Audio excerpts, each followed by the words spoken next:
Company of Wilmington, Delaware, makers of better things for better living through chemistry, presents the Cavalcade of America. Tonight's star, Loretta Young. Tonight's story, The Port of Missing Men.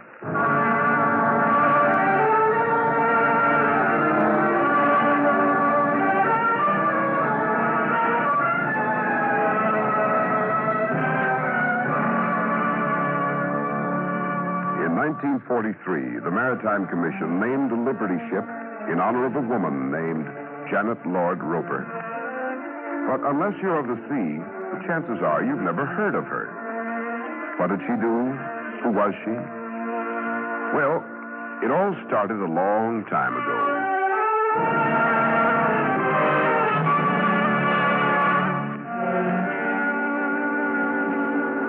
The place, Calcutta. The year, 1885.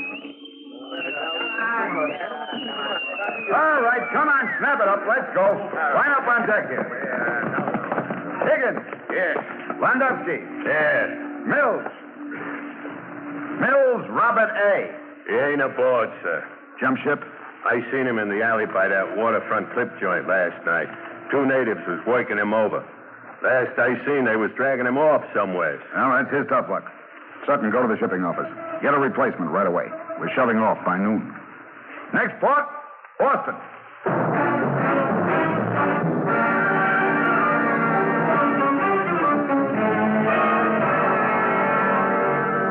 Excuse me.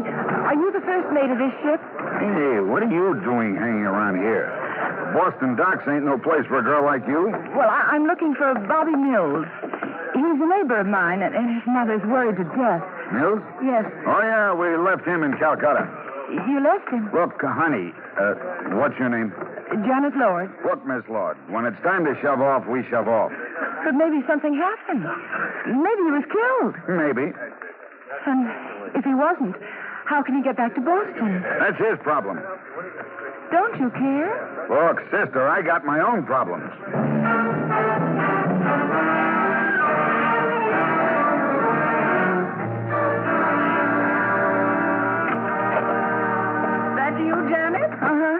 Where have you been? Mom, I stopped in to see Mrs. Mills. Oh, did you hear from Bobby yet? His ship came in, but Bobby wasn't on it. Oh, what happened? I don't know, Mama. We can't get any information.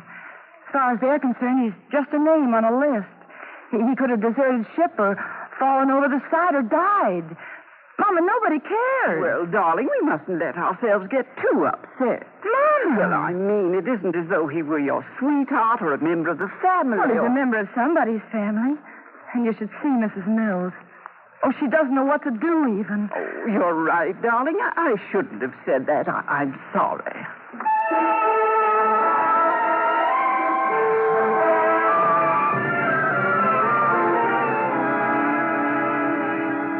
We never heard from Bobby Mills. He was swallowed by the earth's indifference. Just another able-bodied seaman easily replaced. But I was young then, and only the young seemed to care. I lived near the docks in Boston, and I used to walk along the waterfront, watching the tall ships in the harbor and wondering about the men who went to sea. I would pass the cafes and saloons and watch the sailors desperately trying to forget their loneliness.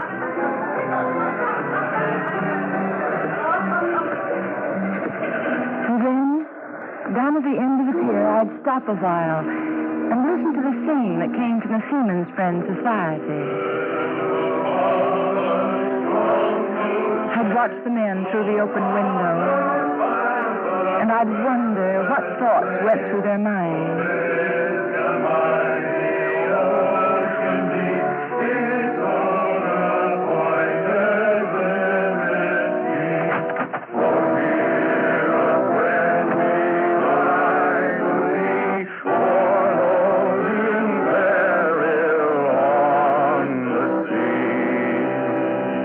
Now, there's some coffee and donuts in the main lounge.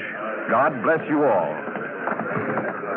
Excuse me, sir. Oh, you startled me. I didn't see you come in. Well, I was standing outside the window. I hope you don't mind. I finally got up the courage to see what it looks like inside. Not at all. I saw that sign on the bulletin board, the one that calls for volunteers. Oh? Well, I volunteer. Well, aren't you a little young for welfare work? Well, you don't look very old yourself. Well, usually we get women much older. Well, there's nothing on the sign that says you have to be a certain age. No, I admit that. Then you'll let me? Well, it isn't up to me, but I don't think they'd... Well, you see, you're a very pretty girl, and some of these men haven't seen a woman for months. Well, in that case, I think they deserve to see a pretty one. Yeah? All right, I'll take you to see the director, if you like. Oh, thank you. You know, I was watching these men. They all look so lonely and bored. It seems to me the only reason they're here is because they have nothing else to do. Yes, you're absolutely right. That's one of our biggest problems here. Oh? The men either don't come to services at all, or when they do, it's just to kill time. I can't seem to get their interest. Well, could I try to help? Well, frankly, I don't think you could handle them. They're a tough lot. Why, you ought to be ashamed of yourself. You sound just like everybody else, always looking at the sailors as some sort of dangerous delinquent. Well, I happen to think differently. Why, any man who wants to spend his life on the sea has to have a lot of the little boy in him. And a lot of poetry in his bones, too. Take any man who's ever stood alone on the deck of a ship and seen a spot where the ocean meets the sky. Each of these men, I'm sure, has wondered about God. How old did you say you are? Well, I'm old enough to know a sailor's a human being just like anybody else. Did you tell me your name? No, I didn't. Well, mine's Ed Roper. Oh, Janet Lord. Lord? Yes. Well, no wonder.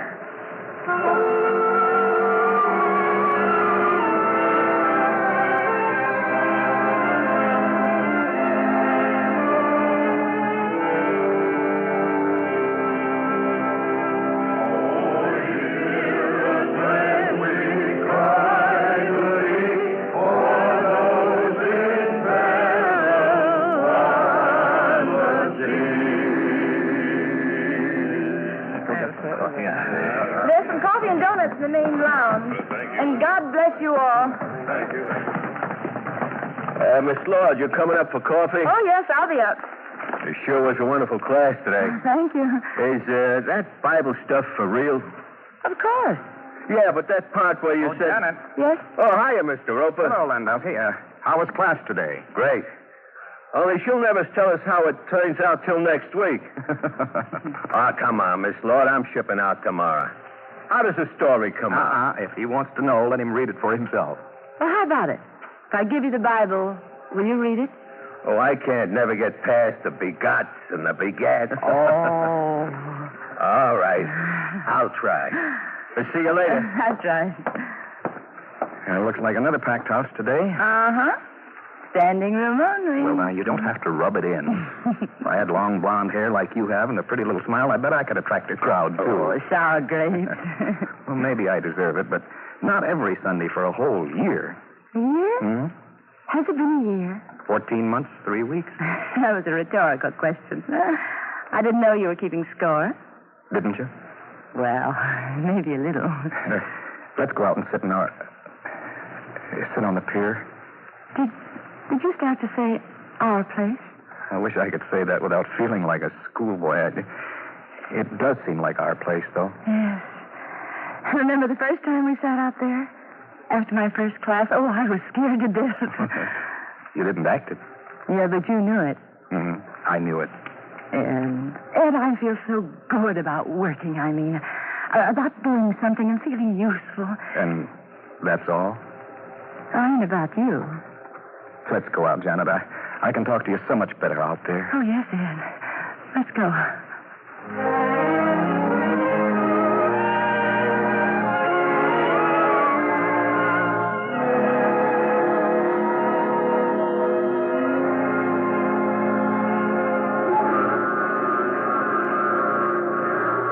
Listen to those tugs out there. Ed Roper. Well, you're not going to change the subject again. Oh, but Janet, it's ridiculous. I know. That's what my mother said. Well, you'll never have a real home, no roots. I know. And probably no money. I know.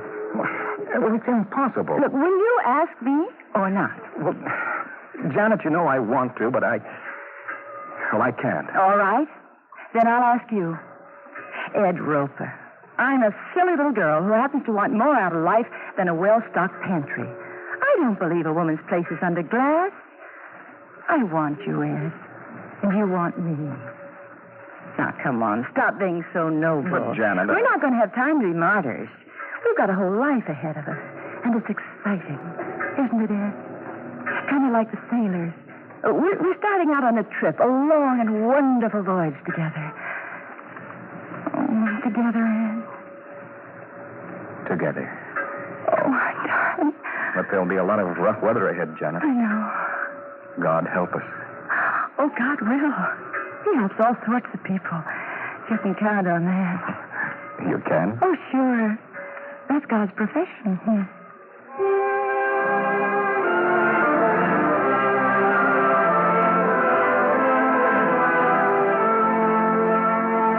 It doesn't take much to set up a canteen. All you need are 4 walls and coffee pots and a man like Ed. We moved along the eastern coast, and when the center of shipping moved west, we moved along with it to Portland, Oregon. Just Ed and I and the coffee pot. This is Seaman's Canteen. I'm looking for Mother Roper. Mother? Mother Roper. You know where she is? Well, I'm Mrs. Roper. Well, he told me to ask for Mother Roper. They said she'd stake me to a meal in the bunk for the night. Oh, sure. Sit down. You Mother Roper? Young woman like you? Mother? Well, it's a new one on me. Must be getting old, Look, I'm hungry, so let's get it over with. What prayers and stuff do I have to say? Prayers? You know, that church stuff. Let's do it now and we get it over with. You don't have to say anything. Yeah, I know. I've been in these places before. In order to get a lousy cup of coffee, you got to get yourself saved or something. You're pretty tough, aren't you? I've been around. What's your name? Ben. Why? Look, Ben. We might as well get this settled right now. In the first place, you're not so tough. And even if you were, I'm not impressed. You can act as tough as you like around shipboard or in these Skid Row dives. But as long as you're in here, relax. You don't scare anybody. Clear? Now, wait a minute.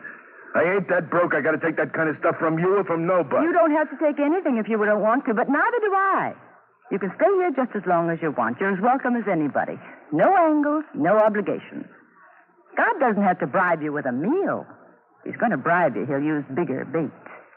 So just keep quiet, and I'll see what kind of chow I can round up, huh? Now, look, I come in here... You keep talking, and I'm liable to be forced to bang you on the head with this coffee pot.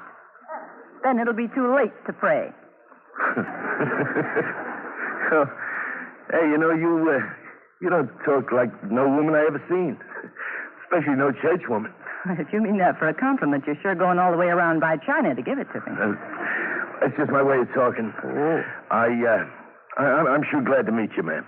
Well, I'm glad to meet you, Ben. You know, the truth is, I knock off a prayer or two myself when nobody's looking. Oh, you know something, Ben? So do I.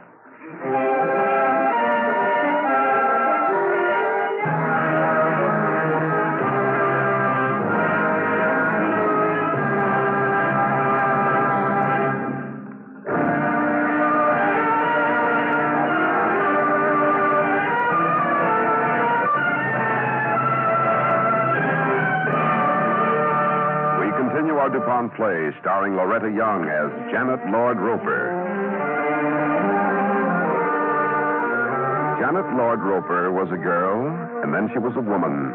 She had 3 children and a husband and a world full of friends. Because no one seemed to care about the men who went to sea, she set up a canteen in Portland, Oregon in the early part of this century. Here, she not only gave food and comfort to the sailing men, but kept in contact with them throughout the world. Ed, you see this? What? This card from Ben. Who? Oh, you remember one of the sailors who came in the canteen last year? That big fella, you know. Oh, yes. Oh. Well, what's he say? Oh, just hello. He had... Ed, what's the matter? Nothing, dear. Ed, you've been feeling terrible for months now.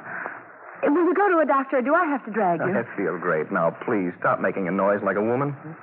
Ed, do me a favor.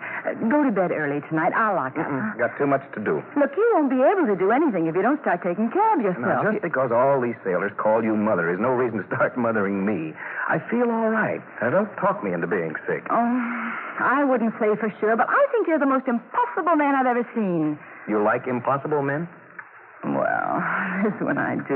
See? So what's the argument? Oh, please, darling, go see a doctor just to shut me up, will you? When I'm sick, I'll see a doctor. Right now, I'm fine. Now, if you can spare a kiss for your very healthy husband, it never fails. The minute I get you alone. Come in. Excuse me, I'm looking for Mother Roper. You might as well face it, honey. That looks like your name for life. Sir? Oh, pardon me. I was talking to my wife, Mother Roper. It's just a local joke. I'm Mrs. Roper. Could I help you? Would you two excuse me? Yes, of course, sir. I hate to bother your name, but, well... Oh, come here. Sit down. There. I was trying so hard not to cry. Well, you go right ahead and cry. Go on, get it out of your system. It's my son, Tommy. Yeah? We ain't heard from him in over a year. He used to write me. He's seen you, Miss Roper, and you was good to him. And, well, I'm worried to death. How can I find him? Maybe something happened. I can't find out nothing. Now, what's his name? Tommy Johnson. Uh-huh. He's a little fella. Oh, I know you'd remember him if you've seen him.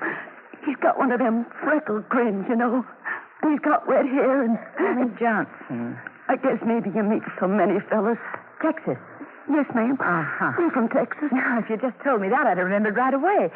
Tiny Tex, that's what the fellas called him, right? He was always getting joked about that. Oh. Miss Roper, you know where he is? I'm worried to death. Can you help me find him? I'll start asking around, Mrs. Johnson. You know, when I get all my boys out looking for someone, we could find the devil himself.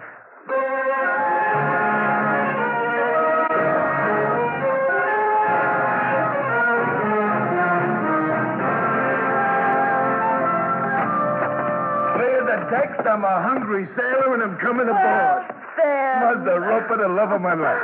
Ben, after all these months, my goodness, it's good to see you. Oh, now never mind the flattery. Just close your eyes and open your hands. Huh? What is it? Never mind. Just a little something I happen to pick up in Algiers. Ben, a necklace. Now, look here. How many times do I have to tell you not to bring me anything? What could I do? This Algiers fella comes up to me and he says, here, give this to Mother Roper. Now, could I refuse? Oh, you're a hopeless case. You know that. Sure. And by the way, do you remember that kid you was looking for, that Tiny Tex? Yes. Well, I seen a guy in Shanghai used to sail with him. Oh? Says the last time you heard of him, he was aboard the freighter Montauk. Montauk? Mm-hmm. Montauk. Now, who do I know aboard that? Slim Patterson, that's who, all right. Slim Patterson, you know, he's Wait. Now, look, are we going to stand here all day talking about another man, or do I get me a cup of coffee? Sure, Ben. Sit down, I'll get it for you. How's them three little girls of yours? I bet they grown a foot since I last seen them. Oh, they're just fine. And Mr. Roper, how's he feeling? He's fine. He's just fine, Ben.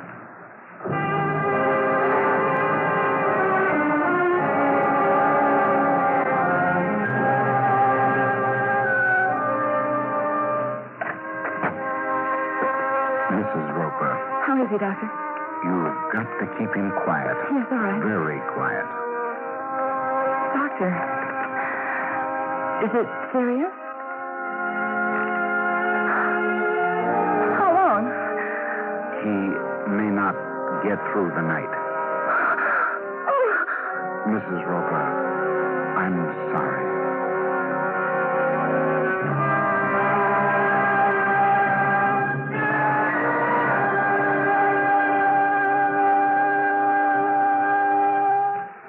Mother Roper, I'm sorry. I just found out. Hope you don't mind my coming to your house. It's all right, Ben. You know, when they told me at the canteen about Mr. Roper, Well, ain't there something I can do? The fellas wanted me to ask you if there was anything at all that we could... No, thanks. Oh, let it out. You're all the time listening to our troubles. Come on, get it off your chest. Oh, Ben, it won't be the same without Ed. Then how could God do this? There was a man who spent his whole life working for him. He killed himself with work. How could God take him away? Oh, Ben, why? Why did God do it? I guess you know God better than me, but if he done it, he must have had his reason. I don't know, Ben. I don't know what those reasons could be. I've spent my whole life loving and working for him, and now Oh, Ben, I'm not sure of anything. I know. Oh, will you see who that is? Yeah, sure. Oh, Miss Roper, you remember me. Mrs. Johnson. Hello. I was just wondering if you heard anything about my son. No, I haven't. It's been near 8 months since I first asked you about him. Mrs. Johnson, what do you expect? Miracles? Do you expect me to snap my fingers and make him appear? I don't know where your son is, and what's more, I don't care. I have troubles of my own. I'm sorry I troubled you, Miss Roper. Ben, what did I say? Did that come out of me? You just said you was a human being, that's all. Like all the rest of us. Oh, Ben. Ben, go after her. Get Mrs. Johnson. Bring her back here. Oh, dear God, forgive me. I'm sorry.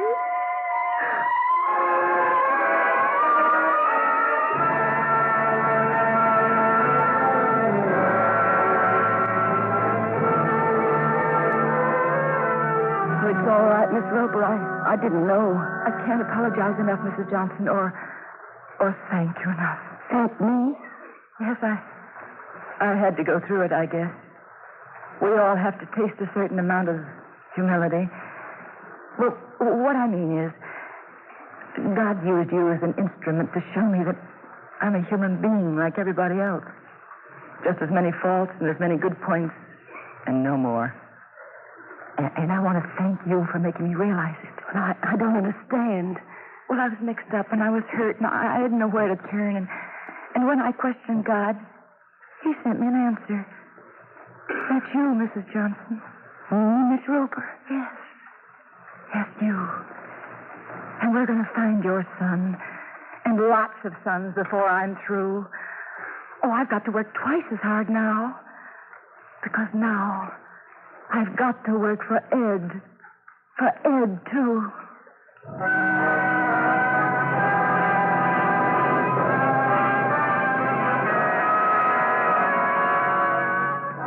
And she did. That was Janet Lord Roper's life. Ask anyone down at 25 South Street in New York City, where the Seamen's Church Institute is. Ask any seaman in the union halls, in the boarding houses, in the ports of the world, wherever sailors get together. They'll tell you about Mother Roper and how her life's work reunited over 10,000 sailormen with their families. But if you ask them when Mother Roper died, they'll tell you that although it has been officially noted that she left us during the last war at the age of 74, she hasn't really passed on at all. No, like all good sailors, she had dropped her anchor in Snug Harbor. And even today, her anchor lights are so bright, they can still be seen by sailors who know how to look for them. They shine from her port of missing men.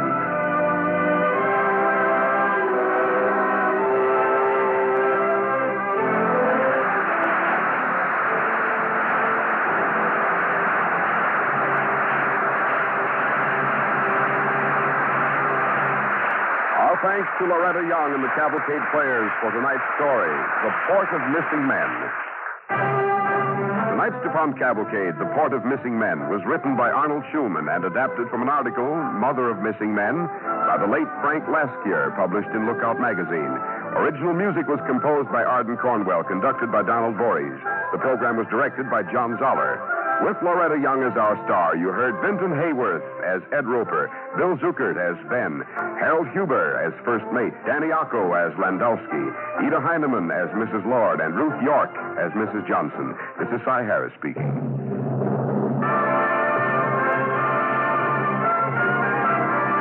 The DuPont Cavalcade of America comes to you from the Belasco Theater in New York and is sponsored by the DuPont Company of Wilmington, Delaware, makers of better things for better living through chemistry.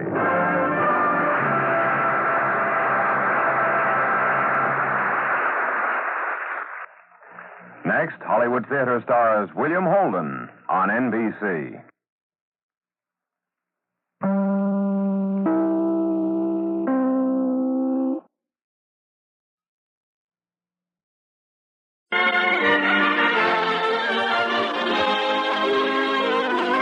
The DuPont Company of Wilmington, Delaware, makers of better things for better living through chemistry, presents the Cavalcade of America. Tonight's story, As If a Door Were Opening, is about one of America's great heroes, a man whose intimate history is little known to most of us. Our star, John Hodiak.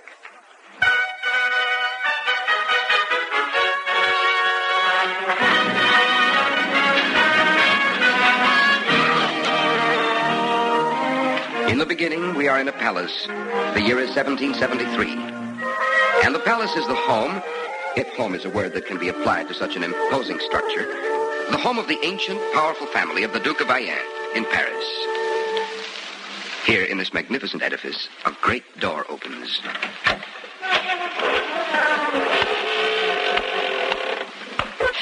There. You will go and talk with her now, Gilbert? If I must. Adrienne is a sensitive child. Be gentle, my son. I'm not your son, sir. I'm the son of no man living. But you will be my son. You will be. I cannot help myself. Go now. See? She's waiting. Poor girl.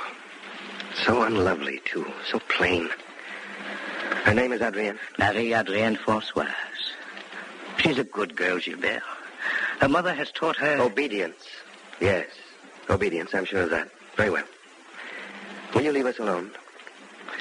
Look you now, however long the way, I go to meet your daughter. So.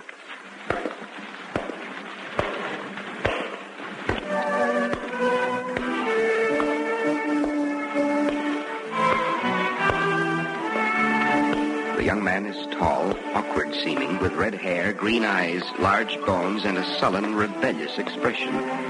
He's wearing the black uniform of a cadet in the King's Musketeers. And there are diamond rings on his fingers, diamonds sparkle on the buckles of his shoes, and on the hilt of his sword.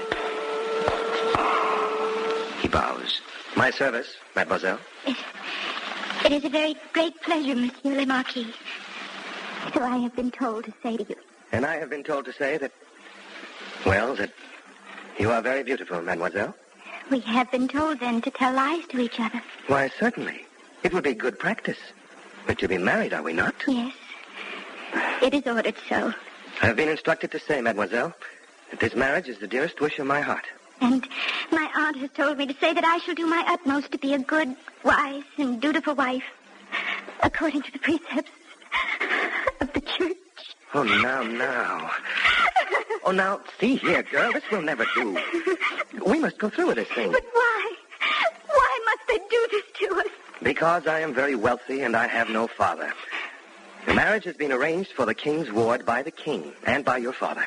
It is the way of our world, and tears will do no good. But we need not tell lies any more. No more lies. My word on it. I am not beautiful. I'm ugly. Am I not? No, girl, you're not ugly. Not when you smile. Oh? There, like that.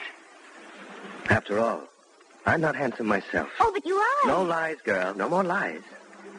Why, they mock me at school. They cry out, carot, carot. Blondinet, they call me. It was not a lie. I said it quickly. Always when I lie, I must think first to remember what I have been told to say. I like red hair. Mm-hmm. But, oh, dear. But now what troubles you, Adrienne? You'll not cry again. No, but I don't know your name. Oh. They have recited your titles over and over, but your Christian name. I've too many Christian names for a man who lacks a father. I'm called Marie Joseph Paul Yves Roche Gilbert du Motier, the Marquis de Lafayette.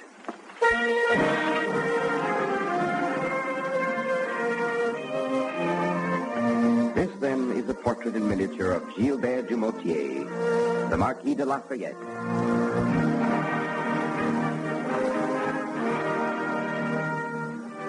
Let us open other doors, other portals of the past. The year is now 1776, shortly after the marriage of Gilbert and Adrienne. We are outside the Hall of Arms of the garrison at Metz, France, where Gilbert is captain of a regiment of dragoons. A second door opens. Louis! Louis! You must not drink so much. Why? I'm beaten. And you're right, Gilbert, but what else can one do but drink here in Metz? Or in Paris, or in all of France. So, let us accept our dull fate with grace. And more wine. Corporal! Captain Darcy, sir? Wine for the heroes of France, lad. Wine for the knights of the wooden sword. Very well, Captain Darcy. Oh, come, Gilbert. Cheer up, man. Sit down here. Stop pacing about like a caged tiger. Tiger? Say rather like a pet poodle.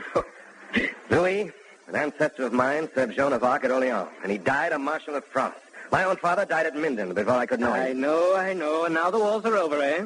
No glory for the last of the Lafayette. No glory for France. Canada gone, lost, debauched court, an impotent, fat, spendthrift king, the people enslaved, an idle, rotting army. I can't stand this any longer, Darcy. Quietly. The wine, sir. Leave it on the table. I'll not be quiet, my friend, not much longer. Have you heard the news from America? Well, only that they've taken upon themselves what was once the national sport of France. They're fighting Englishmen. News has just been received that they have declared independence from the English crown. Mm-hmm. A man named Jefferson is their spokesman. Listen to this. I brought it here to read to you. Listen. We hold these truths to be self-evident. That all men are created equal. That they are endowed by their Creator with certain unalienable rights. That among these are life, liberty, and the pursuit of happiness. I'm going to America, Louis.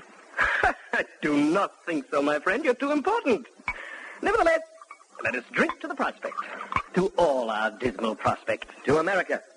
And to Jefferson. To America. And to the last of the Lafayette. Why do you laugh? If you'd care to take up your saber again in earnest. No. I say you'll not laugh at me. Quietly, Gilbert, my good friend. I was just thinking of the look on the face of your father-in-law, the Duke, when you tell him that all men are created equal.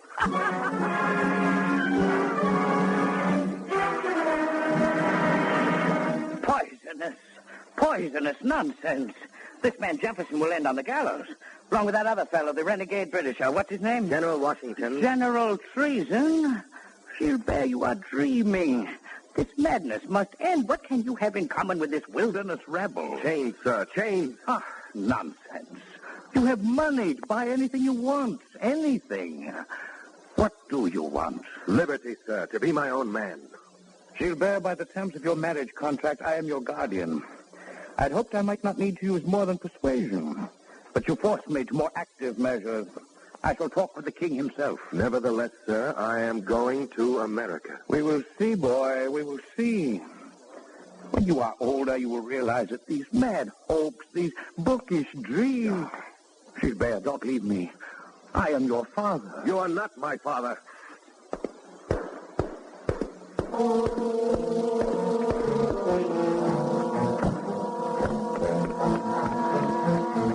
Driver, take me to the residence of the American minister, Monsieur Silas Dean.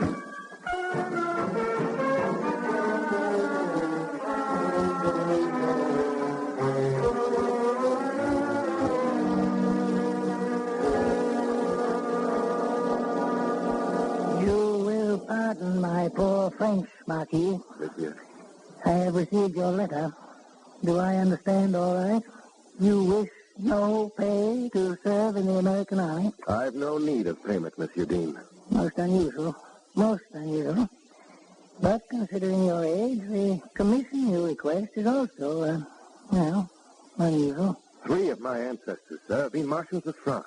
Under Joan of Arc at the Siege of Orleans, one of them... Yes, I know. Well, then, I shall read you what I have written to our Congress. Listen, if you will. His high birth, his alliances, the great dignities which his family holds at this court, his considerable estates in this realm, are such as to induce me to promise him, in the name of the United States, the rank of Major General. At last. I thank you, sir.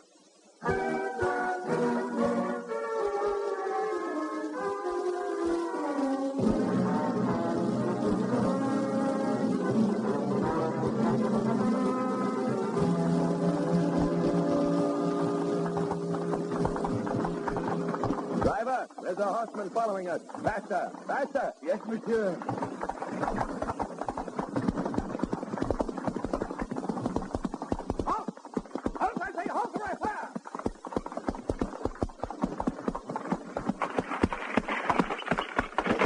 My greeting, Darcy, to the last of the Lafayette. Louis, what are you doing here? You didn't think I'd let you keep all the fun to yourself, did you? I'm going with you, Gilbert. Louis, splendid, splendid. I'm not sure it's as fine as all that. I have news. Bad news. Tell me quickly. Well, the king, aroused by his ministers from a usual stupor, has acted. The captains of all French ships are forbidden to give you passage. What? There are no other ships? Will you swim to America? If necessary, I'd try. Captains, you say, have been forbidden to give me passage? Captains and owners, upon pain of death. Why, then, I shall buy me a ship. You will buy? Ships can be bought. Look here, Louis. Since I last met with my revered father-in-law, I have changed the motto of the House of Lafayette. Huh? I have had a new signet ring made. And I have caused my new password to be graven in the gold of this ring. Here, look, read it. It's short enough. Read it. It reads Cool Noon. Why not? Yes, why not? Ships can be bought. All right, why not? Why not, my friend?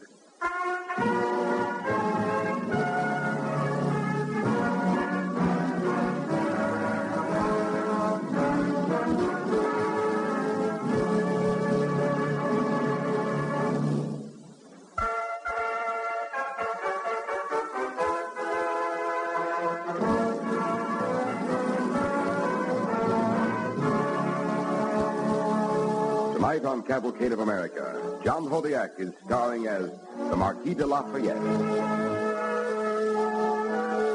Needless to say, Lafayette was cheated in the price of the ship he bought. But he did buy a ship, the Victory, and sail he did from San Sebastian in Spain.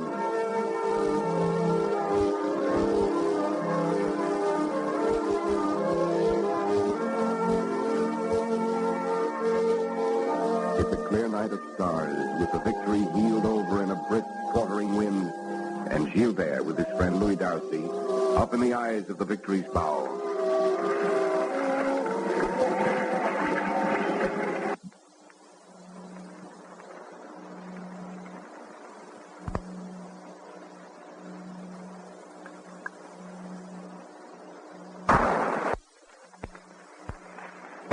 Look down there, Louis.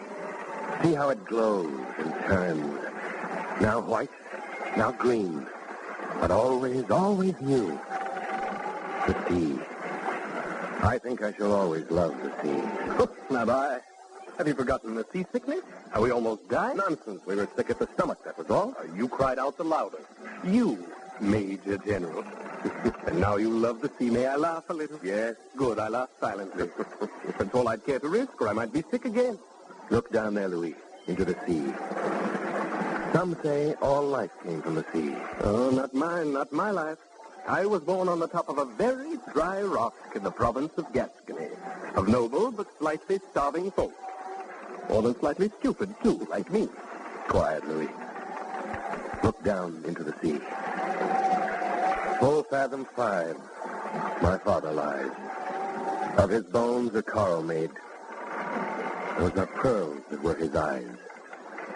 Nothing of him that doth fade, but doth suffer sea change into something rich and strange.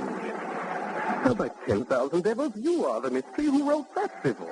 An Englishman. An enemy, then? No, the enemy has no flag. He's all around us everywhere. He denies life. The enemy says this cannot be changed because it has always been so. Never seek justice, for justice has never been found. Never seek love, for love is a filthy jest. Life is evil, he says, and God is dead. Yes, I know, Gilbert. I know the enemy. The wine drives them away, and so I drink. Come, should we not drink now, my friend? No. No. I'm happy here in this sea-rich night. It's as if there were a door opening to me. Out there, toward the west. A door I've always known must exist. And would someday swing wide for me.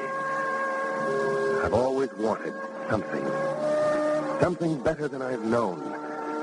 Something I could believe. Perhaps out in the west yonder, there is that which can make us clean anew. Full fathom 5. His father lies. Of his bones are coral made. Is it that easy, Louis, the answer to my trouble? Do I search out only that? A father? Oh, yes, Gilbert. When all the fine words are said and done, and you find them all quite empty, it's the father you seek, General Lafayette.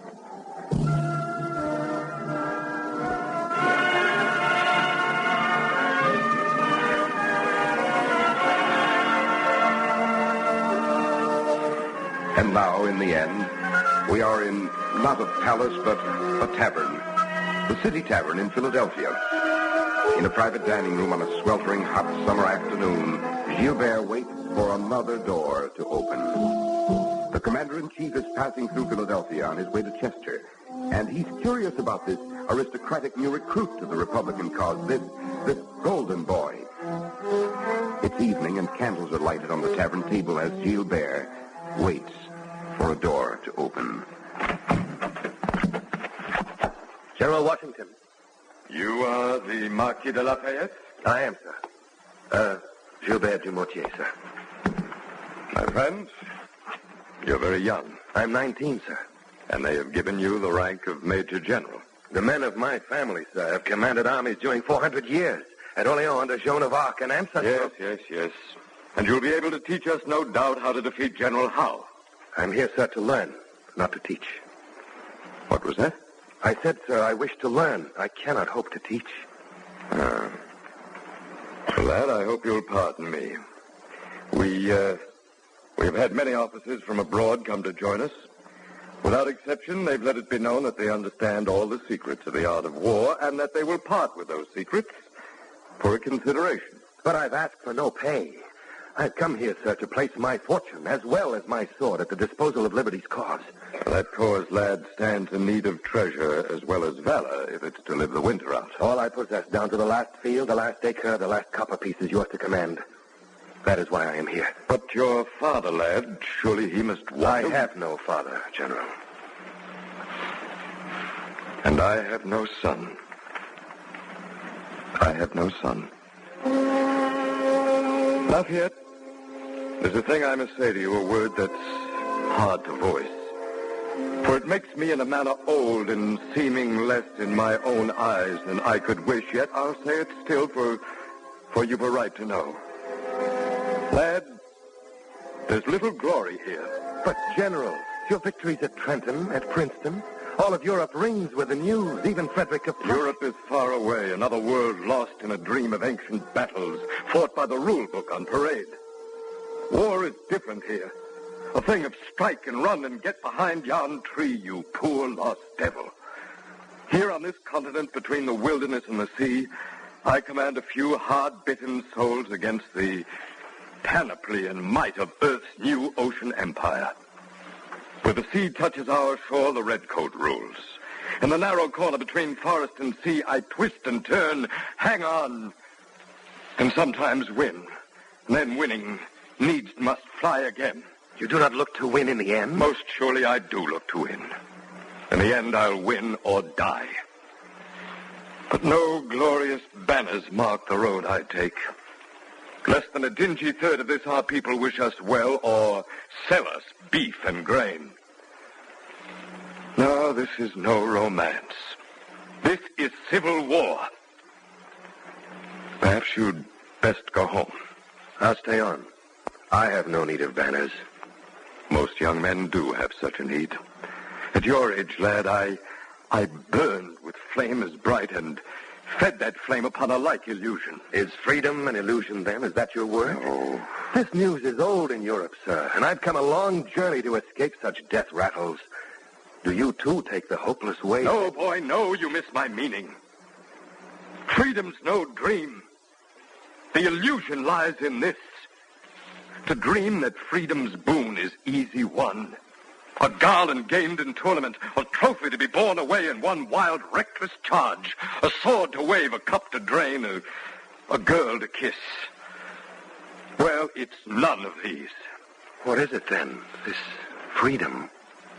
Freedom's the struggle, not the victory. The game and not the candle. It's man's fate when he's strong and wise to seize it. It's our blessed doom, our providential grace.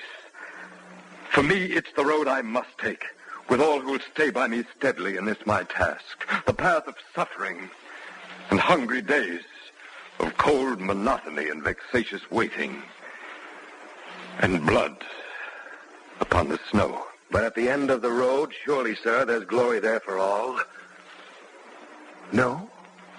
In the eye of history, lad, who knows? Histories are written by false witnesses in waiting at the victor's course. If we lose this war, I'll be written down a colonial bumpkin at arms who outran disaster for a while, but only for a while. And as for you... They'd name me ever as a rich young fool. Yes, if we should lose. General Washington, I do not believe you understand. I wish, I most desperately do wish to make you know how it is with me. From childhood, sir, from my most early memory, I've had no one, no thing, no hope, no reason for being alive. Only the bad things, the easy, evil things they taught me. But even so young as I was, I did not wish those things. Against them all, I have come to your country, and I have found here a reason to be born. Oh, sir, I know the enemy you fight against. I know the courts of Europe, how they're crawling with the rottenness, the evil of old habit. It is my wish to fight against that corruption, just to fight. Not for pay, not for glory, not even for winning, but just to fight. To fight, to fight. But you do not understand. There, lad, I do understand. Perhaps you're older than I thought. You will pardon me, sir. In my country, it is not considered unmanly to speak with emotion. And when I first saw you, there, in the doorway... Yes, I know. I felt this, too. Perhaps I'm younger than I'd feared. General Lafayette, my staff, is dining in the public room below. I hope you'll join us. But of course. Come, then. Come, my son.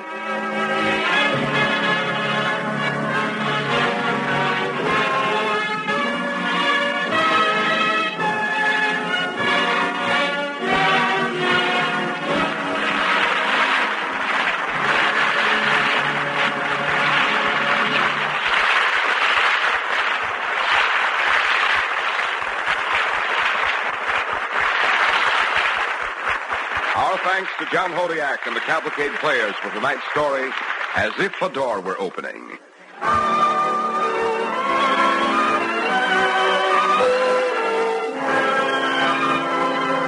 How many boys have there been who could say, my father is President of the United States?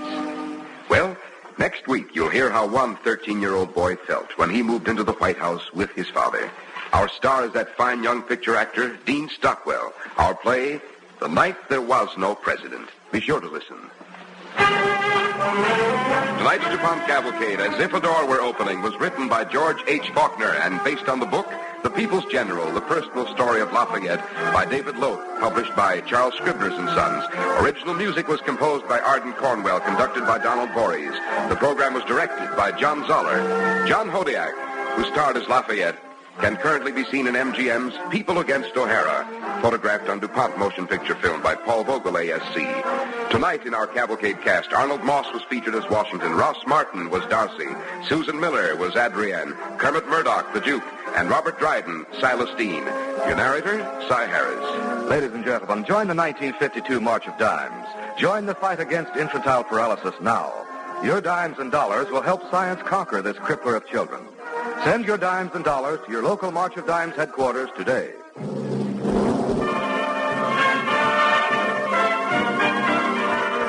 Don't forget next week, our star, Dean Stockwell. The DuPont Cavalcade of America comes to you from the Velasco Theater in New York and is sponsored by the DuPont Company of Wilmington, Delaware, makers of better things for better living through chemistry.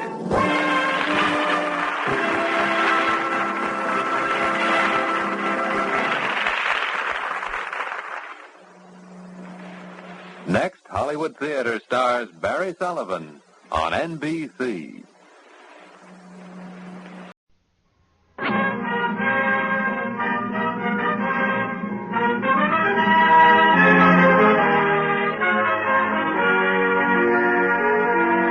The DuPont Company of Wilmington, Delaware, makers of better things for better living through chemistry, presents the Cavalcade of America. Tonight's star, Dean Stockwell, as Theodore Roosevelt, Jr. Tonight's story, The Night There Was No President.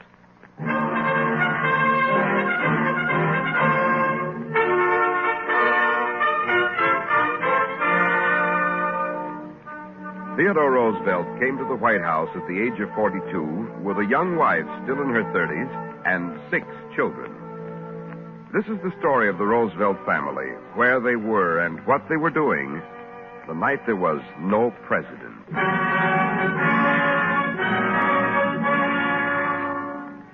How many boys have there been who could say, my father is President of the United States?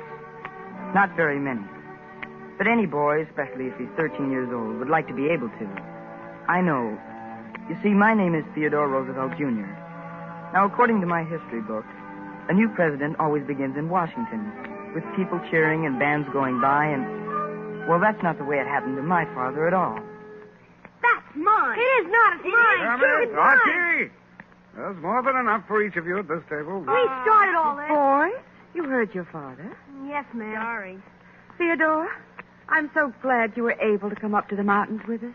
Yes, so am I. Why, Edie, if somebody could have told me 3 days ago in Buffalo that I'd be here with all of you this morning, I wouldn't have believed it.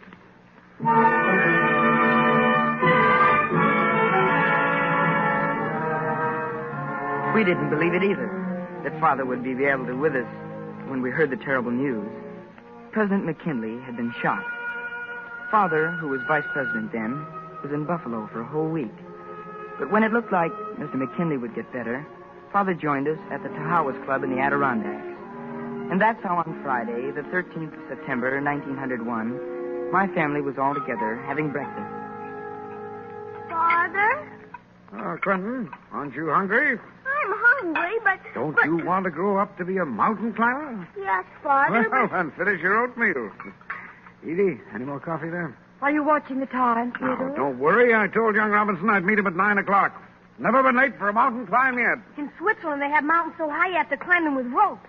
I'll not have you looking down your nose at Mount Mossy, sir. I'll have you know it's the highest peak in the state of New York. Father, can I ask you a question?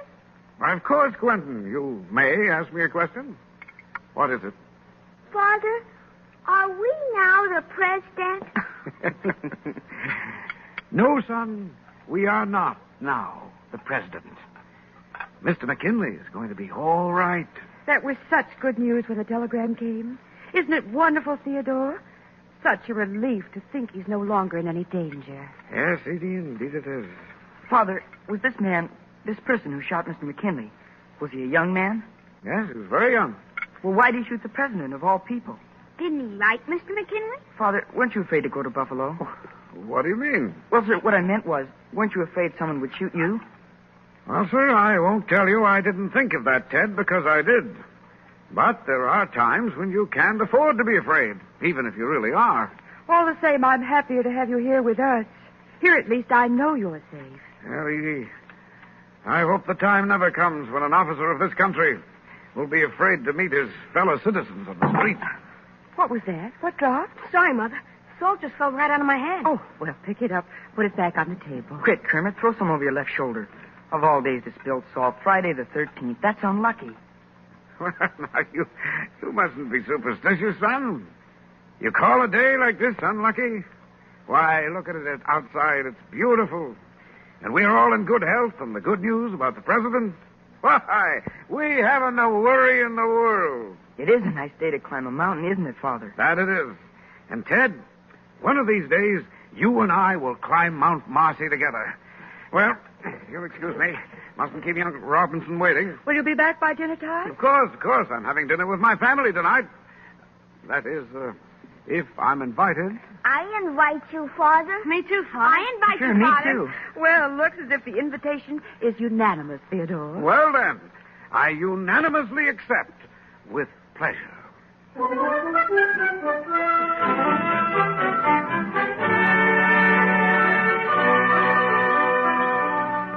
While Father went off to climb his mountain, without a worry in the world, something completely unexpected happened in Buffalo.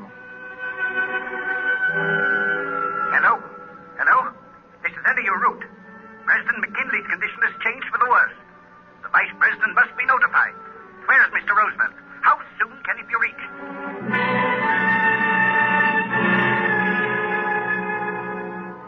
It was then that Mr. Root, the Secretary of War, learned that the Vice President was 440 miles away, 40 miles from the nearest railroad station and 10 miles from a telephone.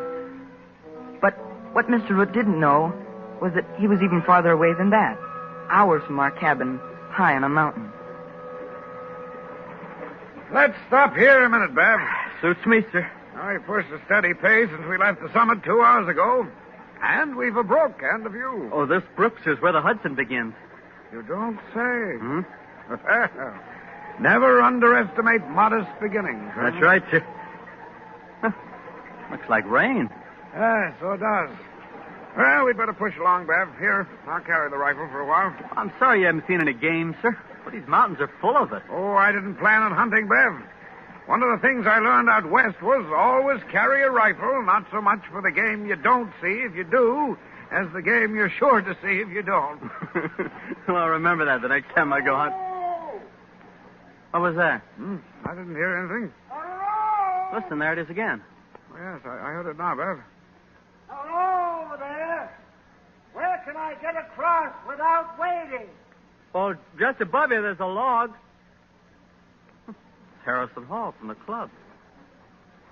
What brings you all the way up here, Mr. Hall? I have a message for Mr. Roosevelt. For me? I had quite a time finding you. Oh, yes. Has anything happened to my family? It isn't your family, Mr. Roosevelt. It's this telegram. Came to the club for you this morning. Here you are, sir. Oh, thank you. Gentlemen, the President's condition is worse. I must return to the club at once.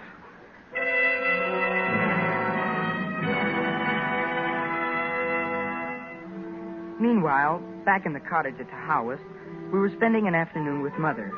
Archie managed to fall in the creek for the 4th time in 10 days, and this frightened Mother almost to death. Then it was beginning to get dark. Edie! Theodore, what is it? Oh, Edie, Mr. Hall brought this telegram to me on the mountain. It's about the president? Yes, Edie, his condition is worse. Oh, Theodore. Hasn't any word come here? No, not a thing.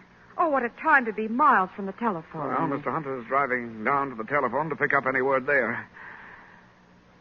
Oh, Edie, I came so far away from Buffalo. Oh, now, Theodore, you know you wouldn't be here if you hadn't thought the president was out of danger. Yes, but... And I know you can depend on William Loeb. You've always told me what a fine secretary he is. He's there, and he knows... You think I should leave right now, Edie? Did the message ask you to? No, it didn't. Of course, it could be the president has just had a temporary relapse. I just don't want to bother those people again, Edie. Yes, I understand. Those 2 days I was there, I felt so helpless standing beside all those anxious people. I felt I felt I was intruding. Then I think you should wait to hear from Mr. Lowe. But I'll pack your things just in case. Thank you, Edie. Edie, do you know what I thought all the way down that mountain? What, Theodore? I thought, if anything should happen, there will be those who'll say the vice president isn't old enough or wise enough. But that's not what is important now. Nothing must happen to the president.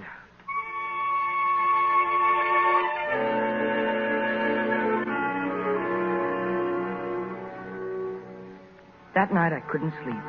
No matter how hard I tried. I kept thinking about all the things that had been happening. It seemed so still and dark. And then, after a while, it started to rain. Dad? The thunder awakened Quentin, and I went to his bed. I'm scared. Shh, it'll be all right. It's just a thunderstorm. But what's going to happen? Is Father going away? Maybe. I don't know. But he'll get shot. I don't want Father to go away. No, he won't, Quentin. Remember, he was a rough rider. Don't you remember? Nothing will happen to him. Who is that talking? Shh, listen. Somebody's out there with Mother and Father. I think it's Mr. Hunter. Come on, let's see who it is. I almost thought for a while I'd never make it up here, I tell you.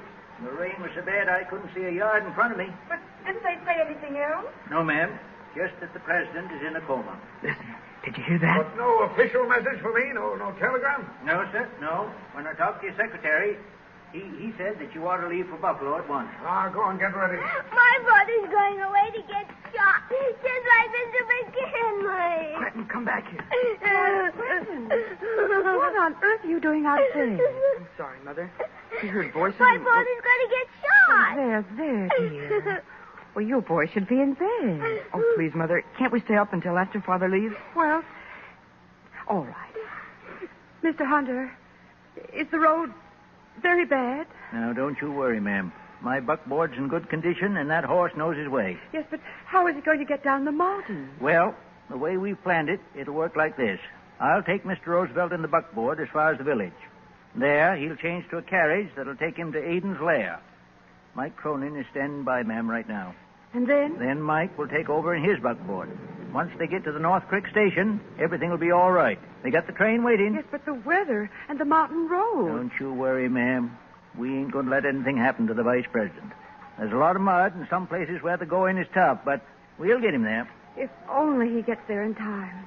Before anything happens. Well, I'm ready, Mr. Hunter. I don't want you to go. I don't want you to go. Oh, there, son. It'll be all right. I'll take this bag out, sir. Huh? Oh, thank you. And I'll see you tomorrow, ma'am. Yes, Mr. Hunter. Now then, Ted, you look after your mother. Yes, sir. You boys be good. Do what she says, huh? Yes, Father. Yes, Father. Bye, Edie. Don't worry. I'll get there in time. I've got to.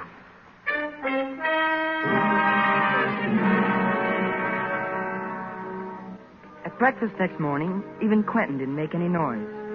Mother kept telling us that Father would send us word as soon as he could. Mr. Hunter would bring it. We should be patient and not to worry. So after breakfast, we children took turns watching for the trail for Mr. Hunter. It was just past noon. Mother, he's coming. He's coming. Oh, at last. Are you sure it isn't somebody else? Come and see. Will you look at that wagon? I'll bet you couldn't pry that mud off with a crowbar. Oh, Mr. Hunter, is everything all right? Now, ma'am, you've got nothing to worry about at all. Mr. Roosevelt boarded the train for Buffalo at 5:30 this morning. 5:30. He traveled all night. And in that storm. Here's a telegram, ma'am, from Mr. Roosevelt. Sent at 7 o'clock this morning. Thank you. 12 hours they held that train. Full steam up. Did you hear that, Mother? They held the train 12... Mother, what is it? President McKinley died at 2:15 this morning.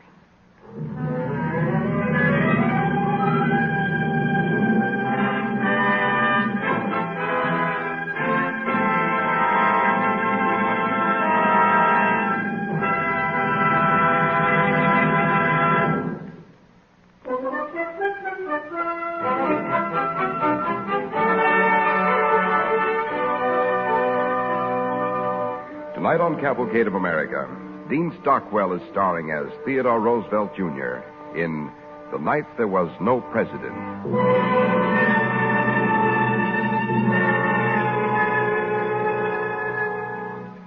It is September 1901. President McKinley has just died. In Buffalo, a presidential cabinet without a president prepares for the ceremony that will make Theodore Roosevelt the 26th president of the United States. In the meantime, in the small mountain cabin in the Adirondacks, Mrs. Roosevelt and the children eagerly question Mr. Hunter. How long did it take you, Mr. Hunter? I'd sure like to keep a locomotive full steam up for 12 hours. Did you break a record, Mr. Hunter? No, not me, lad. That horse of mine must weigh 1,400 pounds. Took us 2 hours to make the lower works. Well, that's a record. 9 miles in 2 hours. Ma'am, I talked to the men who work the relays, and they say that your husband is one of the nerviest men ever. Sure he is, 'cause he's a rough rider.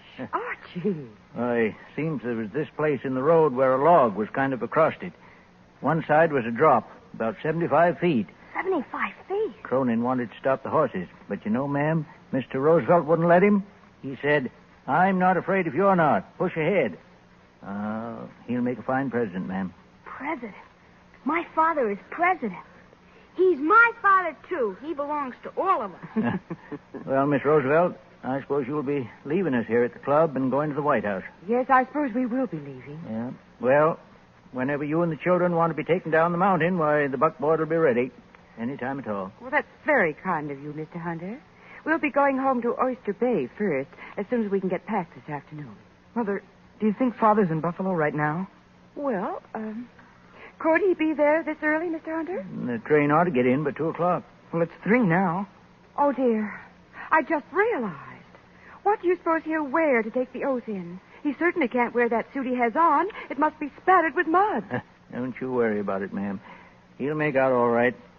But it's just a shame that you and the children can't see the president take the oath. Why, ma'am, this is history.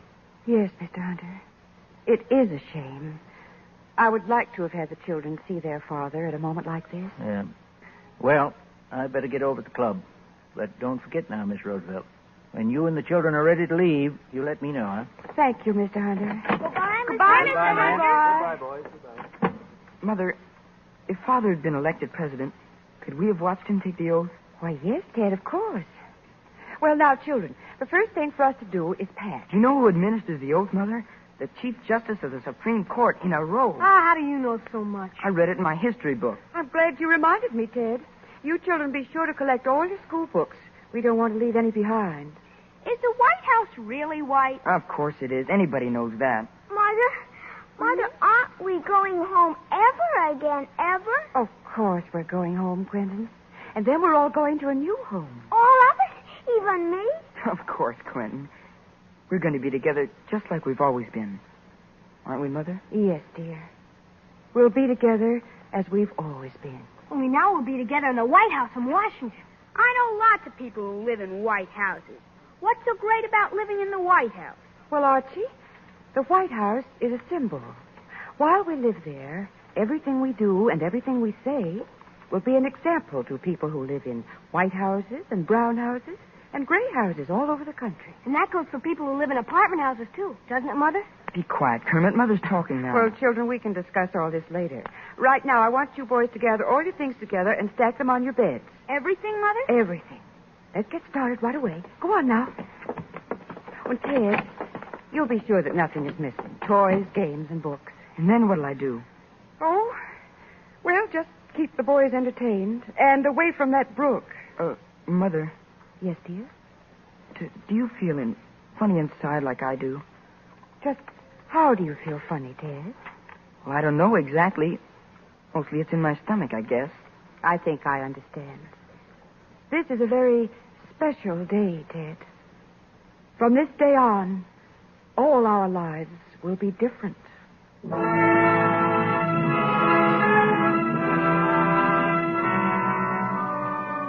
I'll never forget Mother saying that. From this day on, all our lives will be different. In front of Mother, we children were serious. But during the rest of the day, when we were by ourselves, we made all kinds of plans for living in Washington. Archie told Kermit that chocolate cake was served 3 times every day at the White House. I saw myself standing straight and tall beside Father while he made laws and visited with kings. I made sure of all our belongings were ready for Mother to pack, and then I picked up my history book. My history book. I can't find my Indian arrowhead Father gave me. Well, I haven't got it. It's right there on the bed. Oh, thanks. What are you doing with that history book, Ted? Come on, put it on the bed with the rest of your things. Does he really wear a robe? Who? The Supreme Court. Oh, you mean the Chief Justice. Here, I'll prove it to you. Right in this book. Here's a picture, see? That man doesn't have a robe on. Not him. He's the president. That's Mr. Cleveland. He was the president a long time before Mr. McKinley. We surely have lots of presidents. Sure. And Father's one now. He's got to take the oath of office just like that, too. I'll bet your Father's taking the oath in Buffalo right now. Wish we were there to see him. Listen, I've got an idea. What, Ted? If we can't be there to see Father, we'll pretend we're there. You're crazy. No, I'm not. We can do the oath ceremony right here. We don't know what it is. Yes, we do. It's in the book. I'll be Father. Who can I be? Well, let's see. Somebody's got to be the justice. I'll be the justice. No, you're not. I'm the justice. I've got a robe on. That's just a blanket, and you know it. Ted, who are these other men in the picture? They're cabinet members. You know, like Mr. Knox, the Attorney Is Mr. General. Root a cabinet member? Well, sure, he's Secretary of War. He found a frog once with a $5 gold piece right in his... Archie, you settle down and be serious. All right. I'm going to be Mr. Root. Let Archie be the justice in his old robe. All right, let's start. Right now in Buffalo, this is what's happening to Father. He's taking the oath of office. You stand here, Archie. Will the cabinet please stand here? That's you, Mr. Root. Oh, right here? Archie, you read the oath in the book. Stand here facing me and say to me, just like the justice is saying to Father, raise your right hand and repeat after me. Raise your right hand and repeat after me. Now, you read the oath down here at the bottom of the page. Just fill in the blank space like this. I, Theodore Roosevelt. All right. I, Theodore Roosevelt. I, Theodore Roosevelt. What's this word? Solemnly. Do solemnly swear. Do solemnly swear. That I will faithfully, execute. Execute the office of President of the United States.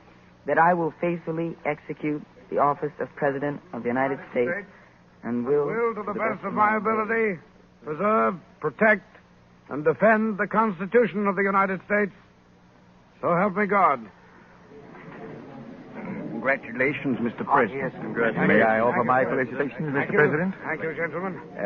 When will you be starting for Washington, Mr. President? I don't know, Elihu. There's much to be done. But right now, I'd like to send word to my family.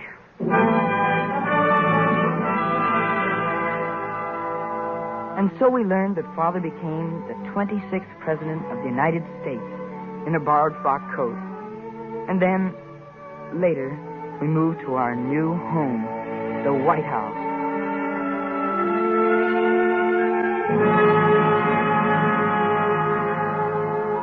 It seemed strange to all of us, even to Mother. I remember one day I overheard a conversation between Mother and Mr. Cleveland, one of our former presidents. He was standing beside her, and just as I came by, I saw him take her hand. It is a large place, but after a while, it'll seem less a museum and more like a home to you. Do you really think so, Mr. Cleveland? Well, I felt lost here at first, but only in the beginning. You'd feel this way about moving into any new home. It's not only the bigness and strangeness, but... Oh, Mr. Cleveland, my husband is so young. Don't worry. Don't you worry at all. He's going to be all right.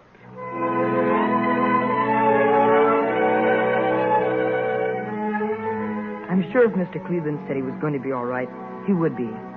But just the same, there was something about Father that worried me. I wondered if now that he was president and belonged to all the people, if he was still my father. It wasn't until one night at the dinner table, the first evening we were all together, that my worries were answered. All of us children sat around kind of quietly. We looked at each other and didn't say much. May I have the salt, please? Certainly. Thank you. May I please have more bread? Well, what's going on around here? What are you all looking so serious for? Well, Father, now that we're in the White House and everything... Now that we're in the White House? Oh, well, nothing's going to change because we're here. Why, boys, this is our home. And then I knew it was all right. From then on, it was our home. That's mine. It is not. Archie, It is not. It is Janet, not. Archie, there's enough dessert for each of you. Yes. Sorry, sir. Yes, sir.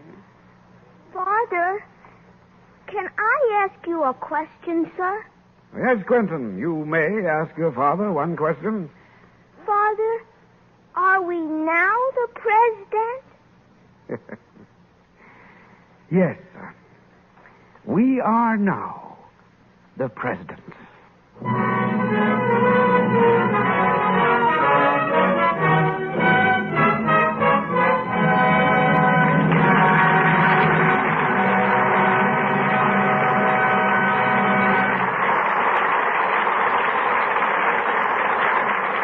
Our thanks to Dean Stockwell and the Cavalcade players for tonight's story, The Night There Was No President.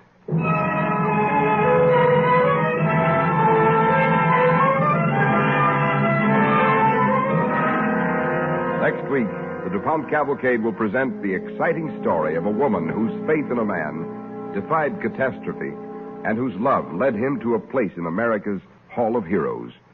Our star, Dorothy McGuire. Our play, Thunder of Justice. Be sure to listen.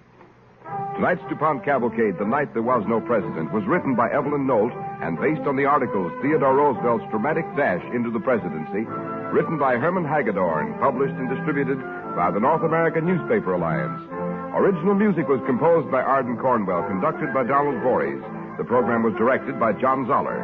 With Dean Stockwell tonight, our Cavalcade players were Ian Martin, Philip Rodd, Gertrude Warner, Sarah Fussell, Butch Cavell, Robert Dryden, Guy Rep, Parker Fennelly, Ed Jerome, and Jack Edwards.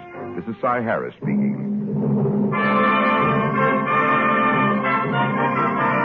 Don't forget next week, our star, Dorothy McGuire.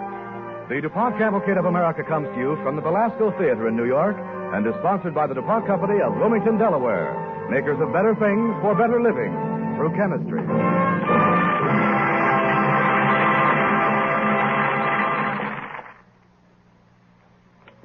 Next, Hollywood theater stars Jeff Chandler on NBC.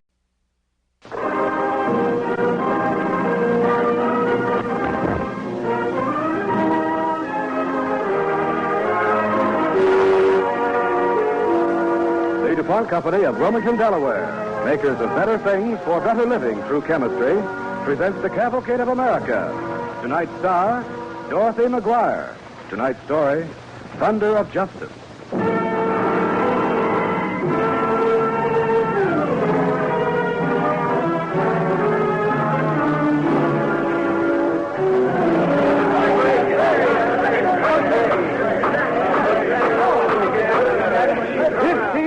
Gentlemen, 15 short years after winning our freedom at Trenton and Saratoga, Valley Forge and Georgetown, we are losing our freedom. His name is Matt Lyon, that man speaking on the floor of Congress. Matthew Lyon, representative from Vermont, one of the most hated men in Congress. Without freedom of discussion, without the right of examining the methods and objectives of the party in power and criticizing its acts, democracy becomes an empty word. He says what he thinks, Matt does. And what he thinks makes him many enemies. I know. I should know better than anyone, because I'm Master Lyon's wife.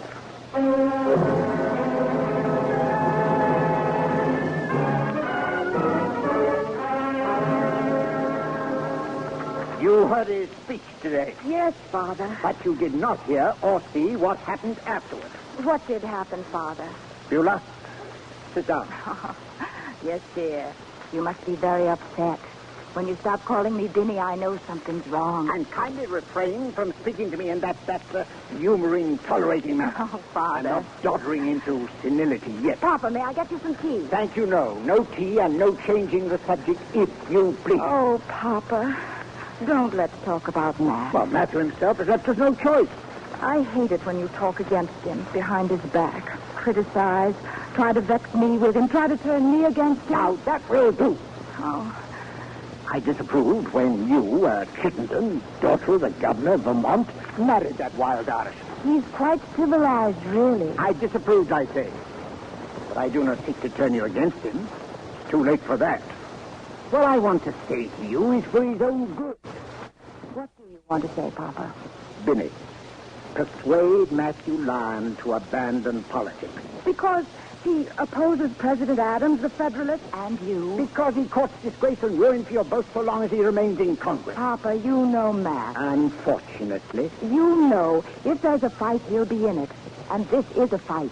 To repeal the Alien and Sedition Act. Matthew Lyon will never manage that. He'll help manage it. My dear, believe me. You said something happened today after I left.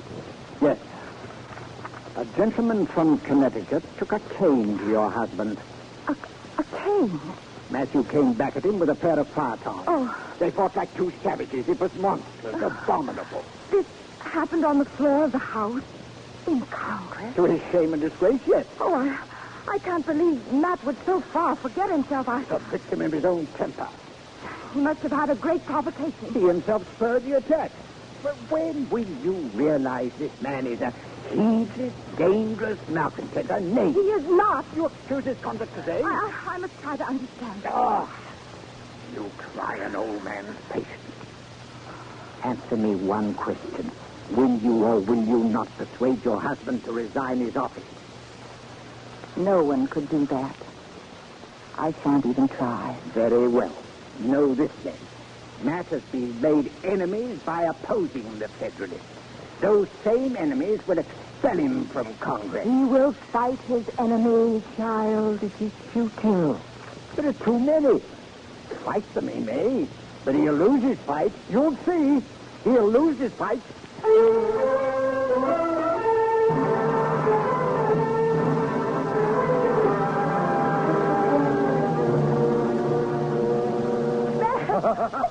Matt, now put me down. My hands beat about your waist. Look at this. Put me down this instant. Do you hear? Yes, Mom. There. Now, a kiss? No. Are you not proud of your husband this great day? No. When he's confounded the Federalists, the Secretary of State, the President himself? Yes. When the motion to expel your husband from Congress has been defeated? And by what vote? 52 in favor of the motion, 44 opposed. They needed 2/3 majority, and they did not get it. And for that, you want me to be proud. Which is a great victory. It is not a victory, Matt. Oh, don't you see? More than half your colleagues believe you're unfit to sit with them. Unfit? Let any man of them say as much to my face. And you will fight him. That? Yes. Oh, Matt. Oh, you know, what is it? Tears? I'm sorry.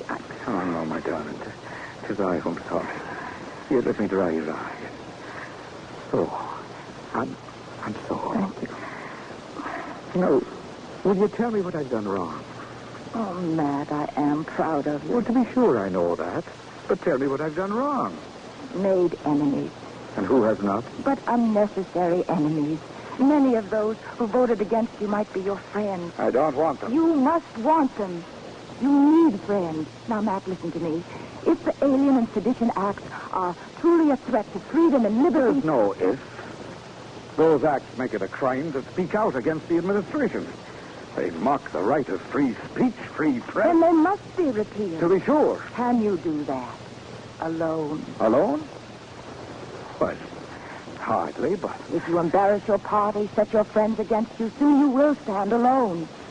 You're telling Matt Lyon not to fight? I'm saying the fight, but by the rules, Matt. Stop trying to legislate with your fists. Someone knocks. All right, I'll go. Senator Mason. Hello, Matt. Well, come in, sir. Come in. Vinny, you know the senator from Virginia? Mrs. Lyon? Good evening, Senator. What can I offer you, sir? I can stay but a moment. Matt, I heard the result of today's vote. We beat them this time. I've been telling my wife as much. She doesn't see it as a victory. I'm worried, Senator. Well, you may be, madam. Mr. Pickering is set upon making an example of your husband. An example? Yes. You've defied the administration and gone unpunished. They've only begun to fight you, Matt. Well, thank heavens, Congress adjourns soon and we'll be returning to Vermont. You have enemies in Vermont. I have it on good authority that within this hour, the Secretary of State dispatched a messenger to Nathaniel Chitman. Chitman? He's an enemy, right that, enough. that vindictive evil man. I came to warn you. Keep your wits about you, Matt. You'll be journeying home in a few weeks. Beware it does not become a journey into the jaws of a trap.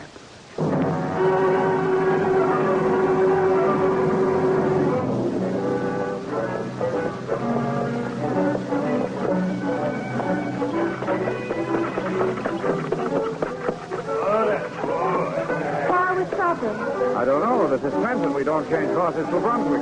Matt, look at that car. Mace was right. They planned it. Oh, Coachman, drive on, do you hear? Drive on.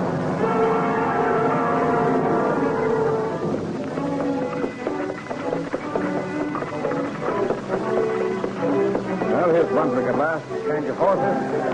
And another crowd. Are you all right? Yes.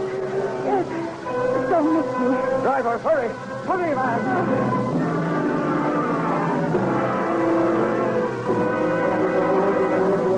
Onward, the beast of Vermont! Bend the border. Out with Matthew Lyon now. Ignorant, careless traitor! I say put Matthew Lyon away for keeps!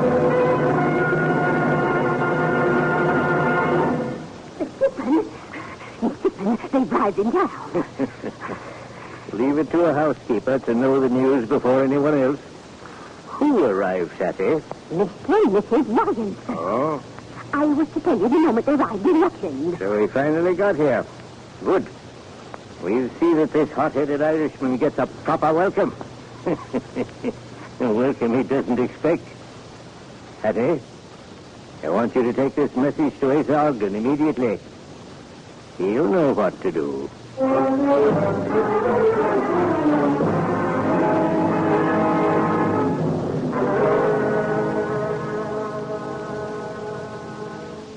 Come, Benny. Sit here by the fire with me. All right. I'll put on another log. Good to be home. Safe and in sound health. And if they meant to bully us with hoodlums and ruffians, they've failed again. The comforts of one's own heart. I wouldn't trade them for a kingdom. Matt, Yes, madame? why do they hate us so? It's your husband they hate. Why? Because he speaks out against policies dictated by blind fear, Others speak out also. but not in as loud a voice. The Federalists are in power, and yet they're afraid. Oh, yes. Of what, Matt?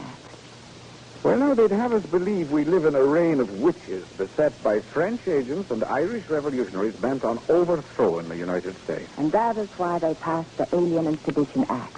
Yes. The Alien Act gives the president authority to deport any aliens he judges dangerous to the safety and peace of the United States. One man alone decides what is dangerous at his own discretion. Oh, my darling, the sedition bill is worse, if that's possible. Criticize the administration and you commit a crime as serious as treason itself. But if we cannot criticize our own government... We fought the revolution in vain, yes. Which is why, Benny, as long as I have breath left in me... We have callers already? Insistent ones by the sound of them. All right, patience. Yes? Matthew Lyon? I am Matthew Lyon. Well, it's Ace Ogden. Constable Ogden, sir. I have an order for your arrest. Arrest? Why? Why is he being arrested? Treasonable speech, seditious libel, atrocious slander to the government of the United States. You will come with me, sir.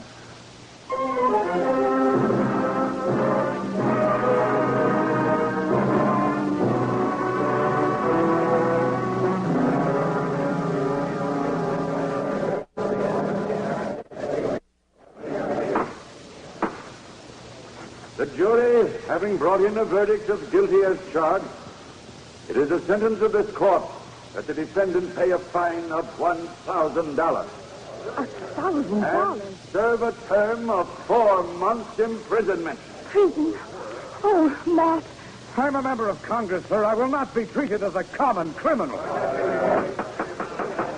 It is my regret, Mr. Lyon, that the leniency of the Sedition Act prevents me from inflicting heavier punishment. Bailiff, take the prisoner. But I must arrange my affairs, procure my papers. No time for that. You come along. Oh, Matt. Can't we do something? Yes.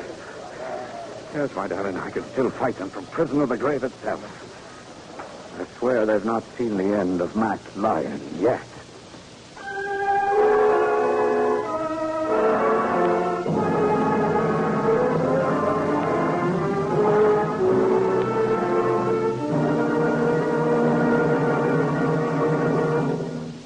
Dorothy McGuire is starring as Beulah Lyon, wife of the Vermont Congressman Matthew Lyon.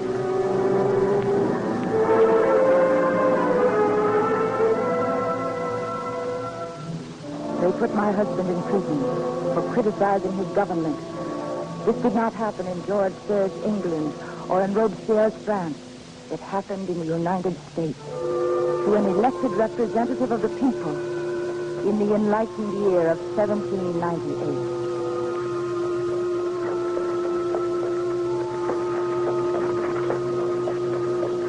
While Matthew was locked in a cell for horse thieves, counterfeiters, and runaway slaves without heat or decent cleanliness, I went back to the capital to seek help from members of my husband's party. An innkeeper there was expecting me. I was led to an anteroom. 2 men rose when I entered. One was my husband's friend, Senator Mason of Virginia. Mrs. Lyon? Senator? You know this gentleman or know of him? The Vice President of the United States, Thomas Jefferson. Mr. Jefferson? I'm honored, Mrs. Lyon. Sit down, please. Thank you. The jaws of the trap I warned against did close. Yes. Your husband's friends are rallying, Mrs. Lyon. The entire country shall know of his plight. I feared he had no friends, only enemies. Madam, I myself am not above the revilings of these same enemies. However, we are not here to talk of me. Mrs. Lyon, how is your husband? Angry, Mr. Jefferson? Yes, as I can believe that. He's ill-fed, alone, in an unheated cell, surrounded by filth. If he were a criminal, he could be treated no worse. To the Federalists, he is a criminal. But that's so unjust. By Federalist standards, we're all criminals. But only Matt Lyon is in jail for it. And because he has become a symbol for the rest of us, a rallying point for all Americans who love freedom. But in the meantime, Matt is in jail. And something must be done for him. I've tried everything, but I don't know what else to do. Now, Senator Mason suggested I bring you these articles that Matt has been writing in prison. It appears they allow him to write freely there. Well, it evidently hasn't occurred to them yet that he can become a martyr by doing so. Can you help him, Mr. Jefferson? I hope so, my dear. Now, what are these articles you speak of? Well, here's one. I'll read it. In every society worthy to be called free, there is an untrammeled play of public opinion. Immunity from criticism is the privilege of no government official. The right of arguing about ideas must be cherished and jealously guarded, for it is our heritage as free men. Good. The man is eloquent. Mrs. Lyon, this will reach every newspaper that will print it, and there are still many. Then you can help him. He must keep on writing. Tell him that. I will see to it that what he writes reaches the people. Now, one more thing. This is election year for Congressman. Tell Matt that he must stand for re-election. Even though he's in prison? Especially because he is in prison. But, Tom... From the forum of his cell, he will appeal to the sense of justice of the American people. Mr. Jefferson, I don't want my husband a great and shining symbol of political thought. I want him to be freed out of that frightful prison. So he shall be, Mrs. Lyon. Senator, tell her your plan. Well, in order to get Matt out of prison, his fine must be paid. We haven't $1,000. It's a small fortune. Yes, so it is. and I'm determined to raise it. You, sir? By subscription. The people of Virginia, friends of justice in my own state, will raise the funds. Tell Matt Lyon his days in prison are numbered. He has the word of a Virginia gentleman for it.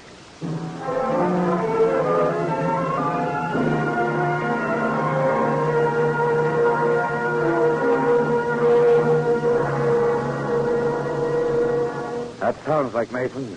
The word of a Virginia gentleman. Well, bless him. Here, give me your hand. Oh, I hate these bars between us. I know.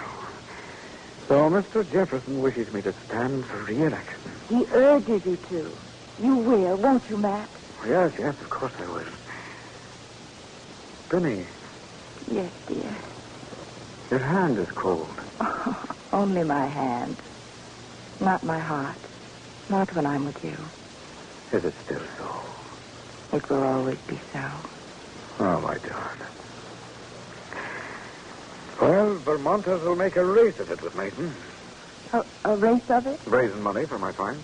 You mean there's a subscription campaign begun here, too? As Mr. Jefferson says, your husband is becoming a rallying point. Apparently, the people of Vermont are as anxious to free me as those in Virginia. And you will keep on writing while you're here. I'll see to it that everything gets to Mr. Jefferson. Oh, Matt, Matt. Hush, my darling. There now. We've only started. We've only just started the fight.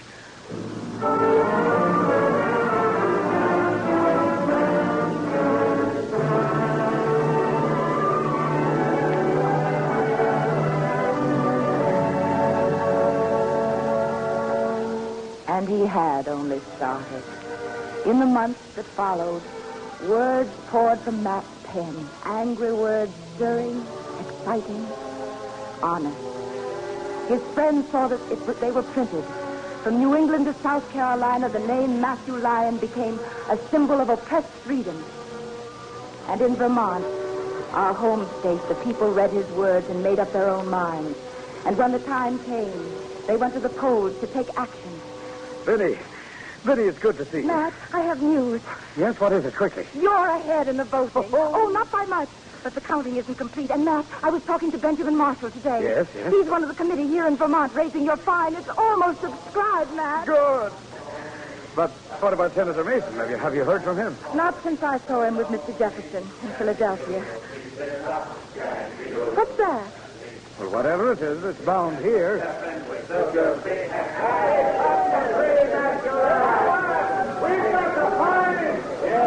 Matt, it's Benjamin Marshall and all the others who've collected the fine. Yeah, now, stop that noise. You can't come in here. You can't come in here. It's against the law. Law, you say? We've come to free Matt Lyon, man. Matt, I'll shake your hand through these bars, and I'll shake it again when you're free of them. Oh, Mr. Marshall. Constable, let Mr. Lyon out of that stinking cell. Sir, I cannot. The rules say... He's served his 4 months and more, and now we're here to pay his fine. We've got here $1,000 to free Matthew Lyon. It's most irregular, but as long as you have the money, Oh, Matt. But I haven't told you the news yet. The results of the election are in. You've been re-elected, Matt, by an overwhelming majority. Really? The people listened as Jefferson said they would. It's their victory, Matt, as much as yours. Ours, my darling. Every one of us who believes in liberty. Now let me through. Senator Mason. Matthew, to whom do I pay this money in my saddlebags? The people of Virginia are going to set you free. Senator, you haven't collected the fine, too. What do you mean, collected it, too? A committee of Vermonters has raised the money, sir. But I've ridden all the way from Philadelphia to pay this fine. It's fitting that Vermonters should pay it. But even so, we in Virginia consider this our responsibility. Matt Lyon is a Vermonter, not a Virginian. Yes, oh, gentlemen, please. A suggestion from my wife. I thought if Vermonters paid half and Virginians paid half... Done, Matt, done. Good. So, my darling, it's all set. Oh, Matt. Matt, I'm so proud. I'm so proud and happy. Well, Vinny, the people have spoken for me tonight. They've set the pattern of my course. They've said, repeal the Alien and Sedition Acts. And I shall return to Congress dedicated to fight for this repeal until it's won.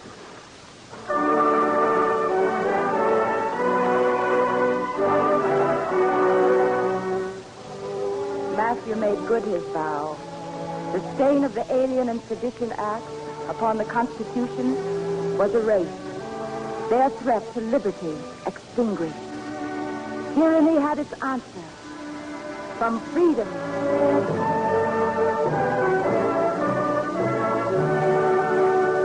The raging debate has faded to whispers that echo faintly down the long corridor of history. Today, in the halls of Congress, in a town meeting house, on a village green or a city plaza, wherever free men gather, the shadow of Matthew Lyon is likely to join them. Though his voice is stilled, his spirit is not. That spirit that cried, freedom so fiercely won must be fiercely cherished. Liberty so dearly bought must be guarded with vigilance and faith.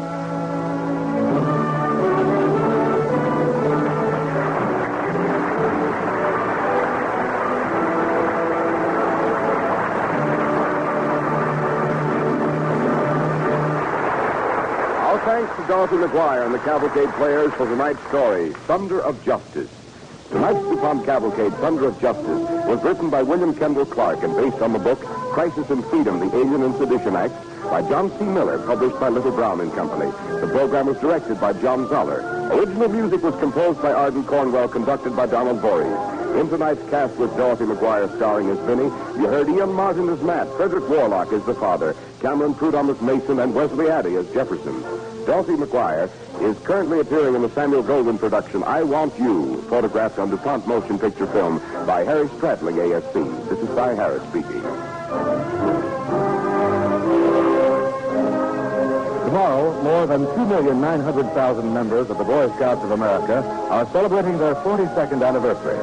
Now, more than ever, men are needed to serve as Cubmasters, Scoutmasters, and Explorer Advisors. During this Boy Scout Week, offer your services to the youth of your community. The DuPont Cavalcade of America comes to you from the Velasco Theater in New York and is sponsored by the DuPont Company of Wilmington, Delaware, makers of better things for better living through chemistry.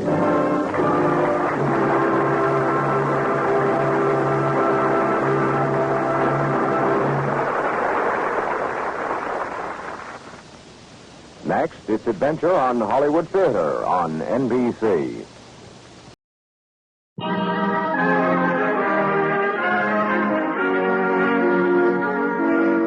The DuPont Company of Wilmington, Delaware, makers of better things for better living through chemistry, presents the Cavalcade of America.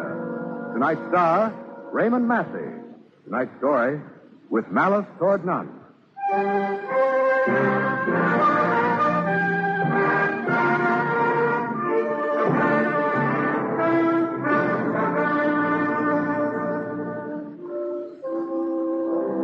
This is early afternoon of a drizzling, cloud-racked day in Washington, D.C., the 4th of March, 1865, on the eve of victory for the North in the war between the states. Despite a downpour in the morning, a huge crowd has gathered before the portico of the Capitol building. They are waiting now, waiting as crowds do, pushing, talking, laughing. As we wait as well with them, we eavesdrop upon two citizens. What do you think he'll say, huh? What do you think he'll say?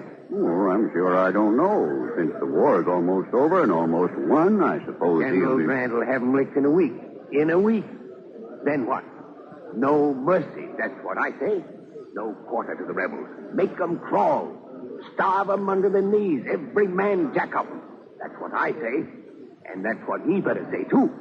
I don't believe Mr. Lincoln will talk like that, my friend. I just don't believe he will. Oh, here he is now.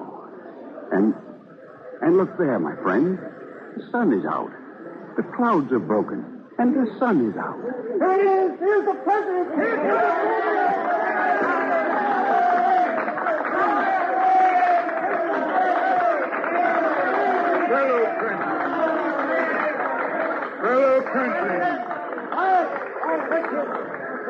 Fellow countrymen, At this second appearing to take the oath of presidential office, there is less occasion for an extended address than there was at the first. The progress of our arms, upon which all else chiefly depends, is as well known to the public as to myself. And it is, I trust, reasonably satisfactory and encouraging to all. On the occasion corresponding to this 4 years ago, both parties deprecated... What is he thinking? This gaunt, monstrously weary man who has but a scant 40 days to live. This speech he had written out a week before the inaugural as he pondered the terrible choices victory itself would bring to him. Figures far more powerful than the little man in the Capitol crowd would counsel revenge, a piece of fire and a sword. He remembers perhaps one such bloodthirsty gentleman, one we shall call Wesley Ford Thatcher. Thatcher. Yes, he remembers Thatcher.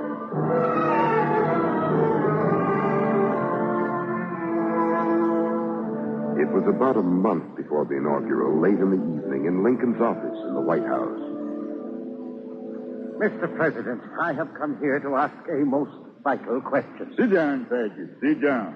Please excuse my disability, as the man called it. My vest seems to have come undone somehow. Mr. Lincoln, I have come here on behalf of hundreds of your own constituents in New York and New Jersey to ask a most important question. Take care, man. All questions grow less vital when delivered from a sitting position. I found that out. Very well, then. This chair will do. But I must most respectfully warn you. That you'll sit up straight, right spang on the edge of it? Well, all right. That's your privilege, my friend. I trust you'll allow me to slump down a little. Sorry, Thatcher. You see, all along about this time of day, I start to come apart at the seam. My vest rides up, my galluses lose their gimp, and my feet just naturally reach for the corner of the deck. You don't mind the slippers. Your friends, Mr. President, are by this time well used to your remarkable appearance. May I count you, sir, among those few long-suffering martyrs? Martyrs? Among my friends? I have voted for you twice, Mr. Lincoln. As the lesser of two evils, perhaps? Possibly, sir. But I carried with me into your column on election day many hundreds of thousands of votes. It is those good people I must speak for now. They are worried, Mr. President. A momentous question disturbs their minds and, I may say, their hearts. And the question is? I'll be blunt, sir, and completely open. Good. Good. And brief as well. Exactly. We want to know, Mr. President, whether or not you are at this moment conducting shameful, secret peace negotiations with Jefferson Davis in Richmond through the person of one F.P. Blair. The rumors are everywhere, sir. And sound men are everywhere left in the dark. We want to know... There, one question at a time. And do sit down, Thatcher. So it's old man Blair that worries you, our elder statesman. Yes, it is. Elder Meddler, I'd call him. He frets me, too, at times. Well, I shall answer your question. But first, let me ask a single question of you. Mr. Thatcher, why do you want this war to go on? Because the rebels must be punished for their crimes.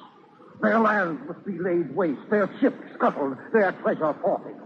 And their leaders must be hanged, sir, hanged by the neck until dead. It is the will of God, Mr. President. The will of God. All of you are so sure you know the will of God. I am the only one who does not know it. Well, you must learn it. From you, sir. Unless I am more deceived in myself than I often am, it is my earnest desire to know what the will of Providence is. Mr. President, I have asked you a question, if you please. Have you been conducting secret peace negotiations? No, sir. I have conducted no peace negotiations. Old man Blair has proceeded entirely upon his own authority. Well, at Blair's urging, Jefferson Davis yesterday sent a delegation to meet with General Grant. Just a few hours ago, I learned by telegraph that the meeting there had led to no result. The war will go on. Good. It is that news, I'm afraid, that has caused my my extreme fatigue, Mr. Thatcher. Well, this is splendid news, Mr. President. It would not be considered so among the bivouacs and around the campfires of the men who have marched and suffered from Manassas through Gettysburg to the gates of Richmond. However, that's probably John Nicolay, my secretary. Wants me to get some supper. Come in, John. Come in. Mr. President. Yes, John. Mr. President. Why, you're all of a fluster. Secretary Stanton's had another telegraph message from General Grant. Most important, he says. Most important, sir. And can you meet him at the War Office telegraph room at once? Oh, to be sure, John. I guess Charlie Tinker down there can scare me up a bite to eat. If you will excuse me, Mr. Thatcher. Oh, certainly, certainly. I shall return home to Brooklyn much reassured, Mr. President, and I shall tell the voters whose confidence I have had the honor to inspire. Yes, I'm sure you will. But I must get about the business of this war. This war you like so well, Mr. Thatcher. Come along, John.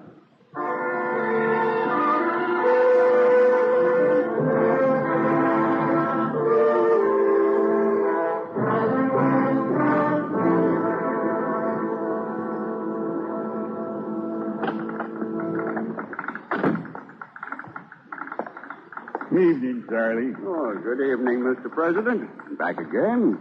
Back again, Charlie. By urgent request of our boss, Secretary of War Stanton. Oh, fine. Seems to me I spend about 5 times as many hours right here as I do anywhere else in town. Where's Mr. Stanton? Oh, he went up to his office there. He said he'd be right back down. Your old chair, Mr. President? Yes, sir. I declare, Charlie, it's a pleasure to look at your honest face across the desk and listen to that key rattle. Thank you, sir. No, I'm among men who work for a living, not talk. Talk. Well, we like to have you here with us, sir. I know you do. This is just about the one place in Washington where I can get loose and act as if I were back home on the Illinois circuit, lawyer in the game. You had any supper, Mr. President? No, Charlie. Things have sort of piled up on me all day long. Maybe you could do something about that. I already have, sir. You sent a boy out for sandwiches and coffee as soon as I heard you were coming back. There, now, I swear. Telegraphers are my favorite people. They know I got human insides in spite of all the evidence to the contrary outside. Here's Stanton.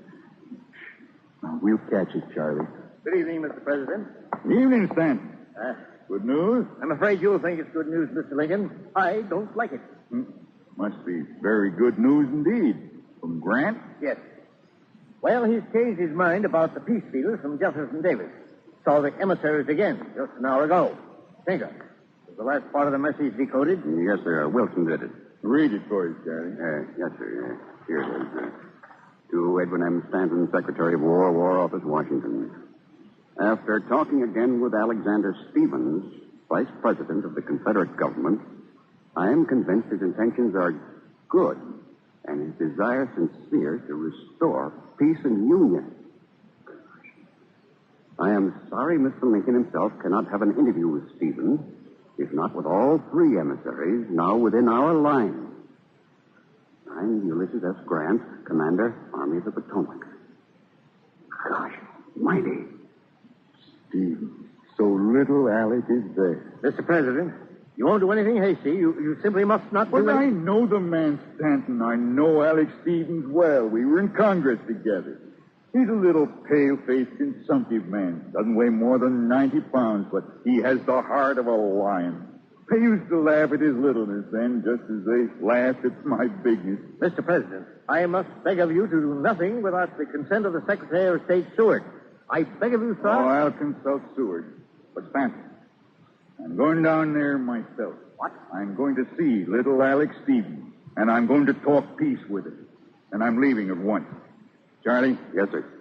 Get this in code and send it at once. Yes, sir. Tell General Grant I will see Alexander Stevens and his 2 companions.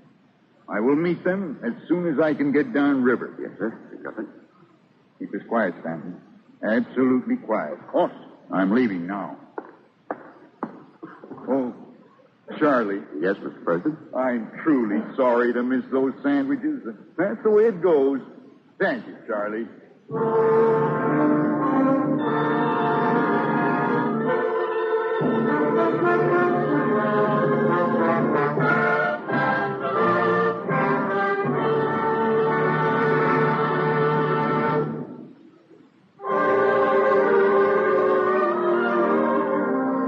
You're listening to the Cavalcade of America, starring Raymond Massey, sponsored by the DuPont Company of Wilmington, Delaware, makers of better things for better living through chemistry.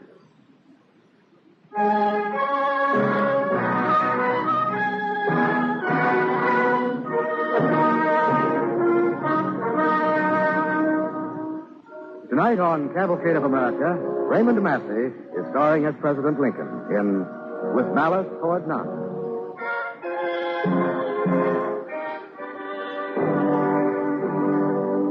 For 2 days, the President of the United States was missing from Washington with his Secretary of State. There were fewer reporters then, but the news seekers were just as avid.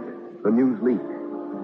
A guest in the White House saw the President hurry away and rushed to question John Nicolay, who knew nothing of Lincoln's departure. But the story spread. Still, for a few hours at least, the mission was secret. And as a small naval vessel moved down the Potomac to Chesapeake Bay, the President stared ahead across the widening waters.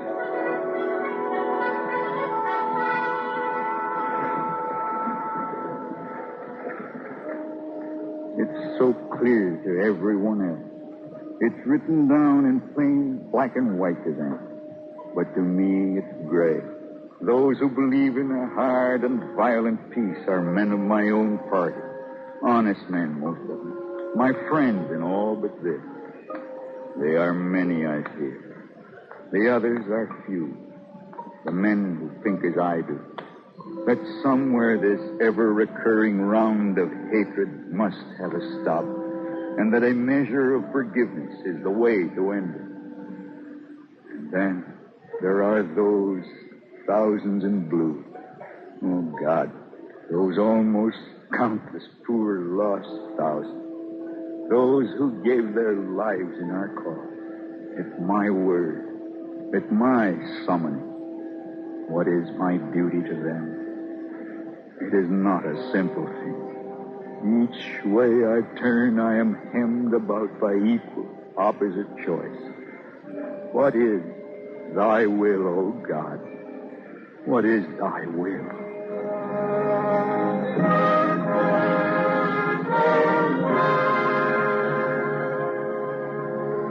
And in the morning, with the ship at anchor in Hampton Roads in Chesapeake Bay, near Fortress Monroe, the President receives a visitor. It is Vice President Alexander Stephens of the Confederacy. As the tiny Stephens comes aboard and into Mr. Lincoln's cabin, he is swathed in a huge overcoat of rough gray Confederate homespun with many heavy shawls against the February cold.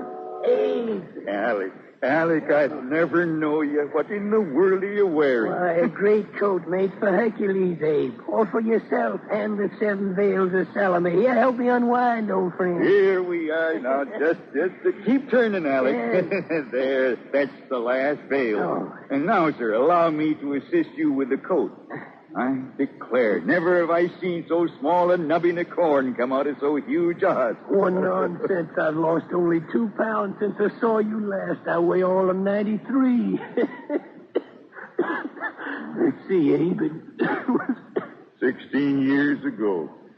Those were better times. Oh, they were. But I cannot feel that either you or I have been responsible for the worsening, Abe. It was done in spite of us. I hope that's true. Now the question is, can we turn back the clock between? I've come to try, Abe. And so have I. But there are others. In a sense, my friend, I am many times a prisoner. A prisoner of other men's convictions and my august position. Nor am I free. We haven't much time, my friend. Neither of us. We haven't much time. So you feel that, too? I've never told anyone, not even Mary. That death is near you? Yes, I know. Death is a friend in my house, too, Abe. He's lived with me in rack and fever long years now. I've known him only lately, but I know him well. and true. You'll find him a good friend, Abe. Well, we've come to talk of peace, Abe, not death. And the others are waiting in the wardroom. All right. Oh, Alec. Yes, Abe? There are many things I must say officially, things I must say, a stand I must take. I understand. I'm burdened in a like manner by my instructions and by the dead men engraved, by Stonewall Jackson and Colonel Ashby and Pickett's men, Abe, by the soldiers of my own state, the men of Georgia, who have preceded me in great numbers to a final peace. They are all around us, blue and gray. Yes. And you know, Abe, I think they would not ask too much, only that we try. It is harder for you, of course, since you will be the victor.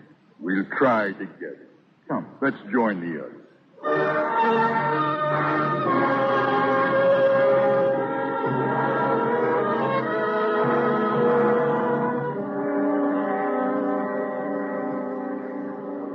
And so, gentlemen, I think I've made myself clear. Our points are three. One, a restoration of the national authority throughout all the states. Two, no receding on the slavery question from the position I made clear in my last annual message to Congress. Three, no cessation of hostilities short of an end of the war and the disbanding of all forces hostile to the government. That is your official position, Mr. Lincoln? That is my position, Mr. Stevens. And God help me, I can take no other. Yes. May I suggest, gentlemen, that we take up the points set forth by Mr. Lincoln one by one in reverse order of importance. And let us see if we cannot find some mutual point of agreement in each area. I believe my colleagues, Mr. Hunter and Mr. Campbell, will agree with me when I point out that in regard to an immediate cessation of hostilities, President Davis and General Lee would require certain conditions to be fulfilled.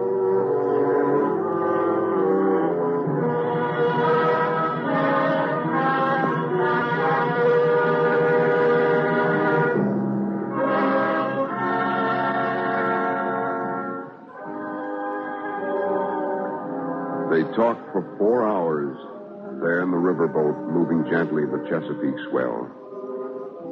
If any one of them, Lincoln and Seward from the north, Stevens, Hunter, and Campbell from the south, all good men, if any of them could have spoken what was in his heart, he would have said simply, "Let us have peace."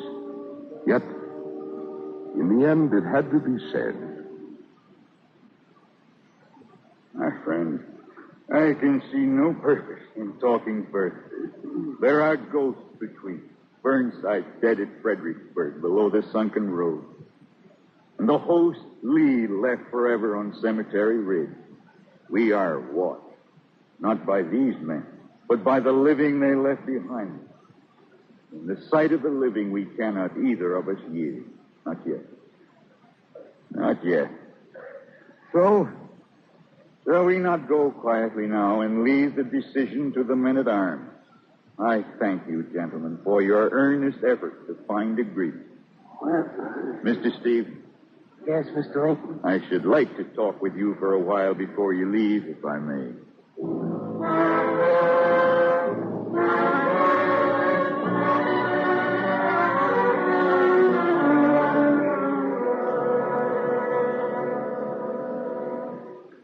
So, Alec, we failed. Oh, I'm not so sure, Abe.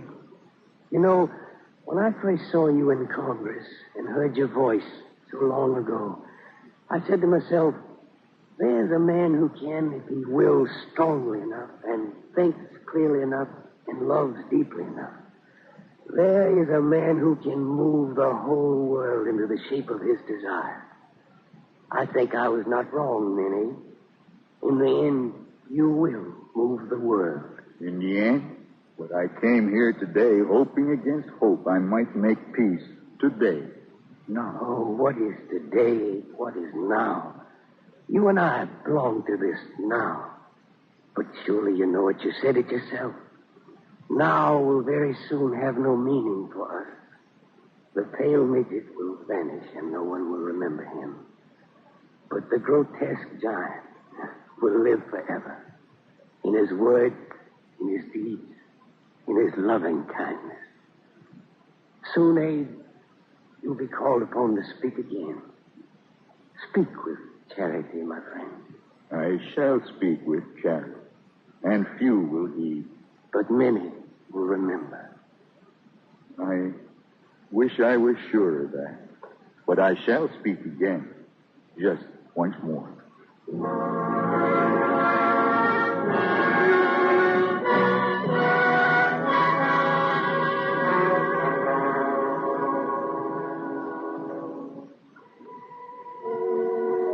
He is speaking again now, on this, the 143rd anniversary of his birth, as he spoke then, on that inaugural day in 1865, when the sun broke through the clouds. And as he shall speak, so long as there are men to read and honor words of wisdom and courage and love. With malice toward none, with charity for all, with firmness in the right as God gives us to see the right, let us strive on to finish the work we are in, to bind up the nation's wounds, to care for him who shall have borne the battle and for his widow and his orphan, to do all which may achieve and cherish a just and lasting peace among ourselves and with all nations.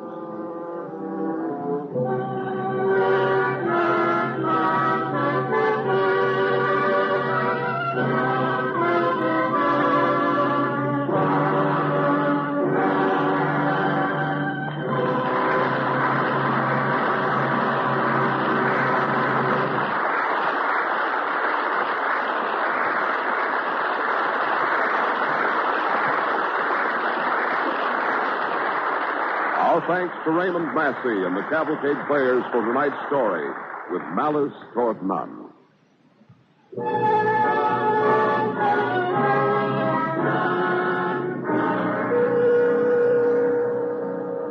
On December 25th, 1776, 3 words written by George Washington became a battle cry of freedom.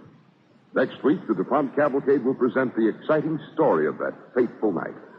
Our play, 3 words. Our star, Claude Rains. Be sure to listen.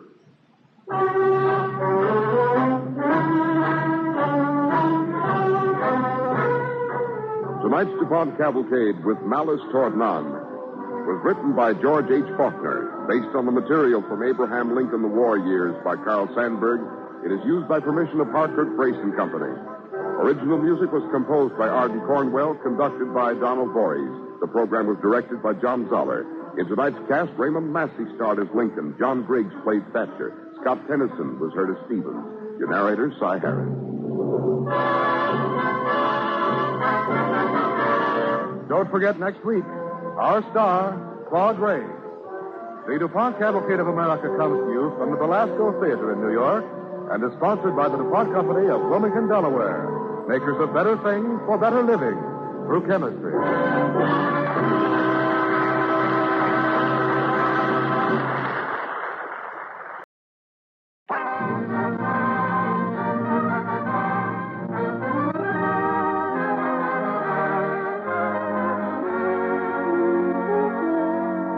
The DuPont Company of Wilmington, Delaware, makers of better things for better living through chemistry, presents the Cavalcade of America. Tonight's story, 3 words. Tonight's star, Claude Rains.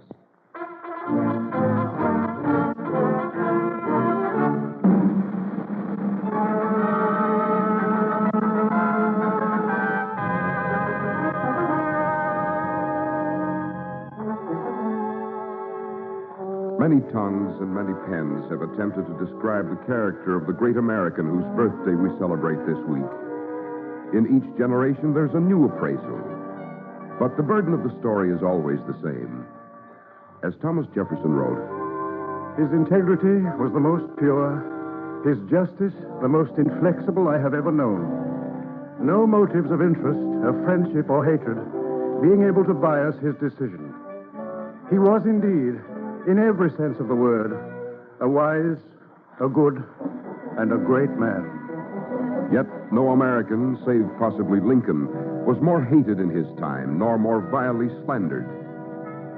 How do you picture him, this history-shrouded, myth-ridden commander?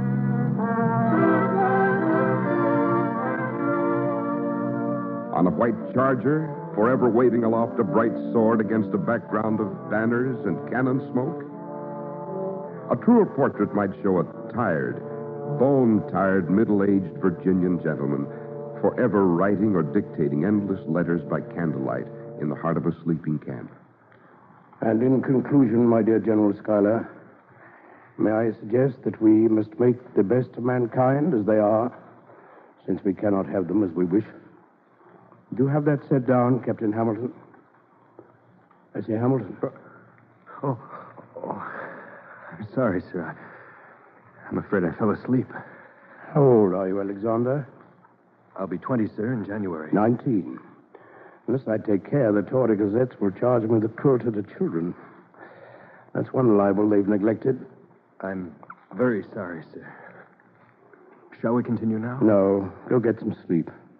I've only one more letter. To my overseer at Mount Vernon. I started it earlier myself. But, sir, it's past 2 o'clock in the morning. You must need rest now. I've needed rest ever since I allowed myself to be persuaded to command this poor army. Chiefly because my orders are so seldom obeyed. I've given you an order, Captain. Go to bed. At once. Yes, sir. Good night, sir. Good night, Captain. See, the letter to Mount Vernon. Oh, yes, here it is. The negress called Doll at Ferry Farm must be taught to knit and made to do a sufficient day's work of it. A lame Peter, if nobody else will, must teach her. Tell Frank I expect he will lay up a more plenteous store of the black common walnut. He will be particularly attentive to my field hands in their sickness. Yes. Now, let's see. And to order every overseer positively to be so likewise. But I am sorry to observe that the generality of them view these creatures in scarcely any other light than they do a draft horse or ox, instead of comforting them and nursing them when they lie on a sick bed. Your obedient servant,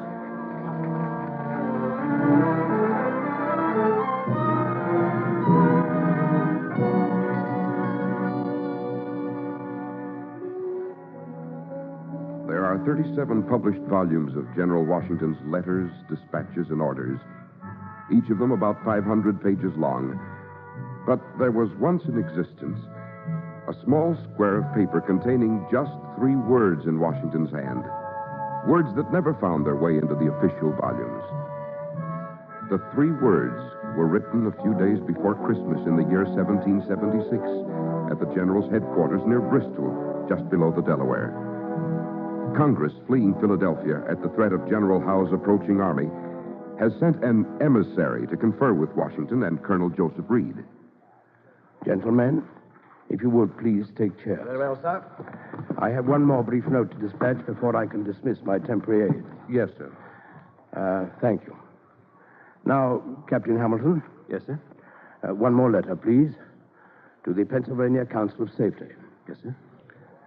Gentlemen, your collection of old clothes for the use of our army deserves my warmest thanks. They shall be distributed where they are most wanted. Your obedient servant, etc., etc. And that will be all, Captain. You may return to your battery. Tillman will resume his duties this evening. Very good, sir. Now, gentlemen, Colonel Reed. Well, you, sir. General, I've been sent to you to offer you the continued favor and good wishes of the Congress, and to ascertain your views as to the state of the army. For this favor, my thanks. As to the state of the army, well, sir, you heard my letter. The army is in its usual state. It is miserable. Oh, but, General... It is desperate. General, can nothing be done to stop Howe here at the Delaware? The Congress is removed to Baltimore, but even there we may not be safe. No, you will not be safe in Baltimore, nor anywhere else on the eastern seaboard, unless you send me more men. Colonel Reed? Yes, sir. You yourself, sir. You were to call our situation to the attention of the New Jersey Committee of Safety and to demand more men. Yes, sir. We received no reinforcements in New Jersey. None. Well, the committee had fled, sir, from Burlington to Pottstown, to Haddonfield, anywhere to escape. The conduct of the Jerseys has been infamous. Infamous. But, General, we were told that you would shortly be joined with the regiments under General Gates. General Gates has been pleased to report to me in person and to continue on to Baltimore. But he left most of his men up on the Hudson, 100 miles away. Gentlemen, only a few days ago, the Maryland men, 2 whole brigades, to camp for home in a body with the enemy only 2 hours away and coming on. Their enlistments were up, they said. Here, between the British and Philadelphia or Baltimore, I have 3,500 men left. But this is horrible, horrible. Why, this is the very... The end? Perhaps. Yes. I think the game is pretty well up. But if Philadelphia falls, Baltimore cannot be defended. What are we to do? What? Why, save your necks as best you can, no doubt.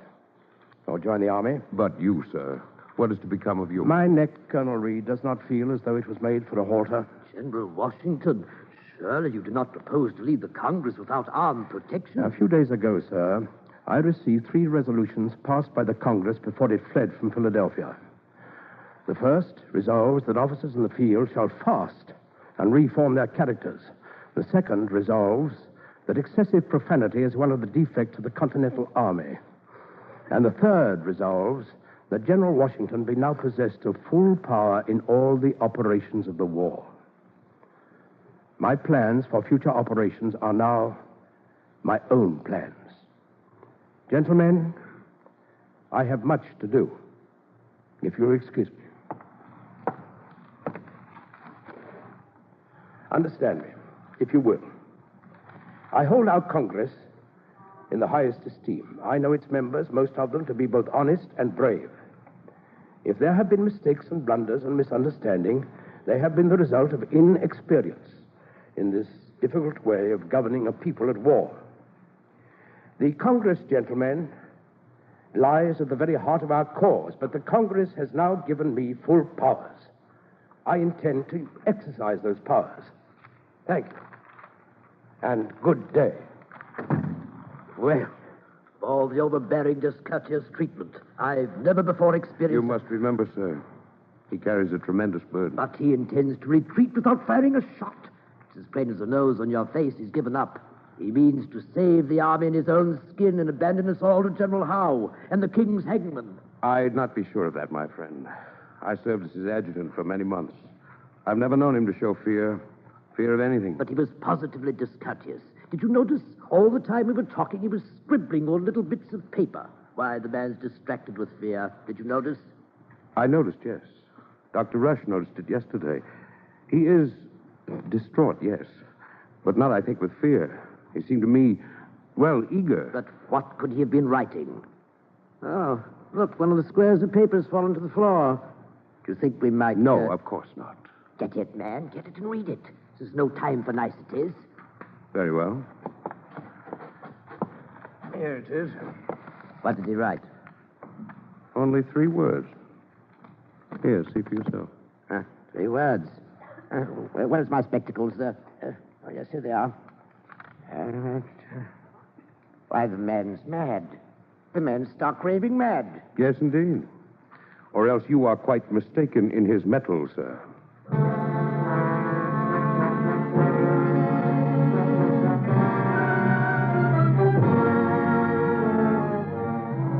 What were the 3 words General Washington had scribbled over and over again as he spoke of the end being near? What was their significance? The next few hours were to supply an answer heard round the world. General Washington, sir. Yes, Captain. Oh, our visitor has departed for Baltimore? In great haste, sir. Good. Hamilton, I fear I seemed overly brusque with our visitor. I find it difficult in view of our plans to place my mind in two quarters at once. What? You're going to do it, sir? The plan will be followed? Somehow, yes. Somehow. It's a question of supply. We can wrap ourselves in Pennsylvania's cast-off rags. But we have no flour to make bread. These precious millers are round about. They refuse to sell to us for continental currency. Oh, well, we'll manage somehow. You, brought a message, Captain? Yes, sir. An express just arrived from Philadelphia. Philadelphia? It must be from Robert Morris. He's about the only one of them who dared stay behind. Let me see the message, please. Here you are, sir. Thank you. Oh, good. Yes, this is splendid. But splendid, Captain. You may thank Providence for Robert Morris. He has pledged his fortune, all of it, to buy us bread. He has raised $50,000 in hard cash. What? It's on its way, under an escort of militia. $50,000? Not all at once. But he's got a good part of it on the road right now. Captain, you will order an armed patrol to ride out at once to meet Morris' men. Get the news to Mifflin and tell him to scour every grist mill for 20 miles around. Yes, sir. By heaven, we'll feed these scarecrows of ours. Very good, sir. And Hamilton. Yes, sir? Tell my staff to meet me here at 6. Send messengers to Cadwallader and Ewing downriver. I'll be off with you.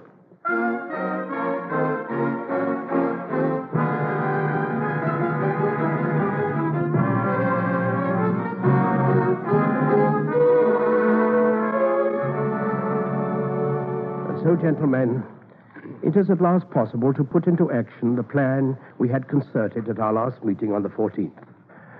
John Honeyman, a most valuable agent, has spent the past 2 days in the Hessian camp. He reports that they will celebrate Christmas in old country style.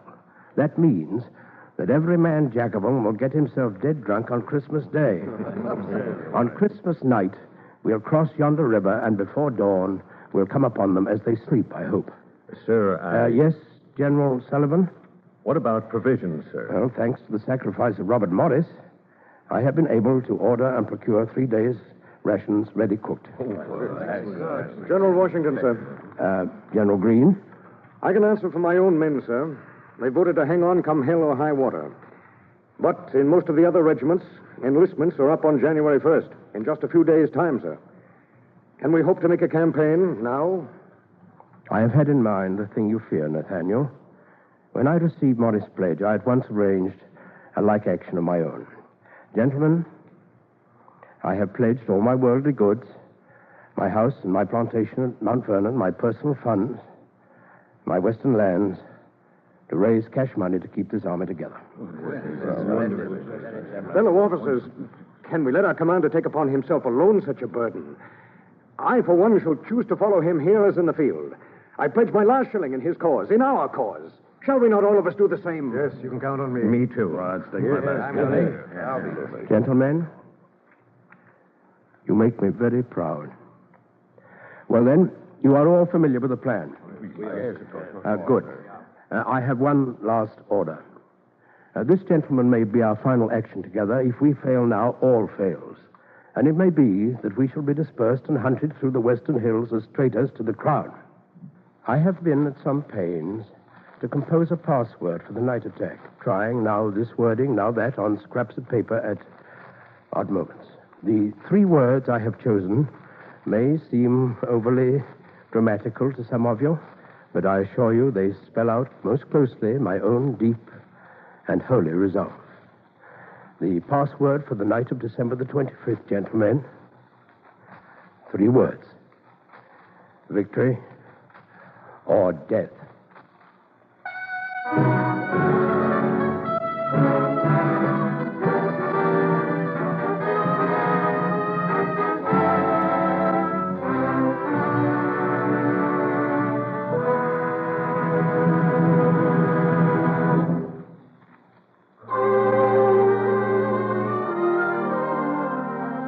Listening to the Cavalcade of America, starring Claude Rains.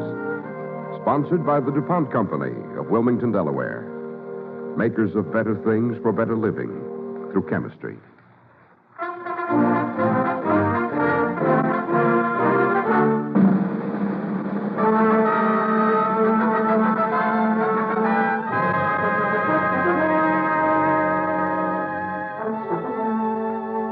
Tonight on Cavalcade of America, Claude Rains is starring as General Washington.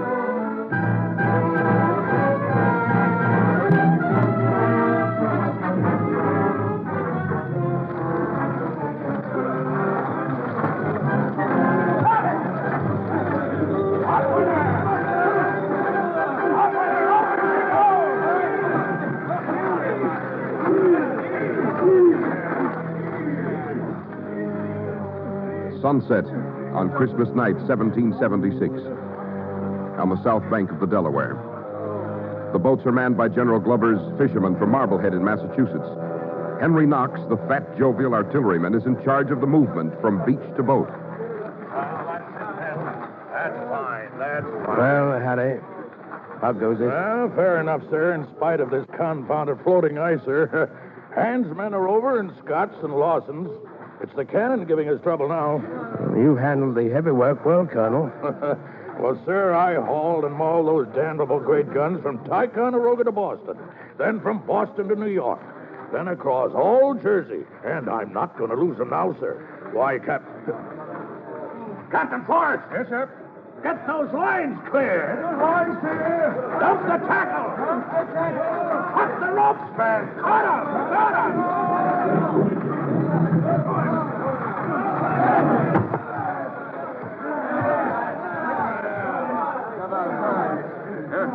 Well, that was the last of the cannon, sir.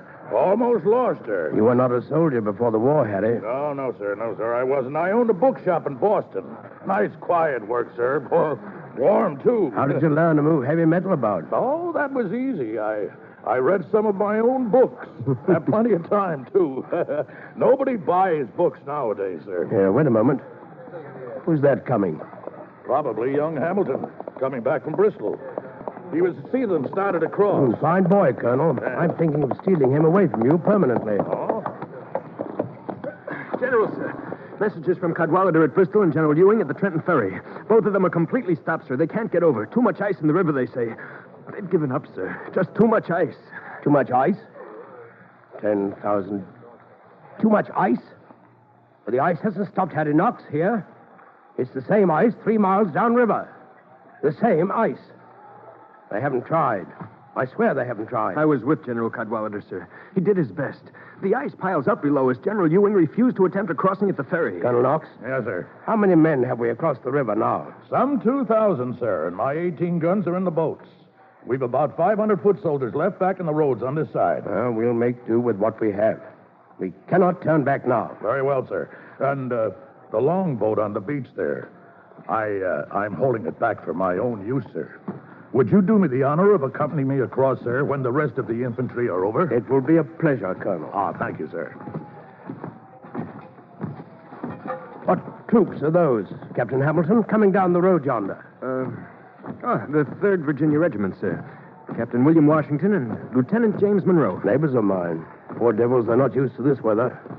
Well, I'll have a word with them. Carry on, Colonel Knox. By the book, sir. By the book.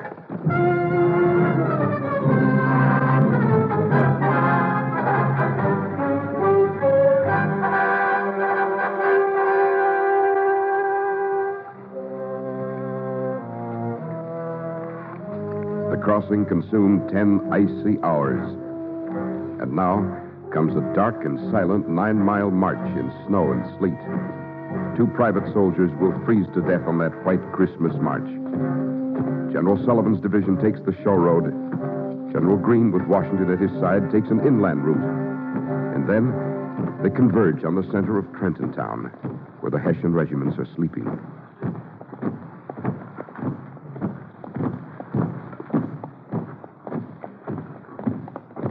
This was to be a night attack, but it's daylight now, half an hour past dawn, as Washington, Greene, and their staff officers come within sight of Trenton's spires.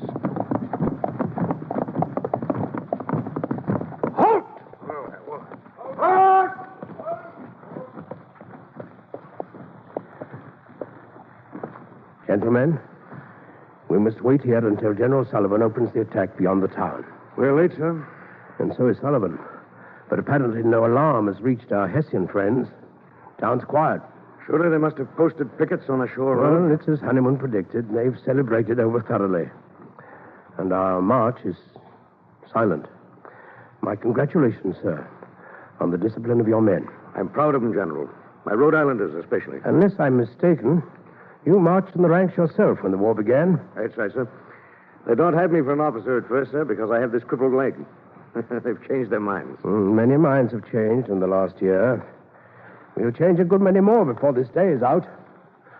But I detest this waiting. What can be keeping Sullivan? Listen, sir. It's a German horn, sir. They've discovered us. I fear so, yes. Look, they're pouring out of the houses. They're running for the square. But surely Sullivan must be in position. Surely he can't have delayed. He should be fighting now. Listen, sir.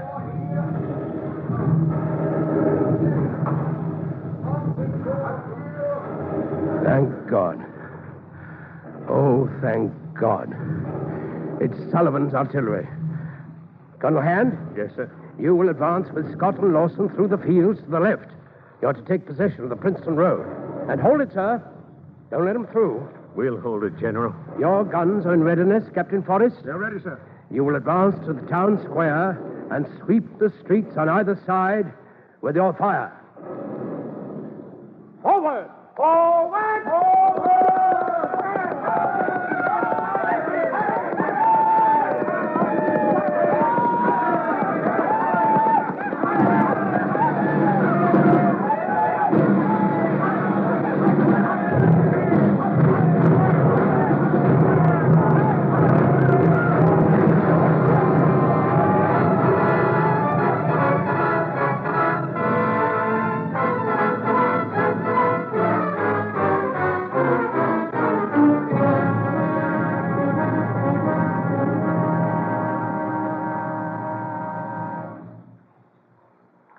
To the Congress of the United States of America. I have the pleasure of congratulating you upon the success of an enterprise which I had formed against the enemy lying at Trenton and which was executed yesterday morning. When they came to the charge, each man seemed to vie with the other in pressing forward. And were I to give preference to any particular corps, I should do great injustice to the others.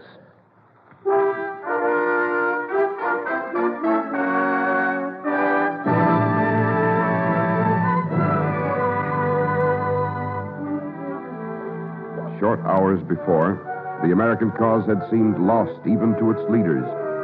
Now the news of Washington's victory rang round the world. In the smoke of Stout Harry Knox's guns at Trenton, in the blood of those who died at Princeton a few days later, in the dying breath of General Hugh Mercer, a lost cause, a dead cause came to life again. Of the man whose tremendous will was to save that cause again and again, let it be said once more on the eve of his birthday. He was, indeed, in every sense of the word, a wise, a good, and a great man.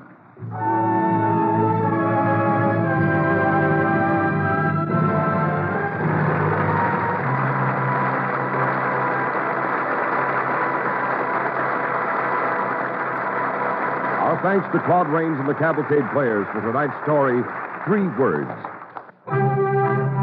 Tonight's DuPont Cavalcade, 3 Words, was written by George H. Faulkner. Original music was composed by Arden Cornwell, conducted by Donald Voorhees. The program was directed by John Zoller. In tonight's cast, you heard Claude Rains starring as General Washington. Bill Lipton was Hamilton. Richard Purdy was the visitor. Court Benson was General Greene. Jack Hartley was Knox. And Kermit Murdoch was Reed. Your narrator, Cy Harris. The DuPont Cavalcade of America comes to you from the Belasco Theater in New York and is sponsored by the DuPont Company of Wilmington, Delaware, makers of better things for better living through chemistry.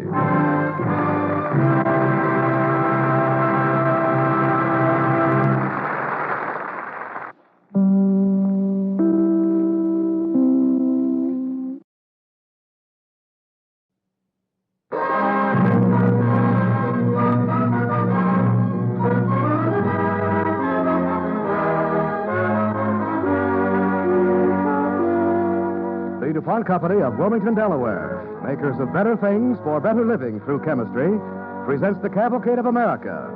Tonight, Dr. Commando, the true story of a daring Army medical officer in Korea. Tonight's star, Wendell Corey, as Brigadier General Crawford F. Sams.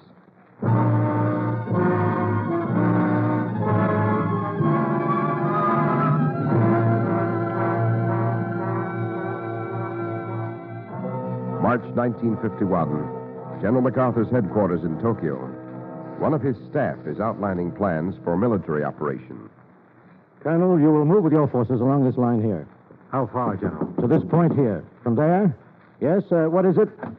General, I know you are not to be disturbed, but this dispatch... Let's see it. It concerns the area we are moving into, General. Concerns.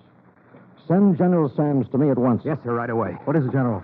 This whole area up here, the area we were going to move into... Yes? Bubonic plague.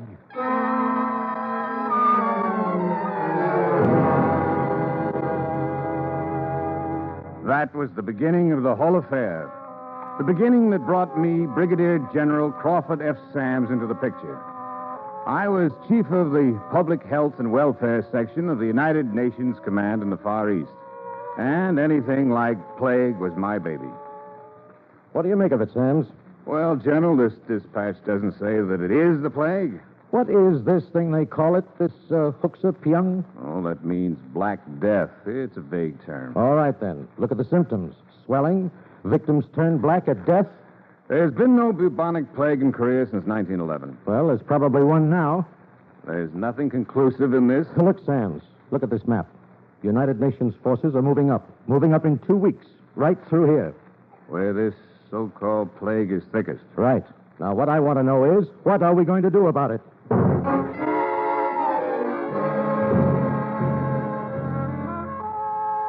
I took the dispatch back to my office and studied it. Listed the symptoms. Sores, swelling, high fever, high mortality. I wondered how reliable the report was. Was it made by a trained medical man or by a layman? There was not enough in the dispatch to go on. I had to have more information, more facts. General Sams, you sent for me? Lieutenant Drake? Yes, sir. How are you? Sit down. Thank you, sir. I thought you'd be sending for me. You did? Why? A dispatch on the plague epidemic in North Korea. You Navy intelligence people know everything, don't you? No, not quite, sir. All right. Drake, they tell me you have all sorts of fancy ways of slipping people in behind enemy lines and getting them out alive. Well, sir... I don't want to know all your secrets. All I want to know is, could you get a man... come here. Look at this map. Could you get a man into this area here? See, up here about, 50 miles behind the lines? Well, let me take a look. I see. Parachute, maybe, huh? Or isn't that the way it's done? Well, it would depend on the nature of the mission. Well, I've got to send a man in here to find out if this thing is the plague or something else. A doctor? Of course, a doctor. What's wrong with a doctor? Well, it's just that it requires a certain technique. Have you been behind the lines? Oh, sure, many times. That's my job. Oh, regular commuter, huh? Not quite. Well, what do you think? Well, the LCI 1091 will come in handy. You mean that landing craft the Navy's got fitted out as a lab? Yes, sir. Okay, we'll use it. But can you get the man in behind the lines? I think we'd be able to work out something with our guerrilla organization. Okay, come on. We're going to see the Chief of Staff.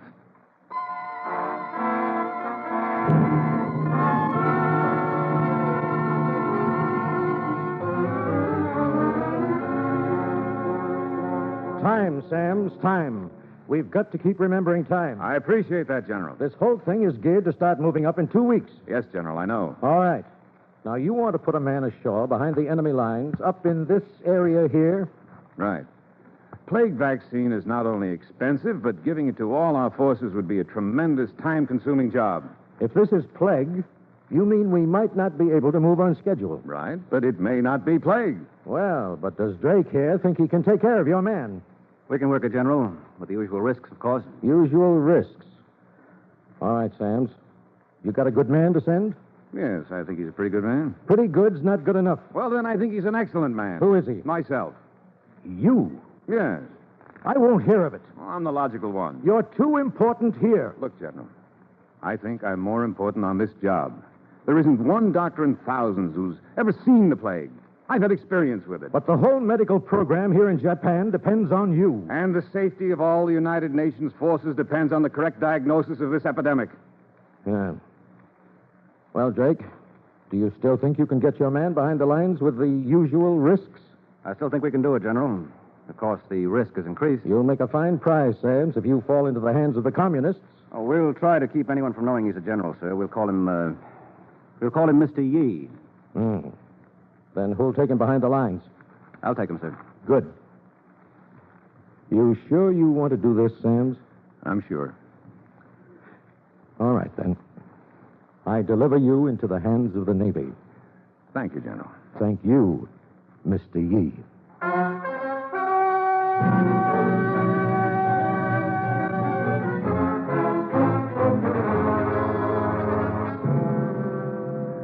Lieutenant Drake and I flew to Busan. Then, on a raw, cold, late winter's day, we boarded the LCI 1091, a floating laboratory ready to sail up and down the Korean coast to be on hand wherever disease might break out. You and I will share this stateroom, General. Good. Yeah, looks like we're going to have a rough sea. Oh, that's okay. I'm a pretty good sailor. Good. I'd better be to uphold the honor of the Army. Oh, I think you've taken care of that already, General, by coming on this jaunt. I haven't had a chance to thank you yet for deciding to come along with me. Give me a personal escort. It's reassuring, Lieutenant. I'm glad of that, sir. But I want to warn you, it's no guarantee. Oh, General. Yes? I was wondering, we may be handling some of these plague victims. That is, if it's necessary to bring any back to the ship, and... I know what you're thinking. We ought to be inoculated. Yes, sir. Well, truth is, we haven't got time for it. Takes 8 days for inoculation against plague to take effect, and we haven't got that kind of time. I see. Maybe I should have told you this before I let you volunteer. It wouldn't have mattered? Don't worry. We'll take all the precautions we can. Now, tell me something about this interpreter we're going to have. He's a Korean by the name of Han. You trust him? Yes, sir. Will I be Mr. Yi to him? No, he knows who you are. You must trust him. I do. He's been awarded 2 Silver Stars by the United States. Well, that's good enough for me.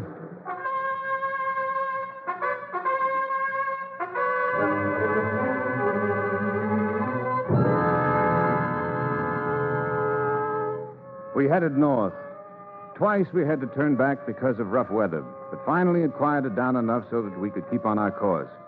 And that night we arrived at an island off the coast which is held by South Korean guerrillas. Here we were to make further arrangements for our landing on the mainland, and I became Mr. Yi. When we went ashore, we were met by a guerrilla captain. No good. No good, Lieutenant Drake. What's the matter, Captain? Landing on coast where you want.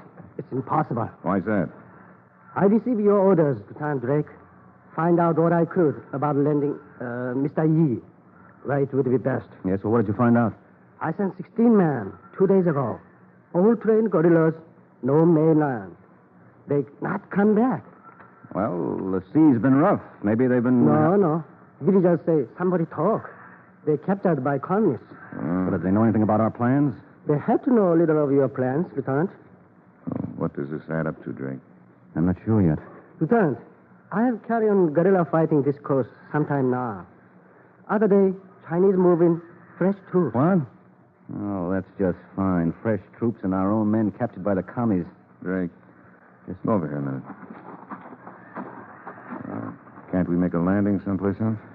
Well, it's not that simple, sir. Certain preparations had to be made for our arrival. Won't do us any good just to land on a strange coastline and start looking for victims of this epidemic.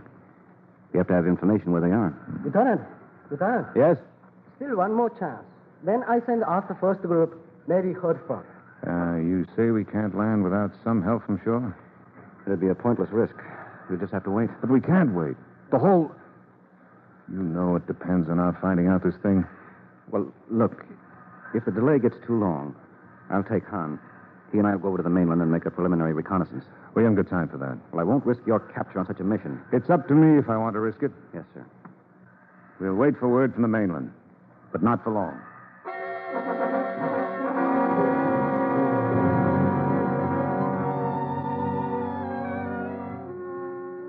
For 2 freezing days, we shuttled back and forth from our little ship to the island, waiting for word. Every lost minute precious. Finally, on the 3rd day... Well, I got word from the mainland. What is it?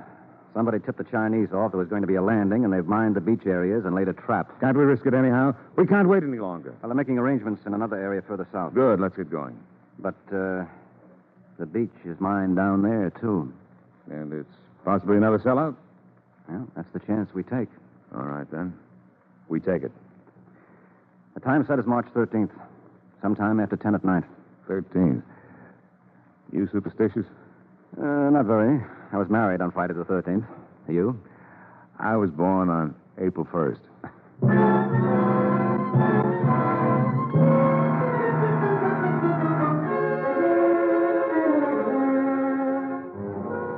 Because the sea continued rough, we transferred to a larger ship and under the cover of night proceeded south to our rendezvous point, 20 miles off the enemy-held coast. Last rundown. All right, General? What's that bombarding we can hear? It's a few miles north of us. Some United Nations warships are shelling the coast. Oh, that's a nice complication we hadn't thought of. Maybe a ship has been assigned to give our stretch of beach a going over. I don't think so, sir. Now, look, General, when we come to our offshore point, we'll get into a motor sampan and then we'll head towards shore. That's going to be a long, cold trip, about 20 miles. We'll be dragging behind what they call the tope. What? Well, that's a sort of oriental raft. When we get within 200 or 300 yards of shore, we'll transfer that and paddle in. And no chance of the raft breaking up in the surf? Well, they're pretty sturdy. You know how long we'd live if we got tossed in a drink this time of year? No? 3 minutes. That's how cold the water is. Okay, go ahead. Well, right now we should remove all identification. Dog tags, wallets. Your General Star, of course. Right. Oh, and I think you'd better shave off your mustache. Why? Make you look less occidental. Oh, okay. That's easy. All right, now, if everything goes well... And we haven't been sold out. Yeah, we'll be met on the beach by some guerrillas we have there. They'll have rounded out someone who's had close contact with the epidemic, so you can question him. And if this information proves unsatisfactory? While you're questioning him, I'll try to get into the village to spot some victims of the disease so we can bring them out if you need them. And then we come back the same way we went, right? Right. Only it's going to be harder bucking the waves. Okay. Is that it? That's it. There now. Do I look less occidental without the mustache? I never know you. Now what do we do? Now we just wait. Well, I should be good at that after all my years in the Army. Isn't this the spot in the movies where they synchronize their watches? Oh, we're slowing down. Yes? Lieutenant Drake. Yes, Han? It is time. You are there. All right, Han. Ready, Mr. Yee? Ready.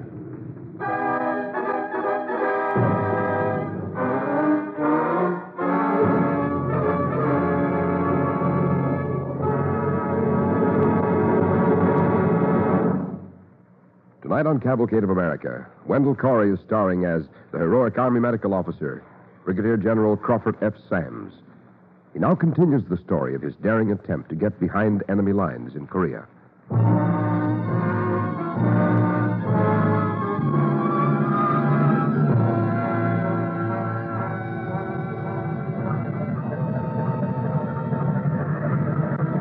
At exactly 10 p.m. on March 13th, Drake, 2 Korean interpreters, and I went over the side and into the motor sampan riding alongside the ship.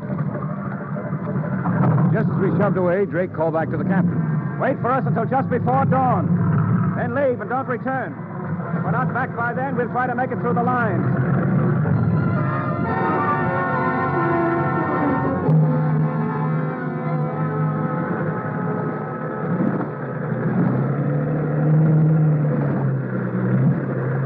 For 2 hours, the motor sampan labored along towards the coast, dragging the raft behind her. The ship quickly blotted out on the horizon, and there was nothing but white caps glimmering under a quarter moon that lighted up the unfriendliest stretch of ocean I'd ever seen.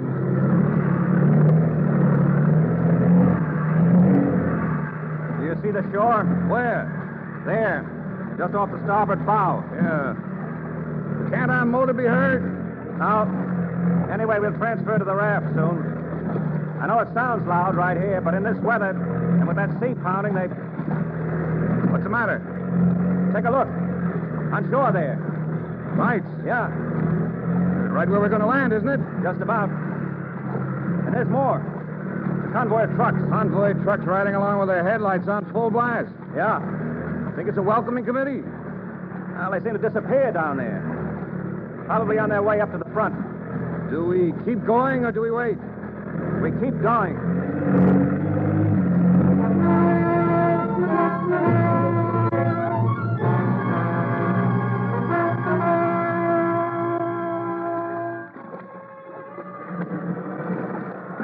About 200 yards from shore, we transferred to the raft. As we paddled towards shore, the icy water broke over the sides and froze on our faces. Keep it headed to starboard as much as you can. You see anything? No, we won't see anything until we beach. The party where to meet will be up in the bushes. Oh, what about the mines? Well, we'll beach. Hold tight. They'll come down and lead us through the mines. Our planes? There must be. Well, that'll take care of those convoy lights. I hope they've had plenty of target practice. Missing a convoy could be a hit on us.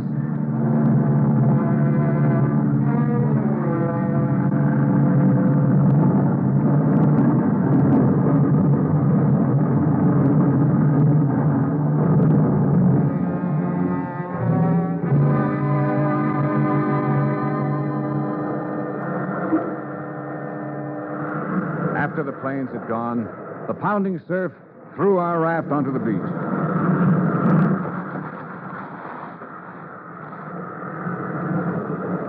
Down. Get down. Jump. Han, get down. Stay down till someone makes a move toward us. See anyone? No, we won't till they come out of the cover of the brush. You'll see them against the snow. Lieutenant Drake, look. Somebody's there. Yeah. How are we going to know they're the right ones until they're on top of us? Wait a minute. Listen. Jump. All right. Get with us.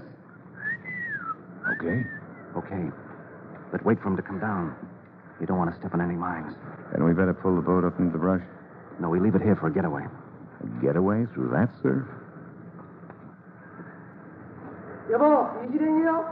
All right, Han, take over. Yes, sir. He says, is this Mr. E? Tell him yes, and what do we do now? 이게 이지랭입니다. 이제부터 어떻게 할까요? 그 가진 사람이 저기서 기다리니까 글로 빠르가셔서 고속으로 가시죠. He said they have a stretcher bearer to talk to Mr. E. You go up to cave edge of beach. All right, let's go.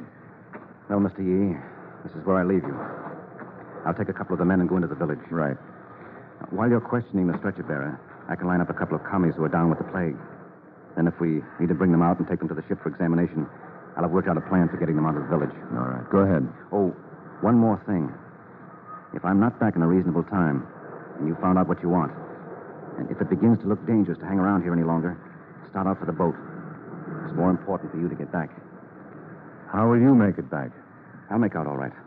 Now remember, sir, the ship leaves its station just before dawn, and you've got a long haul back to her. All right. Good luck, Lieutenant. I hope you find what you want. And remember, if the gods say the commies are coming, light out for the boat and forget about me.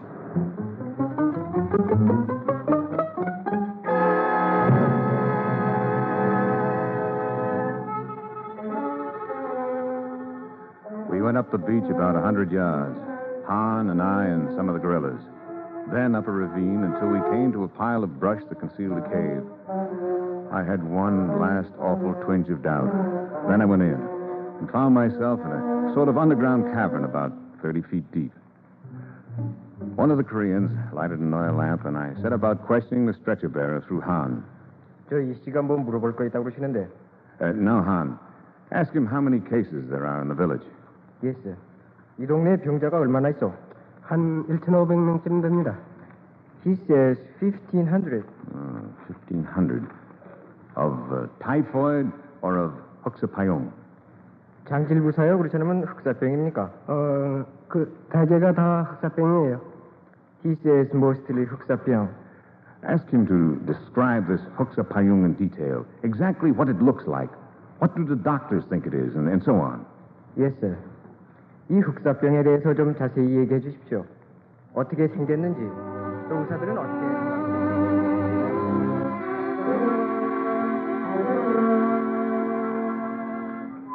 While Han and I were questioning the stretcher bearer, Drake and Chung and another South Korean had quietly slipped by the sentries guarding the village and made their way through the narrow alleys between the rickety native huts where the victims of the epidemic were quartered. The village was almost deserted except for the patients, whose moaning rose up from the shacks. How much further, Chung? Right here, in this hut. Here, 20, maybe 36.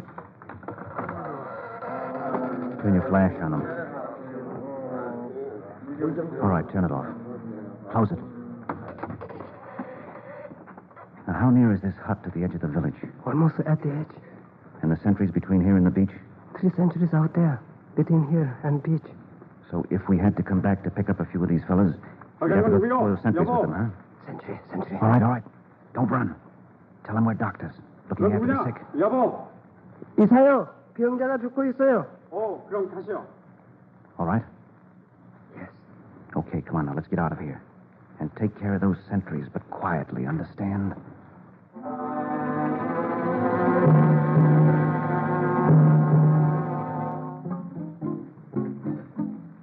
All right, Han. Let's get back to the symptoms. Yes, Mr. E. These sores the stretcher bearer talked about. The sores on the body. Ask him more about that. Where on the body? 몸 어디가 아픕니까? 전신에 전기가 납니다. 그리고 얼굴이 시커매져요. He says they are all over body and face. Wait a minute. Is he absolutely sure they break out on the face, too? 얼굴에 전기가 난다는 게 사실이요? 네, 그렇습니다. He says yes. He's sure. 그게 누구요? 이승훈이요. What's that? Wasn't that the guard? Yes, Lieutenant Drake returning. Oh, good. Everything's all set to take a couple of commies from the village if you need them, Mr. Yee. We won't need them. Oh, how come? This stretcher bearer says that the sores always break out on the face as well as elsewhere. What's that mean? That means it isn't bubonic plague. It isn't? No, because plague may turn the face black, but it never erupts there. It sticks to the lymphatic glands, and there are no lymphatic glands in the face. So we're sure it's not bubonic plague. That's it then, huh? That's it. What's he say, Han? He said those shots are from the village. They may have come across those sentries. We better get started. All right, let's go. Thank them all, Han. Thank them for their cooperation and their courage, and tell them one of these days we'll be back.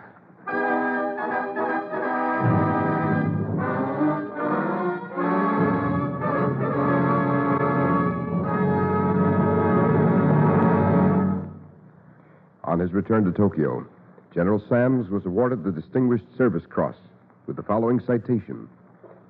By extraordinary heroism in action against an armed enemy, General Sams acquitted himself with rare distinction as head of a special operations group whose hazardous mission of personally determining the possible presence of pestilential disease among personnel of enemy forces dictated deep infiltration into enemy-held territory. General Sam's party returned to the offshore rendezvous with conclusive information of such significance as to affect the immediate conduct of the United Nations armed effort in Korea.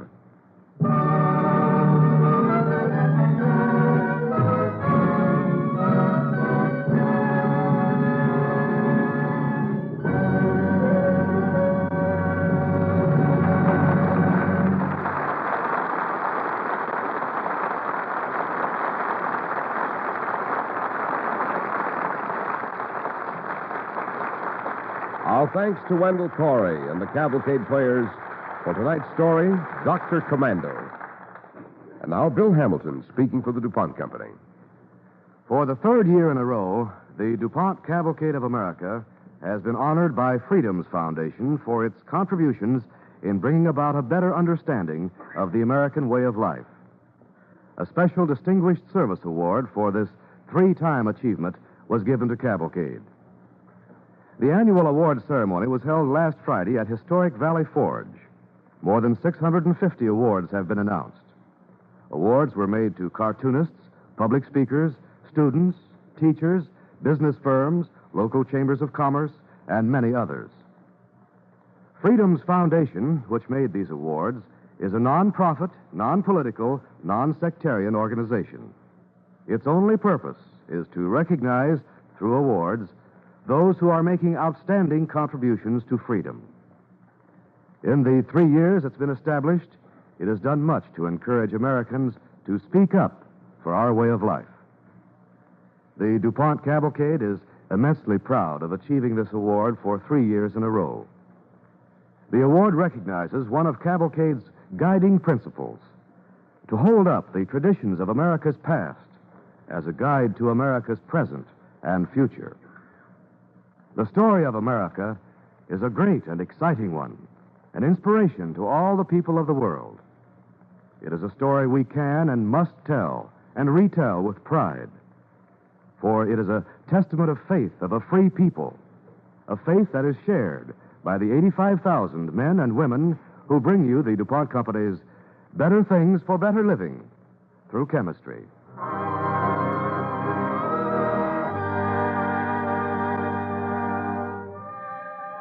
Next week, the DuPont Cavalcade will present the story of a woman who defied one of history's most powerful figures to marry the man she loved. Our play, Romance at Fort Crawford. Our star, Arlene Dahl. Be sure to listen.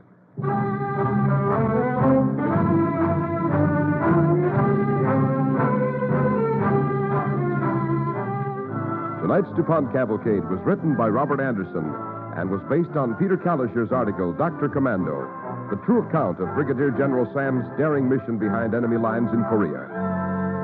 Original music was composed by Arden Cornwell, conducted by Donald Voorhees. The program was directed by John Zoller. In tonight's cast, Wendell Corey starred as Brigadier General Sams. Les Damon was Lieutenant Drake. Howard Smith was Chief of Staff. The Koreans were Chong Soon-yoon, Dan Lee, Jun Gil Park, and Ki Soon-yoon. This is Cy Harris speaking.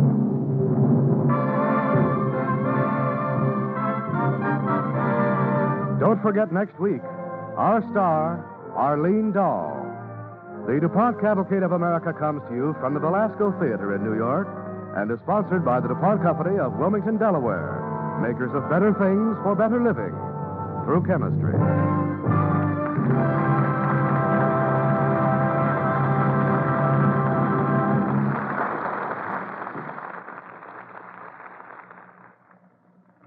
Next, it's Adventure on Hollywood Theater on NBC.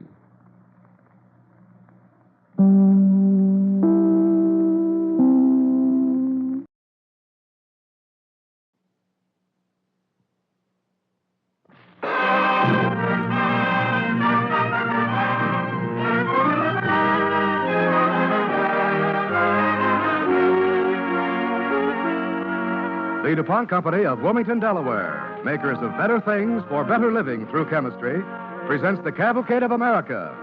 Tonight's story, Romance at Fort Crawford. Tonight's stars, Arlene Dahl and Lex Barker.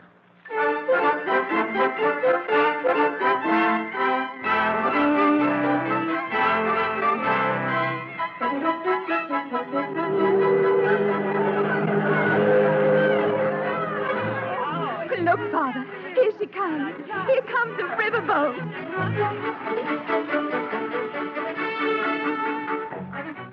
The year is 1832.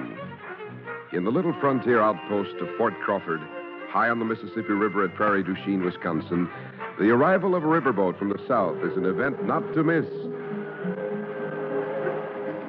Waiting with the small crowd on the dock are a lovely girl of 18, Sarah Knox Taylor, and her father, Colonel Zachary Taylor, commander of Fort Crawford. Oh, and Father, she's had a coat of paint since last time. And new flags, too. Oh, and there's Captain Martin on the bridge. My, didn't he dock her beautifully? He's waving. Shall I wave back? Well, do as you like, don't you always? But I expect you'll be more interested in somebody else on board who's supposed to be arriving here. A second lieutenant, right out of West Point. Oh, really, Father? What's his name? Davis. One of those Mississippi Davises, plantation owners. There he is. Where? You're marching down the gangway. Take a gander. Oh, my, he's handsome, isn't he? But, good heavens, he's in full uniform. Yes, it is. It's a one-man parade. He's seen you. He's coming over. Good morning, sir. I'm Lieutenant Davis. Have have I the honor of addressing Colonel Zachary Taylor, commander of Fort Crawford? Well, Lieutenant, I don't know how much of an honor you've got, but I'm Taylor, and this is my daughter, Sarah Knox. Delighted to make your acquaintance, Miss Taylor. Welcome to Fort Crawford, Lieutenant. Well, Lieutenant, nice to have you with us. Very nice. And the fancy full-dress uniform, too. Don't see very many of them out here. Is my uniform out of place, sir? Well, considering that we're in the middle of a wilderness, it may be, just a mite. I understood, sir, that Army regulations require full uniform. Lieutenant, I'm fairly well acquainted with the Army regulations for going on 20 years. Father, But out here, we've got...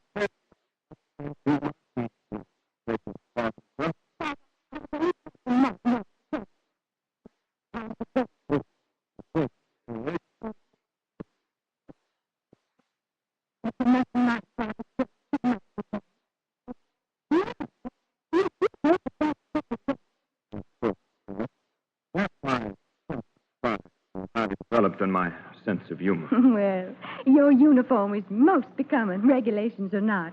And we're really not savages out here, you know. We still have the parade at retreat, and of course, an officer is still expected to pay his respects to the commander's wife upon arrival. I should be delighted to call upon your mother, Miss Taylor.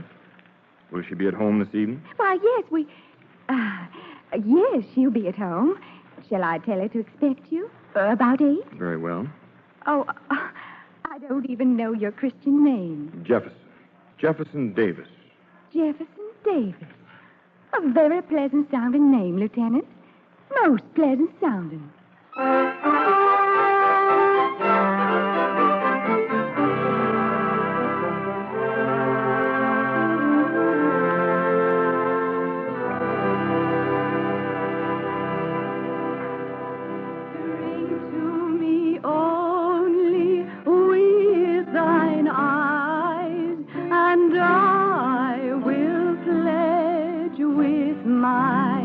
Mother, you come in. Or leave a kiss within the cup, and I'll not ask for wine. And now, Lieutenant, the thirst that flows. Come on. The soul doth. Lieutenant, you were supposed to join us there. You'll have to excuse me, Miss Taylor. I'm not the least musical, I'm afraid.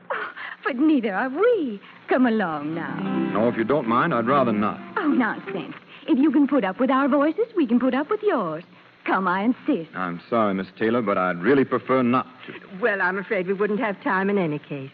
Colonel Taylor likes his family to retire at 9, and it's that now. Then I'll say good night, Mrs. Taylor.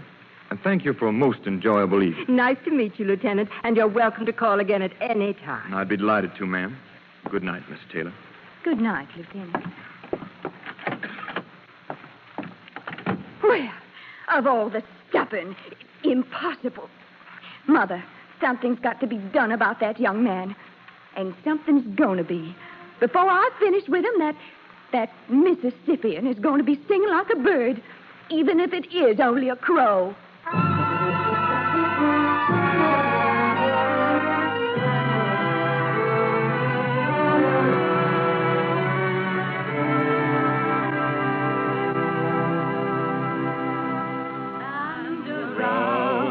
Dear ruin, each wish of my heart would entwine itself and be sure still. Well, now, for a young man who's only been singing for a few months, that was pretty near to magnificent. If the lieutenant weren't such a gentleman, I'd suspect him of trying to drown us out. Well, you'd scarcely blame him, would you? Excuse me now. I'll take these glasses back to the kitchen. My, 9 o'clock so soon. Better say good night now. I didn't realize I'm afraid I don't glance at my watch when I'm here, Miss Knox. I'd consider it extremely unfortunate if you did, Lieutenant. Miss Knox, may I tell you how much I've enjoyed these evenings with you during the past few months? Considering that, well, I suspect I was something of a stiff-necked young martinet when I arrived here, and your friendship has meant more to me than That is, your friendship has meant a great deal to me. Oh, and to me as well. And as I've changed, Miss Knox, so have you. You seem older and less, well... Less of a silly, flirtatious girl? Don't deny it. I know what you mean. Miss Knox, Oh, Father must be coming. I'm sorry. Yes, I am, too. Afraid it's after 9, Knox. Time to say good night. I'll show the lieutenant out. Oh. Well, good night, Lieutenant. Father. Good night, Miss Knox. Don't go, Lieutenant. I'd like to talk to you. Sit down. Yes. Let me see. You've been here about 6 months now. Tell me, how do you like life in the Army? Very much indeed, sir. Mm-hmm. Intend to make a career out of it? Yes, sir, I certainly do. I see. Well, now, Davis, I'm going to tell you something. You've been seeing a good deal of Knox lately. Well, sir, a long time ago, I made up my mind that Sarah Knox would never, and I say never, marry into the Army. I see. Therefore, in the future, I expect you to conduct yourself accordingly. Are you telling me, sir, that I'm not to call on your daughter? Considering that nothing except disappointment can come of it, Davis, suppose I leave it up to you, as a gentleman.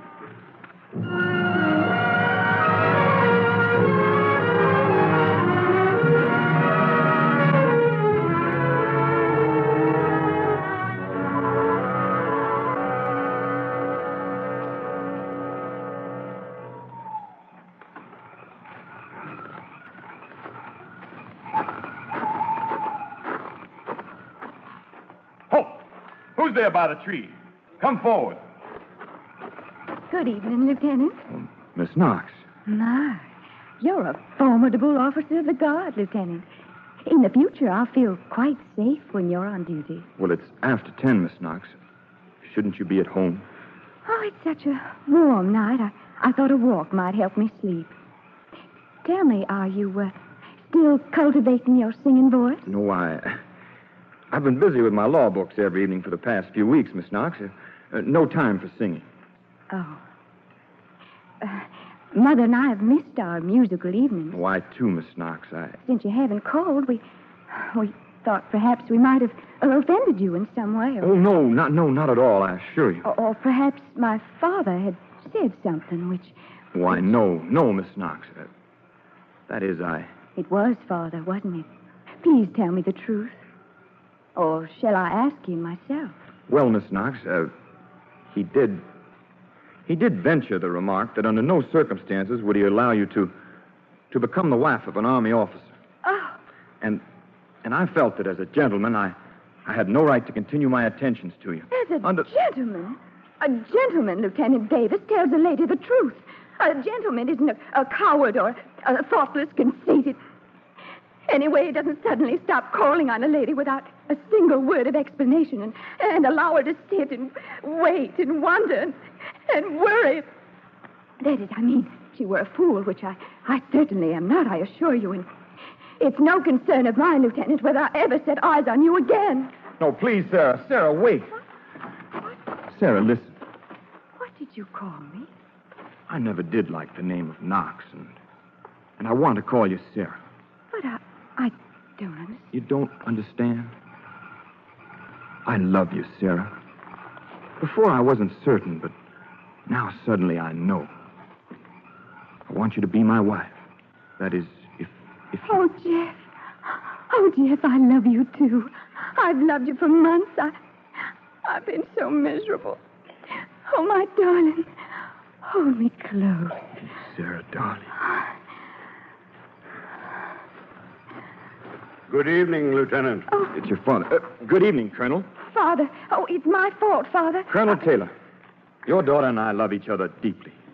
And we ask your permission to be married.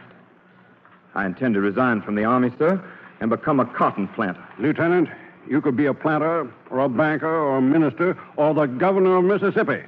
I haven't the slightest intention of ever having you for a son-in-law. May I ask why, sir? Why? Because I don't like you. Never did, never will. Because, judging from what I just saw, you're an untrustworthy scoundrel. That plain enough? I must ask you to retract those words, sir. Huh? Please. And if I don't? Then I'll have to demand satisfaction. All right, go ahead and demand. My words stand as spoken. Jeff, I beg you. He's my father. Jeff. Very well, Colonel. Your words stand as spoken. And that's not all that stands, Lieutenant. 2 years from now, when Knox is 21, she can marry any fool she has a mind to. Until then, you won't see her or talk to her. And to make certain of it, you'll be transferred to another army post as soon as possible. Come along, Knox. Sarah. Jeff. 2 years isn't forever. Will you wait? I'll never marry anyone else, Jeff. Never. Coming, Knox? Yes. Yes, Father. I'm coming.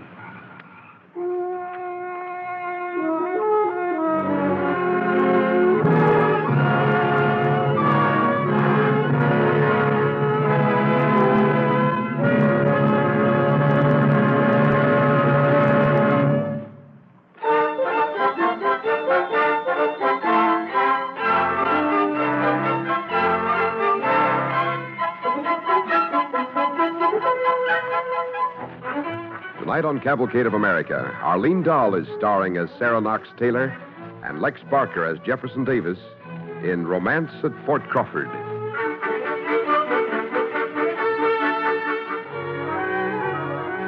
For 2 endless, lonely years, Sarah Knox Taylor and Jefferson Davis were kept apart, while Zachary Taylor waited, certain that their love would die.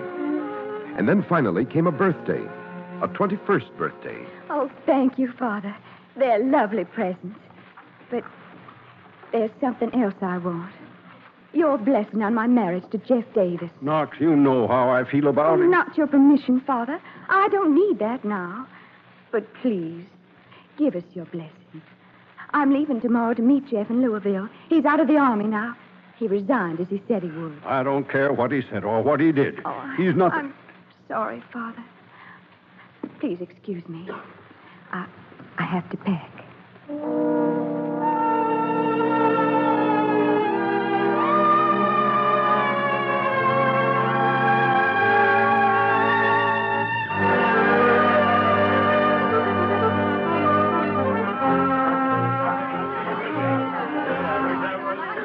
Goodbye, Mother. Father. Goodbye, Knox, dear. Remember to write us. Father, please. Please. Goodbye, Knox. Hurry, you'll have to go aboard, dear. Goodbye. Good luck. Goodbye. Goodbye, Father.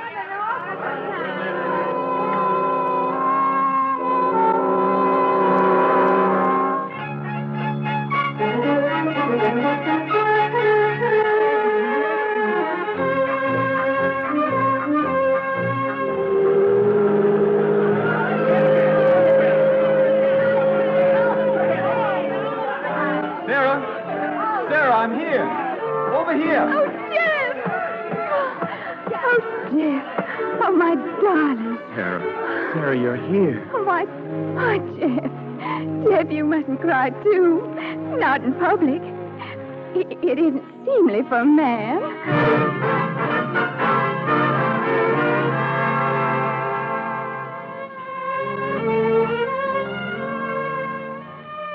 Dear Mother, Jeff and I were married here this afternoon, and we leave tomorrow for Jeff's plantation in Mississippi. All my love to you and to Father.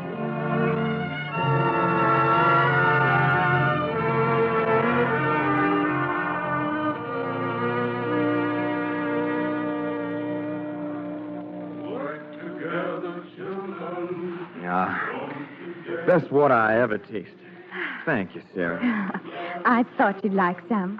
It's so hot out here in the fields. And besides, I've missed you every minute, all morning. No, darling. It's not much of a honeymoon for either of us, is it? Oh, I don't mind. Really, Jeff, not when it's for our future. And we'll make up for it, I promise, in Louisiana. If I know Sister Anna, there'll be balls and parties every night of our visit. But must we really leave so soon, Jeff? And are you sure it just isn't superstition, all that talk about the chill and fever season? No, I wish it were. No, you see, during the late summer, bad air rises from the swamps. Malaria, the Italians call it. And if we breathe too much of it, why, we're liable to... Oh, I declare. Another one of those pesky mosquitoes just took a bite out of me. I know, they've been feasting on me, too. Don't you mind, Sarah, my love. You'll get used to them.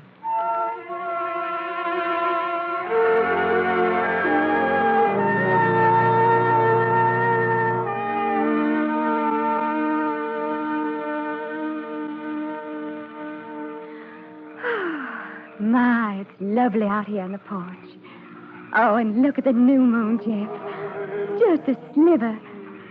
Oh, and listen to the singing. Oh, darling, I feel so contented. You must be tired, too. You shouldn't have hurried so, Sarah.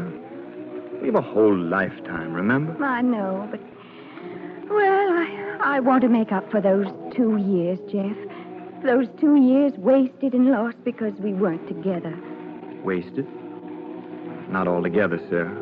Not for me. You see, without those 2 years, I'd never have known how much I really needed you. How much you'd become a part of me. Best part, Sarah. The part that can sing, or bellow, rather, and laugh at myself, and stand on the Louisville dock and not care much who sees me. Best of all, dear, it's only the beginning. Why, we've years of... What is it, dear? Oh, nothing. It's just... Would you mind reaching for my shawl, Jeff? It's turned cold suddenly. I feel a chill. Chill? Why, it's hotter than... Yes, of course. Here, let me put it around you. Put your arm around me, too, Jeff. Sarah, I just thought, we've really nothing left to do here. Let's leave for Louisiana tomorrow. All right, dear. Whatever you wish. Only, perhaps we'd better go inside now. My, it's turned cold, hasn't it?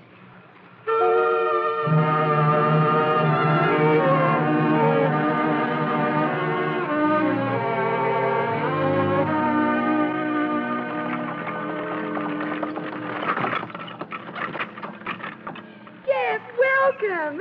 And this is Sarah. Oh, my, she's lovely. How do you do, my dear? How are you, Anna? This is my sister, Anna, Sarah.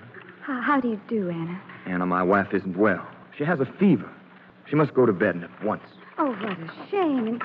And Jeff, your cheek is hot and flushed, too.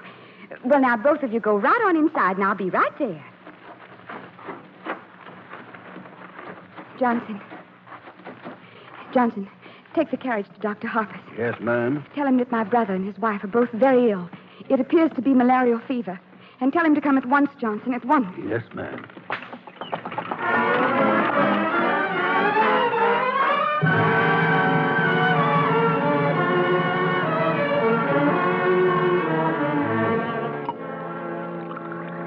Here, you better give him some water. All right, Doctor, I'll take it. Jeff. Hmm? Here, Jeff, drink this. Anna. How are you, Anna? I don't remember what... I know, dear. You've been delirious for almost 3 days. But you're much better now. Sarah. How's Sarah? Where is she? Is she all right? She's right across the hall, Jeff, and she's better, too. Much better. May I see her? May I go to her? No, not today, Mr. Davis. You both must remain in bed. Tomorrow, perhaps. Will you give her my love? Of course I will. And she asked me to send hers to you. Now, you lie back and rest. I'll be back in a moment. Thank you, Anna. Doctor, can't we tell him if she were to die without... No, I'm sorry. He's far from out of danger, even now. Wait a minute. She's singing again. He mustn't hear.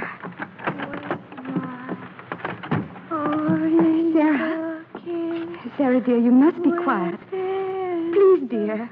Oh, Doctor, can't you do something? I heard singing. Jeff. It sounded... Jeff, go back to bed. Please, Mr. Davis, return to your bed. You're far from well. Sarah. Sarah, it's Jeff. Oh, Sarah, look at me. Jeff, how do you feel? Are you all right? Oh, you look tired. I'm much better, dear. And you'll be better soon, too. Won't she, Doctor? Oh, yes, of course, Jeff. But, darling, even if... No matter what, you must get well. Sarah, no. No, you can't leave me. I don't want to, Jeff. I want to be with you always. Jeff, promise me.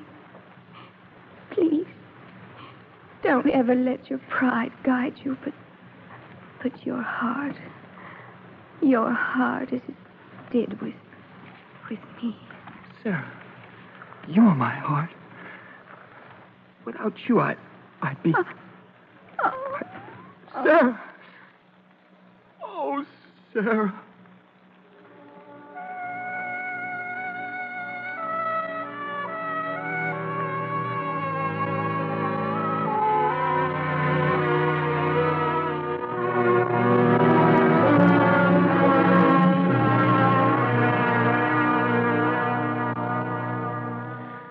On the 15th day of September, 1835, Sarah Knox Davis passed away in the 3rd month of her marriage.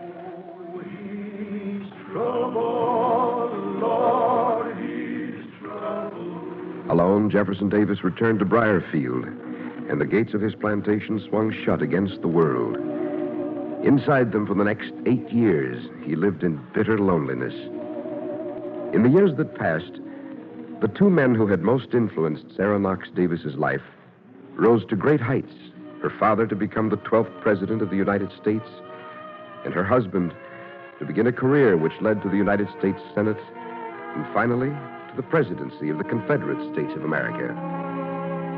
And the time came when Zachary Taylor was moved to say, I greatly fear that my daughter was a better judge of men than I.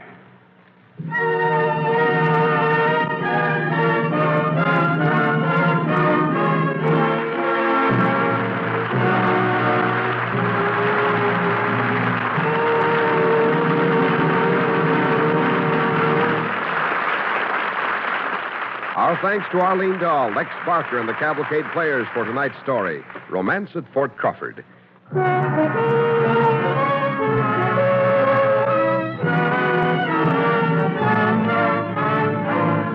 Next week, the DuPont Cavalcade will present the story of a bold Kentuckian whose courage made him the central figure in one of the most daring river maneuvers in the South.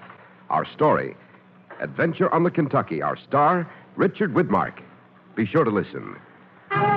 Tonight's DuPont Cavalcade, Romance at Fort Crawford, was written by Warner Law. Original music was composed by Arden Cornwell, conducted by Donald Voorhees. The program was directed by John Zoller. Arlene Dahl appeared through the courtesy of Paramount Pictures and may soon be seen in the Technicolor production of Caribbean Gold.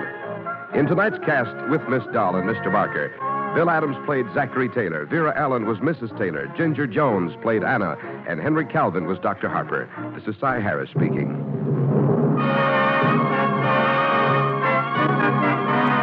Don't forget next week, our star, Richard Widmark. The DuPont Cavalcade of America comes to you from the Belasco Theater in New York and is sponsored by the DuPont Company of Wilmington, Delaware, makers of better things for better living through chemistry.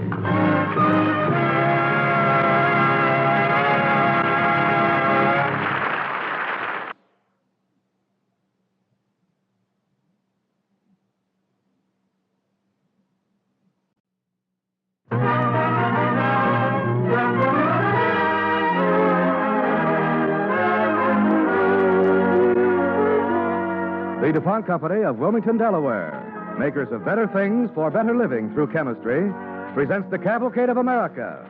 Tonight's story, Adventure on the Kentucky, starring Richard Widmark as Cincinnatus Shryock.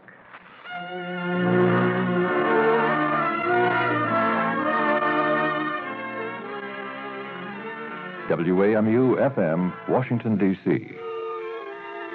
The story I've got to tell involves an incident of the Civil War, to use the Yankee expression. It begins in 1861, September of 1861 to be exact. And I, Cincinnatus Shryock, was doing the double job of operating the ferry across the Kentucky River and teaching school in the little town of Versailles. Mr. Shryock, sir? You have a question, Master Drew? Yes, sir. Is Kentucky getting in the war? Our homework for tomorrow has nothing to do with current events. It's about Roman history. Now, on On page 74 of your Roman history books, you'll find the story of Cincinnatus. Yes, that's right. Naturally, this story has a kind of personal attachment for me because it's about a Roman whose name I proudly bear. I'll ask you to read up on that story and be ready to talk on it tomorrow. But, Mr. Schreier, Jimmy says General Polk has a Confederate army right across the river in Anderson County. We going to join up with them? Well, now, according to the governor, we're taking no sides. Just kind of sitting on the fence. Who cares a lick about that pussyfooting governor? Hooray for Jeff Davis and the boys in gray! Now, hold on, boys. Hold on there. Hold on. I think it might be well for you boys to remember the wise words of Ben Franklin. Poor Richard says, painting and fighting are best seen from a distance. Now, you boys think that over. Class dismissed.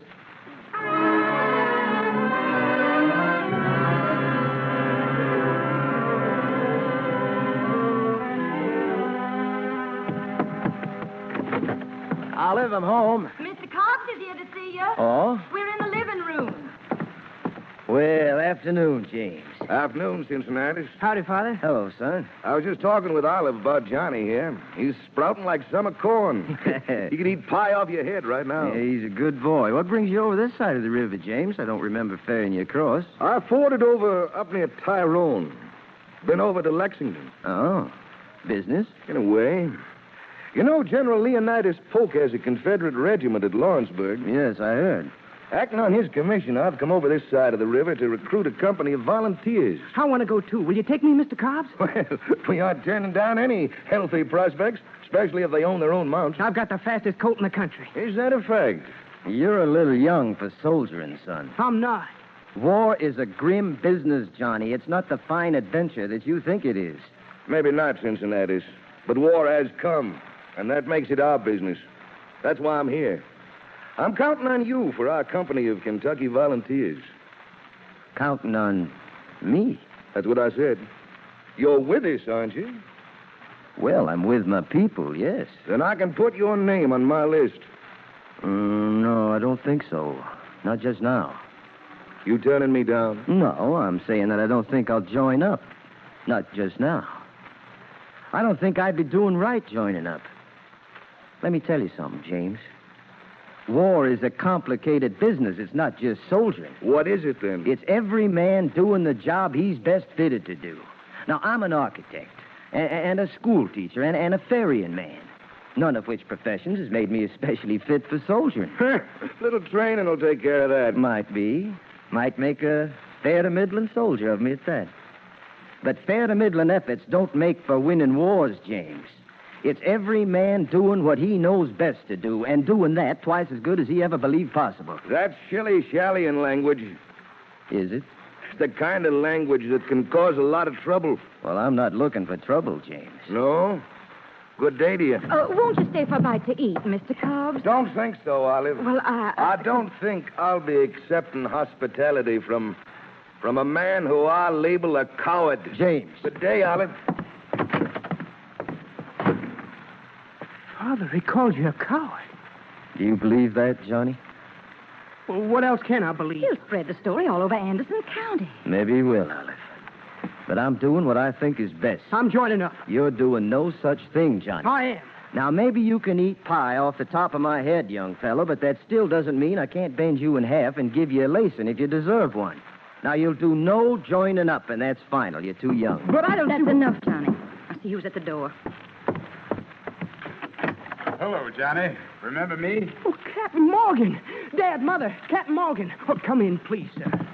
Well, Captain Morgan. How do you, Captain? Olive, how are you both? Oh, we're fine, fine indeed. How nice to see you again. Well, this is a pleasurable surprise, Captain Morgan. Well, 2 years ferrying hasn't changed you much, Cincinnati. You look brown and healthy as a coon cub. And I am. I bet you're glad you gave up architecting in Lexington for the outdoor life. Well, let's say architecting gave me up. I've turned from house builder to ferry captain. Well, it's Providence. Pure and simple Providence that has you owning that ferry, Cincinnati. Why is that? Well, I'm moving the Lexington Rifles out of the state. You mean you're going over to the Confederates, Captain? Down to the drummer boy. But we've got to get across that river before morning. There's a regiment of bluecoats camped right in the county fairground. Once they get wind that we've pulled out of Lexington, they'll be after us faster than a hound dog after a tabby. How far behind are your men? Well, an hour or two at the most. Mm-hmm. They should be at your landing by 8 o'clock. Oh, but they aren't crossing. But not crossing? No, it's impossible. The river's flooding.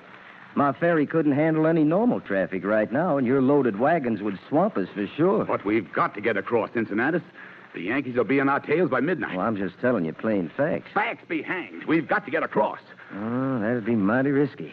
Cincinnatus, men going off to war expect to take a few risks. I'd rather chance the Kentucky than Yankee rifles, at this stage anyway. Mm-hmm. Well, on that basis, I guess we could give it a try. Johnny, go fetch old Billy. Tell him to be at the landing in an hour. Yes, sir. Cincinnatus. Mm-hmm. I got something else in my mind. All right, let's hear it. Well, I'd like to offer you a commission as a lieutenant in my company. Well, now, that's a funny thing, Captain Morgan. What is? Jimmy Cobbs was here just before you arrived. He wanted me to join up with Polk's volunteers. Did you? No. Why not? Because I didn't think it was the right thing to do. Not for me. You see, everybody's jumping into this thing whole hog at the moment without thinking if what they're doing is right. Now, as for me, I intend to do a little more thinking. Is there time for that? There's always time for good, hard thinking. Well, that's up to you and your conscience, Cincinnatus. Will I see you at the ferry in an hour? I'll be there. Think over what I said. Remember, sooner or later, you're going to have to take sides. Maybe so, maybe so. But like you said, this is a matter between me and my conscience.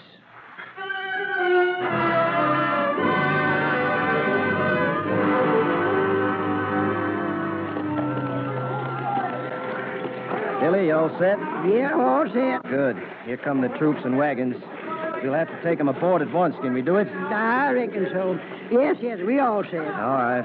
Captain Morgan, we're ready for you. You can send the wagons and the men aboard the ferry now. First platoon, move aboard.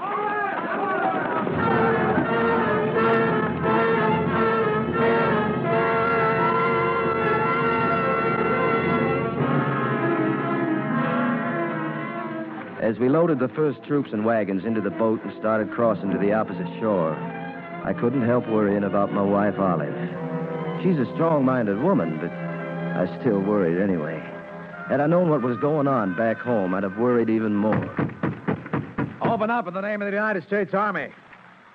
Open up, or we'll break down the door. You break down that door and I'll horsewhip you into the river. Oh, sounds real friendly, doesn't she? What do you want? Is this the home of Cincinnati Shryack? It is. Are you Mrs. Shryack? I am. We were told your husband runs the ferry below here. Where is he? He isn't here. Where can we find him? How should I know? Are you alone? My son is upstairs. Any soldiers passed by in the last hour or two? I've been asleep. Ma'am, our Yankee troops are marching up this way, and they need food and water. We're reconnoitering for provisions. You got a larder in the kitchen, haven't you? I have, and they belong to nobody but me. Let me remind you, ma'am, that failure to cooperate with us could be regarded as an act of treason against the United States. There are several United States south of here. Incidentally, this particular state happens to be neutral. We're not going to get very far with this one, sir. How would it be violating your neutrality if we asked you to cook some supper just for us? I have 3 brothers wearing gray uniforms. I'm not going to cook for people who are fighting them. Well, that's up to you, ma'am, but invitation or no, we're staying. First, though, Sergeant, you better go down to the ferry land and see what's going on. Wait just a minute. Yes, ma'am. I won't cook for you, but you're welcome to what you can find in the kitchen. Hey. Is that fresh biscuits I'm smelling, ma'am? That's right, it is biscuits, just baked. And there's some ham, too. Help yourself. You kind of changed sides in a hurry, ma'am. A minute ago, you were saying you wouldn't cook for men who are out fighting your brothers. I still won't cook for you, but the food is there, and if you just help yourself, well, that isn't as if I cooked it, especially for you. Yes, that's exactly right. Now, the kitchen's through there. Help yourself. If there's anything you can't find, call up the stairs. I'll be down in a minute. All right, might as well, I guess. Sure, come on. That's real southern. I'll put down to these. Johnny. Mother, what is it? Listen carefully. Union soldiers are downstairs. They say a whole regiment will be here any minute. Now, quickly, get down to the ferry landing and warn Father and Captain Morgan. I'll hold them here as long as I can. You'll be all alone, I'll be all right. Now, don't argue. Get to the ferry and warn Father. Quickly. Use the back door. I'll try to keep those soldiers from getting to the ferry. All right, Mother, I'm going. Hurry now. I'll go back downstairs. Come in, ma'am. Let me pull up a chair for you. You know, I was just saying, cooking is something you southern ladies really know how to do. What was that? Door slammed. Oh, it must be the wind. I didn't hear anything. Wait a minute. Look. Out the window, that kid running. Who is it? I don't care who it is. He's up to something. Get after him. Hurry, follow him. Yes, sir.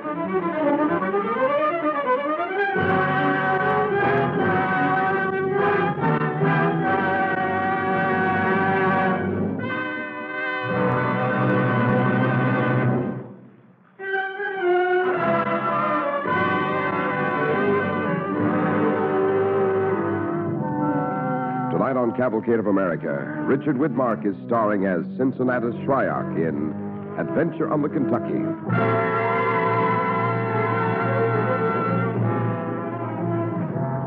I finally managed to get all of Captain Morgan's troops across the river.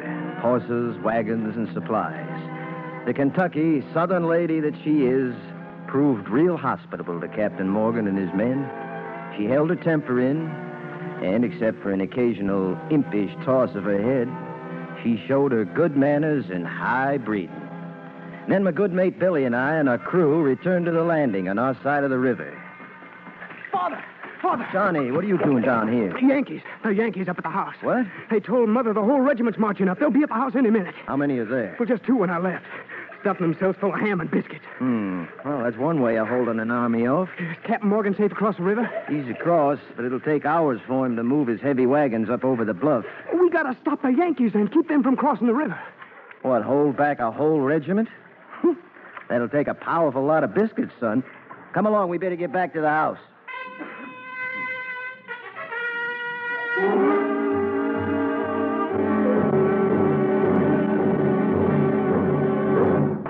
What's going on here? You Shryock? Olive? Where's my wife? She's in the kitchen. She's perfectly safe. Olive, you all right? Yes. Where's Johnny? I'm right here, Ma. I was just putting up the horses. All right, who are you? What do you want? I'm Captain Watson of the 1st Ohio. You operate the ferry here? Yes? Want to arrange to have my men taken across the Kentucky right away. The river can't be crossed. It's flooding. Sergeant? Yes, Captain. This man followed your son down to the ferry. Tell Mr. Shryock what you saw. Morgan's men were across the river making their way up the bluff on the other side. Thank you, Sergeant.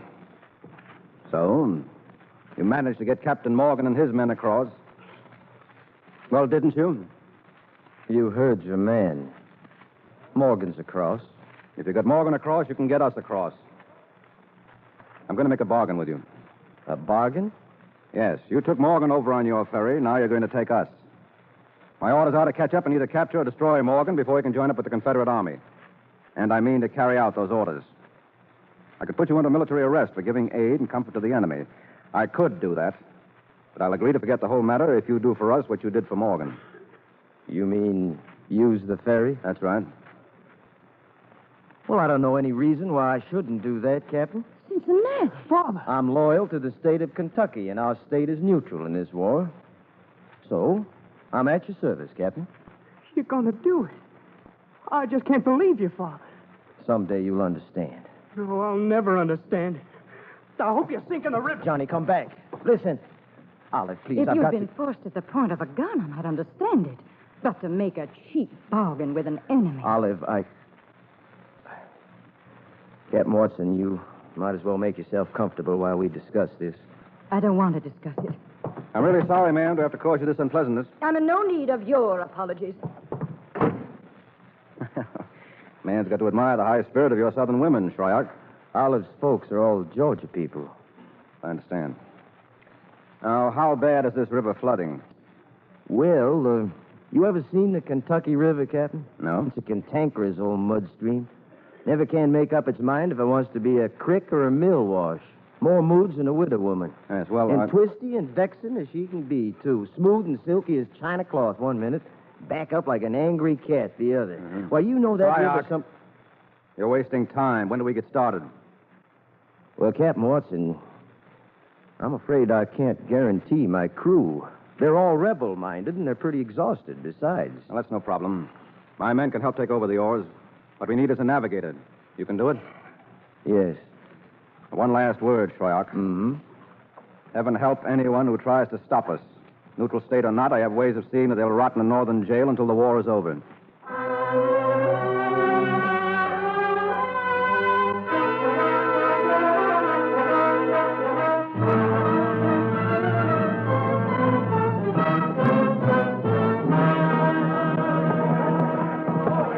about getting some of my horses aboard, Shryock? Oh, I wouldn't do that, Captain. The ferry's overloaded as it is. Billy, get up front with the logging pole. Fend off the driftwood. I ain't gonna do it. Do as you're told, Billy. Hooray for Captain Morgan! Billy. Now, who's gonna make anything of it? Well, I think we better leave your helper here on shore. Oh, someone's got to fend off the driftwood. Now, give me the pole. I'll tend to that myself. As you like, Captain. You stay behind, Billy. I hope they all end up as breakfast for the catfish. Well, I reckon the catfish has got more sense than to get indigestion from Yankee polecat. You see, Billy's got a temper. So I see. All right, now what do I do? Well, you just stand forward on the prow. If you see any driftwood logs headed toward the ferry, you just fend them off with the pole. Is that all? That's all. I think I can manage that. Yes, I'm sure you can. And if you can't reach one with the pole, just call out to me which way to rudder. You understand? Yes, certainly. Good, then, good. You get your men to push us out into the stream, if you don't mind, Captain. Put a few on the oars. Sergeant, get your men ready to give us a shove. Yes, sir. 4 of you on the right side, 4 on the left. Take up the oars. All ready, Captain? Ready. Then let's be off. All right, you men. Shout, hurt. Your men at the oars. Dig in. Row. Watch that driftwood coming at us, Captain. I see it. I got that one climbed. There's another. More rolling down. Here comes the big log. Left. No. Right oar. There's too many. The river's full. Fend them off, Captain. Better hold them off. Yeah, well, I'm trying. The left oar. The left. No, I said the left. Look out for that log. Look out. Oars in. Better get those oars in. Well, there's another one coming. Get down. Everybody down. Don't use your oars. Look, we're spinning. Low in the boat or we'll tip for sure. What do we do, Shryock? What do we do? Pray, Captain. Pray loud and pray fast. That's all that's left to do.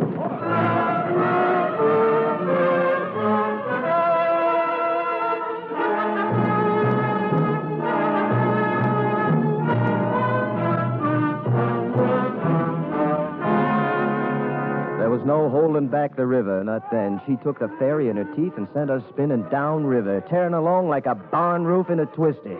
How we managed to keep from being swamped, I don't know. But luckily enough, about a mile below the ferry crossing, the river widens out a bit. The floodwater slackened off, and a mud bank came into sight.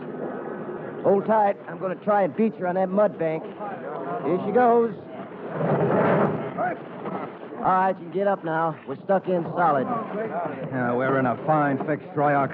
Yes, that's true. How far downstream are we? Oh, I don't know. Quite a ways, I guess. Well, we've got to get back there. Well, now, that presents a problem. We can't leave the ferry mired here in the mud bank. I've got all my equipment aboard. Mm-hmm. Well, if we got to get back, I guess we just got to get back. Well, all right. How? Well, rather luckily, I've got a strong towing line aboard. Towing line? Sure. We'll have to haul her back upstream. Hauler, you need mules for that. Men were hauling boats upstream long before mules were invented, Captain. Here's the rope. I'm afraid your men will have to get their feet wet. Oh, what a mess. All right, men, over the side. You heard me. Over the side, all of you. Here you go, lads. Take the line. Now, just get to pulling. You heard him. Get to pulling. All right, now. All together.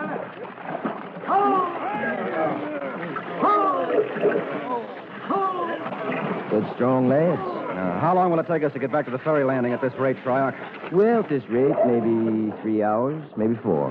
4 hours? By that time, Morgan will be safe in Confederate lines. Quite possible, quite possible. We'll never get to him. Mm-hmm. Captain Watson, remembering back to what you said at the house about how it'd go bad with anybody who kept you from catching up to Morgan, well, I'm just thinking, Captain, do you think you've got a jail up north big enough to hold the Kentucky River?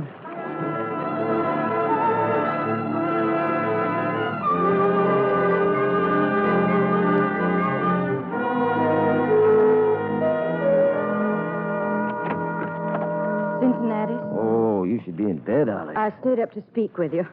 Yes? Cincinnati, why did you do it? Why did you agree to take Captain Watson and those Yankee troops across the river? Oh, Olive, I'm afraid you and Captain Watson both misunderstood me. Misunderstood? Yes. I said that they could use the ferry, but I never said a word about getting them across. Come here to the door a minute. Take a look, Olive. It's the Yankees. That's right. marching back to Lexington. Then they didn't get across. No, they didn't get across. Seems like there was a little accident. Accident? Well, in a manner of speaking, of course. You see, old Billy wouldn't make the crossing. So this Captain Watson, he took over the prow and the logging pole. You mean he tried to fend off the river log? Yes, he tried. But that takes skill and years of practice. You know, Oliver clean forgot to tell that to the captain.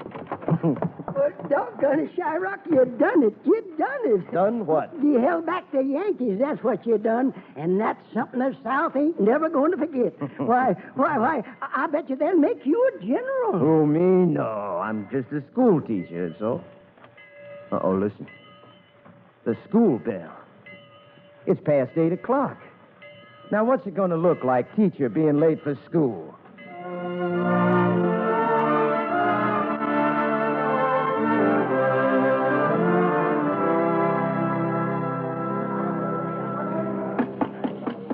Sorry, I'm tardy, boys. The ferry got in late. Now then, back to our lesson in Roman history. Master Connors? Yes, sir? Suppose you tell us the story of Cincinnatus. Lucius Quintus Cincinnatus was a Roman legendary patriot. He left his farm to defeat the Equi and the Bolshoi, who were threatening Rome from the east and southeast. He returned from battle, put aside his power and honors, and went back home to his farm. Well, is that all you got out of the story? Was there any more to it, sir? Well, I'm afraid you missed a rather important point, Master Connors. You see, the story of the Roman Cincinnatus is not a routine lesson in war and heroism. It's something a great deal more. The quality in Cincinnatus that deserves our attention is this. Once he had served his people, he went back to his quiet ways again. You see, boys, like Cincinnatus, we never know just how or when or in what manner the call to duty may come. But we should always be ready.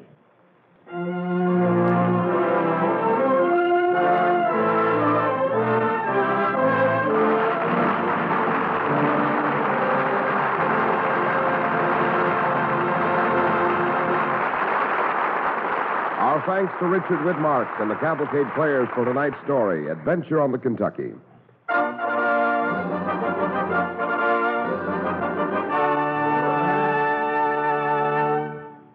Next week, the DuPont Cavalcade will present the story of Sergeant Lou Diamond, the fabulous Leatherneck. Our story, the Marine who was 200 years old. Our star, William Bendix. Be sure to listen.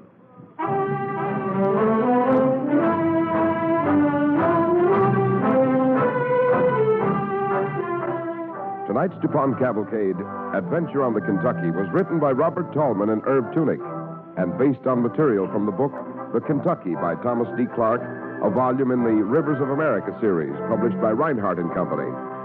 Original music was composed by Arden Cornwell, conducted by Donald Voorhees. The program was directed by John Zoller. With Mr. Widmark, our Cavalcade cast included Neva Patterson as Olive, Dick York as John, Don Briggs as Cobbs, Bill Post Jr. as Morgan, Les Damon as Watson, and Roy Fant as Billy. Richard Widmark appeared through the courtesy of 20th Century Fox and can currently be seen in that studio's production, Red Skies of Montana. This is Cy Harris speaking.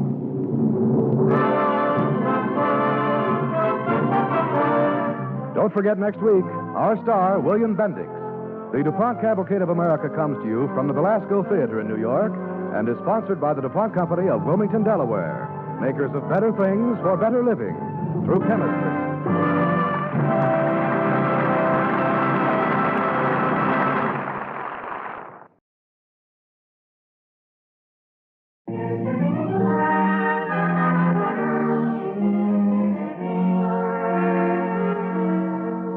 The DuPont Company of Wilmington, Delaware, makers of better things for better living through chemistry, presents the Cavalcade of America.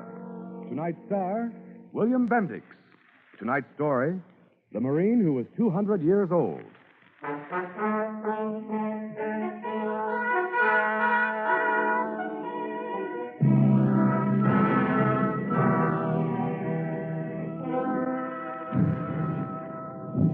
200 years old? Ah, what a joke. Joke?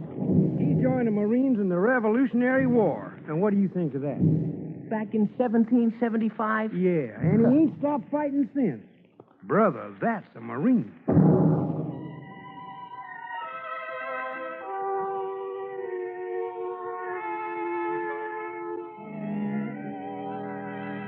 That was me sounding off. Corporal J. Savage, United States Marines. It was back in 1942. I was talking about the darndest leatherneck that ever lived. My sea daddy, Master Gunnery Sergeant Lou Diamond. Us Marines that he trained swore old Lou had to be 200 years old. He looked that old, too. He had a pot belly and bow legs, and he had a straggly white beard, maybe 5-6 inches long. Against regulations, that beard, but nobody opened his trap. Old Lou could get away with murder. Let me tell you about it.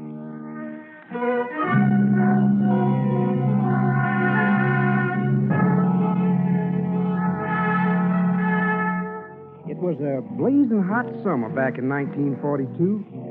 Us Marines was slopping through the mud on a North Carolina base. Every man of us ready to knock it off. Everybody, that is, but Lou. He was fresh as a daisy. All right, you knotheads. This is a gun drill, not a taffy pull. Next time, get the lead out. And stop chipping your teeth. You knotheads are Marines. You're Lou Diamond's boys. I don't want you looking like a bunch of... Okay, secure. 5-minute break. Come on. Hey, Sergeant Chambers, stand by. Yeah? What is it, Lou? Run the show for me if I don't get back in time, Pete. I got a date with the skipper. Powell? What's he want? Who can figure what a lieutenant's thinking? Anything the matter with you, Lou? Last couple of days, your beard's been drooping pretty low. Me? I'm in great shape, never better. That's what you want the skipper to believe, isn't it? Shove off, Coxswain, you're loaded. You've been beating us over the boondocks ever since we got that scuttlebutt about shipping out to the Pacific. You trying to prove you're on top of the heap? Okay, so what? Somebody snowed Powell into thinking I'm too old to ship out. He slipped his anchor chain. Too bad you can't tell him that. Yeah, I wish I could. Well, why can't I? Lou Diamond ain't never been known to keep his mouth shut when it paid to keep it open.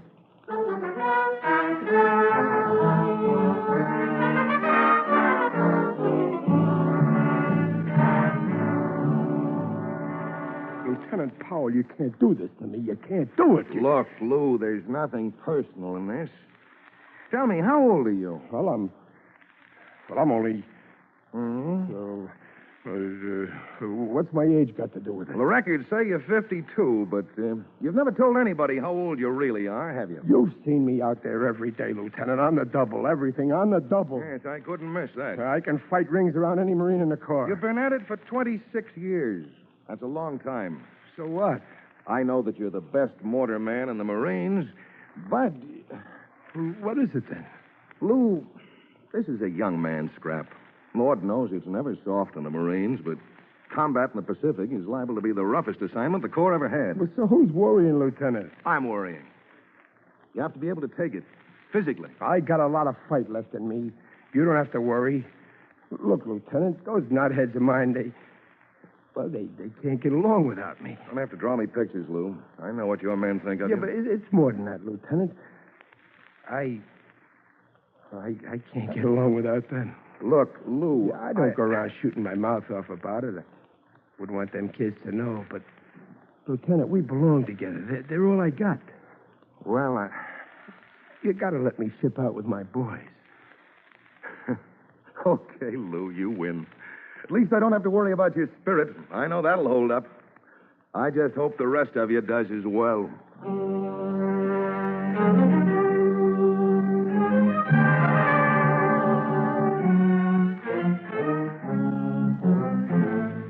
Right after that, our outfit pulled out for the Pacific.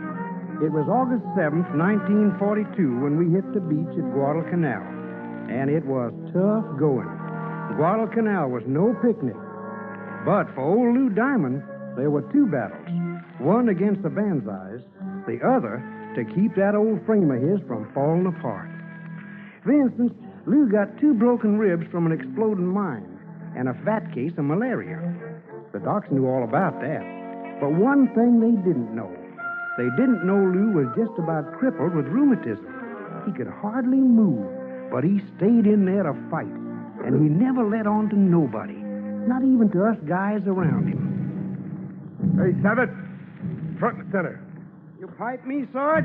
What's the matter? What'd you do with them clover leaves? I need one. Ammo? Over there. I'll get one for you. Secure? I ain't no cripple. Okay. Over there, Sarge. To starboard. Yeah, that's it. Okay, I see him. Ooh. Here, wait a minute, Lou. I'll help you. What do you want? Ammo? Get your hooks off that, Chambers. What do you think I am, a dame? I can still handle a clover leaf. I ain't no cripple. Yeah. I heard you tell Savage. Well, I'm sorry, kid. I didn't mean to blow my pipe. It's okay. They pull us out of the line for a couple of days, and the quiet gets on my nerves, I guess. Maybe the rest will do you good, Lou. You look beat. Who, me? I'm in great shape. Hey, Sergeant. Yeah, here comes the skipper. Maybe something's going to pop around here at last. Sergeant Chambers, I want you to check our ammo supply. Get me a report on the double. You stick around, Lou. I want to talk to you. All right, sir. Have it for you right away. What's the scoop, Lieutenant?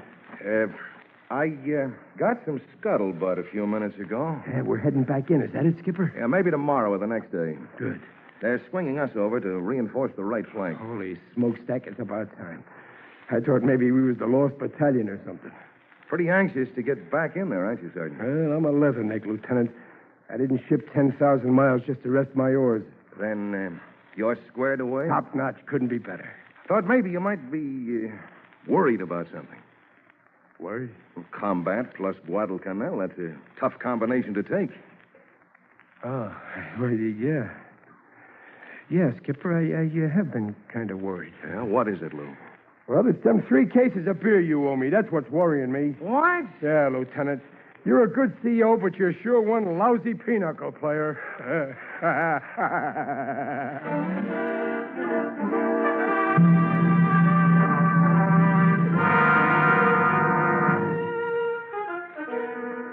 Hello, Mortar Platoon, Dog Company. Hello, Dog Company. Diamond here. This is Mortars.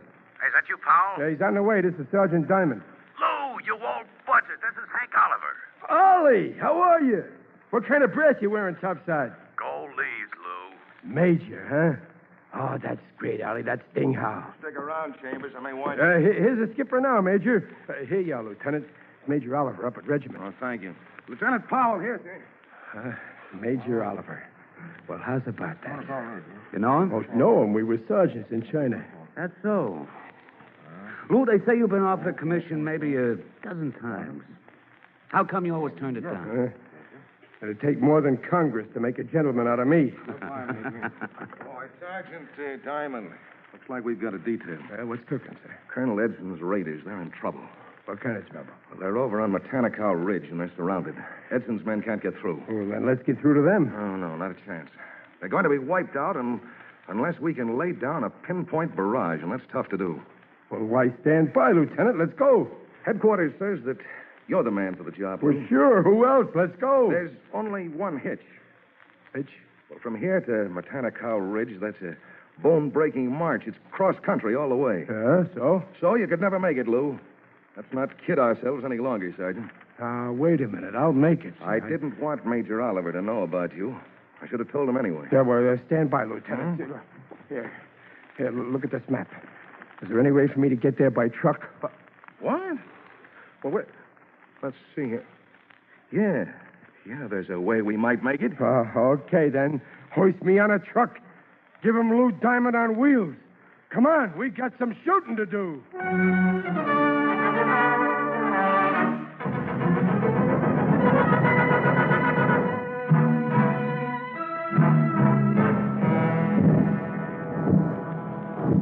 Okay, you knotheads, hold it. Chambers? Up 100. Right 150. Give me 3 degrees elevation. Traverse to right. Let's put it in their laps this time. We ain't got all day. Misfire. Number 3 gun. Misfire. Misfire, huh? Holy smokestack. Secure that piece. Take cover. Chambers, get out of range. Okay, you knotheads, just take it easy. I got a date with number 3 gun. Hey, Lou, wait a minute. I'm coming with you. Now, look, kid, I told you to get out of range. Lou, you're nuts. You can't hardly move. How are you going to do this by yourself? Shove off, kid. There's a live shell in that tube. Don't worry about me. My baby's never let me down. I'm staying with you. I told... Okay, kid. What do you want to do now? Well, we turn the tube upside down. That shell inside. If she blows, you won't never know it, kid. Let me talk to her, and then we tilt her. And the shell? I'll catch her when she falls. What about you? I ain't never dropped one yet. Now stop your worrying. Okay. Come on, sweetheart. Come on, you little doll baby. Spit it out, baby. Give it to Daddy. Spit it out. Catch it, Lou. Catch it. Yeah. You got it. Get that safety pin back in. Got it. Okay, you knotheads, we're in business. Let's get back in here and shoot.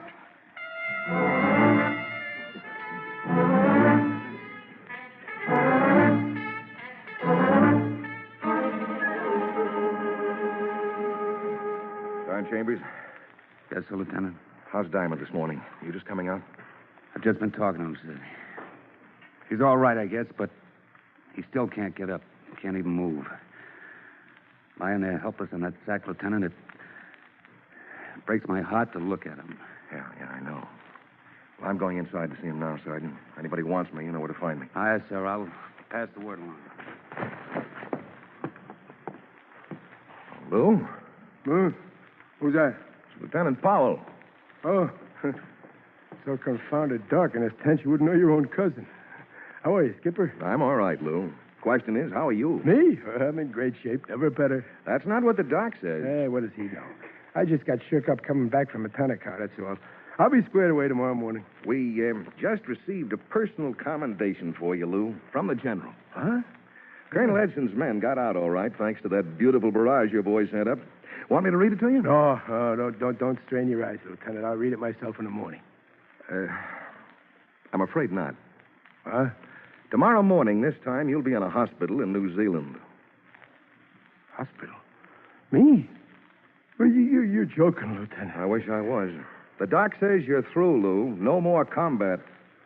Well, why, they can't... This rheumatism of yours, it may be weeks before you're able to navigate again.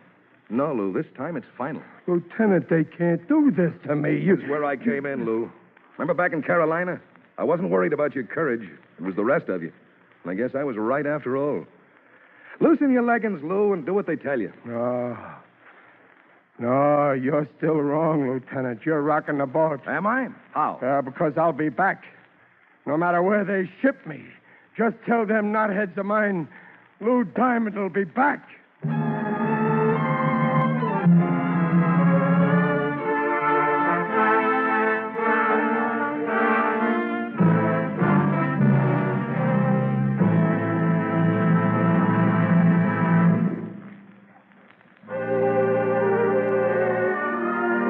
Listening to the Cavalcade of America, starring William Bendix, sponsored by the DuPont Company of Wilmington, Delaware, makers of better things for better living through chemistry.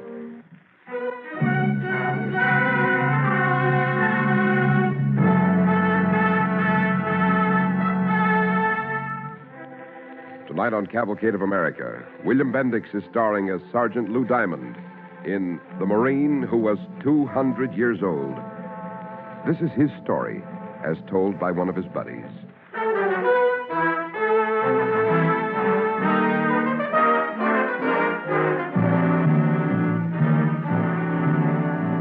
On Guadalcanal, the docs told us our gunny, Sergeant Lou Diamond, was crippled with rheumatism and too old to fight. Lou screamed at them they were slipping their anchor chain, but they loaded him on a hospital ship just the same. And 8 weeks later, in a naval hospital down in New Zealand, Lou was rock happy, just about ready to blow his top.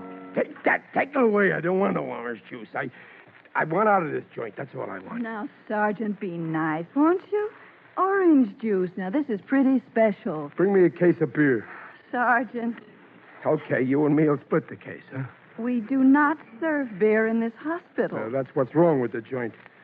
You want to get me out of here? Give me my beer. Oh, you know, you're the most cantankerous... Girlie, Lieutenant, I ain't happy here. Combat fighting, that's all I want.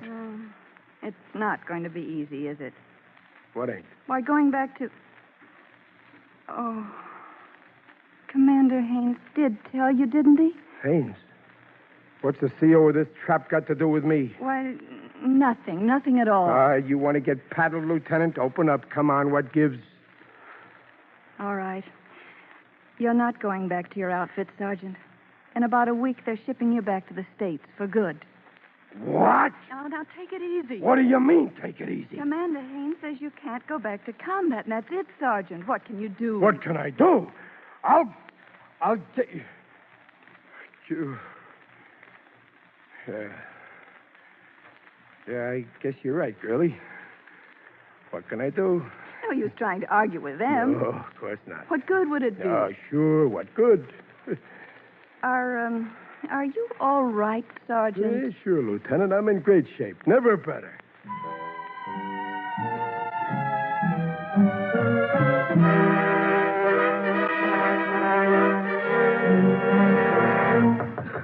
Come in. You got those orders out, Corporal? Just send them on to... Lou! What? You and me's a couple of bad pennies, Ollie. Keep turning up. Are you a patient over in the hospital? Well, I ain't wearing this bathrobe for no beauty contest. They got my duds locked up. I didn't even know you were around, Lou. I just got transferred here myself. Yeah, I heard about it. Major Hank Oliver, the new adjutant. You got here just in time, Ollie. I need you. What are you up to, Lou? Well, I got to get back to my outfit. I got to have my orders. Orders? Yeah. Well, you're at the hospital. You come under Commander Haynes. Yeah, but he comes under you. You're the big boy's man, Ollie. Lou, I don't think Ollie. Remember that time in China? Remember? When the MPs were on your tail and Yeah. Never mind, Lou. I remember you. What kind of orders? Back to my outfit, Guadalcanal. No, Lou. That's against regulations. I just can't. Ollie, boy. Yeah? There's buddies and buddies. Okay, Lou. How fast do you want them? Ollie, I ain't never been in such a hurry.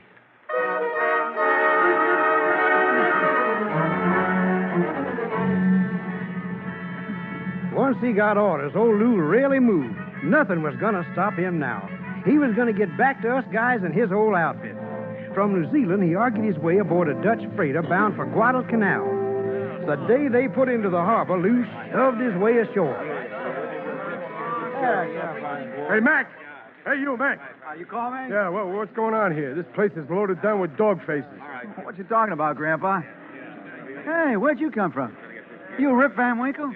Listen, you Army pup, don't give me no trouble. Where's the 5th Marines?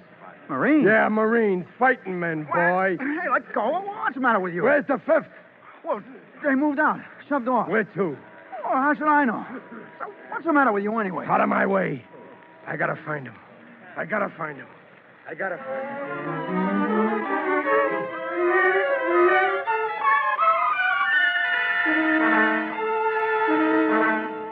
Lou Diamond tackled one dog face after another, but always the same answer. The Army had moved in, us Marines had moved out. Nobody knew where. That was when old Lou got rolling. Us knotheads weren't on Guadalcanal, so he was moving around the whole South Pacific till he found us. And that's the way it was. Island hopping across thousands of miles, pleading, begging rides by ship or plane. And everywhere he stopped, the same question. Have you seen them? Have you seen the 5th Marines? 5th Marines? In Tulagi? Nah, never heard of them. 5th Marines, they ain't no guinea. You can bet on that. The 5th and no Haberdays. You lost or something?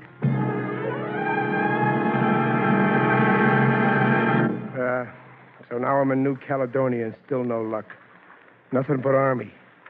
The Marines do the cooking, you guys come in to lick the pot. Look, will you wait a minute? I'm trying to tell you something. I got news. News, huh? Your outfit, I just found out they're in Australia. Australia? You know where Darwin is? I know every port in the South Pacific. I gotta get out of here. Easy. Did you ever run across a Navy guy named Haynes, a commander? Haynes? Yeah, a medic.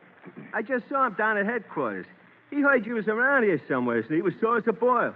Hey, what's he got on you? I ain't waiting to find out. Hey, wait a minute. Where you going? Darwin, Australia. That's 2,000 miles from here. What's 2,000 miles to a guy that's going home?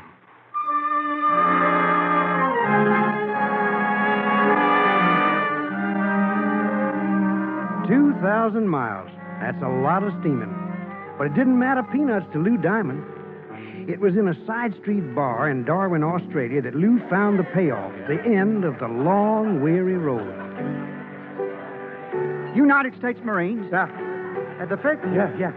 Oh, sure. That about, Yank. Where? Well, south of it, I think. In the brush. 50 miles or so. Oh, thanks. Hey, you have a tough time going, though. Not any transportation from here. You see these two boondockers, Horsey? That's all I need. 50 miles, huh? I'll walk it. And Lou did walk it, straight across the hot Australian plain. That straggly white beard of his got caked with dust and sweat, but Lou just kept on walking, adding up the miles and getting closer to home every minute that went by. And then, suddenly, in the distance, up a long, steep hill, mortar fire. That was music to old Lou's ears. It was us practicing firing.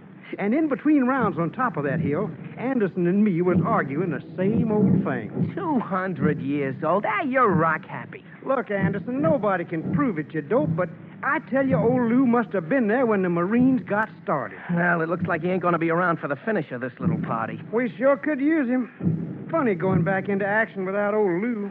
Wonder where the old Hey, stand by. What's up? Coming up the hill. Hey, you see that guy? Why, that looks like... Looks like? It is. Hey, Captain Powell. Lou's back. Captain Powell. What is it, Savage? What's the matter with you? Look, sir, steaming up the hill. Lou Diamond. Hey, you guys, look, it's Lou. He's back.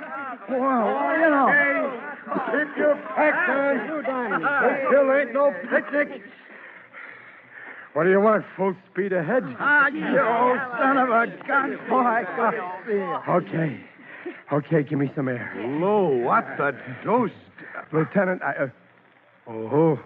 another bar. Congratulations, Captain Powell. Sergeant Diamond, sir. Reporting for duty. I should have known you'd be here, Lou. We're going back into action. Don't I know it, Captain? I can smell it a million miles away. Good. Take over, Lou. All right, you nutheads. What are you standing around for? Marines don't fight with yak. Let's get back in there and shoot.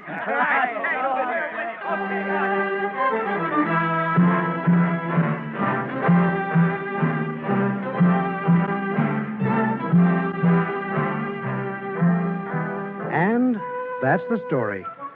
Old Lou Diamond, the darndest Marine who ever lived. Funny thing, you know, we never got around to asking him how old he really was. And now we can't. 'Cause old Lou died last October at the Great Lakes Naval Hospital. The record said he was 61, but I still say old Lou was 200 years old. You just couldn't get to be that much of a man in 61 years. No matter where Marines fight for freedom and for liberty, the Lou Diamond legend lives on. Any leatherneck will tell you that, for we know. We know that old Lou is always around.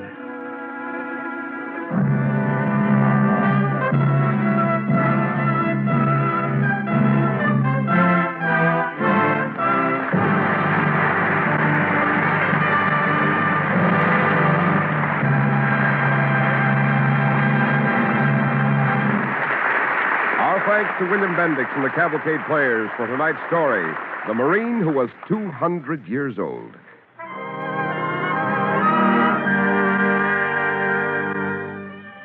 Next week, the DuPont Cavalcade will present Breakfast at Nancy's, the exciting story of Nancy Hart, who one summer day shot her way into history. Our star, Susan Hayward. Be sure to listen. Tonight's DuPont Cavalcade, The Marine Who Was 200 Years Old, was written by Robert Mason Pollock. Original music was composed by Arden Cornwell, conducted by Donald Voorhees. The program was directed by John Zoller. With Mr. Bendix, our Cavalcade cast included Jeffrey Bryant as Savitt, Stotts Cotsworth as Major Oliver, Don Briggs as Lieutenant Powell, and Chester Stratton, Dan Ocko, Ann Tobin, and Bob Hastings. We wish to thank the United States Marine Corps, especially Major L.A. Gilson and Lieutenant C.F.X. Houts, for their cooperation and technical assistance. This is Cy Harris speaking. Don't forget next week, Our star, Susan Hayward. The DuPont Cavalcade of America comes to you from the Belasco Theater in New York and is sponsored by the DuPont Company of Wilmington, Delaware, makers of better things for better living through chemistry.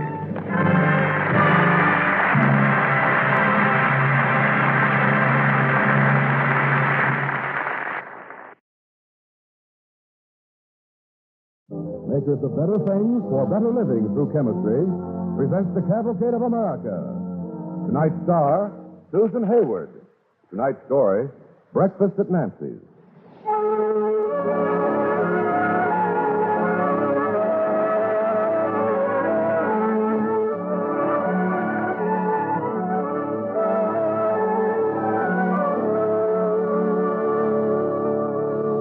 Nancy Hart was a sharpshooting woman, prime first cousin to old Dan O'Toole. At 200 paces with a Kentucky rifle, she could plug out the eye of a possum or coon.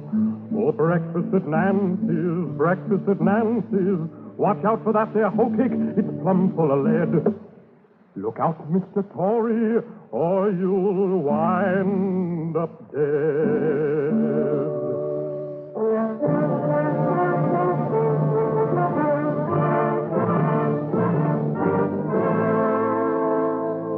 Up in the northeast corner of Georgia, close to the Savannah River and the Carolina line, you'll find Hart County, named for Nancy Hart, cousin to Daniel Boone and kin to General Daniel Morgan, Revolutionary hero. Before Hart County owned the courthouse, the Indians had named a little river for Nancy, War Woman Creek. Nancy's story is a legend in Georgia, and like most legends everywhere, her saga has been told in many, many versions. But all the tales of Nancy Hart begin, at least, like this.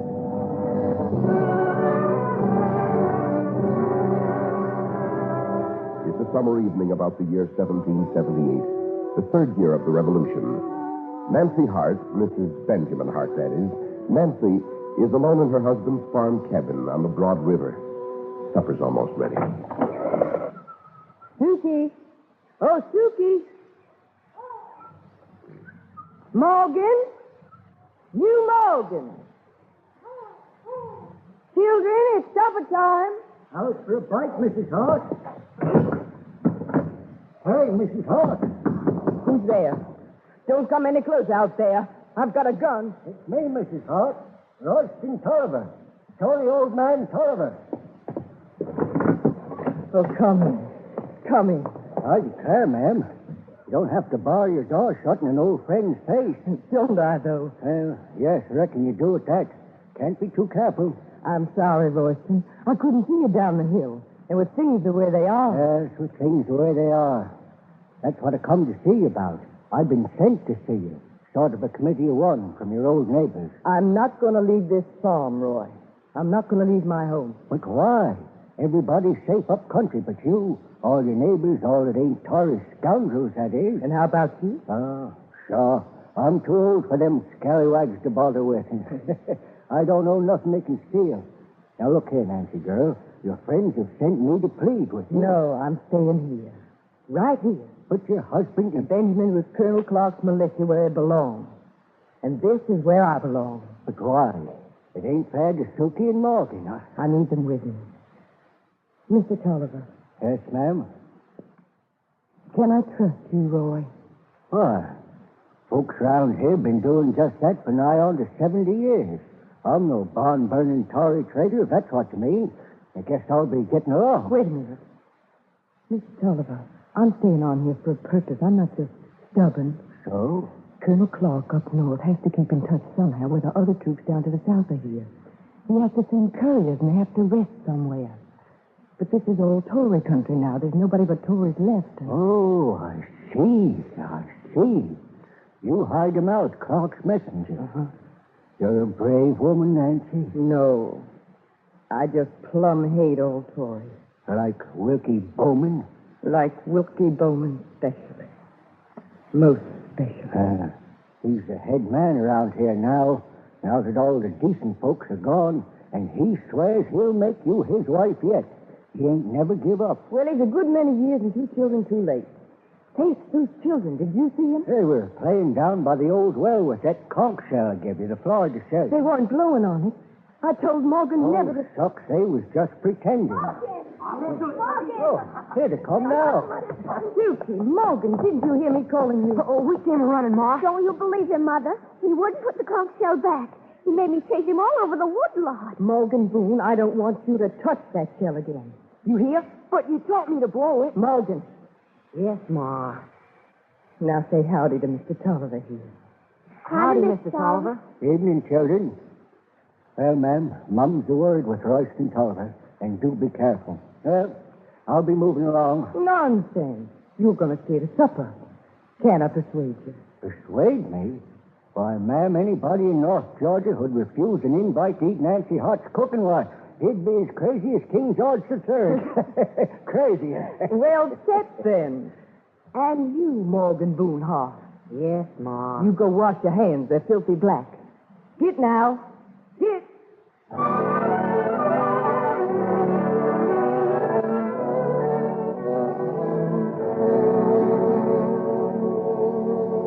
Nancy Hart had a daughter named Suki, a son named Morgan, then a passel more. She sang him to sleep singing Barbary Island, rocking in a rocker on the pine wood floor. Oh, nightfall at Nancy's, all alone by the broad river shore. All alone by the broad river shore. It's the hangman's tree, Ma. Please, Ma. Him and his old hangman. Mother, sing Lord Randall. No more now. It's bedtime. It seems to me you two are getting mighty old to be sung to. But you sing so beautiful, Mother. You said I ought to learn how to. Ah, Suki can't sing. No more than an old frog. She sounds like the concorn. Morgan, like I told you, I want you to leave that conch shell be. Leave it stay right where it is on the shelf of the well, you hear? Gosh, what's so special about that old horn? I can blow it, but it don't blow good. Maybe I'll tell you someday soon. But there's one thing I want to tell you now, and over. I hope you know it already in your blood and in your bones. You, Morgan. Oh, gee, what? You've got good blood in you, son. You're kin to Colonel Daniel Morgan, him that fought at Quebec and at Saratoga, and to Daniel Boone, who's gone on west. Never be afraid, son. I ain't never been, Ma. Don't you be. And Suki? I'm not afraid, Mother. Don't you be. There's nothing to be afraid of, ever, if you're good and sensible and not afraid. There are things I might have to ask you to do, Suki. Hard things. And maybe soon. And the first thing is, if you're upstairs in bed and you hear noises down here, you stay up there. Listen, I call you. Listen. What's that? Just a hoot owl hooting. I must be sure. Up to bed with you, children. Run now. I said run. And stay there. Good night, Ma. What are you putting the lamp out for? You get to bed. And remember what I said. Oh, dear God, let it be Ben this time. Let it be Ben.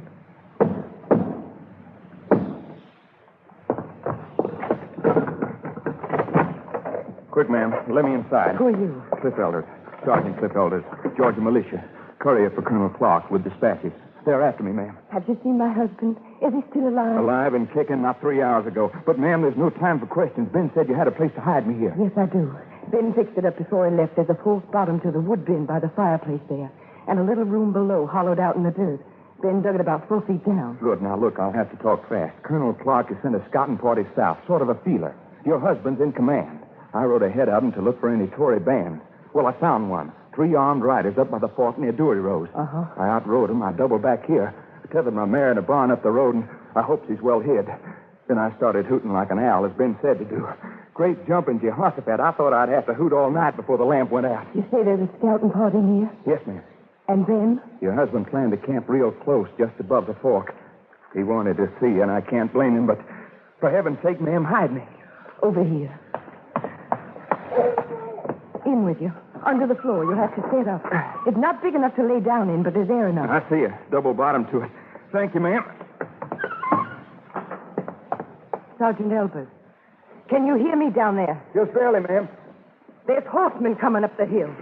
Stay quiet. Don't move at all. I'll do that, ma'am. Can't move anyway.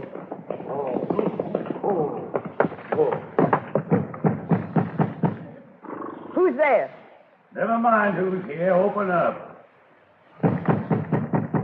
Open up or we'll blow the hinges off this door.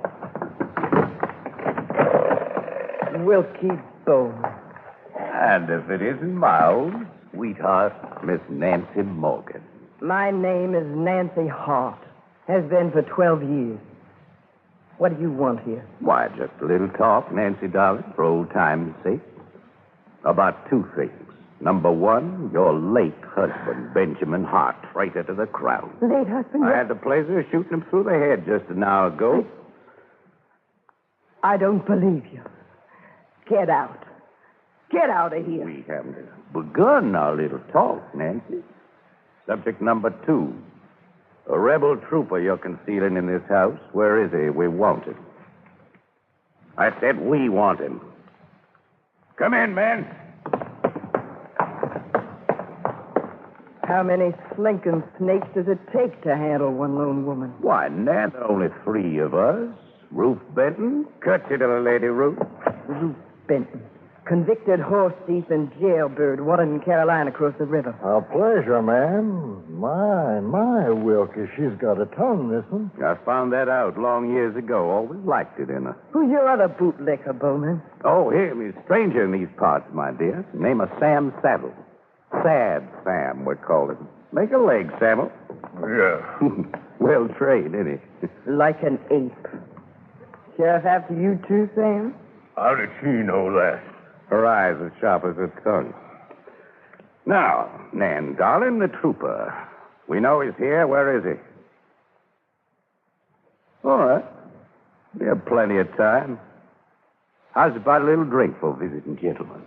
Jugs on the table. You saw it, I reckon. I did. Step right up, friend. For you, Ruth? Sam, you old dog? There. And now you, Nancy, love. Surely you'll drink with us for old time's sake? I will. I'll take a swig or two. Well, you will? Good. Here, then. I'll take the first swig to General George Washington in the Continental Congress. So. And the rest of the mug, all of it, Wilkie Bowman, goes right in your face.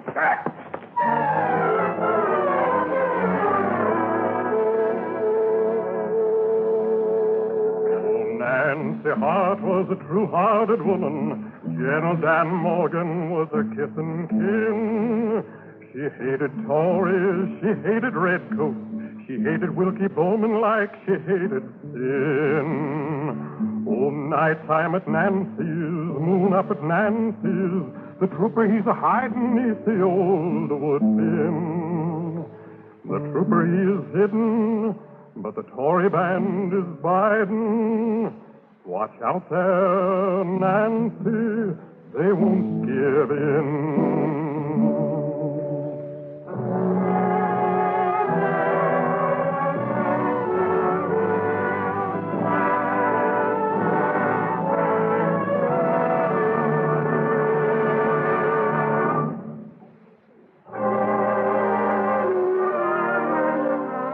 Listening to the Cavalcade of America, starring Susan Hayward. Sponsored by the DuPont Company of Wilmington, Delaware, makers of better things for better living through chemistry.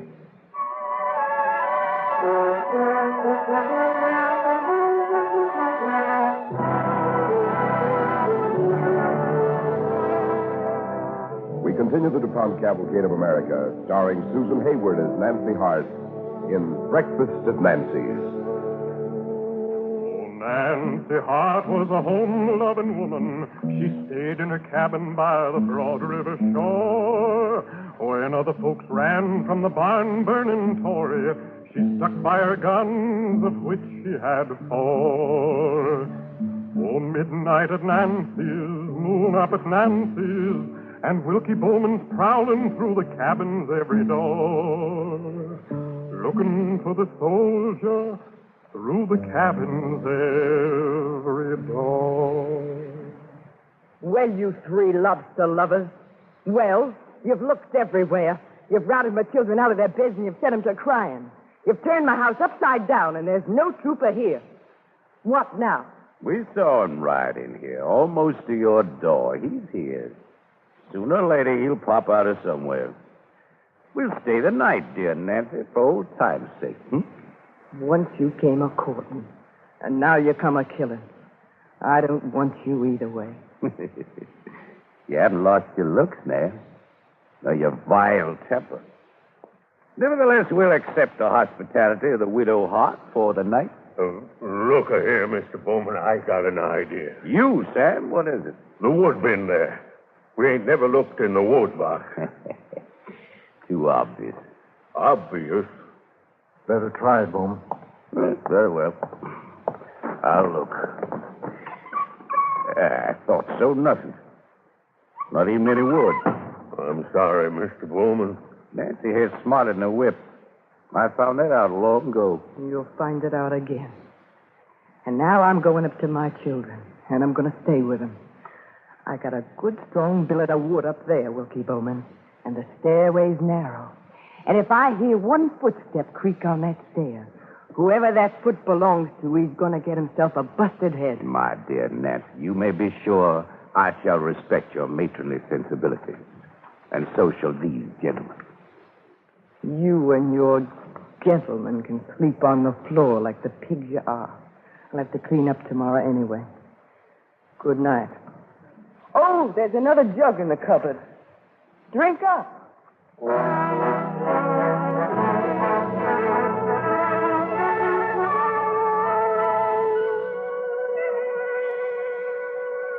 Morgan, Suki, are you awake? Yes, Mother. Sure, Ma. Have they gone? No, they won't go, not till after dawn. Children, you remember what I said about not being afraid? Well, who's scared? Now listen to me very careful. These bad men will wake up drunk and hungry. They want me to get breakfast for them. I'll say I will, but I'll say I need water. I'll send you, Morgan, to get the water. I don't think they'll watch you. Well, should I get the water? No. You go down to the well, and then you take that conch horn and blow on it. Keep blowing on it. You can blow on it hard, son? Oh, I sure can. I can make a big noise. You make it, and keep on making it. It's a signal to your father. Well, it's a signal to your father, I hope. We'd fix it that way. Now you, Suki. Yes? I'll send you out with Morgan. But don't you go down to the well. No, Mother. What'll I do? You must be brave, too, Suki. These men have left their rifles against the window on the stable side downstairs. The window's open. Now, when you go out with Morgan, you sneak around by that window. And when you get a chance, you reach in and get one of them guns. Can you do it, Suki? Yes, Mother. I'll be very quiet. Good. Bring the gun around to the kitchen and hide behind the door outside there. And if I yell, Suki... Quiet, Mother. Yes, child. If I yell, Suki, you push open that kitchen door and hand me the gun. Can you do it, Suki? Yes, Mother. I think you can. And now let's say our prayers. We need help, and we need it bad. All right, now quiet like. Our Father, which art in heaven, hallowed be thy name. Our Father, which art in heaven, hallowed be thy name. Thy kingdom come, thy will be done. Thy kingdom come, thy will be done, on earth as it is in heaven.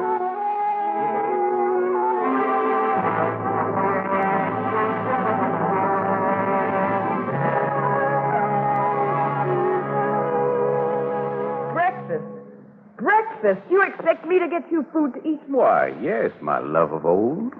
Just for the three of us, Ruth here and me and you. And your brats if they're about, of course. My children are in the kitchen.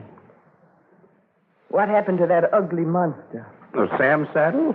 Why, Sad Sam has been much taken in liquor. I'm afraid he went to sleep at last. in the wood bin. Wood bin? Yeah. He had it on his mind. Let him rest in peace, but let us eat. I'm told you're a fine cook these days. I am. Well, good. I'm hungry. Breakfast, widow heart, breakfast. I'll need water. I'll send the children for it. Oh, no. Ruth here. Be glad to oblige. Ruth, get up. Yeah, what? Go get some water for the lady. Come on. Get your water. I want to sleep. The children will get the water. They overdue. I'll fetch them. Morgan, Suki.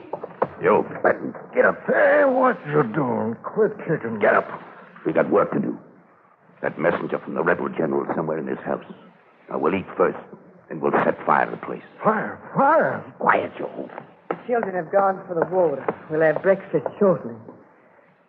Though your Tory friends have left us little in the way of victuals. You want water? Oh, I see Mr. Benton's pulled himself together. Well, I'll go get water. Show me where's the water. I'll go get water. That won't be necessary. Morgan and Suki are used to lending a hand. They're very fine children. To think they should have lost their dear father. And they're so young, too. I don't believe you. I've never believed him. Ben's alive. I know it. Bowman, you hear a horn? Ruth, you're drunk. I haven't. I do hear a horn. In the wood bin.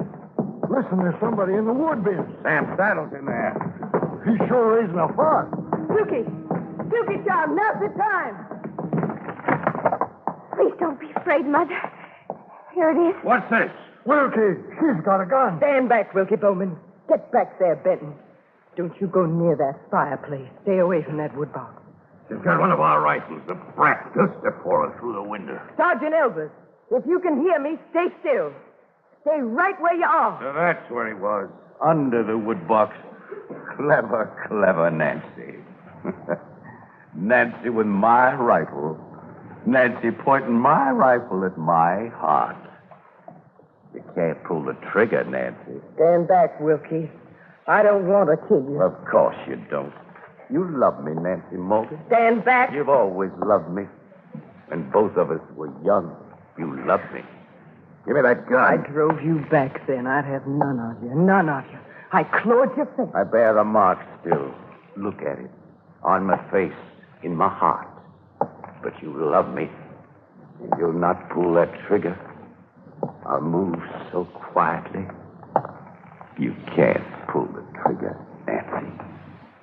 You can't. No, you can't.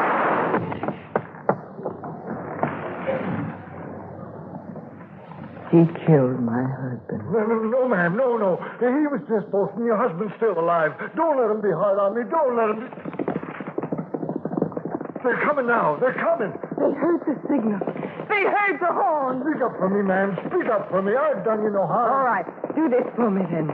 Get Boland's body out of my sight. Get him out of here. I'll do it, ma'am. I'll do it.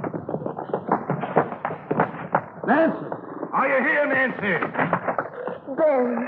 Oh, Ben. Nancy. Oh, Ben, it's been so long. So long. I tried to get back here. I've wanted so to get back. He said he'd killed you, Ben.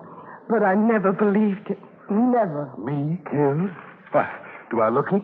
The sergeant said you were all right. Sergeant Elvis, where is he? In the wood box. I was under the wood box. Then I spent the night in drunken, dissolute Tory company. The big lummox snored all night. I had to fight my way out. Man, am I hungry. Cliff, I'm sure my wife here can provide us all with breakfast. How about it, Nancy? It's on the fire, Ben, in the kitchen. Suki, Morgan, come help your mother. Help me again, children. With breakfast. Come on. Oh, Nancy Hart was a false square woman. Down here in Georgia, we honor her name. Kin to Boone and kin to Morgan. She honors Georgia with her everlasting fame. Oh, breakfast at Nancy's, sun up at Nancy's. Oh, cake and honeycomb and fresh pumpkin pie. Hot as the sunbeat, cool as the moonbeam, light as the laughter that gleams in her eye. So here's to for Nancy Hart.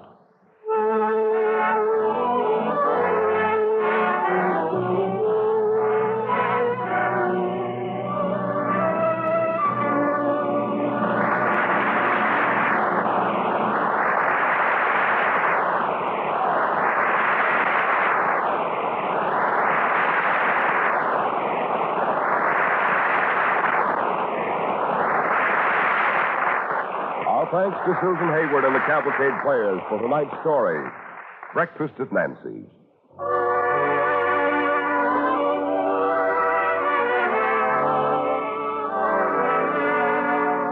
Next week, the DuPont Cavalcade will present The Devil's Staircase, the exciting story of the weird mystery buried deep within the Louisiana swamplands.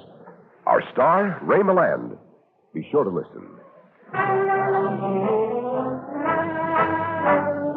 Tonight's DuPont Cavalcade, Breakfast at Nancy's, was written by George H. Faulkner and based on material from the book The Savannah by Thomas L. Stokes, a volume in the Rivers of America series published by Reinhardt and Company.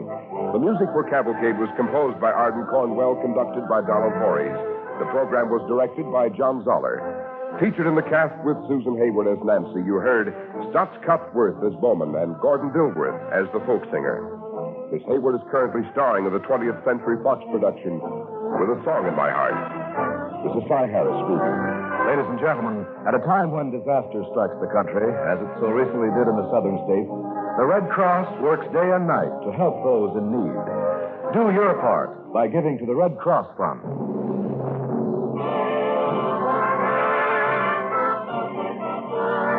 Don't forget next week, our star, Ray Milland. The DuPont Cavalcade of America comes to you from the Belasco Theater in New York and is sponsored by the DuPont Company of Wilmington, Delaware, makers of better things for better living through chemistry.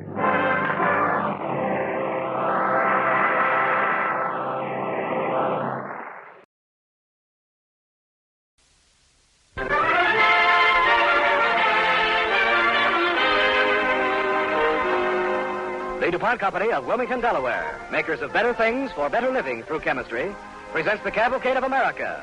Tonight's star, Ray Milland. Tonight's story, The Devil's Staircase.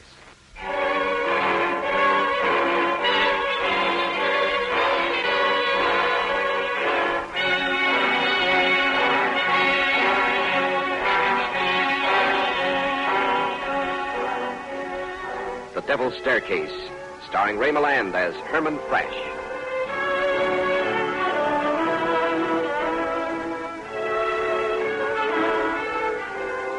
Maybe this will surprise you. It's been said that the best way to measure an industrial civilization is by the amount of sulfuric acid it uses every year. And to get sulfuric acid, you need sulfur. We in America in 1890 had to import our sulfur, 98% of it. Now, this was serious. So serious that it brought me, a chemical engineer, to Lake Charles, Louisiana, and to a little hut on the edge of the bayou. It was dusk.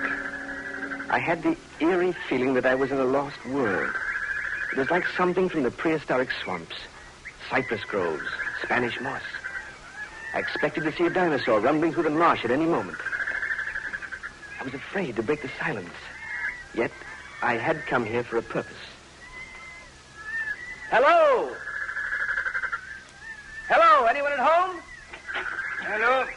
Oh, are you, Pierre Bientou? I am Bientou. My name is Herman Fresh, and I'm looking for a guide. Fisherman? No. Hunter? Well, no. As a matter of fact, I'm a chemist, and I'm interested in some mining property. Mining property? Where? In the Bayou Choupique. The Bayou Choupique? You want me to take you to the Bayou Choupique? Yes. Turn around, monsieur. Go back. Go back? Why, I've come over 1,000 miles. Go back. Whatever it is you want to the Bayou Choupique, it is not worth wanting or having. Go back. Oh, but that's ridiculous. Listen to me, monsieur. There is nothing at the Bayou Choupique but evil and death. Even the snakes, the alligators, the crawling things of the swamp will not go near it.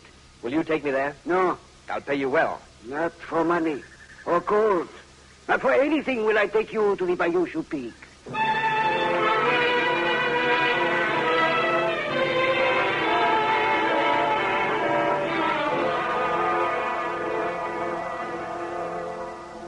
primeval country, one expects to find a certain amount of superstition, strange local taboos, a touch of the mysterious, the supernatural.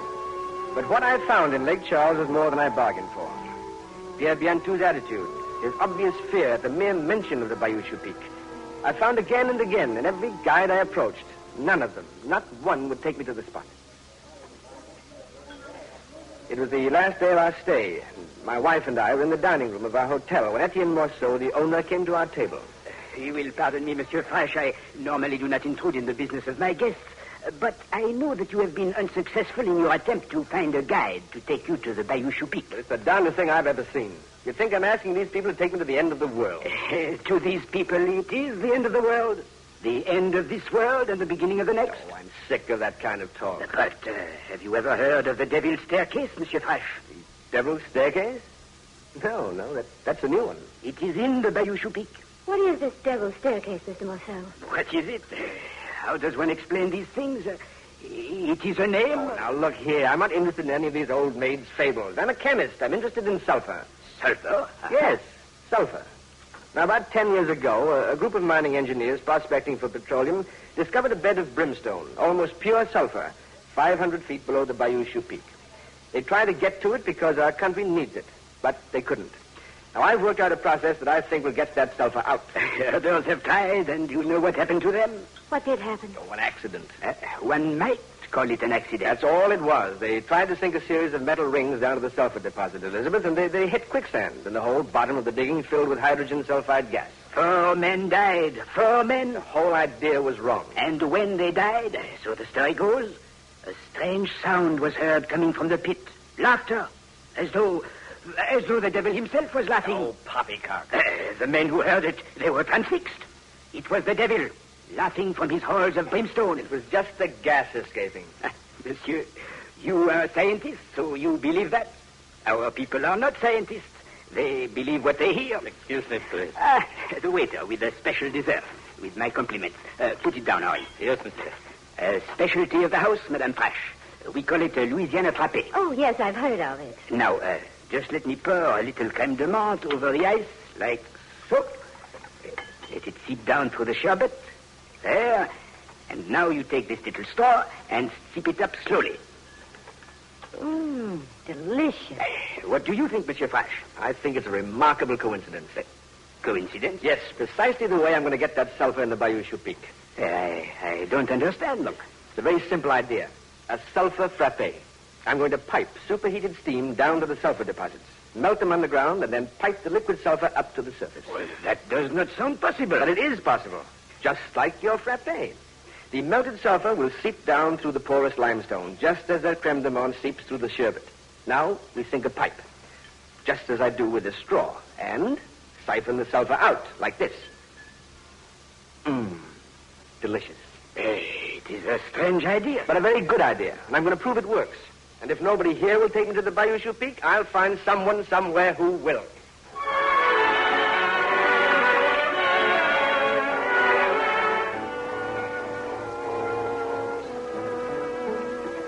All the following fall and winter, the challenge of the Bayou Peak boiled inside me. By the following spring, I had mapped out a course of action. I made up my mind that the next time I went to Lake Charles, I'd go armed with more than mere curiosity. So the spring of 1891 found me in New York at the offices of the American Sulphur Company, owners of the property on the Bayou Peak. I knew you by reputation even before your letter arrived, Mr. Fresh. Sit down, sir. Sit down. Thank you, Mr. Hewitt. What did you think of my letter? My partners and I found it interesting. Good. May I ask you a question, Mr. Fresh? Certainly. This process you mentioned in your letter, melting underground sulfur by pumping down superheated water and siphoning the liquid sulfur to the surface, have you tested it? Tested it? Yes. Have you any evidence that it will work? No, sir, I don't. But look, this isn't a process that can be tested in the laboratory, Mr. Hewitt. There's only one way to test it, and that's by drilling and pumping on the spot. It's expensive. Yes, I realize that. Mr. Fresh, my partners and I in the American Sulphur Company have already lost $350,000 trying to get at the sulfur under Bayou Peak. 4 men have given up their lives. We feel our decision to close the books on this enterprise is justified. But, Mr. Hewitt, while that sulfur stays underground, it'll never be justified. Every industrial process in this country uses sulfur. Bleaches for linens, in the manufacturing of paper, paints, dyes, steel, everything. The industrial growth of the United States is bottlenecked because we are dependent on an element we have to get from other countries. You call that justification? What do you propose? You own the property. I own the process. Let's combine our interests. I see. On what basis? 50-50. Just a moment, Mr. Fresh.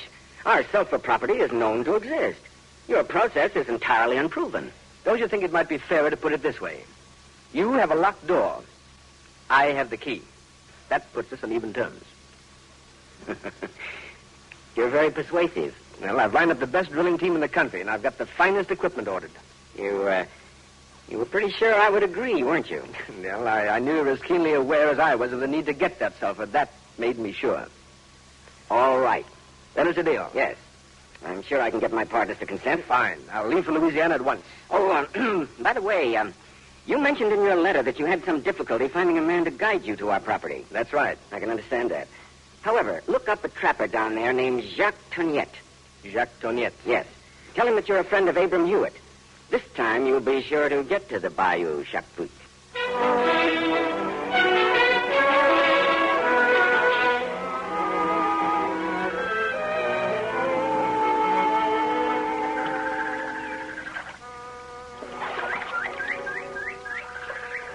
For no one else would I do it, Monsieur Fresh. For no one else but Mr. Hewitt. You know him well, Jacques? Know him well? Monsieur, sometimes for weeks, together we would sail through the bayous in my pirogue. We would hunt and fish, but most of the time we would drift along and talk of the swamp, what it is and how it came to be. He understood the swamp and its people. Yes, sir. It's a strange place. Yes, monsieur. It is. It has its own angels and its own devils.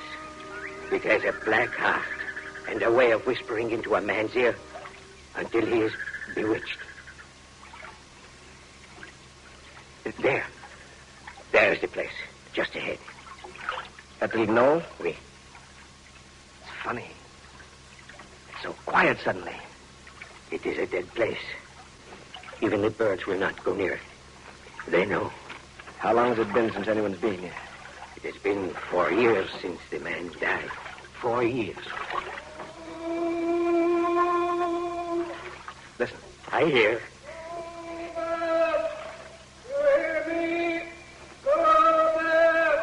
Someone's on that island. The devil. The voice of the devil.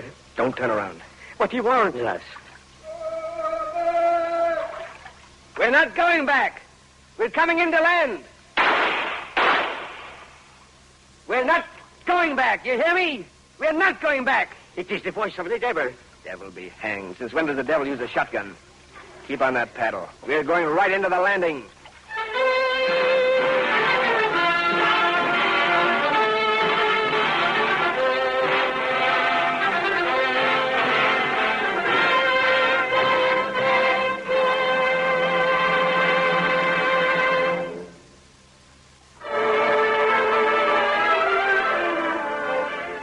Listening to the Cavalcade of America, starring Ray Milland, sponsored by the DuPont Company of Wilmington, Delaware, makers of better things for better living through chemistry. And now, a word from Bill Hamilton. It was a happy day for America when artists and designers showed us how color could brighten our lives. Since then, many things from our clothes to our automobiles have been fresher and gayer for color. Take a simple, ordinary thing like a paper bag or box. Many stores nowadays wrap your purchases in distinctive colored papers.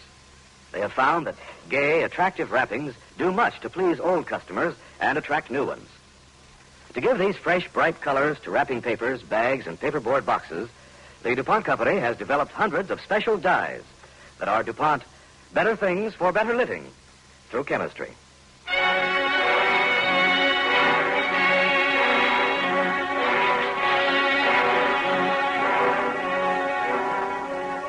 Tonight on Cavalcade of America, Ray Milland is starring as Herman Fresh in The Devil's Staircase.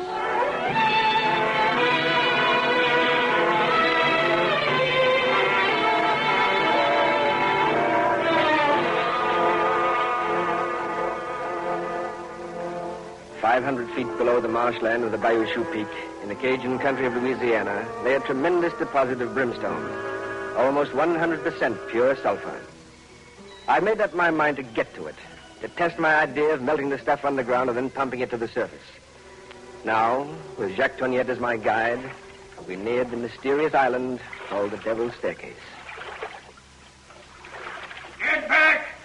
Get back or I'll shoot! Wait a minute. Get back! What cannot be? It can't be. Can't be what? What are you talking about? The voice, I know it. I swear I know it. Who is it?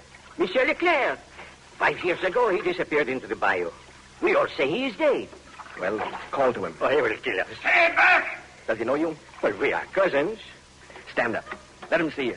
Keep calling his name. He will kill us. He could have killed us with the first shot if he wanted to. He didn't shoot to kill then. He won't shoot to kill now. Give me the paddle. Now call to him. Call him. Michel. Michel. It is me, Jacques Tognette. Your cousin, Jacques Tognette. Get back! Get back! We just want to talk with you. Just want to see if you are all right. Keep it up. Keep it up. Michel, put down your gun. This is your old friend and cousin. Don't you recognize me, Michel? Jacques Tognette? Hold on. We're headed for the beach. Don't land. Don't come on this land. Hold tight. I warned you. Now you will die. The devil will kill you. Be careful, Jack. He's as mad as a hatter. He'll shoot us. Don't come closer. You'll die. I am your cousin. Everyone who comes here must die. The devil says they must die. Got to get that gun. Hey, Michel. Look, cigaros. Your old favorite kind. How long has it been since you smoked a cigar, huh? Here. Take one. That's it. Move closer. And be careful. I am your cousin, no? You don't want to shoot me? Here. Take cigar, and then we go back. You will go back? Oh, sure. There. Cigaro. Good, huh? I will light it for you. I've got it. I got his gun. Good. My gun. Who are you? What do you want here? Hello, Michel. I'm a friend of Jacques. You live here all alone? The devil has my son. Your son? His son was killed in the Devil's Staircase. The devil was angry, so he took my son. Well, I'm sorry about your boy, but it wasn't the devil who killed him, Michel. It was an accident, the kind we won't let happen again. We're going to seal up the staircase, seal it up forever. My boy, he's there. We're going to build a monument for him, Michel. A great monument right here on the Bayou Chou Peak. And all the people who will come will know that your son didn't die in vain.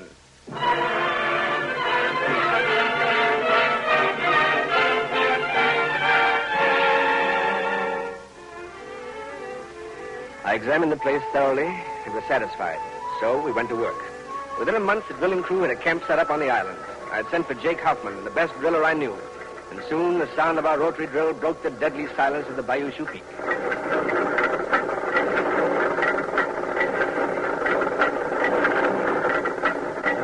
All right, hold it. Stop the drill.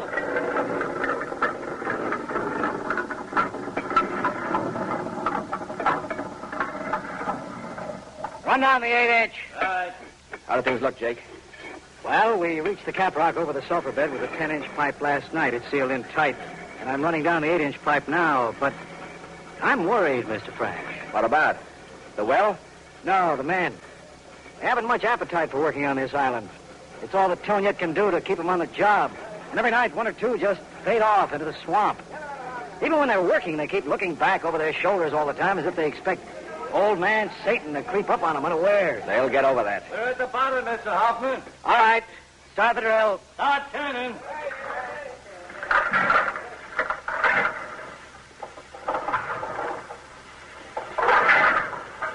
What's wrong with that drill, Jake?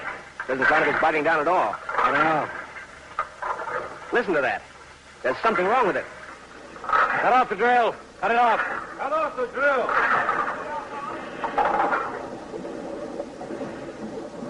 She's gonna blow. Get off the rigging. Everyone off the rigging. Come on, get off the rigging. Get back. Get back.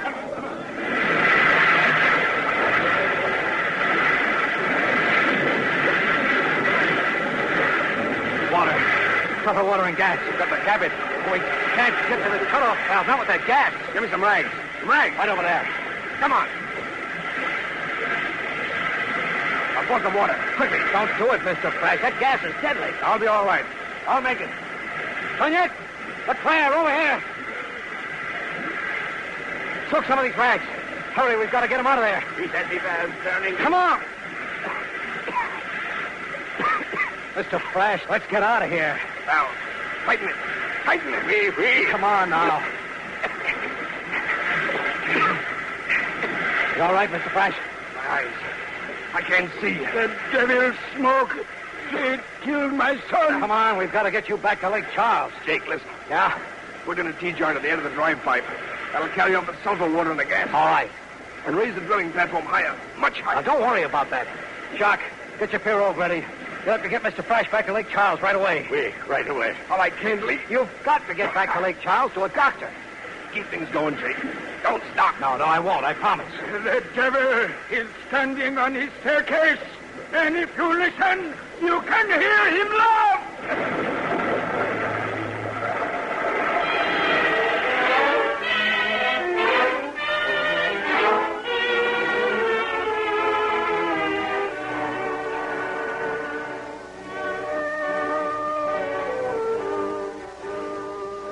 For weeks, I lay in a darkened room, Elizabeth always by my side.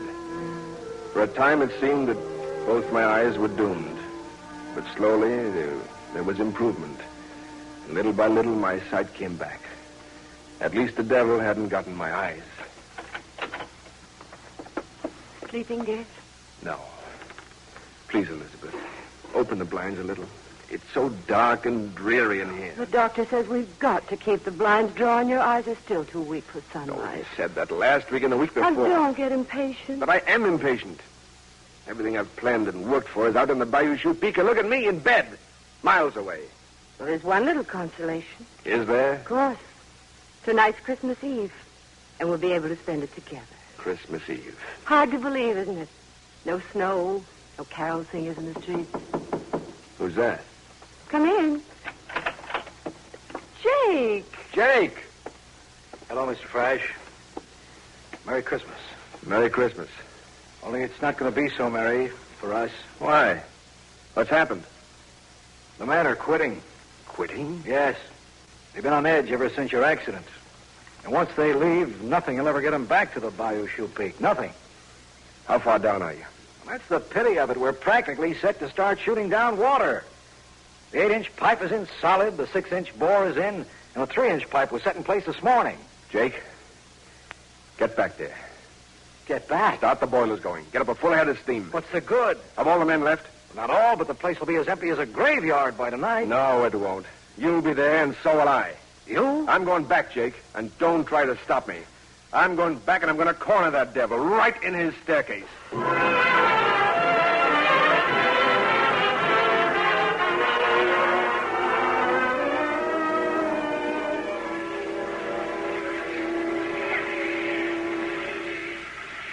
All right, Jake. Start the pump. All right. Take a little time before it begins to draw. Better sit down, Mr. Fresh. You've been on your feet the last 2 hours. I'm all right. I made some coffee, monsieur. Oh, thank you, Jack. Why didn't you go back with the others? Why should I go back? If the devil is after me, he will find me at home as quickly as he will find me here. Listen. She's catching. She's pumping up liquid. Open the outlet valve. Wide open.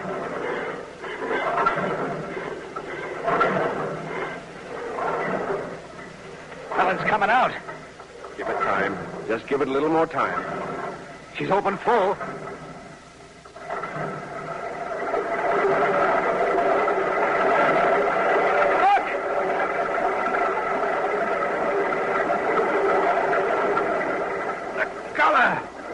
Golden brown. It's sulfur. Brimstone. That's right, Jack. Brimstone. Right from the fiery furnace. Pure sulfur. If the devil is in his staircase, him by the Lord Harry, tonight we put him to work.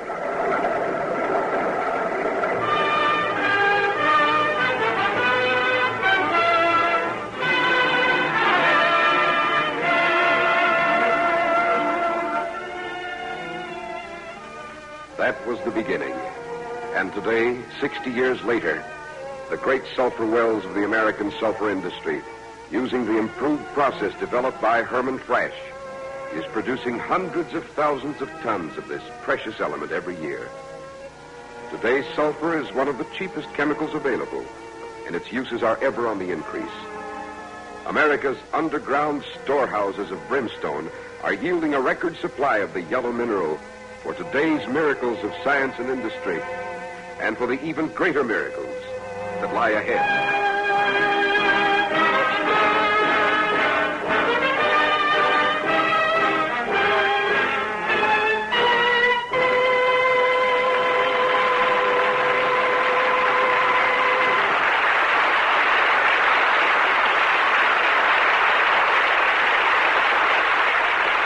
Thanks to Ray Milland and the Cavalcade players for tonight's story, The Devil's Staircase. And now Bill Hamilton speaking for the DuPont Company. The days are gone when you had to worry about crackers going stale before you used up the box. Today you can buy a large box that contains smaller, individually wrapped packages that stay fresh until you use them.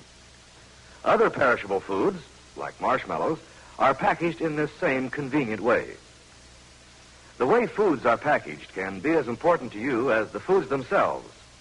A wedge of cheese in cellophane is cleaner and fresher than one that is exposed to the air. The convenient packages and containers in which we buy things today, from milk to motor oil, from paint to deodorants, don't just happen. They are planned. The men and women of the packaging industry who design and manufacture them are opening their annual exposition today at Atlantic City, New Jersey. At this show, they review the newest developments of the year.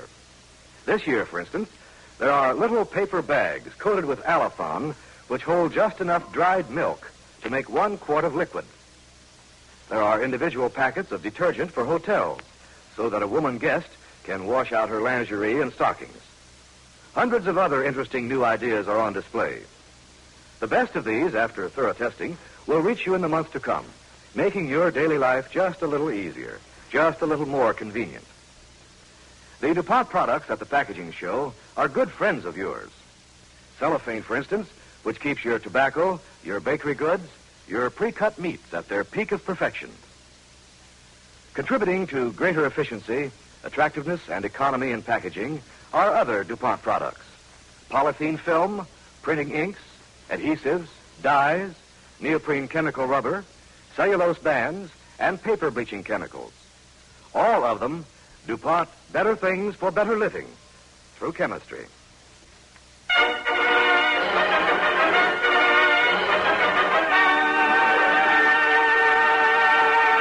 Next week, the DuPont Cavalcade will present the exciting Hollywood and Broadway star, Nina Foch. Our play, The Nurse Who Forgot Fear, is a story of a courageous Air Force nurse who faced death in Korean waters. Be sure to listen.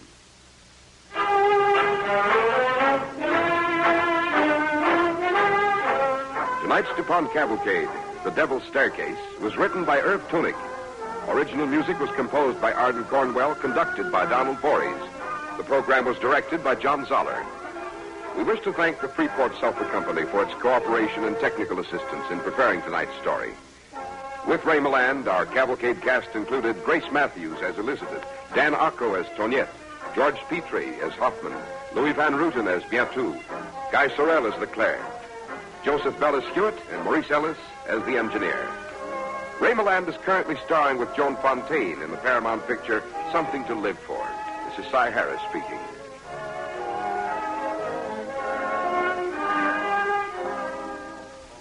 Don't forget next week, our star, Nina Foch. The DuPont Cavalcade of America comes to you from the Belasco Theater in New York and is sponsored by the DuPont Company of Wilmington, Delaware, makers of better things for better living through chemistry.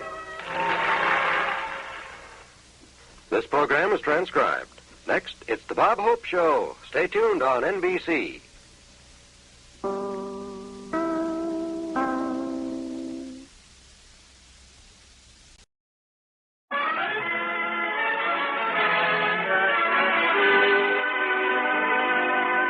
The DuPont Company of Wilmington, Delaware, makers of better things for better living through chemistry, presents the Cavalcade of America. Tonight's star, Nina Foch, as Captain Jonita Bonham, flight nurse, United States Air Force. Tonight's story, The Nurse Who Forgot Fear.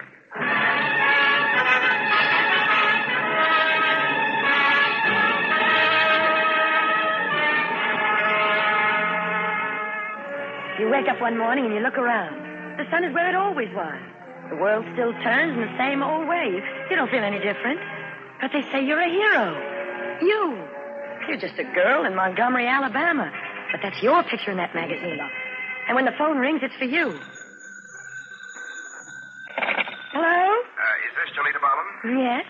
Miss Bonham, this is Cy Harris. I'm calling from New York City for Cavalcade of America. We heard about an experience you went through off the Korean coast, and we want to do a radio show about it. Huh? I wonder if I could ask you a few questions. Well, sure, but I don't know if I can... Tell me, you're a nurse, right? A flight nurse. Mm-hmm. And how does this differ from a regular nurse, Miss Bonham? Well, a flight nurse flies. You flew with the wounded men from Korea to the hospital in Japan, is that right? That's right. Say, that must have been pretty exciting. Well, actually, you know, it was just routine. We'd get up every morning at 3, and then... 3 in the morning? Yeah, between 2 and 3. Vera and I used to room together. She was the other nurse. We worked together and lived together. We'd set her alarm for 2 and mine for 2:30. That's so we'd be sure and get up. When the second clock went off... Bonnie. Was that the first or the second? Bonnie. I think it was the second. That's nice. Well, here goes. Oh, that floor is like ice. Is it still raining out? What do you think? No. Just thought I'd ask. Come on up. Want to sleep your life away? That's an interesting idea. Well, you don't have to sleep in the Air Force. You can simulate. Yuck. The truth is, I wouldn't mind just getting up. It's only the prospect of having to climb into those long flannels that kills me. I think I'm going to get some of those black lace jobs and wear them under my long flannels, just to remind me I'm still a woman. Okay, woman, you fill the canteens and I'll call operations for the truck.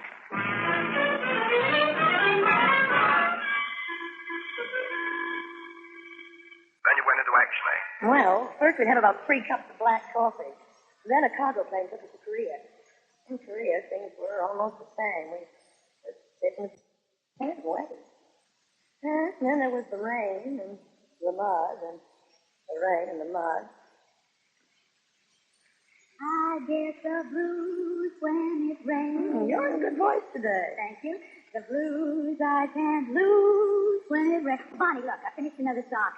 You know, I might get to be a first-class knitter if I stay in the service long enough. That? No bet. Who do you know with a foot shaped like that? 2 heels. You're looking at it upside down.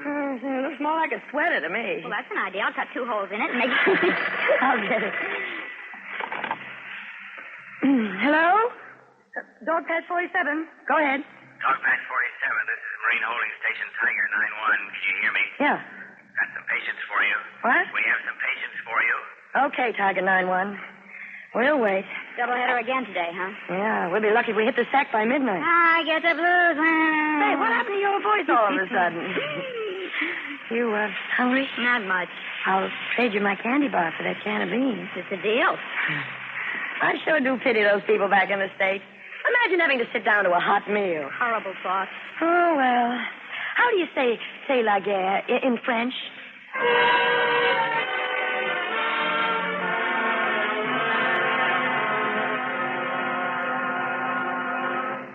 Well, that's about the way it was. Yeah, I see. Just working and waiting and mud and rain. Too much of everything in that country. Too hot or too cold, too wet or too dry. We just worked along from day to day, doing our job. That's about all. Yeah, but, wasn't there any romance? Anything like that? No excitement? Well, there was shooting all around. Is that what you mean? And sometimes on the flights when the weather would get bumpy, the patients would... No. Romance, Say it's your day off. You and your boyfriend are sitting out in a Jeep someplace. The Japanese moon is hanging over you like a paper lantern. You get the picture? Romance. He's off to the front. This is your last night together. Stuff like that. Didn't you ever have any dates? Once in a while. Sometimes a fellow I knew would manage to get a flight down from Tokyo where he was stationed. He'd be at the airbase waiting for my plane to get in. It was night, and the only sound was the idling of the engine.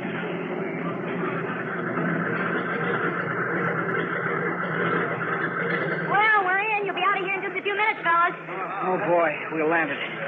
Just let me out of here. Hey, now, wait a minute, soldier. Don't you try to sit up. You'll pull out those pictures. Take it easy. Need any help, Bonnie? No, dear, just open the door. Right. And we'll get you fellas unloaded in a minute. Hey, do you leave us here, nurse? Yeah, that's right. That's the end of the line for us. Lieutenant, who do I have to see to get you for my private nurse? Well, you just write your congressman. All right, here we go, men, and cheer up. You'll be back in the States in less than a week.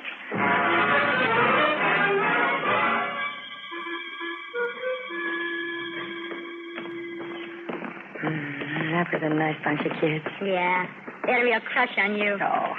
Well, am I dehydrated? Just lead me to that hot shower. Did you say hot shower? I can drain. Bonnie! Look, there's Tom. Bonnie, what happened? I thought you were due back this afternoon. We had to make 2 trips, Tom. Hi, fly boy. Don't I get a hello? Hi, dear. How's Bubblehead? Well, that's a matter of opinion. Tom, when do you have to leave? Well, let's see. It's 11 now. I have 10 minutes. 10 minutes. You don't have to hit me with a brick wall. Freeze the crowd, yeah. If you want me, which I know you won't, I'll be under the first shower. Come on. Let's get out of here.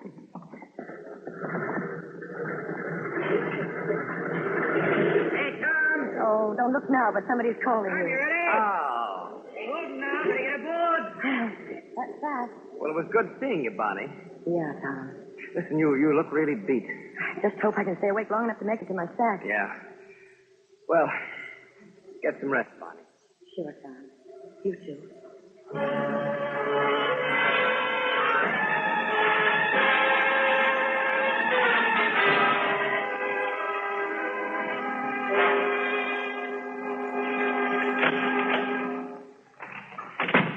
Who's that? Bonnie?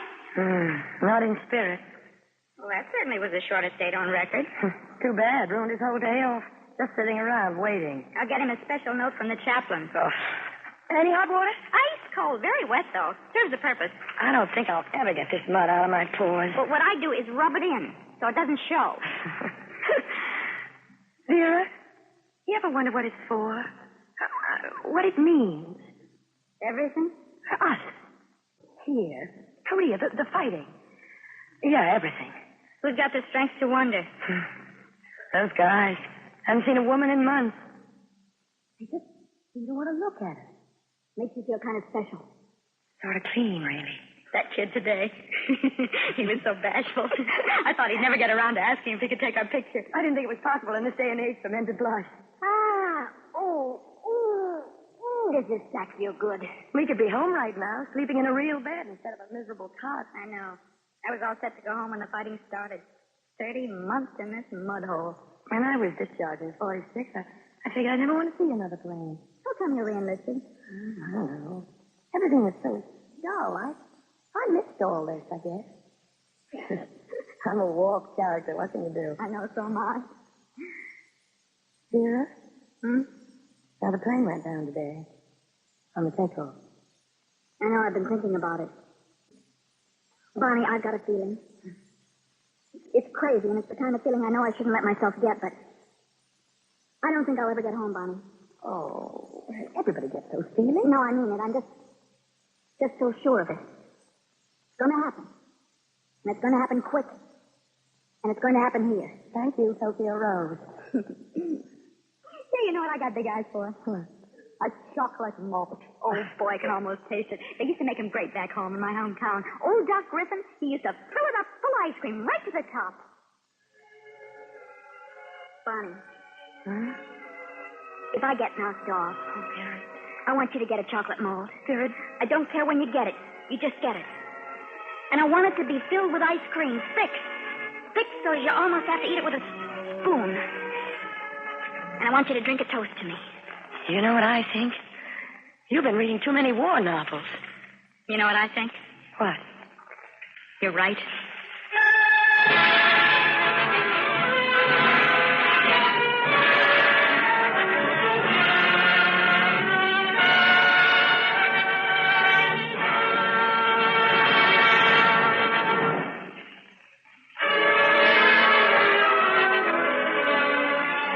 You're listening to the Cavalcade of America, starring Nina Foch, sponsored by the DuPont Company of Wilmington, Delaware, makers of better things for better living through chemistry.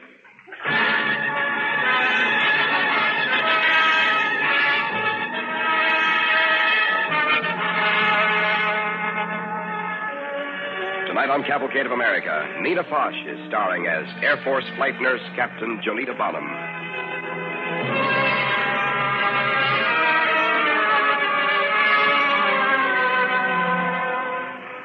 You're a girl living in Montgomery, Alabama, home from air evacuation duty in Korea, and one day the phone rings.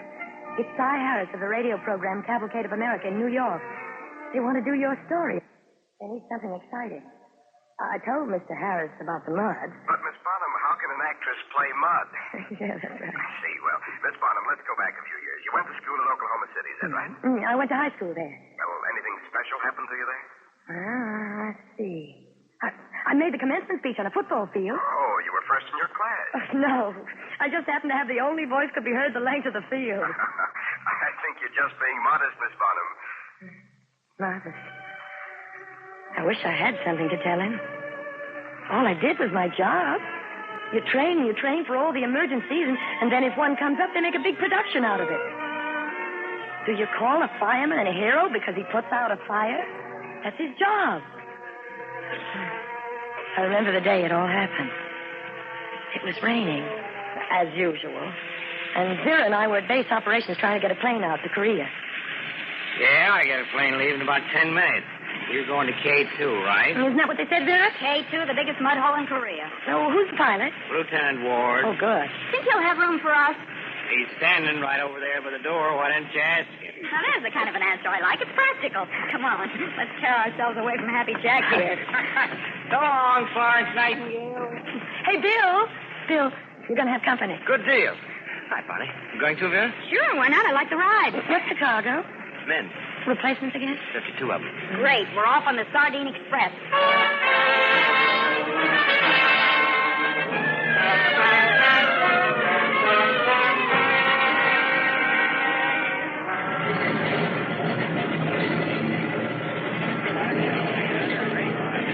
Pardon me, ma'am, but are we going to take off soon? As soon as the pilot gets clearance. Sure a lot of noise inside a plane, isn't it? The engine? I've never been up in a plane before. Well, it's just like riding a bus, only louder. Oh, Vera, you going up forward? Might as well. Think I'll take me a nap. You coming? I'll be up in a few minutes. Hey, look at that. Is that fire supposed to come out of them engines like that? It's only exhaust. What's the matter, kid? Nervous? You said it. Oh, just relax now. Take it easy. Looks like we're all set to take off. Everybody make sure your seatbelts are fastened. Hang on to your hats. Here we go.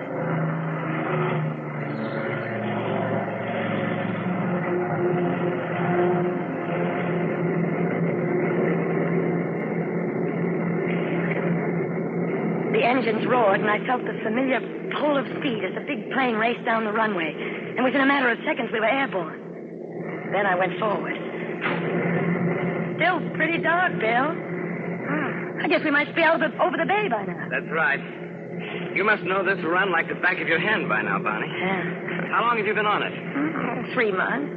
I figure I made, somewhere between 150 and 200 round trips between Korea and Japan so far. Regular commuter. Yeah, that's me. Your sidekick asleep?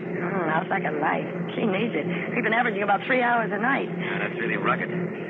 Bonnie, why don't you go back there and turn in, too? You can probably use sleep yourself. Okay. Maybe I will. If we run into anything interesting, I'll let you know. Okay.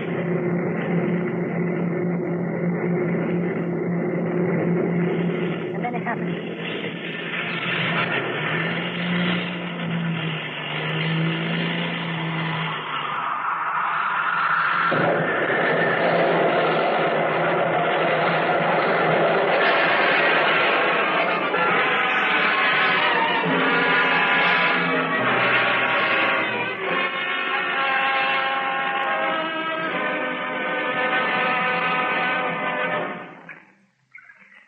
The next thing I knew, I was underwater. I don't know how I got out. They tell me the crash broke the plane in two. Things were floating all around me. I could see heads in the water. Some men were swimming, and some just floating. Hello? Hello? Vera? Bill? Hello? I hear a girl. It must be one of the nurses. Hey, where are you? Over here! Help! I can't swim anymore. I'm going down. Wait! I'll be with you. You hang on to this large bag. What about you? I'm all right. You just save your breath and hang on. It'll keep you afloat. Here's a life raft. How do you inflate these things? It's all tied out. You pull it apart. Just yank it out of its case. It'll inflate itself. We got it. Hey there. Over this way. To the raft. There's a man here. You go on. I'm okay. Give me a hand. There, now. You hang on. Judge. Caught it. Here. Pull this man in. No. You first. Go ahead now. Now you go. This way. There's a raft over here. Swim over this way. What about you, nurse? Come in. Here, I'll give you a hand. Wait till I help these men. I don't know if I can make it. Here, here's a rope. Grab. Hey, nurse, come on. Get in the raft. That water's ice cold. If you don't drown, you'll freeze to death. I'm all right. You men over there. There's another raft right behind you. Help. Yeah, that's it. Get on it. Help. Somebody help. Here, soldier. You grab around. That's right. Now, you hang on. Heave. Oh. We got it. Hey, nurse, how many more are out there? I'm afraid that's all. Has anybody seen there? Captain Brown? No, ma'am. At least he's not in this raft. You better get in, nurse. Hey, nurse, are you okay? Grab her. She's passing out. Yeah, I got her. The side of her head split wide open. How about that? What a girl.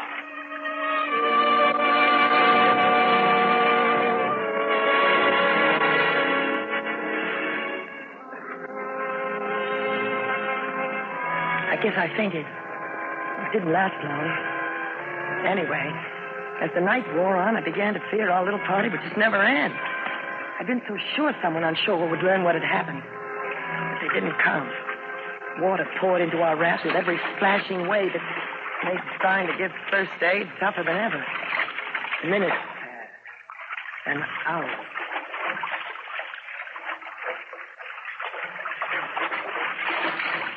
I'm going to swim to shore. I'm not going to wait here till the waves turn us over. Yeah, we'll all drown. Drift out to sea. Now, you sit down. You'll capsize. I'm going to swim to Did you shore. hear me? Now, that's better. You just sit down there. If we keep under control, we'll be okay. It might take a few hours, but they'll find us. Now, here's what we're going to do. You, over there, you keep watching the way you're looking now. You, Slim, you watch on this side. You two keep bailing out the water. Here, use the helmet. Is everybody clear what their job is?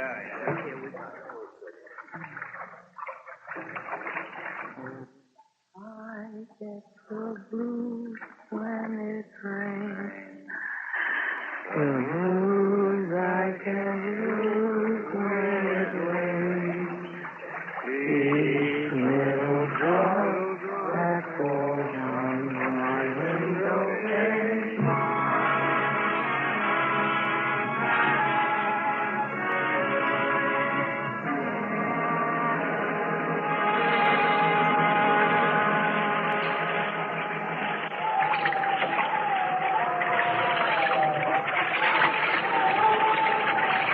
The way that wind's coming up. Water's getting choppy. Yeah. This thing ain't gonna hold up much longer. We drown if we move and we drown if we don't. Now, it'll be dawn soon. Just a few more minutes. We mustn't lose hope. I know we'll be rescued. Hey, what's up? Where? I see it. There it is. Where? You see it? Hey, it's a boat. It's a boat.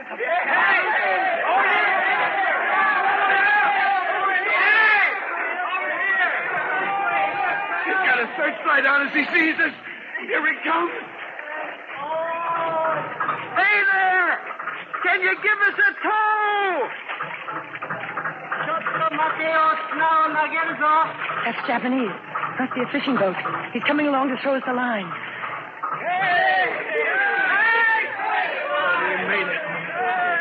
We made it. Yes, we made it.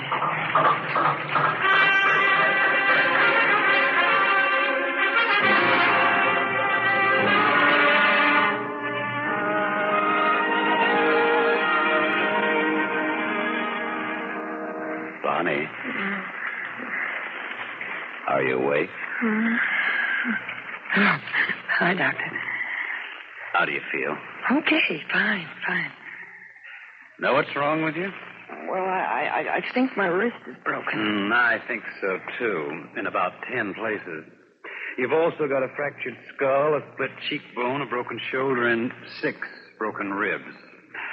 Now, how do you feel? Oh, terrible, Doctor. Where am I? You're in the first aid station, Bonnie. Doctor, did they find Vera? No. Can I get you something, Bonnie? No, thanks. I don't think so. Bonnie, you mustn't brood about it. Don't forget, you saved 27 lives. That's a pretty good score. But I can't forget the other 26. I can't. Yes, Doctor. There is something you can get for me. Sure, what is it? A chocolate mold. Oh, I think that can be arranged. With a lot of ice cream. Filled with ice cream. So thick you have to eat it with a spoon. I want to propose a toast.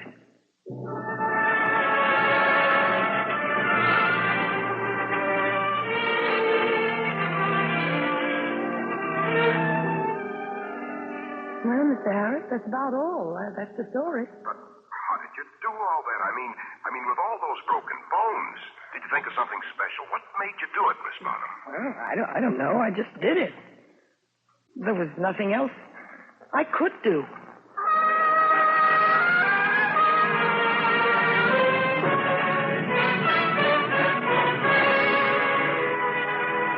There was nothing else I could do. Those 7 words sum up the career and character of Captain Jonita R. Bonham, Flight Nurse, United States Air Force. But there are other words about her, too. Words that go with the decorations she received. The Distinguished Flying Cross.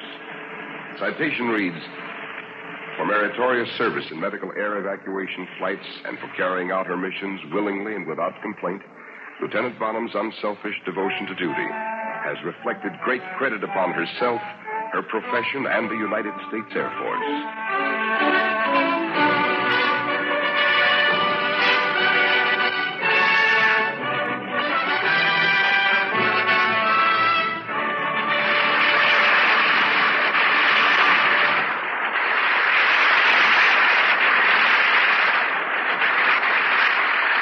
Thanks to Nina Foss and the Cavalcade Players for tonight's story, The Nurse Who Forgot Fear. When a Yankee drops out of the clouds on Carolina 1 week after the Battle of Fort Sumter, he can only be one thing, a spy. Listen next week when the DuPont Cavalcade presents Fly High, Fly Low, the story of a startling event that was to influence the course of military tactics and strategy from that day to this. Our star, Lee Bowman. Tonight's DuPont Cavalcade, The Nurse Who Forgot Fear, was written by Arnold Schulman and Irving Ellman and based on an article from Every Woman's Magazine as condensed in the Reader's Digest. Original music was composed by Arden Cornwell, conducted by Donald Voorhees. The program was directed by John Zoller.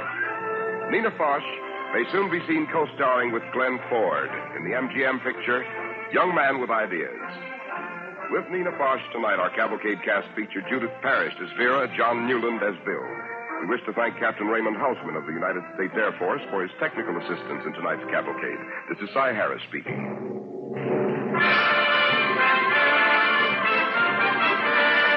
Don't forget next week, our star, Lee Bowman.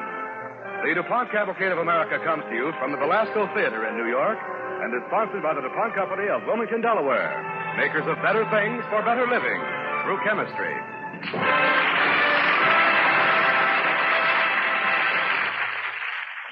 Next, it's Barry Craig, confidential investigator on NBC.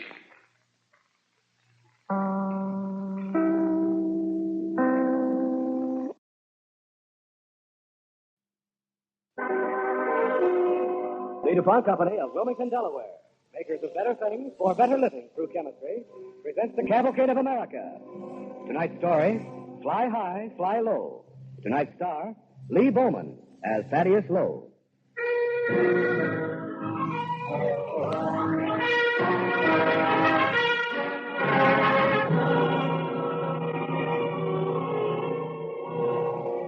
The time, shortly after the beginning of the Civil War. The place, a farm in North Carolina.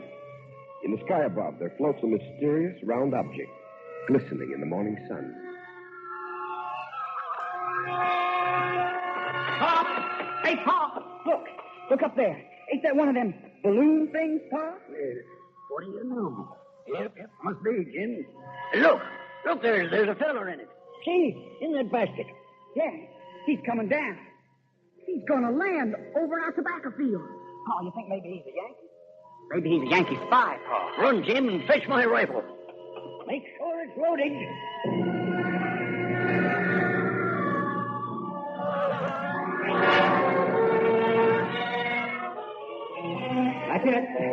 That's it. Thank you, young man. Just hold on to the rope so the balloon will drift when she hits the ground. Talks like a Yankee, Paul. Don't you fear, Mr. Yankee Spy. I'll take hold of the rope, all right. That's it. Easy now. There we are. Just make it fast to that stump. All right. Well, it feels good underfoot. Much obliged for your assistance, gentlemen. Could you tell me what state I'm in? You're in North Carolina, young fella. North Carolina, yes. I thought so. Gentlemen, I'm Thaddeus Lowe from New Hampshire. Had a very interesting trip. Came all the way from Cincinnati. It's quite a... Your rifle, would you mind holding it so it's not pointing? Don't be scared, mister. I'm going to shoot you. No, Mr. Yankee Spy. We're going to hang you. Spy? Oh, no, I'm not a spy. I'm a scientific investigator, gentlemen. An investigator? Investigating what? Where the Confederate troops might be? What? Oh, no, of course not. My flight to Cincinnati was truly a scientific experiment. Sponsored by Professor Joseph Henry. You know, of the Smithsonian Institution? Yes, well, anyway, we wanted to prove that the prevailing upper air current in the United States is easterly. Hold on. How far is Cincinnati from here, mister? About 800 miles. Yeah. How long did it take you to get here? It's 9 hours. 9 hours? That figures to about 90 miles an hour, don't it? Yes. And a 90-mile wind, that's a hurricane, ain't it? Yes, of course, but you don't understand. Then you're right. Because there ain't been no hurricane. Let's string him up right now.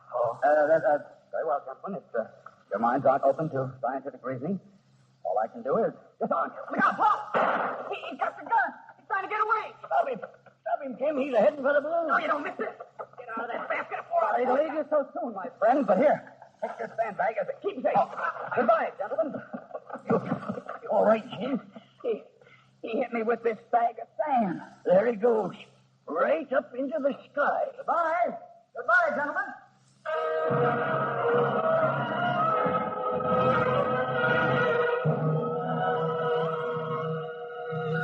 And then, Thaddeus, you caught it off wind? Finally, Professor Henry. It took me to Baltimore, where I descended. And then I came back here to Washington by train. Yes. But the experiment, what did you find out? Oh, it's just as we supposed, sir. At 2,500 feet, I found a strong and steady eastern current. Mm-hmm. Good. But we still can't be certain that this air current is always eastern, can we? Let me see. I know. After the magnetic telegraph demonstration for President Lincoln next week, suppose you go further west and north. Professor, I'll be pleased to demonstrate your new invention for the president. But after that, I'd prefer to postpone our experiment for a time. But why? Well, that North Carolina farmer was right. I did see Confederate troops, thousands of them, marching toward Richmond. Oh? Yes, and since then, there's something I can't get out of my mind. What would it be like to be aloft during an actual battle? Or better, before the battle? You see, I'd be able to observe troop movements from miles No, Thaddeus, put it out of your mind. But why, sir? Because the use of balloons in warfare is an untried, even unheard of idea. And I know how General Winfield Scott feels about new ideas. Remember, Thaddeus, first of all, you're a scientist, a meteorologist, not a soldier. But the least I can do is offer my skills and services. Please, Will you take me to see General Scott at the War Department? Very well, young man. We'll take a walk over there right now. The sooner he turns you down, the sooner we can get back to our experiments.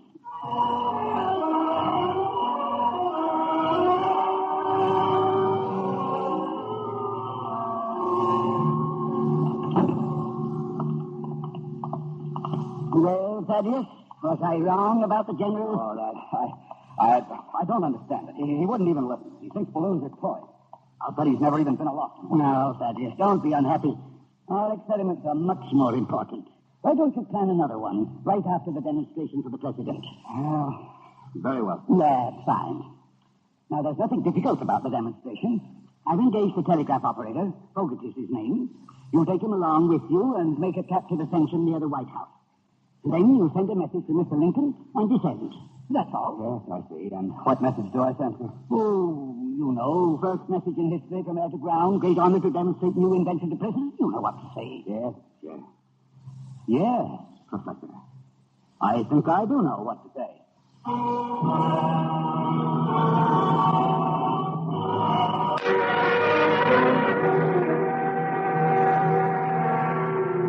And now, Mr. Lincoln, if you step over here to your window, you can see the balloon now rising above the trees.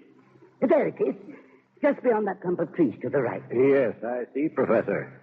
A mighty pretty sight against the blue. How high do they figure to go? Oh, only about 2,000 feet. That's as much telegraph line as we have. And no batteries at their end of the telegraph line either? No, sir. Merely electromagnetic coils, like the ones at our end. Quite an invention of yours, Professor. Thank you, Mr. President. Oh, look. They are rising faster now. Here, use my glass. Oh, thank you. Yes, I see them in the basket. The tall one's Mr. Lowe, and the other is Mr. Fogarty, the telegraph operator. This is his first balloon ascent. Oh, wonder how he likes it up there, swinging and swaying in that little basket. If it were me, I expect I'd be hanging on for dear life, wondering how soon the rope on the ground was going to break.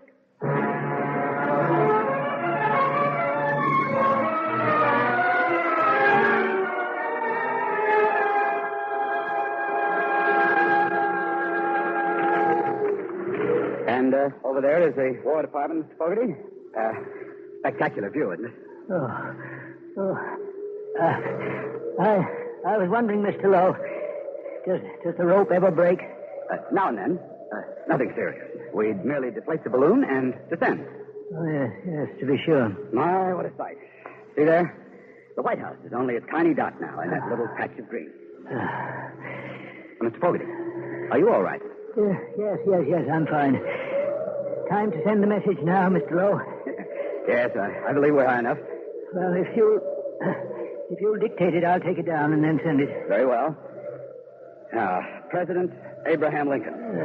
Sir, I am honored to send you the first message ever telegraphed from an aerial station. Now, let me see. 40 miles to the north, great clouds of dust indicate the approach of marching troops. They are, of course, federal troops. Federal troops, yes. Now, get this part carefully, Mr. Fogarty. But may I point out, Mr. President, how valuable this message would be were they Confederate forces marching from the south. It is my belief, sir, that observation balloons can contribute materially to the winning of battles, and I earnestly wish to demonstrate in the field. Respectfully, Thaddeus Lowe. Now, that's it, Mr. Fogarty. Send it on its way.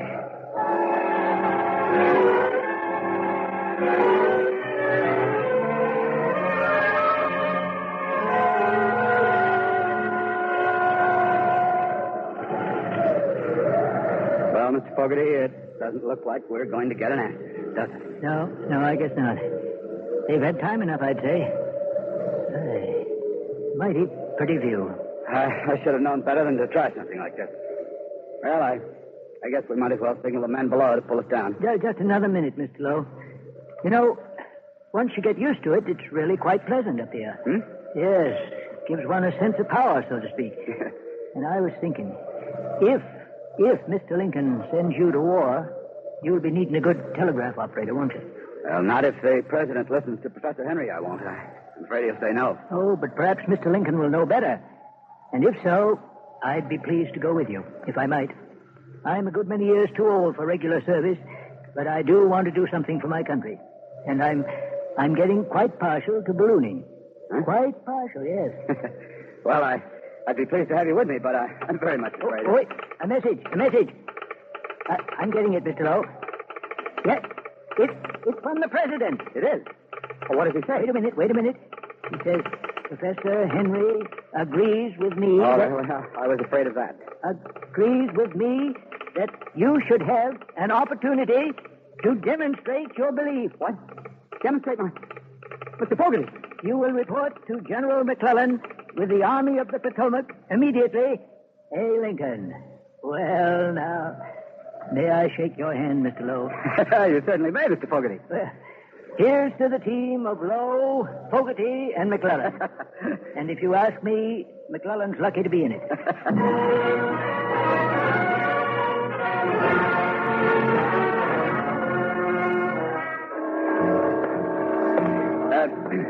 Pardon me, General McClellan? Yes, what is this? I'm Thaddeus Lowe, General. Oh? Oh, I'm the aeronaut, sir. I'm here with my balloon. You're the what? Your balloon? Yes, General. What do you mean you're here with your balloon? Is this a joke? I don't need a balloon. Who sent me a balloon? President Lincoln, sir. I didn't ask for a balloon. What am I supposed to do with it? Well, it's for purposes of observation, sir. I plan to make captive ascensions with it and report what I see to you. This letter from the president explains it, sir. Let me see that. Whose idea was this? Mine, sir. To begin with. You're a civilian? Yes, General. I thought so. Well, go ahead and ascend, Mr. Lowe. Oh, thank you. I'll need about 20 men, sir. 20 men? What for? To help with the ascensions and to man the portable gas generators. The president mentions them in his letter, sir. All right, Mr. Lowe, you'll get the men. Oh, thank you, General. I'll go up as soon as possible. Yes, sir. And I'll telegraph you as soon as I see anything. Yes, by all means, Mr. Lowe. Now, will you excuse me? I have to attend to some important matters. Oh, yeah. Yes, sir. Very well. Well, Mr. Lowe? Come on. We're about as welcome here as a swarm of bees in a New Hampshire town meeting. I know what you mean. So it's Lowe and Fogarty alone, is it? Alone and aloft, Mr. Fogarty. We're going up, and we're going to prove McClellan wrong. We may sprout feathers doing it, but we're going to prove he's wrong.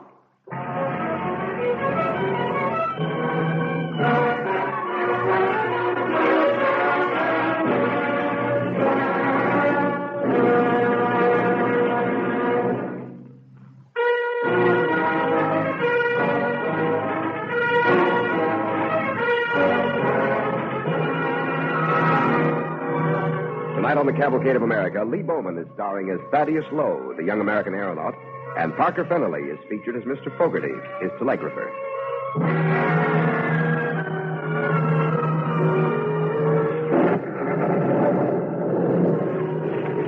3 days have gone by. Determined to prove the value of observation balloons to General McClellan, Lowe and Fogarty made numerous ascensions, but so far, all they have seen is an impenetrable wall of rain. Storm seems to be moving south now. And high time. Look down there. See what 3 days of rain have done to the Chickahominy River. Look at it, roaring along, almost as high as the bridge now. Well, perhaps the clouds will lift and we can see something. Mr. Lowe, the bridge. Maybe it's my eyes, but the bridge down there, it seems to be moving. Moving? Good heavens, you're right. It is moving. It's breaking loose. Yes, sir. There she goes. Rushing down river as pretty as you please. But that's the only bridge. That means that the half of the army across the river is cut off. They can't retreat and they can't be reinforced. The Confederates will attack for sure if they learn of that. We've got to tell McClellan at once. Are you ready, Mr. Fogarty? I'm ready and eager, Mr. Lowe. To General McClellan. Yes? Just observed that bridge across Chickahominy River has been washed out completely. For you, General, from the balloon, sir. From Lowe? Now, what does he... Well, I'll be it. Operator, send this message to that young fool up there. Yes, sir. Thank you for the information, but look carefully, and you will see my headquarters 50 feet from washed-out bridge. Do you think I'm blind? Do not answer, as I want telegraph lines clear.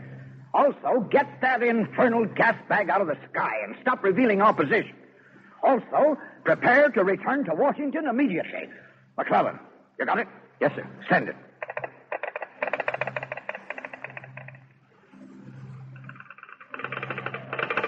up, revealing our position, and prepare to return to Washington immediately.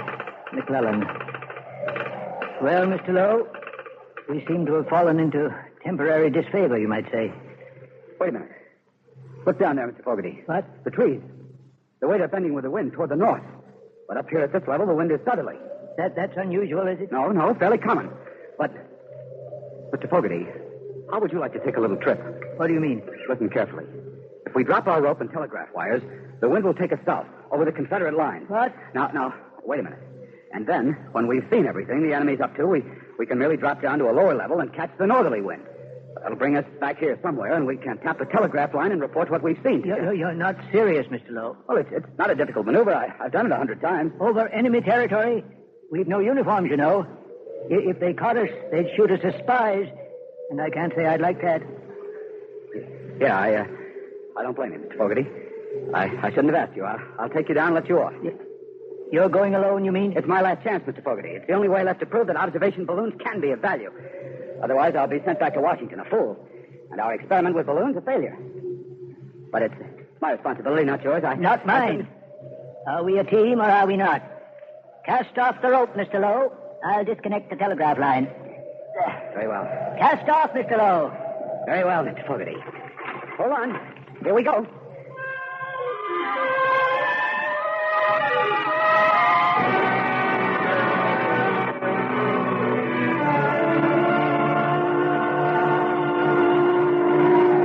And look there, to the west. Yes. On that road winding up the hill. I see. There's more Confederate artillery. 4, 6, 8 cannons. And isn't that their cavalry down there? See, sneaking around the hill on the lower road? Yes. And look, way off to the southeast. A long line of infantry. Moving up so as to attack McClellan from the left, while the cavalry and artillery strike from the right. Yes, and if McClellan isn't warned in the next half hour, he'll be trapped. You think we've seen enough? Yes. We're going back. We'll go down to a lower level, pick up the northerly wind, then we'll try to land near a telegraph line and report to McClellan. Stand back now while I open the hydrogen valve.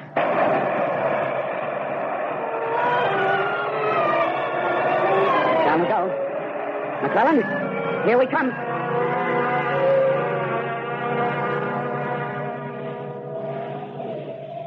We're getting a northerly wind now. You feel it? We're moving north. Fast. Mr. Lowe, can you steer this contraption? Sir? No. But... Look ahead, on that stretch of road. The Confederate infantry. We've come around behind them. Thousands of them. But we're going to pass right over them. 100 feet above their heads. Can't we drop a sandbag and get up out of rifle range? But if we go up higher, we'll catch the wind that takes us south. And we've got to get north to McClellan before it's too late. We've just got to chance it, Mr. Fogarty. Quick, get down in the basket. They can't see us now. No, but I can see them through the basket. They're right below now. They're looking up. They see us. They see us. They're shooting at us. That was close. They've hit the balloon, Mr. Lowe. They've hit the balloon. I know. It's just a slow leak, Mr. Fogarty. And we're past them now. We can stand up. Well, we made it. But we're dropping, Mr. Lowe. We're dropping. That's all right. We merely compensate for it by making gashes in these sandbags. There. Now, you see, the gradual loss of hydrogen will be compensated for by a gradual loss of sand ballast. And that'll keep us at the same height. Remarkable, young man. Remarkable. Except, what happens when all our sand is gone? Well, let me see. If my calculations are right, we should run out of sand just inside McClellan's line. Yes. And if your calculations are wrong, we'll be captured and shot as spies, huh? Well, young man, I hope you had a first-rate mathematics teacher.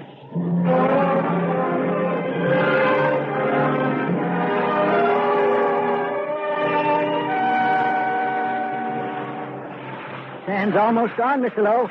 We're getting lower and lower. Look at those trees ahead. Yes. Do you think we're in Union territory? Well, can't tell.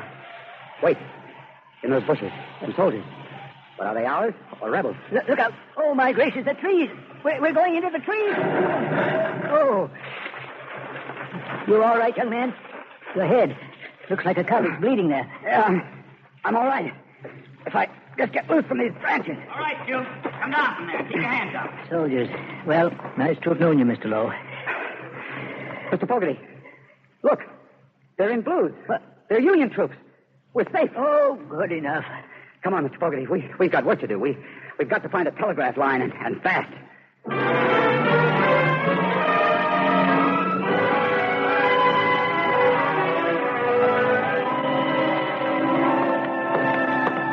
You sent for me, General McClellan? Yes, indeed I did. How are you, Lowe? Glad to see you. This is Mr. Fogarty, General, the telegraph operator who flew with me the other day. Pleasure to meet you, General. How do you do, sir? Well, gentlemen, I don't mind admitting it. As I told the Secretary of War, the information you brought back the other day meant the difference between victory and disaster. Well, what do you know? We were glad to be of service, sir. And I have a message here from him. Inform Mr. Lowe, he says, that at the suggestion of President Lincoln, he has just been appointed to the newly created post of Chief of Aeronautics, United States Army. Chief of Aeronautics. That's a fine-sounding title, sir. Yeah, but there's more. It goes on to say, he will proceed immediately to organize a United States Army Balloon Corps, consisting at first of 5 balloons and the personnel necessary to operate them in the field. My congratulations, Mr. Lowe. And to you, Mr. Fogarty. Well, thank you, sir. Thank you, sir. Well, just don't stand there. The Army wants a balloon corps, and being the Army, it wants it immediately. What are you waiting for? Quite right, General. Come along, Mr. Fogarty. It appears that there's a war to be won, and they need a little assistance from us.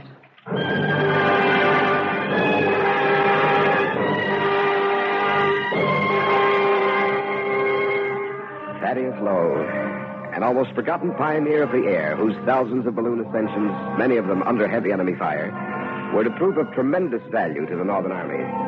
By his enterprise and bravery, Chief Aeronaut Lowe revolutionized the theory and practice of military observation, and the tiny balloon corps he founded was eventually to grow into the mighty air services with which America safeguards our freedom in the frontiers of the sky.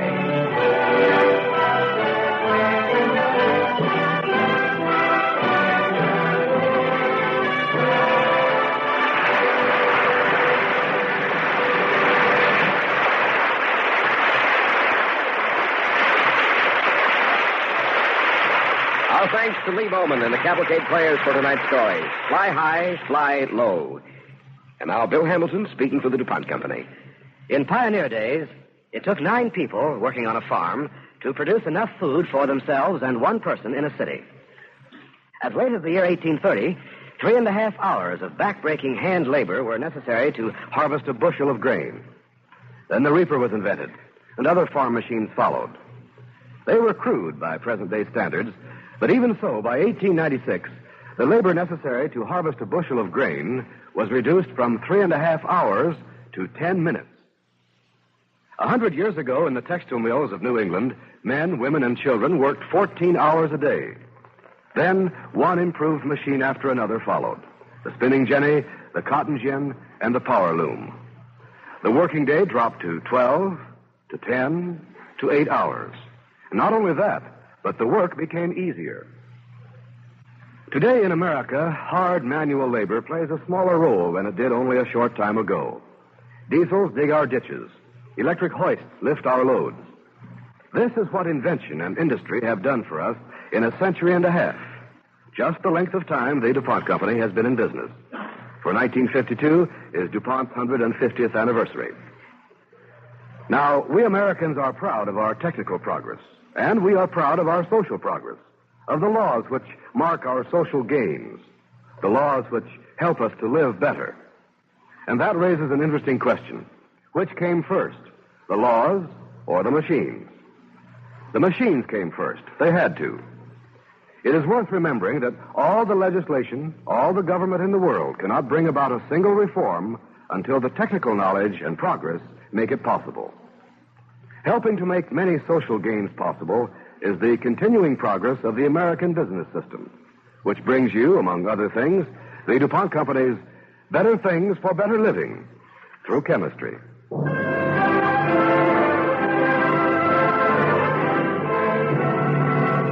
Next week, the DuPont Cavalcade will present The Yankee and the Scales, the story of a dramatic challenge in a man's life and his struggle to turn a dream into reality. Our star, Mark Stevens. Be sure to listen.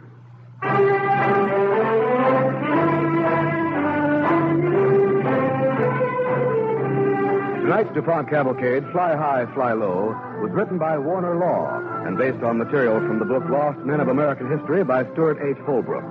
Original music was composed by Arden Cornwell and conducted by Donald Voorhees. The program was directed by John Zoller. In tonight's cast, you heard Lee Bowman starring as Thaddeus Lowe. Parker Fennelly was featured as Fogarty. Others in the cast were William Podmore, Melville Ruick, Jimmy Lipton, Bill Adams, Clock Ryder, and John Harper. Ladies and gentlemen, today more than ever before, the great scientific minds of our country are hard at work solving the mysteries of cancer. To continue and expand the tremendous research program, money is needed. Join the 1952 Cancer Crusade. Your contributions should go to cancer, care of your local post office. This is Cy Harris speaking. Don't forget next week, our star, Mark Stevens. The DuPont Cavalcade of America comes to you from the Belasco Theater in New York and is sponsored by the DuPont Company of Wilmington, Delaware, makers of better things for better living through chemistry.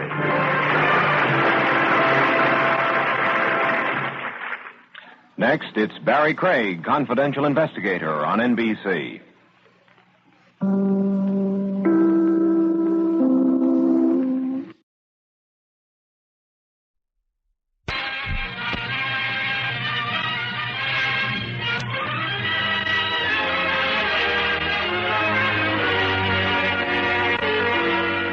The DuPont Company of Wilmington, Delaware, makers of better things for better living through chemistry, presents the Cavalcade of America. Tonight's star, Mark Stevens. Tonight's story, The Yankee and the Scales.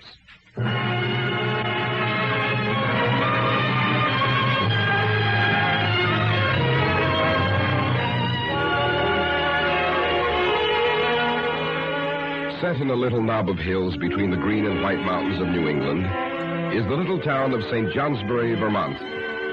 In its quiet, typically New England way, St. Johnsbury has made many claims for fame. But the event that really put it on the map occurred well over 120 years ago, 1830 to be exact. And it all began with a slight miscalculation in the Fairbanks Foundry and Wagon Works, just a little out from the center of town. You sure you know what you're doing, Thad? Of course, Erastus, I know what I'm doing. You see, the chemicals drop through the coils, and it removes the heat from the water. Don't try explaining that contraption to me all over again. All I know is that if we don't get to our regular work, you won't be going to the church social with Lucy Barker tonight. Can't you appreciate a great invention when you see one? This machine will make ice. Ice? That's certainly what we're desperate for up here in Vermont. More ice. Thaddeus! Thaddeus! We're over here, Pa. Pa, I finished it. Finished what? My invention. My ice machine. Are you still fooling around with that? What's that? What's what? That noise. That hissing. Erastus, help me tighten this valve. Quick. Well, what's the matter? I don't know. We've got to tighten this valve. It's frozen, stiff. What's going on? Come on. Let's get out of here. Get out? Why? It's going to blow up. Explode. Come on, get out. Explode in my foundry? Please, Pa, don't argue. Run. Come on, Pa. What? Run. Come on, hurry up. Run. Thaddeus!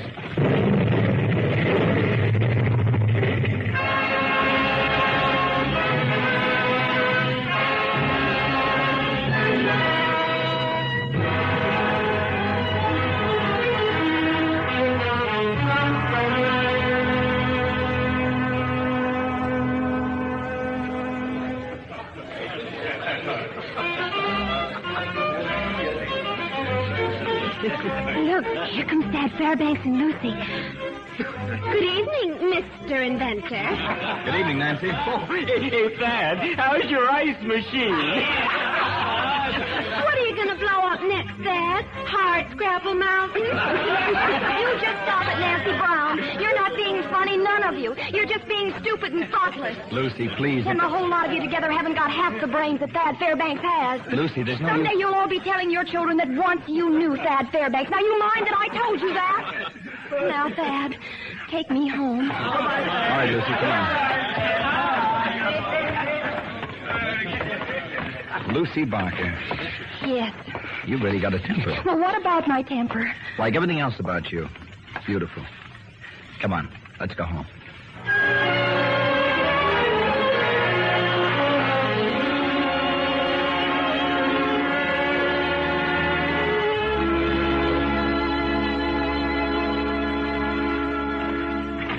I don't know why, Lucy. Don't know why what, Thad? Why you bother about me? Why shouldn't I? Whole town's laughing at me. I don't see why you're asking for a share of it. Well, I suppose it's just that I'm trapped. Trapped? Mm-hmm. By what? Statistics. That's a horrible thing to be trapped by, isn't it? You'd better explain what you mean. Well, there are 1,400 people in St. Johnsbury. Now, what's that got to do with it? Only about 40% are our age. That's, that's 280. Half girls and half boys. And 80% are already married. That leaves 28 of either sex. And 30% of them are too ugly or too mean to marry anybody. Which leaves 20 ladies and 20 men. Lucy, Don't interrupt when a lady is figuring. Of those left, half are engaged, and 3 of each sex are pining for someone they can't get anyway, and that leaves 7. Now, statistically, 2 will pass on, and 1 will fall ill, and another will choose to stay home, and that leaves 3 on both sides. Just 3. Now, of the 3, 1's too rich for me, and 1's too poor. Leaving, well, what does it leave? Me. Thad Fairbanks. You see, I'm trapped by statistics. I love you very much, Lucy Barker. Do you? Uh-huh. On strictly a mathematical basis, Miss Barker. You can consider this a formal proposal of marriage.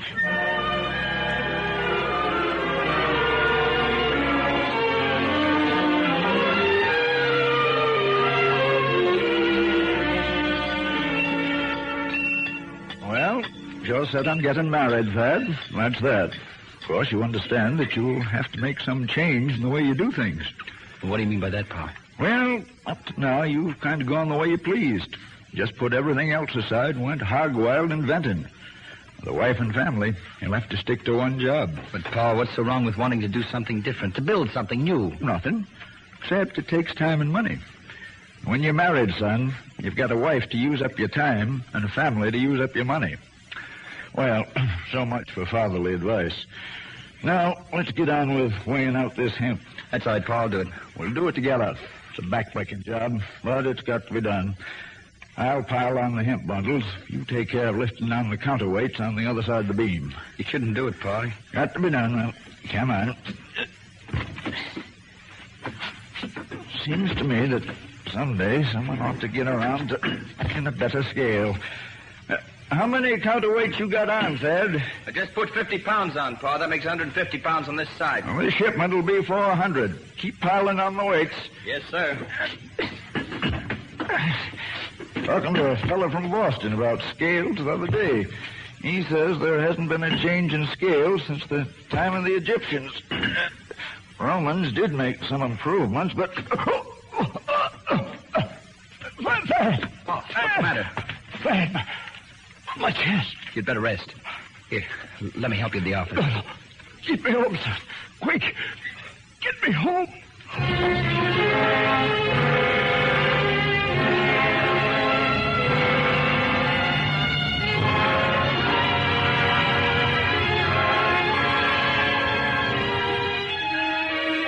And I hereby leave my foundry and wagon factory to my beloved wife, Phoebe.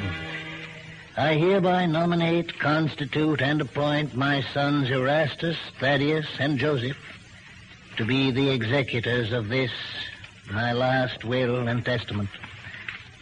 Signed, Joseph Fairbanks. Well, may I again express my deepest condolences, Mrs. Fairbanks? Thank you, Mr. Tatum. As for you boys, I can only wish that you all rise to the station and eminence of your dear departed father. Good day. Good day. Mr. Tatum. Well, Thad, that puts it squarely up to you. Why me alone? I can't give up my store, and Joseph is just building up his law practice to the point where it means something. Yeah, I guess you're right. But just one thing, Thad. Yes? Stick to the business at hand. You'll have enough to do running the foundry and the wagon factory. Forget everything else. You mean my inventions? I mean your inventions, yes. Leave the stargazing for poets and astronomers, Tad. You're a businessman now, so keep both feet on the ground.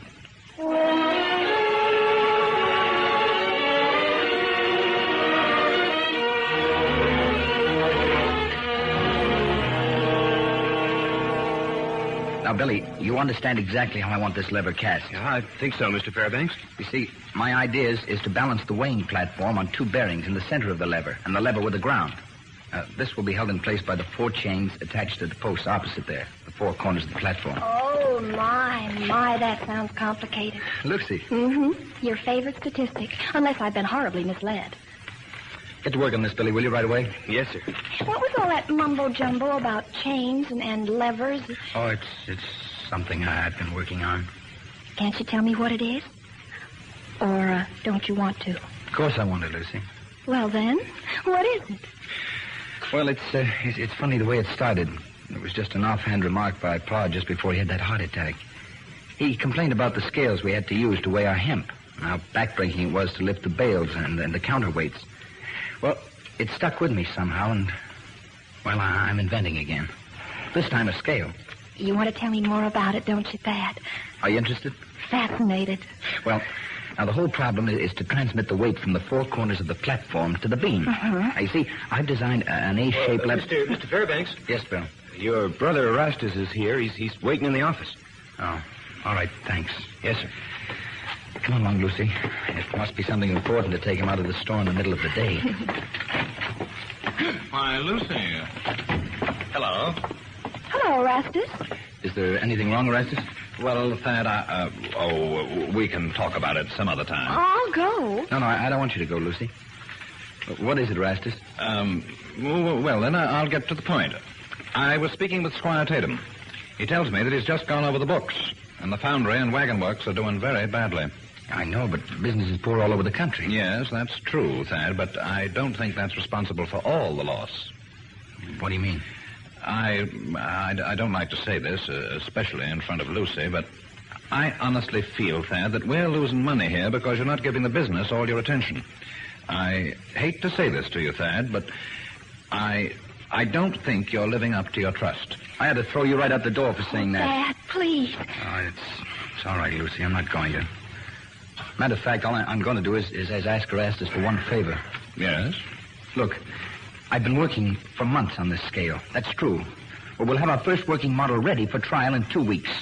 Let me finish it. Let me test it. Suppose you do finish the model. Then what? Well, if it works, why, we'll have more orders in this shop than we can fill. And if it fails... Yes, go on. Well, if it fails, I give you my solemn word that it'll be my last invention. That's a promise. That's a promise. All right. Try out your scale. And, Thad, believe me when I say this, I hope it works.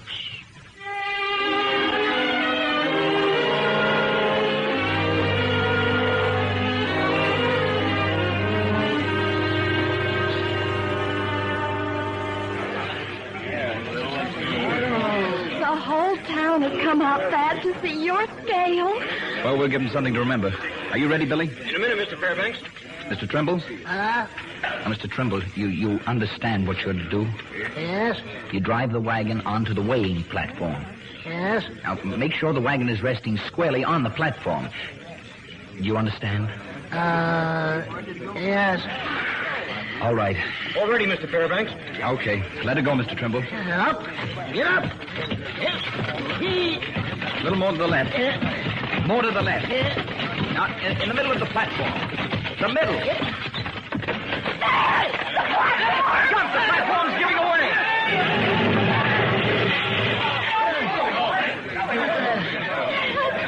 Dad, are you all right? Yeah, I'm all right. Help me with Mr. Trimble. Are you hurt, Mr. Trimble? Mr. Trimble, are you hurt? You going to pay for my horse? Of course I will. Then I'm all right. Oh, Dad. Oh, how did it happen? I don't know, Lucy. I just don't know. Your scale isn't the only thing out of balance, Dad. Not the only thing out of balance. Look at them, Lucy. Grinning like cats at a fish fry. Dad. Well, we put on a circus for them. A great circus. With Thad Fairbanks as the chief clown. Come on, let's go.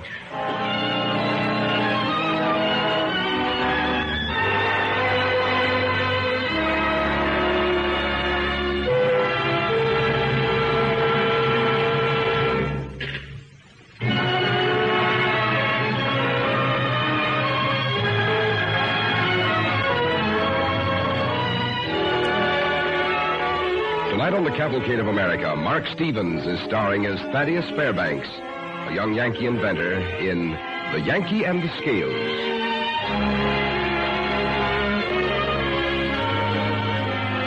In the little town of St. Johnsbury in northern Vermont, Thaddeus Fairbanks has seen his first attempt to perfect a new type scale end in failure. It's a few months later now, a typically cool August evening, and Thad is visiting Lucy Barker, his fiancée. Oh, so many stars, Thad. Look at them. Uh-huh. I've got a favorite star. Did you know that? It's that one. The middle star in Cassiopeia's chair. Uh-huh. What's wrong, Thad? Me, I suppose. I can't see anything wrong about you. That's from looking at the stars too much. There's plenty wrong, Lucy. Just can't seem to find myself. I go about my work at the foundry with no spark, no spirit. Bored with my job. I'm even bored with myself. You're not bored, Thad. You're disappointed and you're hurt. You know, it's funny the way a thing can get inside your brain and gnaw away at you. This crazy urge I have to invent something. Invent anything. Just invent. It's not crazy, Thad. Every poet, every writer, everyone that has a mind and wants to use it has the same urge to create. It's built into you. You can't throw it aside. I'd better find a way to throw it aside. Things are getting worse at the foundry. Orders are falling off to nothing. Oh, hello, Uncle Benjamin. Am I interrupting anything special? No, of course not, sir. Thad, I've just looked over those plans you gave me on your scale. You mean my collapsible scale? Well, no, as far as the scale is concerned, it's absolutely perfect. Your idea of bringing a small mass into equilibrium with a large one by means of a suitable combination of levers, well, that's absolutely sound. Now, your scale will work. No, I'm afraid not. It'll never work. Why not? Because I've given it up. Oh, I'm sorry to hear that, Thad. Matter of fact, I was discussing with a friend of mine in Boston. He's interested. Well, I'm not. What are you going to do with your patent? Frame it. Hang it on the wall to cover a crack in the plaster. Mind giving it to me? No, sir. What are you going to do with it, Uncle Benjamin? Well, that patent is signed by President Jackson. And, well, I think I'll just start collecting autographs. Get it to me someday this week, will you, Thad? I will, sir. Good. Now, I suppose you'll both be heartbroken if I retire. Oh, now, Uncle Benjamin. I take advice from Shakespeare. As you like it, Act 3, Scene 2. Let us make an honorable retreat. Oh, he's wonderful. Thad, Uncle Benjamin thinks your invention is good. Wonderful. That makes 3 of us.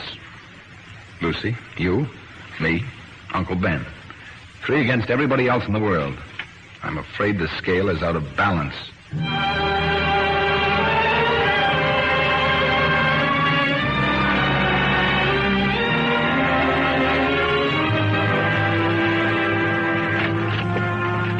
You, Thad? Yes, Ma. Oh, I'm so glad you got here. What's the matter? What are you so worked up about, Ma? They're going to close the foundry. Who? Erastus and Mr. Tatum. I've tried to tell them that it's not what I want, and I don't want it. All right, Ma. Don't you worry. Nothing's going to happen. Let's go in and talk this thing out. Hello, Thad. Hello, Erastus. Mr. Tatum. Thaddeus, how are you? I'm all right. Thad, I don't know how to begin, but... I know. Ma told me, so we can skip the beginning. Your financial position is extremely precarious, Thaddeus. I've just audited the books, and I find that there's barely enough left in the bank to meet the payroll. I'm well aware of that. I don't think there's any choice in the matter. If we sell now, we can probably get enough money to provide for Mother. But I don't think selling the foundry will help. Well, we can't go on losing money. Look... There's a better way. I don't think there is. I know there is. If we can't find markets for our wagons, let's work on something new. Something people can't find anywhere else in the world. And what's that? Scales. New, modern scales. Oh, now, Thad, let's not get started on that. I thought we buried that idea with Mr. Trimble's horse. You can't bury an idea. Not you, not I, not anyone. Now, Thad. Listen to me, and listen carefully. I've lived up to my part of the agreement. I haven't touched my scales with a water-cooling machine in 6 months. It hasn't helped business. But from now on, I'm going to do what I think is best. Best for Mother, best for myself, best for all of us. I'm going back to work on the scale. Well, just remember this. You're not to use 1 cent of our capital. Not a penny of it. It's about time you realize the truth. Everything you touch seems to blow up or collapse. You ever hear of a success that wasn't built on a failure? Yes. What? My store.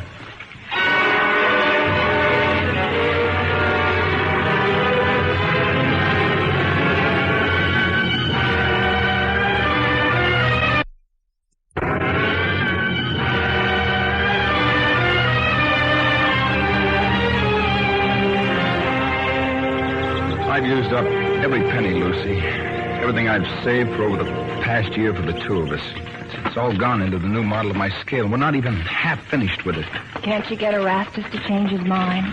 Is there anything stubborner than a stubborn Yankee? I wouldn't even try. Hello, you two. Uncle Ben, how was your trip? Fine.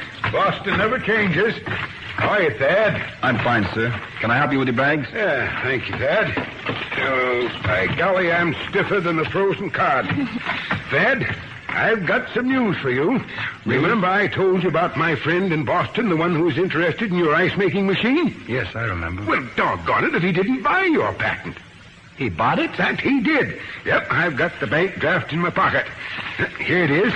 Made out to you, Thad. Thanks. How much, Thad? Please tell me. Well, it's Lucy. Lucy, look. $1,000? Mm-hmm. Sure isn't very much. Isn't very much. Why, it's all the money in the world. A king's ransom. Lucy, we're millionaires.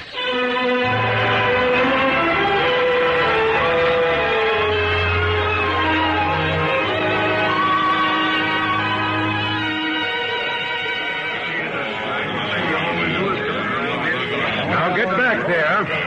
All you people get back behind those ropes.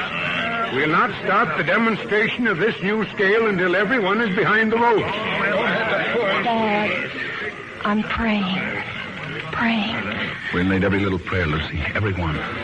Now, folks, we'll get on with this demonstration of the Fairbanks platform scale. The greatest improvement in man's method of measuring weight in 2,000 years. Now, listen. We've made this simple enough for even you folks to understand. We've weighed Mr. Trimble, his horse, his wagon, and all the hemp bundles by the old-type scale. Mr. Fairbanks wasn't present when we did that, so he hasn't any idea what the figure is. It took the judges all morning to get the correct weight, and they've written it down and sealed it in this envelope. Now, we'll see just how close we can get to this true figure using the new Fairbanks scale. All right, Thad, get started. You ready now, Mr. Trimble? Yes. Now remember, right on the platform.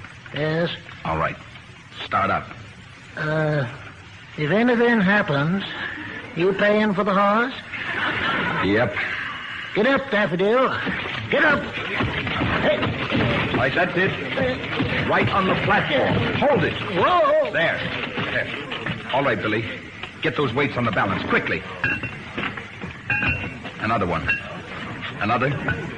Now the smaller one. There. The lever is in balance. You have your figure, Mr. Fairbanks? I do. The weight of the wagon and its load I make to be 3,548 pounds. 3,548 pounds. I will now open this envelope so that you all may see the amount arrived at by the judges. Here's the judge's figure. I'll hold it up so you can all see. Here it is. 3,548 pounds.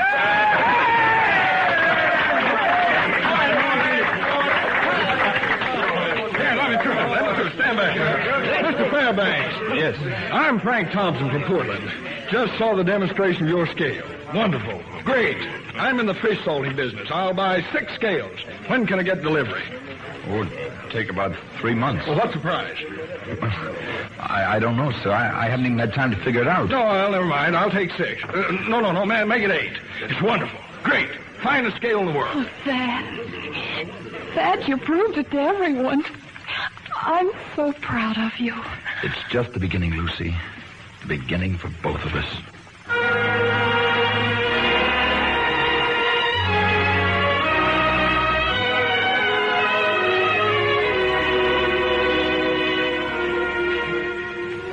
bicycle dreams of Thaddeus Fairbanks have grown into a great American industry. And today, Fairbanks Morse scales are used everywhere to weigh grain and cattle, trucks, trains, and giant Air Force bombers. Under the guidance of Robert H. Morse, Jr., whose grandfather apprenticed himself to Thaddeus Fairbanks, the Fairbanks Morse Company carries on the honorable traditions set down by a young dreamer whose courage, integrity, and determination have given him a place in the Cavalcade of America.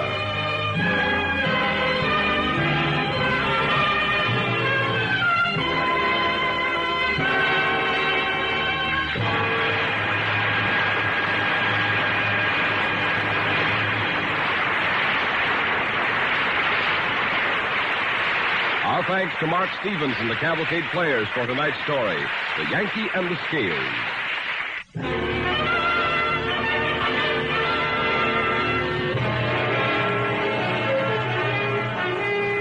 Next week, the DuPont Cavalcade will present Going Up, the dramatic account of the man who dreamed of buildings that would pierce the clouds and so change the living habits of the world. Our star, Robert Cummings. Be sure to listen.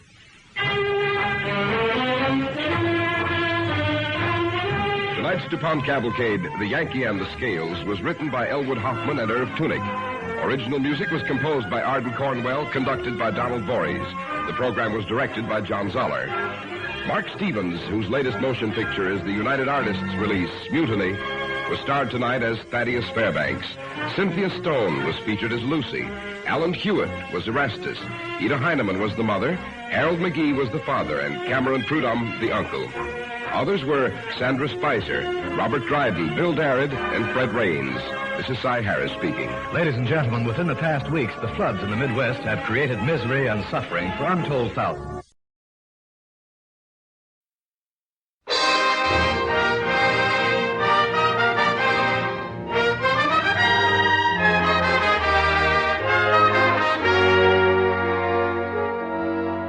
The DuPont Company of Wilmington, Delaware, makers of better things for better living through chemistry, presents the Cavalcade of America.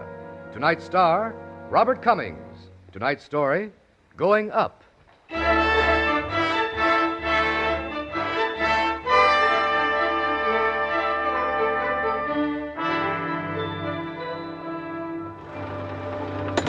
Going up. This elevator stops at all floors. Going up.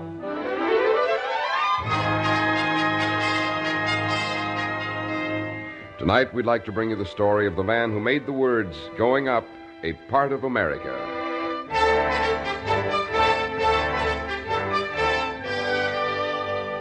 It all started in the middle of the 1800s with a young man named Elisha Graves Otis. It was a bright, sunny day when Elisha arrived in Yonkers, New York, with his wife and family. Together, he and Betsy climbed the stairs to their new home.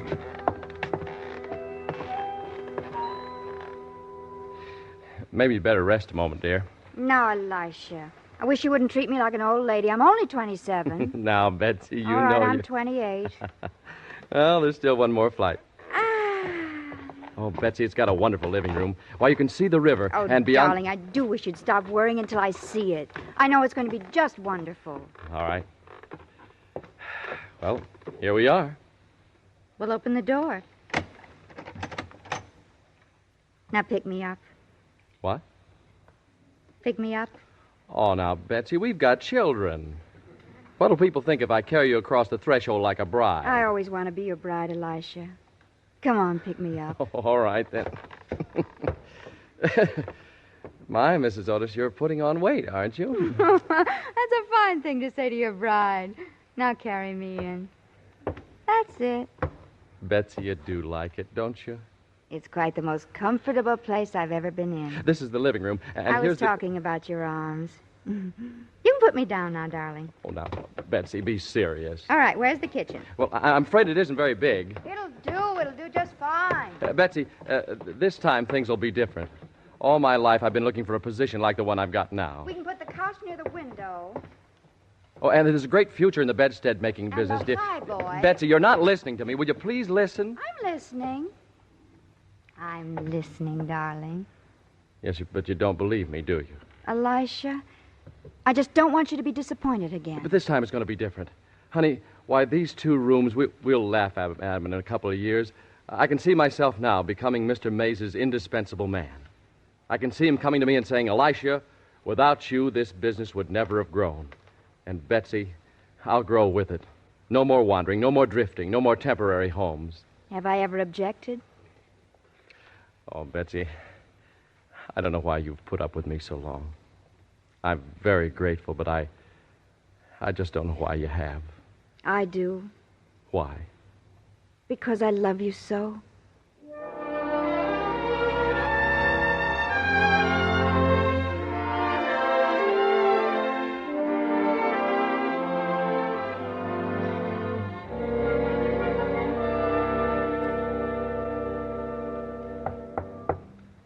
Come in. Did you want to see me, Mr. Mays? Oh, Otis, come in, come in. Here, sit down. Here, have a cigar. A cigar? Yes, yes. Oh, thank you, sir. Well, light? No, thanks, sir. I'll just save it until later. Hey, Otis, that reminds me, that lathe you invented. I was talking to some of the boys about it. Showed them what it did for our business, and they turned green. Green, Otis, positively green. Well, business has been good then. Oh, good. Oh, it's been phenomenal. And it's going to get better. Yes, sir. You know, that's what I like about you, Otis. You aren't just an inventor, a dreamer. You get a grasp on things. I like a man who gets a grasp on things. Here, have a cigar. Oh, thank you, sir. It reminds me, we're expanding. You know that building at the foot of Vark Street? Yes, sir. Well, I can get the whole thing for a song. It's perfect for what I need, except for one thing. What's that, sir? It's the hoist in the building. It's cumbersome, slow, and it's dangerous. I need it to haul lumber all the way up to the 4th floor, and the thing will never do. Perhaps if I looked at it... You're going to have to pay a man triple wages to ride the thing. Maybe I can do something to make the hoist safe, sir. Oh, Otis, you are a dreamer. You'll never be able to make a safe elevator. Just make it a little less dangerous. That's all we ask now. I might have to build a new one. Yeah. Well, you really think you can do it? Yes, sir. All right. I'll tell you what you do. Take off a few days. Think it out. And then let me know what you come up with. Fine. I'll be in touch with you, sir. Fine. Oh, I say, Otis. Yes, sir? I hate to bother you, but you don't happen to have an extra cigar, do you?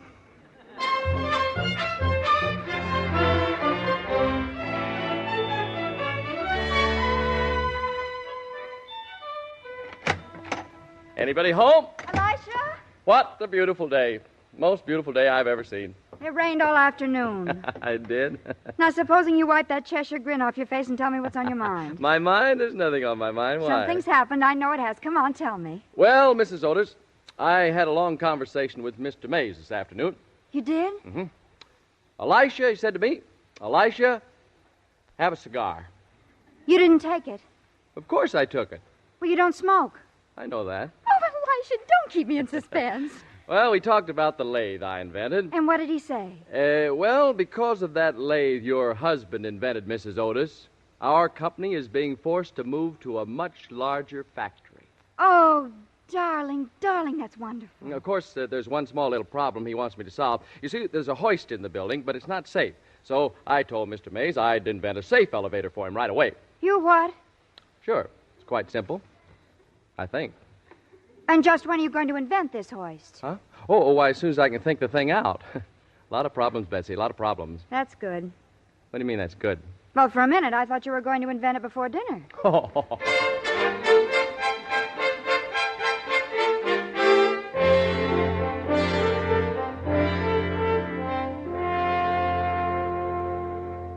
The main problem, Betsy, is the hoist rope.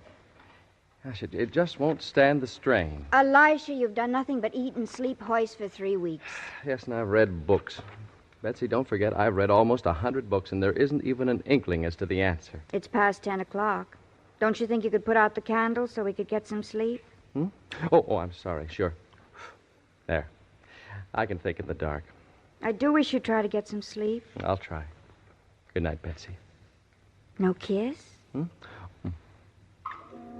Good night, Elisha.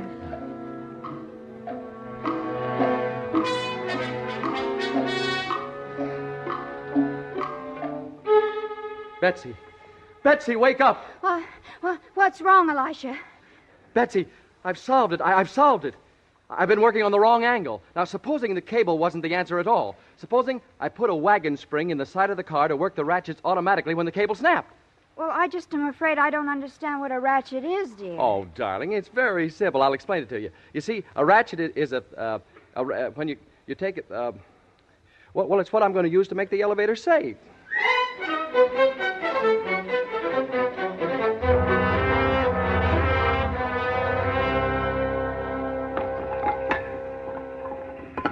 Pile that lumber on, Fred. Man, that elevator can handle 3 times that weight. How many months does it have to be in operation before you men realize that? Mr. Otis, I don't like to bother you, sir, but Mr. Mays wants to see you in his office. Oh, all right. I got to check with Mr. Mays, Fred. Be back in a minute. Come in. Ah, do you want to see me, Mr. Mays? Sit down, Otis. You look a little tired, sir. Yeah, I am tired. I was just inspecting the elevator, sir. It's working much better than we'd even hoped. It's an amazing job, Otis. Frankly, I didn't believe that anyone could invent a hoist that would really be safe. Well, thank you, sir. Otis, I'm sure you know that business has fallen off. Oh, yes, sir, but general conditions have been rather bad, sir. Yeah. You have a wonderful gift of understatement. Well, is the company in trouble, sir? I'm sure that you'll be able to find other employment. Other employment? I haven't told the others yet, Otis. You're the first. You mean you're laying me off, sir? I mean, well, I'll cut my wages if it'll help you, sir. I appreciate the gesture, Otis, but I'm afraid it isn't just a matter of laying off. I've been forced against the wall. Just can't meet the notes. Overexpanded, I expect, but... Well, no matter the cause. The company is filing bankruptcy. Bankruptcy? Bankruptcy. Cleaned out, Otis. This may surprise you, but, well, I can't even offer you a cigar.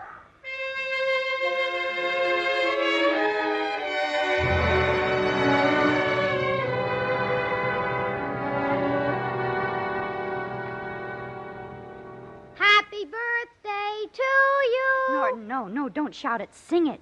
But I thought you were supposed to say it loud. Oh, I wonder what's keeping your father. He should have been here an hour ago.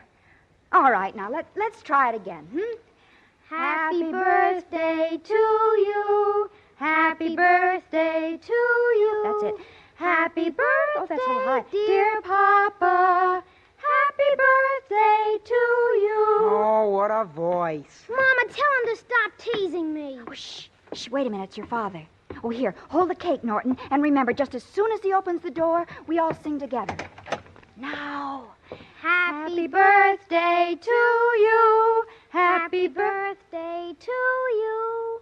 Happy Elisha, you all right?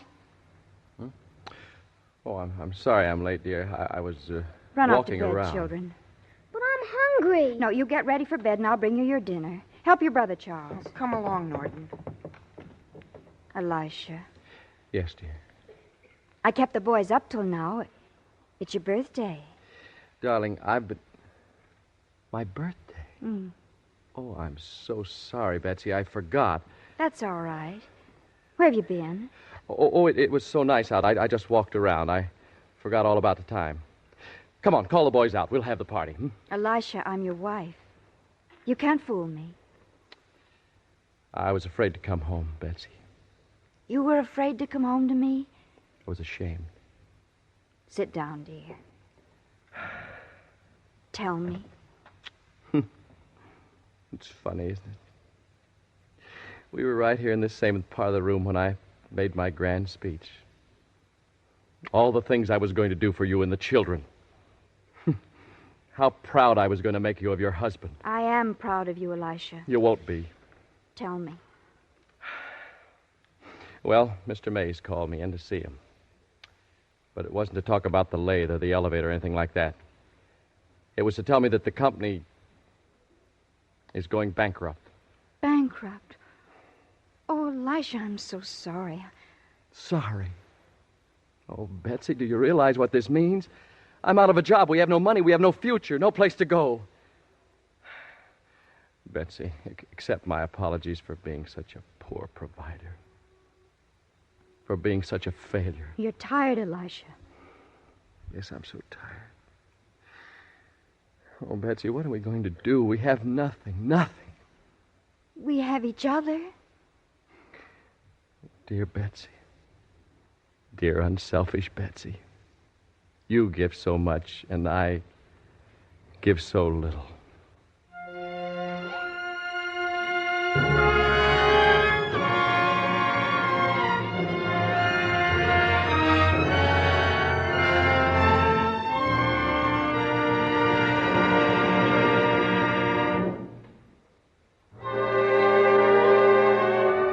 Listening to the Cavalcade of America, starring Robert Cummings with Judy Parrish. Sponsored by the DuPont Company of Wilmington, Delaware, makers of better things for better living through chemistry. And now, a word from Bill Hamilton. When you think of the uses of nylon in your home, you probably think of clothing, slipcovers, draperies, and other fabrics woven from this DuPont-made fiber. But DuPont nylon as a plastic contributes much to your daily living, too. Gears in your electric food mixers, the tiny connecting rod in an electric shaver, drapery slides, and in literally hundreds of other small mechanical parts. Every one of the better-known makes of household refrigerators has molded nylon parts. Every automobile made today has one or more nylon parts. As a fiber and as a plastic, nylon serves you well as one of DuPont's better things for better living through chemistry.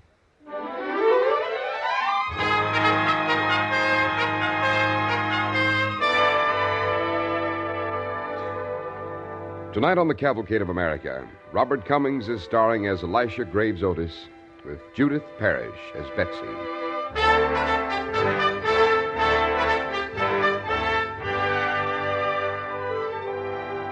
With the Depression, Elisha Otis found himself without a job. For months, he walked the streets of New York, but no one was hiring. So finally, even though his heart wasn't in it, Elisha Graves Otis and family were again on the move. What do you want me to pack this, Betsy? Huh? Oh, put it in the trunk. We won't need it till we arrive. They say the weather in California is just marvelous. Outside of a little rain, it's just a parrot. You're not happy, are you? Does it show that much? I'm afraid it does. Oh, I'm sorry. I guess I feel I'm burying my dreams. Well, at least I'm going to bury them in a golden graveyard. What's that? You expecting someone? No, I said goodbye to everyone this morning. Yes? I'm looking for Otis. My name is Otis. Yeah, that's fine. Are you going to invite me in, or aren't you? Of course, yes. Come in. Thank you. My name is Newhouse, Benjamin Newhouse of New York. Well, how do you, this is my wife. How do you do, ma'am? How do you do? Won't you sit down? Yes. 4 flights. It's some climb for a man of my weight. Well, Mr. Newhouse, I'll tell you what I'll do. Next time you come to visit us, I'll have an elevator installed here for you. Well, that's exactly why I called. Yes. Mr. Otis, I own a picture frame factory and cabinet shop in New York. 6 months ago, I had a very deplorable accident in my factory. The cable on my elevator broke, and 2 men were killed. Well, I'm sorry to hear that, sir, but I'm afraid I don't know what I can do about it. You can build me 2 elevators, and not 2 ordinary elevators either. I want 2 of those Otis safety elevators. I'm sorry, Mr. Newhouse, but I'm not in the elevator business. In fact, I've never really been in the elevator business. Why not? Oh, Mr. Newhouse, it's not that easy. It takes money to start a business like that. Well, what do you think banks are for? Borrow it. You've already got 1 order. I can guarantee that. Any bank can see there's a future to a business like that. It's a sound investment, man. Say, he's right, Betsy. I could do it. I know I could. Of course you can. And I shall be happy to place the first order with the Otis Elevator Company. Mr. Newhouse, with the Otis Safety Elevator Company.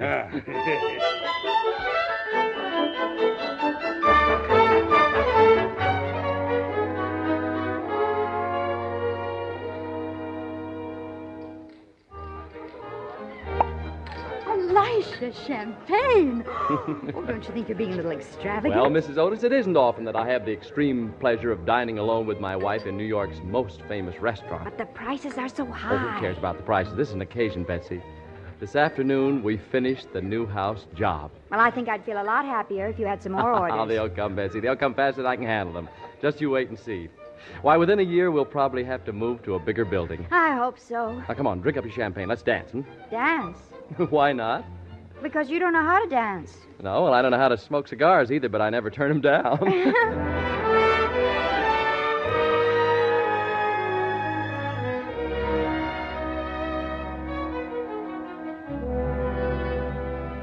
It should have been so easy.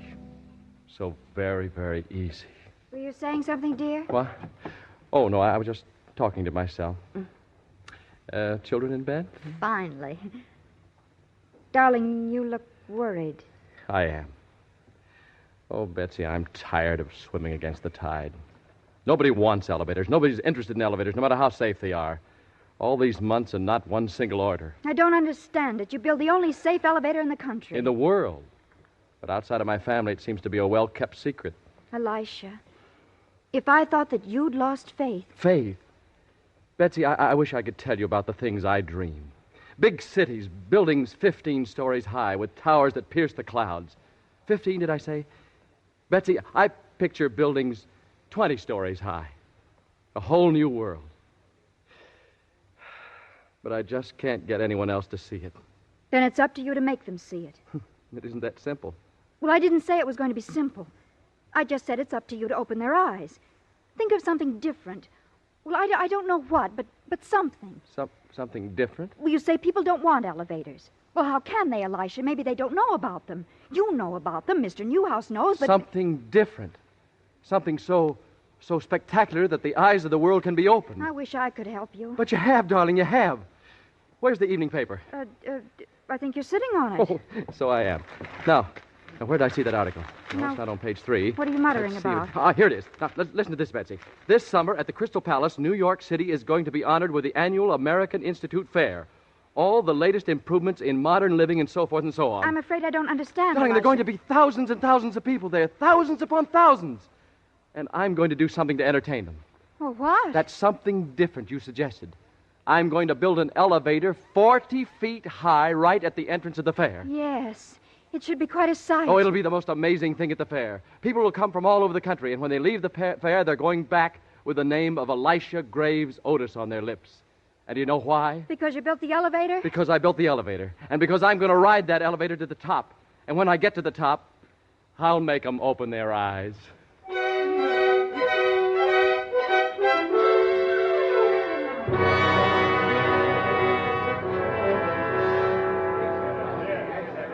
Get your programs to the fair here. Get your souvenir programs, folks.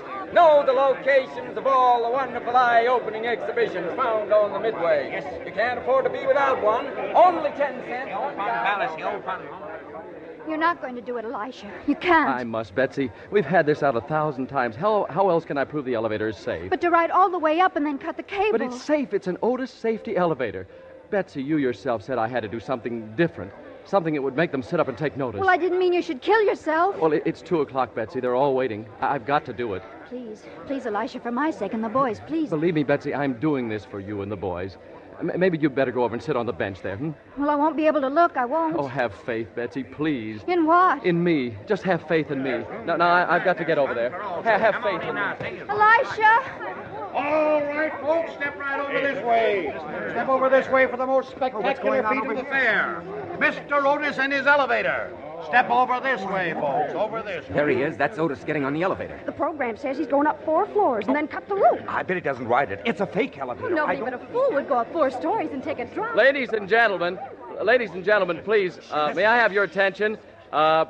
You have all heard it said that there is nothing new under the sun. Well, I stand before you now in the car of an Otis safety elevator to disprove that statement. Now, what happens today will prove to you that there can be a great and a new world ahead of us. A new world, ladies and gentlemen, where the cities of men will reach up to touch the clouds. All right, Fred, pull me up. Oh, he's really going up. Will he actually cut the cable? Well, somebody ought to stop him. I am now at 10 feet, ladies and gentlemen, and I'm still going up. Going up because that is the only direction that the future will take. I am now exactly 20 feet. Oh, no. Friend, what you are about to see is the future shape before your very eyes. Higher, Fred, higher. This is suicide, I tell you, suicide. I don't care what anybody says. That man has courage. She's crazy, that's what Ladies and gentlemen, I am now at 40 feet. At the top of this elevator, 4 full stories above you.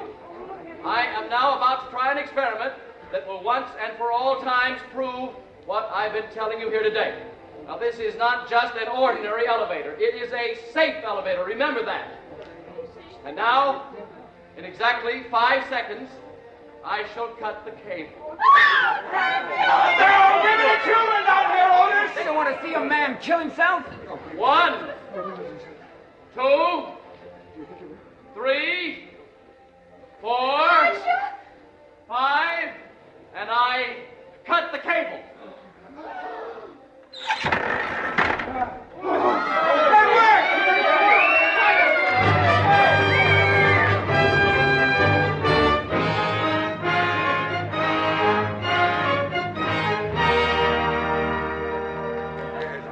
Did you see that? It only dropped 1.5 feet. Congratulations, Mr. Otis. Thank you very much. Thank you.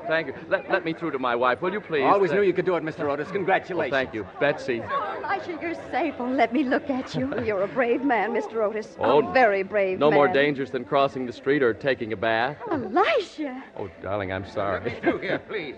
I say, let me through, please. Thank you. Mr. Otis? Yes, sir? Sir, I'd like to speak to you. Well, at your service, sir. My name is Kavanaugh. Charles Kavanaugh, Kavanaugh Mills Incorporated.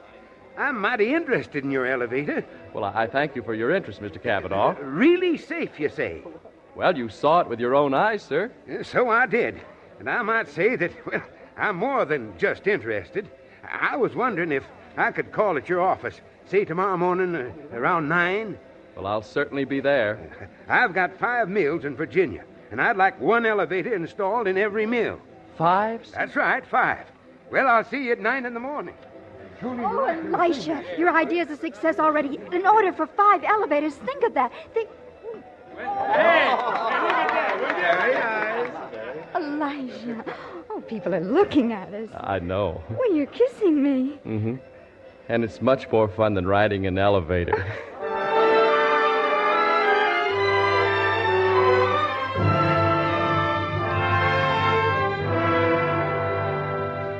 Manhattan's skyline, Chicago's loop, San Francisco's towers. These are the monuments to the genius of Elisha Otis, whose engineering skill inspired the vertical cities of today.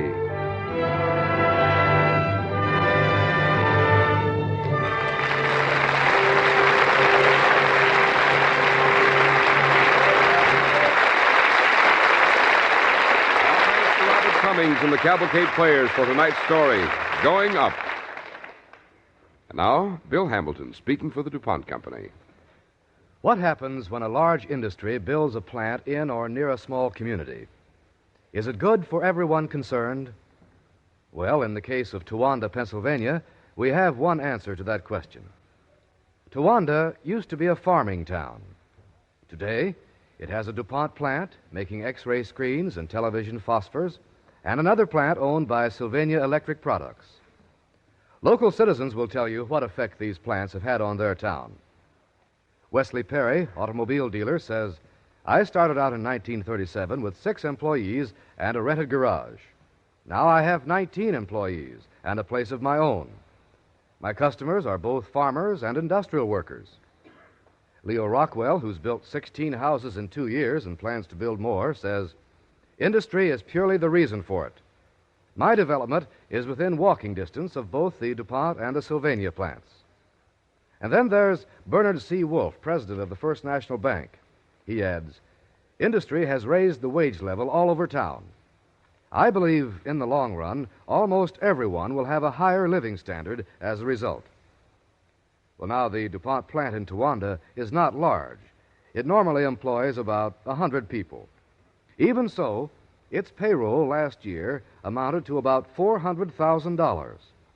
Over a 12-month period, $80,000 more went to local firms for goods and services. DuPont is happy to be in Towanda, and the people in and around Towanda seem to be happy with DuPont as a neighbor. This is the pattern of America's industrial future, with folks strolling home from work to bright gardens and nodding trees. And we are happy indeed to have helped to create such a future with our DuPont Better Things for Better Living through chemistry.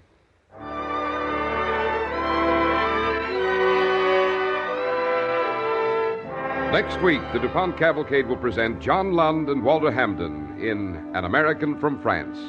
Be sure to listen.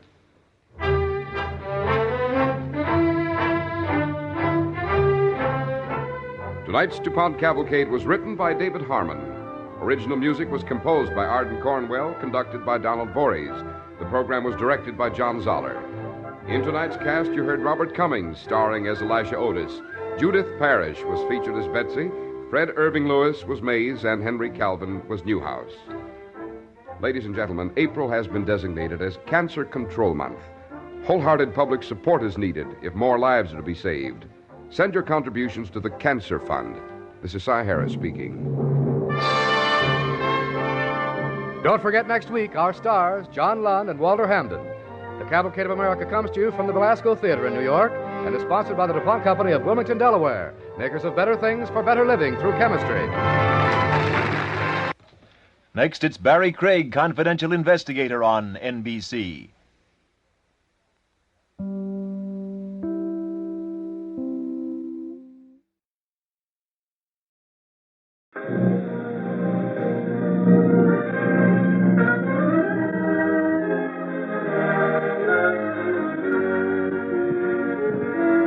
The DuPont Company of Wilmington, Delaware, makers of better things for better living through chemistry, presents the Cavalcade of America, starring John Lund and Walter Hamden.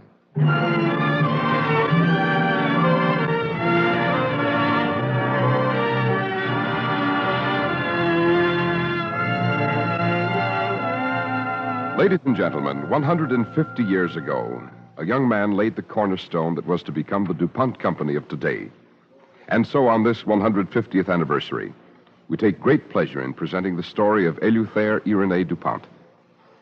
And now to tell you about tonight's Cavalcade of America, here is the Dean of the American Theater, Walter Hamden.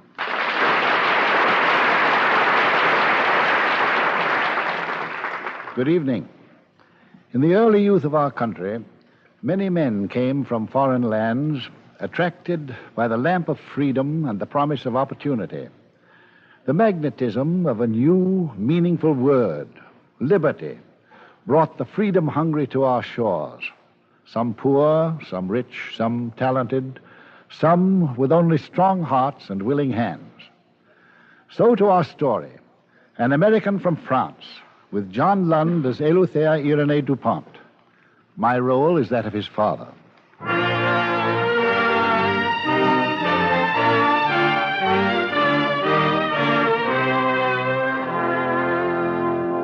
Memories are like the crystal pendants of a chandelier, sorting out the past, reflecting the multi-million events of a lifetime. Even now, so many years later, I remember one day so well, the 7th of September, 1784. We were in our home at Namur, just south of Paris. It was my 14th birthday, and my eldest brother, Victor Marie, took me by the hand and led me into the shadowed room with the curtains drawn. A room still warm with the presence of my mother, who had died a few months before. My father, the Sieur DuPont, looked up as we entered and smiled sadly. Irénée, this was to have been a glad occasion. Yes, I know. Mother had made so many plans. She was always brimming with plans, never for herself, but for me and for you, her sons. For our future. She had planned to make this, the ceremony of your investiture into knighthood, an important event, Irénée. But now, she's gone. She isn't gone, Father. She's here. You feel that, too? Victor? Sir? Place your younger brother before me. Advance, my brother, that you may receive our father's blessing and the right to bear arms. Irene, my son, you are 14. 3 years ago, you saw me gird your brother Victor's sword on him. By birth, you have a right equal to his. But this ceremony is worthless unless you understand the meaning, the obligation that it symbolizes. Irene, this is something you must always remember. No privilege ever exists that is not inseparably bound to duty. Today you are taking on a special obligation to maintain peace, to devote yourself wholly and forever to the service of mankind. You understand what I'm saying? Every word I'm saying? I do, Father. Put your hands between mine. You promise this? My Father, I promise it to God, to my country, to you, and to the blessed memory of my mother.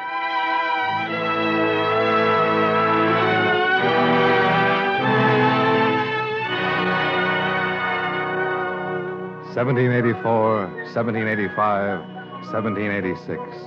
Crowded years for me. Years of an incoming tide, each day bringing me new wonders. This was an important era, with prominent people visiting my father's home. Benjamin Franklin and Thomas Jefferson, filled with stories of their new country, of the fight for liberty in America. Among the men that I met in my father's house, one above all I worshipped, Lavoisier. Lavoisier, the great scientist of the 18th century. Chemist, philosopher, explorer of the unknown. One day, I remember, I was in our solarium looking over some geraniums I'd planted a few weeks before. May I act as court physician to your geraniums, Irene? Oh, monsieur. Good morning. How sad they look. Like little brides left waiting at the altar. I can't understand it. They've plenty of sunlight, water. Well, flowers are like human beings. The food that gives one man muscles gives another man the gout. You think they can be saved? I think there's a chance. Here, take this little package of powder, mix it with the soil in your flower pots. And then what? And then let nature take its course.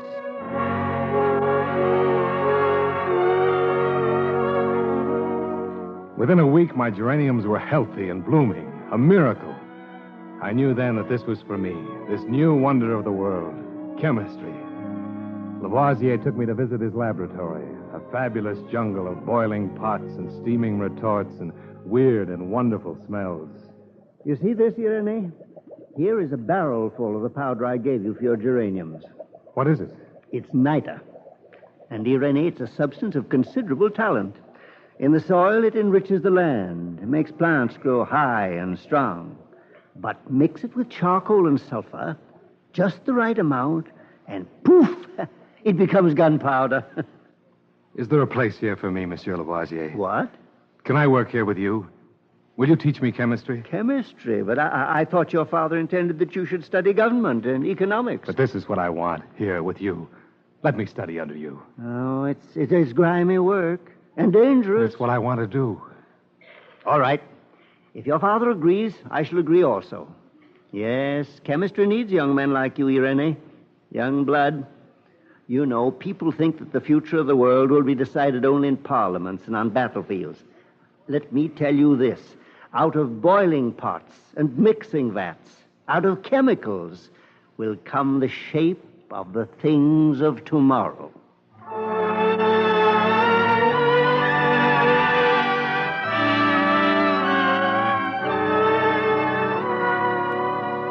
The next few years I remember as the gayest, most pleasant of my life. I worked with Lavoisier, drinking in his wisdom. And it was then, too, that I found Sophie Madeleine Dalmar, my beloved wife, Sophie. And all seemed very well with the world.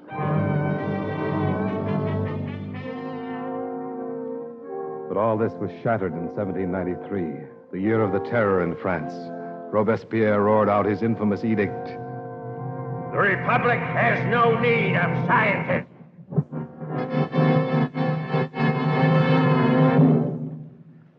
Lavoisier knew what was coming. He knew, but he kept working in his laboratory, an oasis of sanity in the madhouse that was France. Irene? Yes, Monsieur Lavoisier? I have a little experiment I should like to try. Now, my idea is to... Open up, Hal! Open up! We seem to have visitors, Irene. Open the door before they burst in. Citizen Lavoisier? That is I. You are under arrest. Irene, please be sure that the vats are dry before you leave. And Irene, take my notebooks with you. I'll have no further use for them. The Republic has no need of scientists.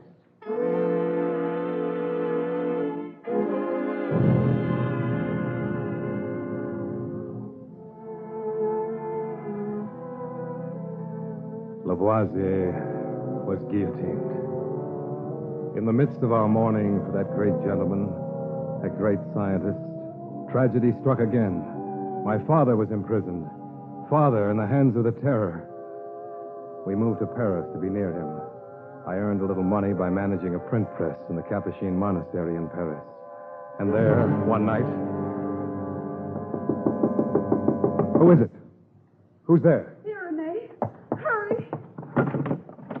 Sophie, what are you doing out at this hour? I thought you were at I home. was at the prison. I saw your father. Well, how did you get in? I bribed a guard. How was Father? Oh, wonderful. He's maintaining all the others with his bravery. Has his number been called? It has been called, hasn't it, Sophie? Yes, Does he know? yes, he knows. What does he say? Oh. His last words, as I left with thee. Have faith. Have courage.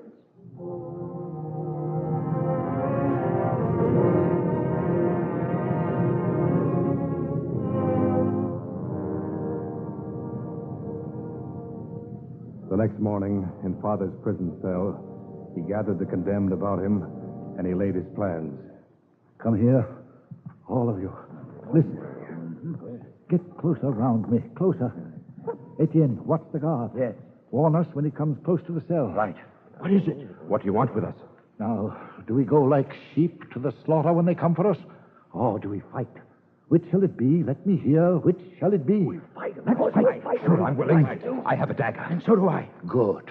Now, if we have a chance, any chance, it'll be because we maintain our positions. Every man must do his part. We'll form a wedge. The strongest man in front, 2 more behind him, then 3, then 4.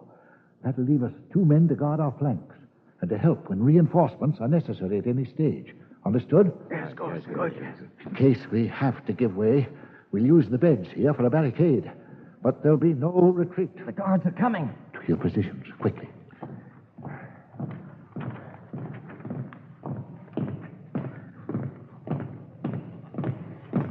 Wait for the orders. No move, nothing until I give the order. Ready now. Citizens, you're free. Well, go on, get out. You're free. It's a trap. No, Robespierre's been arrested. All prisoners are ordered free. Go home. The gates are open. Home? Free? Vive la France!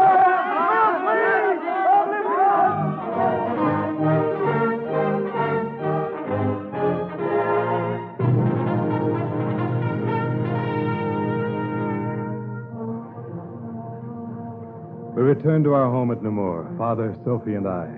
On the first night at home, Father called us together. There's only one place where liberty, safety, and independence actually exist in this world today. America. That's where we shall go, all of us, to America.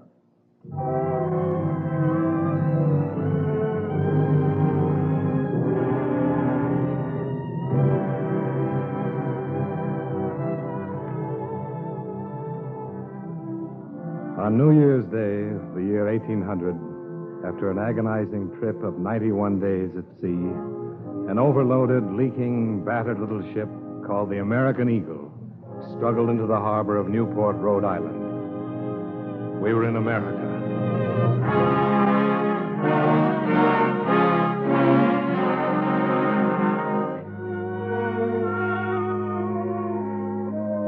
I was anxious to see this new land, to see as much of it as I could, as quickly as I could.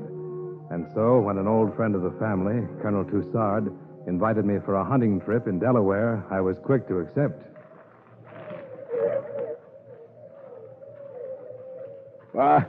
All morning we've been hunting, not a bird to show for it. What miserable luck. Let's rest here for a moment. Oh, it's a beautiful country, Colonel. Yes, isn't it? I fell in love with it the minute I put my boots on shore. You came with Lafayette, didn't you? That's right, as his captain of artillery. A fine artilleryman. I've had a dozen shots since we started. Haven't hit a blessed thing yet. Well, I've done no better. That last one, I was sure I had a perfect shot, but I missed. I don't think the fault's with your aim, Colonel. No? What is it then? Have the birds become more adroit at dodging shots? No. It's this miserable gunpowder. It's a wonder anyone ever manages to make a kill with it. My boy, you're referring to the finest grade of gunpowder in the country. I know. I paid for the stuff. It's no good. Looks all right. No. Feel it. Rub it through your fingers. Feel how harsh it is. How rough. Yes. Does feel rough. Gunpowder must be polished smoothly, finely. Wait a minute. Quiet. Look. Over there. Oh, a beauty. Get him. This fire every time. What bad luck. No. What bad powder. Irenee, I think you're right. Listen to me. Yes? All day you've been talking about America, about its promise, its grandeur, how thankful you are to be here. Oh, it's a magnificent country. It is. It can give you a lot, Irenee. Freedom, safety, a place to grow in. And if what you say is so, you can give America something in turn. Powder. Good powder. The whole country is crying for it. The farmer needs it to clear his land. The pioneers need it to get food and for protection. The American people will be eternally grateful to the man who gives them top-grade powder. Plentiful and cheap. They must have it. It's an idea, Colonel Toussard. It's a wonderful thing to think about. It'll be a wonderful thing to do.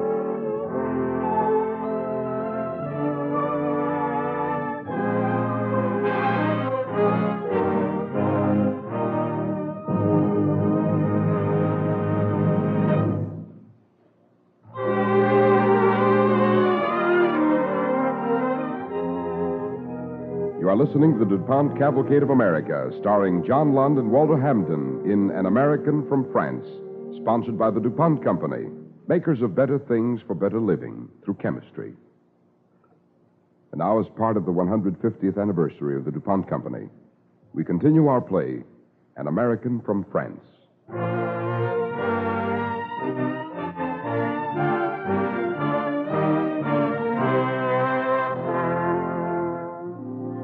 The idea grew on me.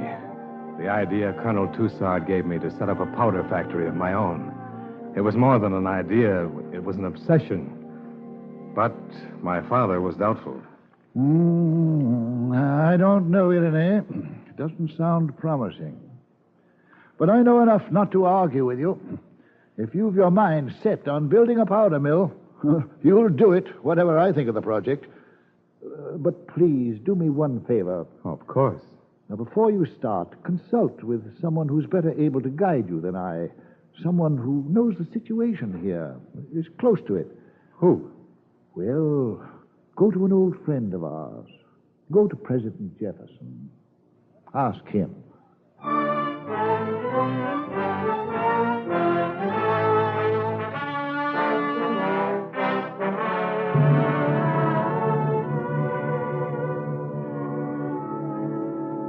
So you've finally found time to visit with me, Irenee. Oh, we do owe you an apology, I know, Mr. Jefferson, but, well, we've been so busy getting ourselves settled here in America. How is your father? Oh, quite well, sir. A wonderful man, Irenee. One of my best friends. I've many fond memories of the times we spent together. He talks about you often, sir. There are many debts I owe the Sieur DuPont. While I was in France, I watched him battle for laws extending freedom of conscience to all men. I couldn't believe that a man of his genuine humanity could be imprisoned, threatened with death by a government that pretended to proclaim the rights of man. I was overjoyed when I heard of his release. Well, Father feels all that's past now, and possibly best forgotten. He's so enthusiastic about America, Mr. Jefferson. So sure that everything he fought for will rise and grow strong on these shores. I pray he is right. But now, what of yourself, Irene? What are you going to do? Have you any special plans? Why, yes, sir. My idea is to start a powder mill. A powder mill? Why, yes. Yes, of course. You worked with Lavoisier, didn't you, at Essonne? Yes, sir. I remember how, during the early days of the Revolution, General Washington cried out over the quality of the gunpowder produced in this country. Then Lafayette came, and he brought us French powder. And I think Washington was as grateful for the powder as for the troops. Yes, by all means, Irene, build a powder mill. Make us some good powder.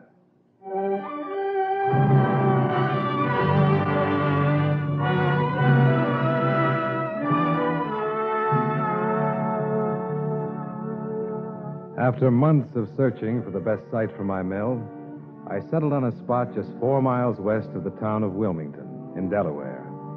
After a 4-day, 130-mile trip from Bergen Point, New Jersey, over roads deep with ruts and dust, Sophie, the children, and I came to the banks of the Brandywine. Whoa! Whoa there!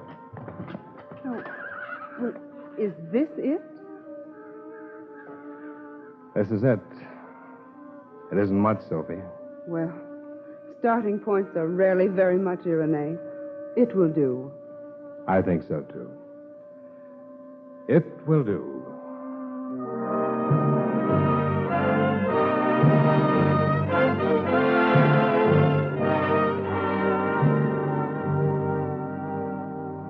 The beginnings were hard, as beginnings always are. But by August of 1817, we were making powder. Good powder.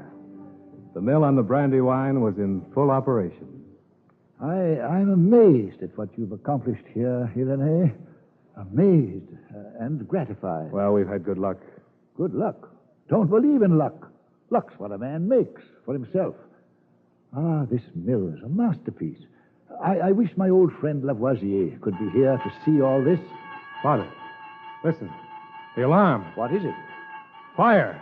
Fire at the mill.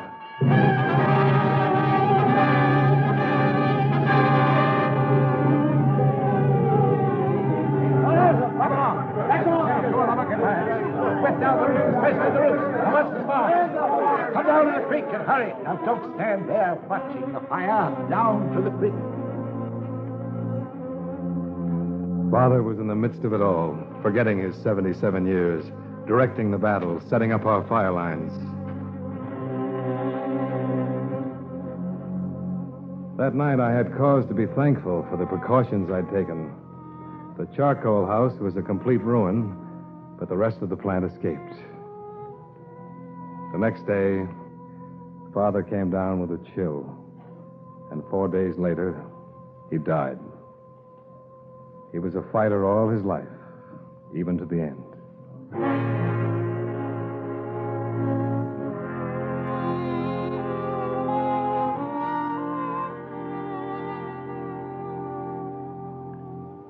Soon after his death, I asked Alfred, my eldest son, to bring his younger brother Henry to me. Sophie and I were sitting in our parlor when the boys entered. Henry. Oh, look at your hands. Where have you been? At the mill, in the mixing room. Well, you should be studying. You won't be admitted to West Point if you have low grades. You know that. Yes, ma'am, I'll study. Henry, come stand here. Yes, sir. Henry, many years ago, in France, when I was just about your age, I stood before my father, just as you're standing before me now. A little cleaner, I hope. At that time, Henry, my father invested me with the privileges of a nobleman of France. But this is America, my son. And here neither nobility nor privilege can be inherited. But there is nobility and privilege in this country. And there always will be. There's the nobility of self-respect and the privilege of freedom. They're wonderful things to have. But the privilege of freedom, like any other privilege, is something that's inseparably bound to duty. My father said that to me, and I say it to you. I understand, Father. Good. Now kiss your mother, then run and wash your hands. Dinner's on the table.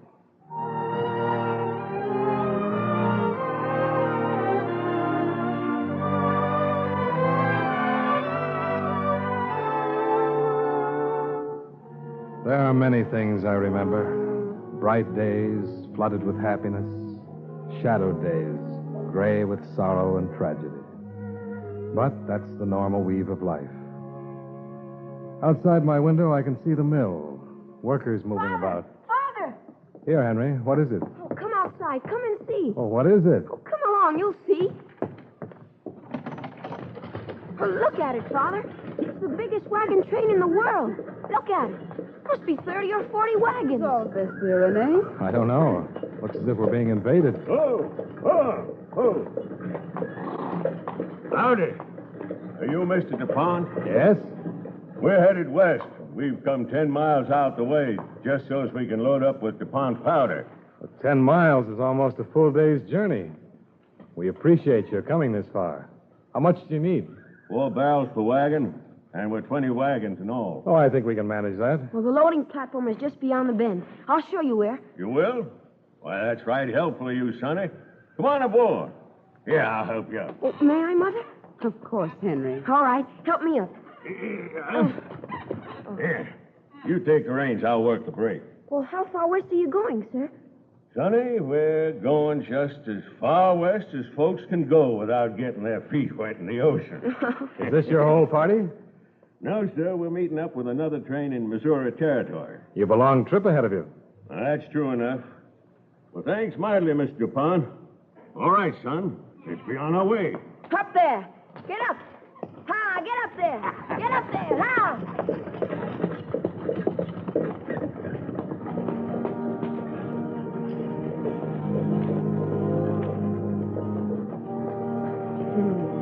They all look so eager, so happy to be headed out west. All the way to the Pacific, with powder from the Brandywine.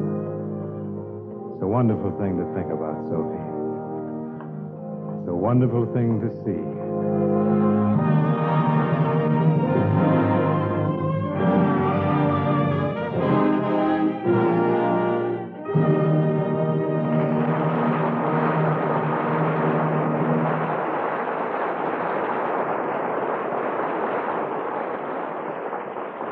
Our thanks to John Lund, Walter Hamden, and the Cavalcade players for tonight's story, An American from France.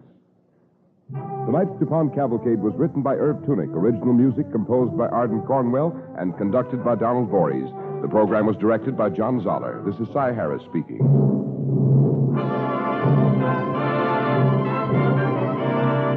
Don't forget, next week, our star, Robert Taylor. The DuPont Cavalcade of America comes to you from the Belasco Theater in New York and is sponsored by the DuPont Company of Wilmington, Delaware, makers of better things for better living through chemistry.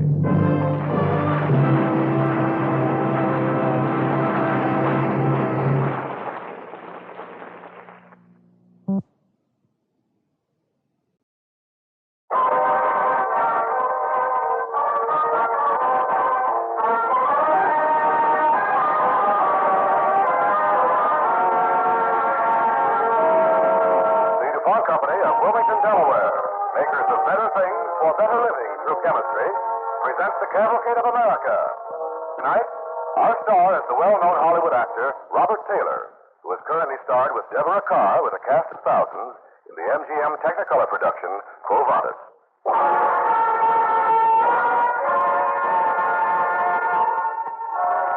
And now Robert Taylor in The Prisoner of Castle Thunder.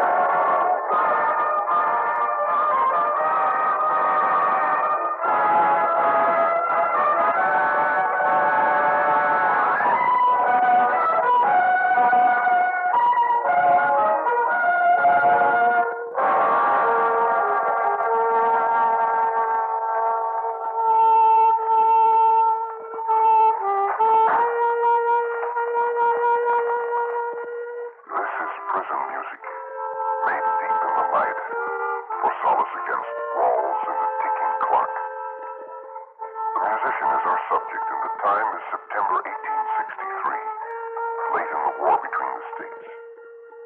Place, a well-furnished room in a Confederate military prison, Castle Thunder, near Richmond. Prisoner? Well, this is his story.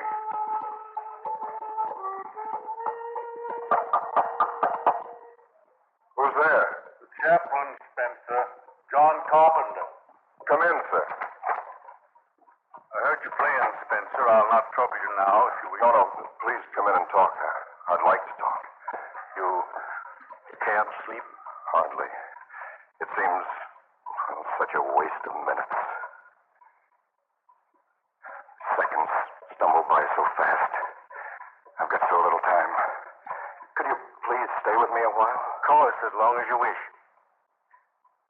There was a thing I wanted to ask you. Anything, sir. Your true name. What? I know it's not Spencer Kellogg. How did you know? There have been inquiries from outside request for information.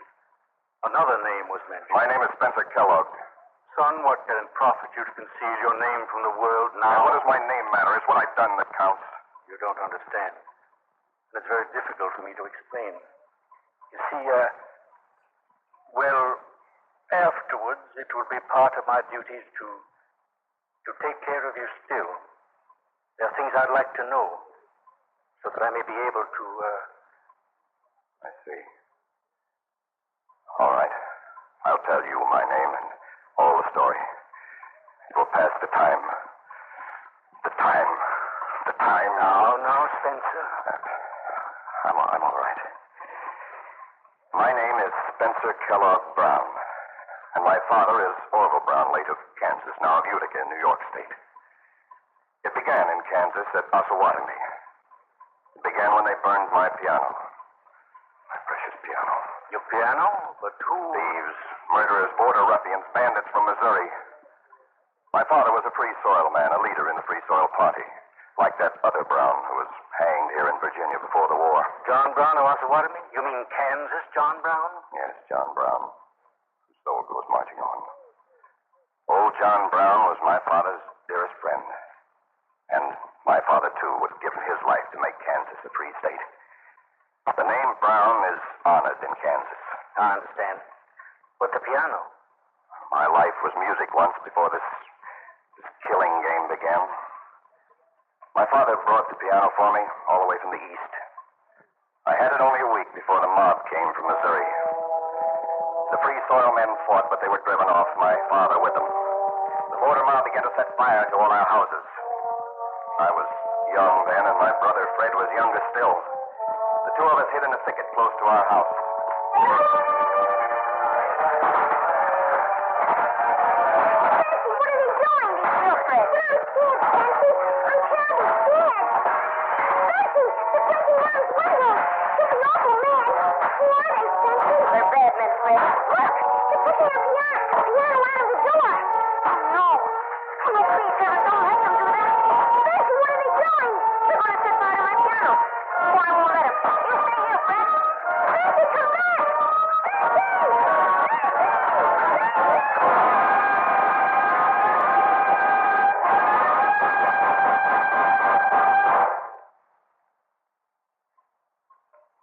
That was my introduction to violence, Chaplain. Oh, too bad.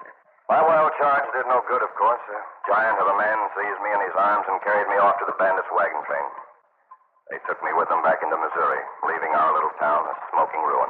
I don't wonder you learned what hate can be. I hated no one then, nor do I now. I hate evil only.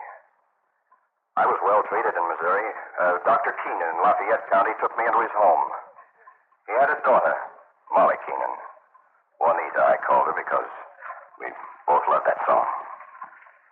I guess I fell in love with Molly. And so, just before the war, I went back to Missouri to teach school. One day after school was out in my one-room schoolhouse, I was practicing on the harmonium we used for singing class.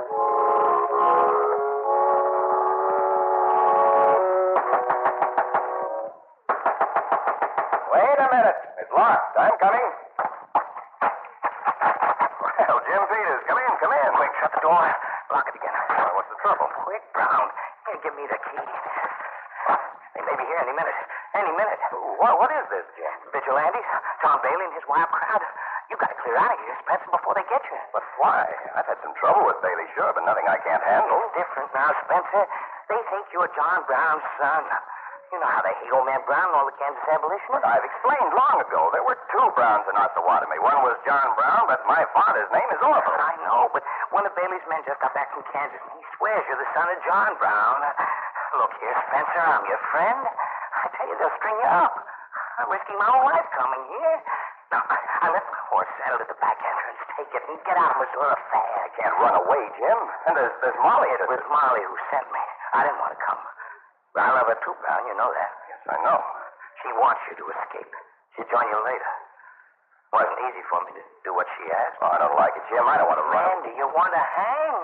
Get me tarred and feathered? I tell you, Molly begged me to get you to go. Now, hurry. But I don't. There they are. Come on, hurry, the back door. Here's my horse. Get on. Get on. Now, off with you. You can't be seen from the front. Cut straight across the field. Jim, tell Molly. Tell her for me that... Off with you.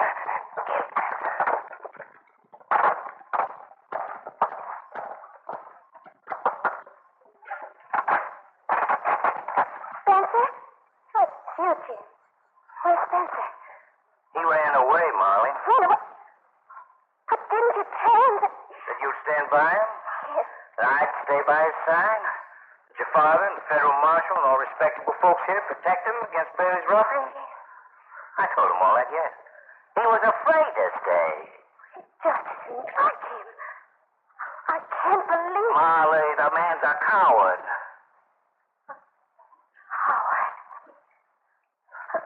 Coward? Worse than that, the confounded blackguard stole my horse. Come along, Molly.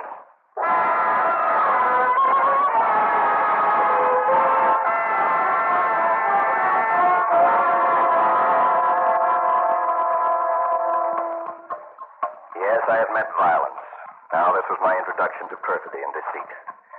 I was very much shocked and ashamed, Chaplain. You had no cause to be ashamed, Spencer. I know that now. Well, Molly married Jim Peters, and I never saw her again.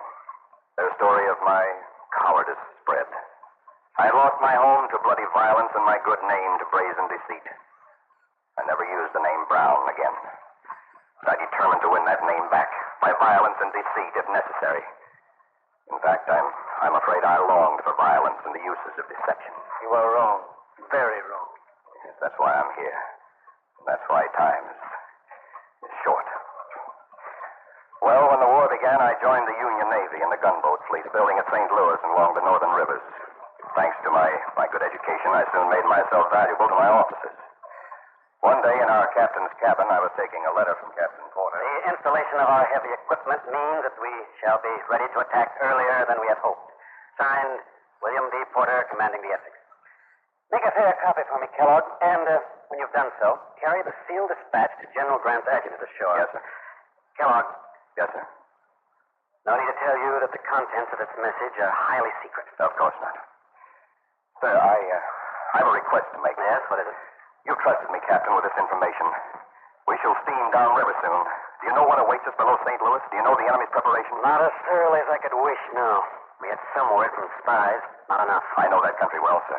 Very well. I have good reason to know it well. If you would send me there, sir. As a spy? Yes.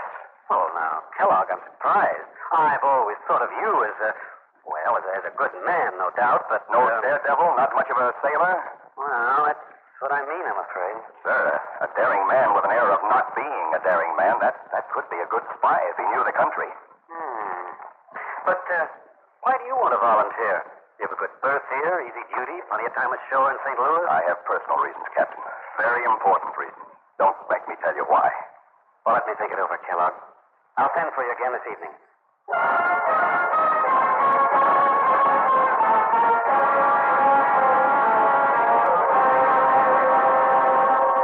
Very well then, Kellogg.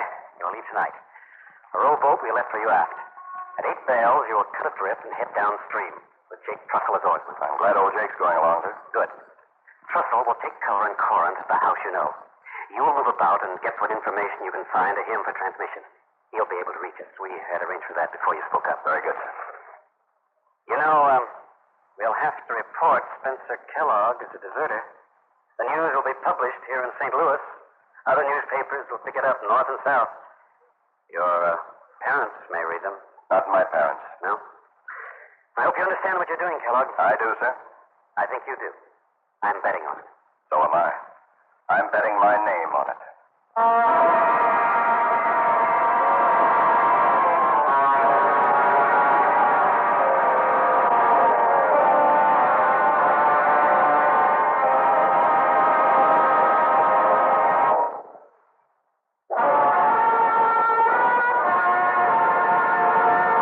Commando, the Cavalcade of America. Robert Taylor is starring as the prisoner of Castle Thunder.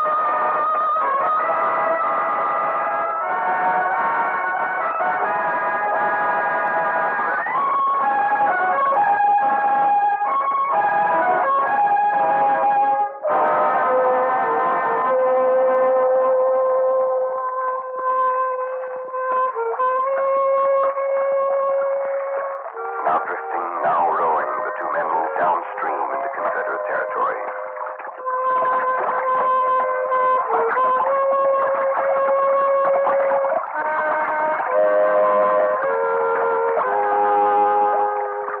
That's pretty tune, Spence. Yes, I used to like it, Jake, once upon a time.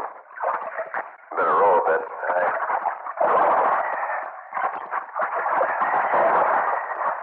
Wait. There's a light up ahead. Ahoy there! They've seen us. Better give them a tune they like, Spency lad. I'll do that. Keep rowing.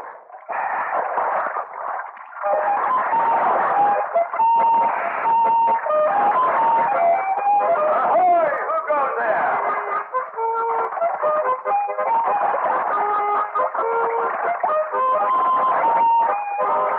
Who's there? Two good friends of Jefferson Davis. Who are you? Confederate Armored Barge Chum. Come aboard, friends.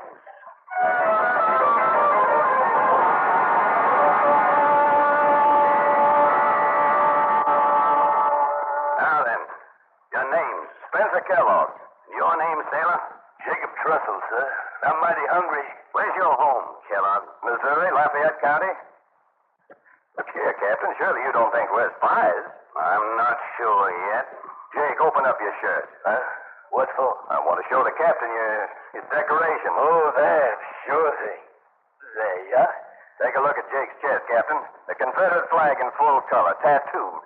Ain't she a beauty? Of course, I was drunk at the time. Well, sir, I can't duplicate Jake's pretty picture, but I can give you the names of 10 people in Lafayette County who will vouch for my loyalty. What are you doing in Yankee uniform? Deserting, sir. We were shanghaied. Join up, they said, or go to prison, so we joined up. The chance we had to break loose came last night. Well, sir? You stay right here, under guard. There'll be a further examination.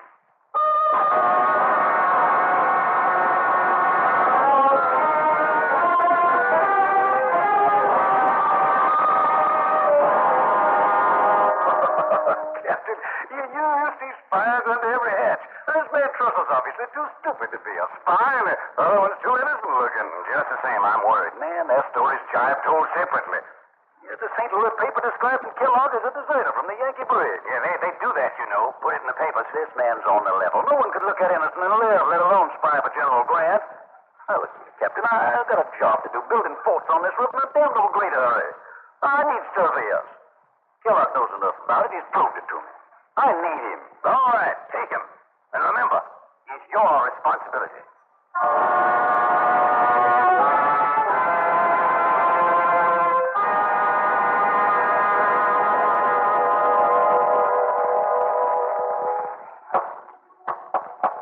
Jake Trussell. Come here. Here, take these papers and do what you've been told to do. It's a complete plan of the Columbus sports drawn to scale. Spence, you're a wonder. It's easy. You know what? Good, kind Colonel Brandt, Confederate Army engineer, has sent me to General Pillow himself with copies of this self-same plan. Careful. You'll be playing a sadder tune on that mouth piano. What next? Well, the general has a house here all to himself, and the general's orderly, Sergeant Shank, is now a very good friend of mine. Shank likes music and corn whiskey. I see. You think maybe I might perhaps have a look at the commanding general's personal papers? But there's a dispatch box, I'm told. Joseph, take it easy, man. You'll have both of us hanging from the trees. Now, take it easy. I'll take it, Jake. I'll take it. Easy.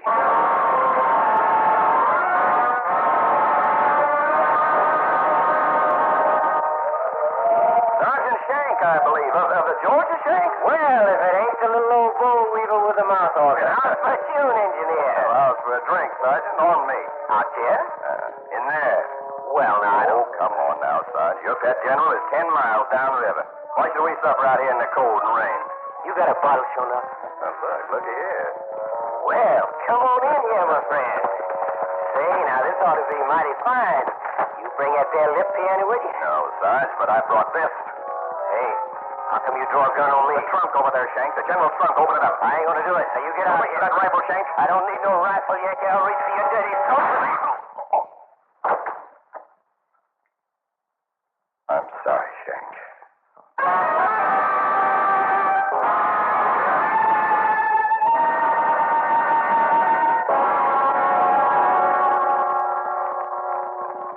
It was so easy, Chaplain. So easy to lie, to kill. I hadn't known that before. I brought back to Grant and Porter the dispatch file of Confederate General Pillow with all the most carefully guarded secrets of the Mississippi armies. I walked into Grant's headquarters after swimming the river, stark naked save for a rebel forage cap, and I was a hero. To yourself, Spencer? No, not to myself. It no longer surprises me that you should know that. You didn't take back your name then? No. I remember the eyes of Sergeant Shank just before I shot him. I was Kellogg still, not Brown. Your prison commandant, Captain Armstrong, gave me that clock. He took me out of the prisoner's bunkhouse and gave me this room. I wish he hadn't. The clock, I mean. May I go on talking, Chaplain? Go on, Spencer. They made me fourth officer of the Union gunboat Essex under Porter. We fought all down the river. Pittsburgh Landing, Fort Donelson, Fort Henry, Memphis, then around Vicksburg. Your Confederate gunboat, Arkansas, was the strongest ship afloat. Captain Porter's nemesis. One night I knocked at the door of the captain's cabin. Come in. It's you, Kellogg. What can I do for you? I've been thinking, sir, about the Arkansas. I have a plan. I wish I had. I'd like to sink her somehow. Let me swim to her, sir, with a torpedo at night. What? I can do it, sir. I swear I can do it.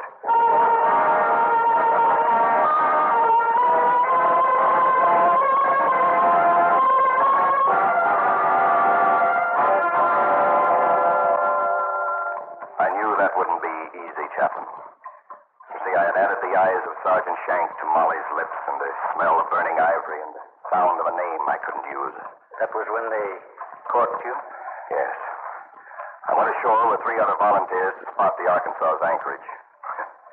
We ran our skiff straight into the arms of a Confederate shore patrol. It was most unfortunate for me that the troops in that position were commanded by... All right, Sergeant. Take the prisoners in a piece and bed them down for the night. Yes, sir. Come on, you. Wait a minute. You there. You. Don't I know you? Me, sir? I don't believe so. By all the angels in heaven and fiends in hell, I do know you. You're my innocent little chain bearer, my refugee engineer. Sergeant. Sergeant, this man's a spy. Get hands on him. Don't let him out of your sight. And don't let him play you any music.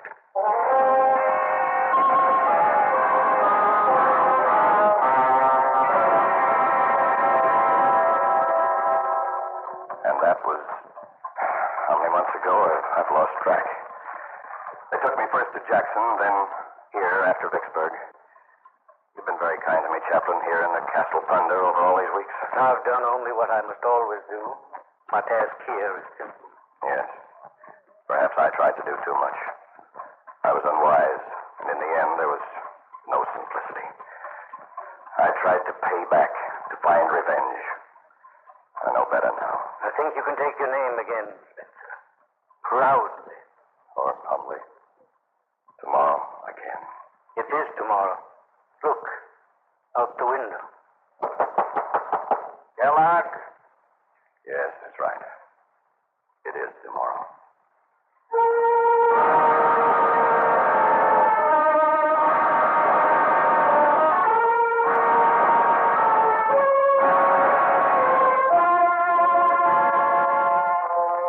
My dear Mrs. Brown, it is my sorrowful duty to inform you that your son Spencer was executed here this morning. I have just now come from the place of execution, and the sounds of that place are still in my ears. I cannot at this moment write to you as fully as I would. Later, I shall write to you again. No one of us shall ever forget your son, and how, when the muffled drums had stopped,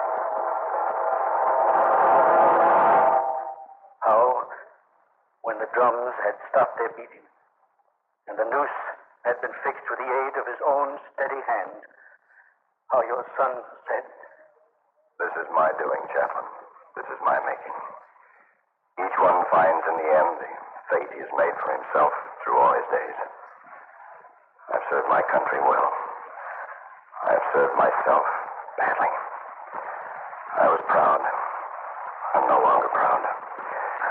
In humility, not in pride, Chaplain, I ask you to give my true name to the world. I am Spencer Kellogg Brown. All right. I'm ready now.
Next week, the DuPont Cavalcade will present Green Wall, an exciting true story of an American GI whose ingenuity was vital to the Normandy invasion.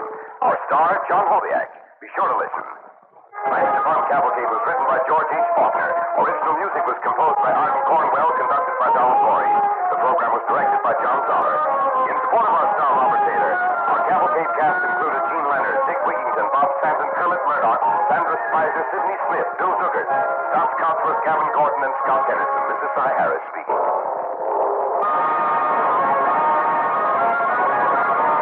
Don't forget next week, our star, John Hodiak. The DuPont Cavalcade of America comes to you from the Belasco Theater in New York and is sponsored by the DuPont Company of Wilmington, Delaware, makers of better things for better living through chemistry.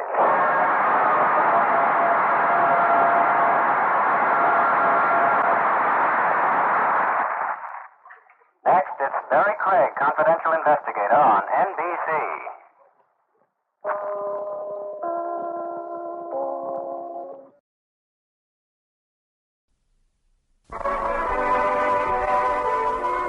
The DuPont Company of Wilmington, Delaware, makers of better things for better living through chemistry, presents the Cavalcade of America. Tonight's star, John Hodiak. Tonight's story, The Green Wall.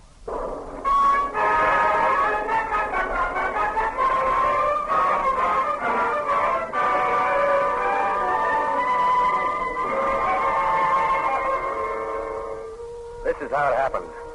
It was the 4th of July, 1944. And the fireworks had been popping all right, only these fireworks weren't for fun. The skyrockets turned out to be ack-ack, and the Roman candles were 105s that screamed over your head on their way to a Nazi target. The place Normandy. And me?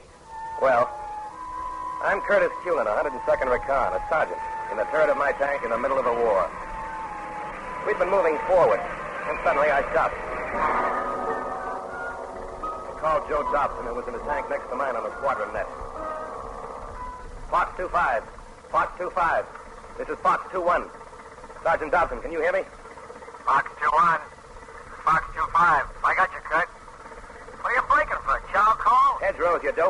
into this field, see him? So what? This is Normandy, Sergeant Killer. What's a couple of hedgerows to a tanker? Look, Joe, don't be a wise guy. Get hung up in one of those traps and the Germans will open you up like a tin can. They're on the other side of the hedgerows. Ain't a Nazi in the neighborhood. Flatfoot's going through. Flatfoot. That's what Joe Dobson called his M5. I watched him gunner till the track screamed. He was going to try to ram his tank through a Normandy hedgerow. And that was no picnic. A hedgerow is a solid green wall, made out of leaves and roots and stalk and dirt. And on top of it all, a thick leafy mass of large shrubs and small trees. The whole thing maybe 6 feet high and 4 feet thick. And ever since we hit the beach after D-Day, those babies had got in our way, but good. I got back to Dobson on the net. Joe, don't be a goon. Cut back. I tell you, the Germans are on the other side. Come on, sweetheart. I'll be seeing you.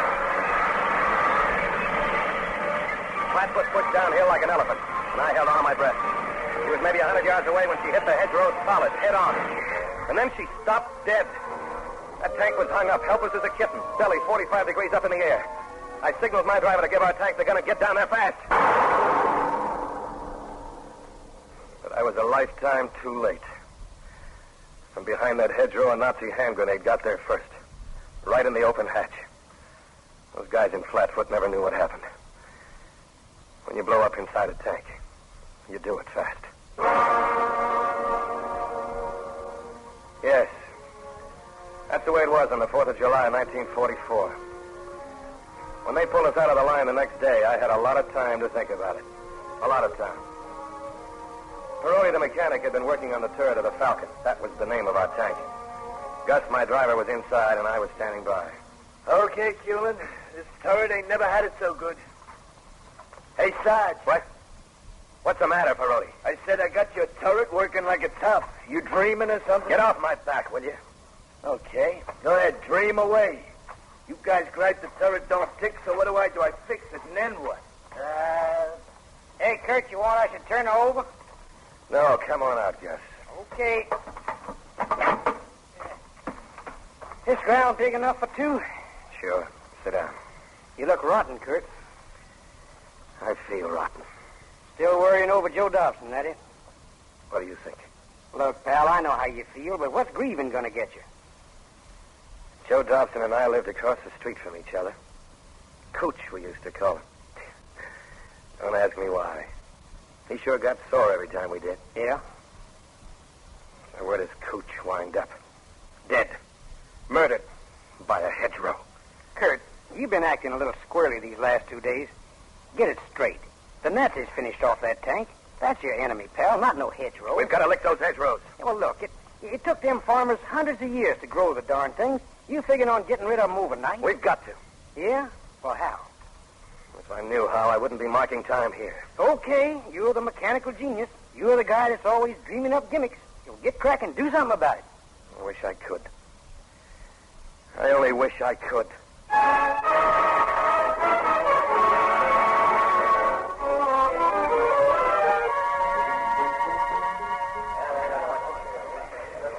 Sorry I'm late, Major Rhodes. I was over at maintenance, sir.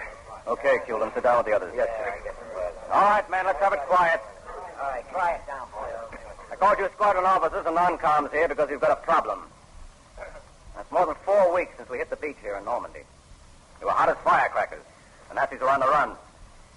And we got tangled up with the Green Death, these Normandy hedgerows. Now this invasion is going nowhere.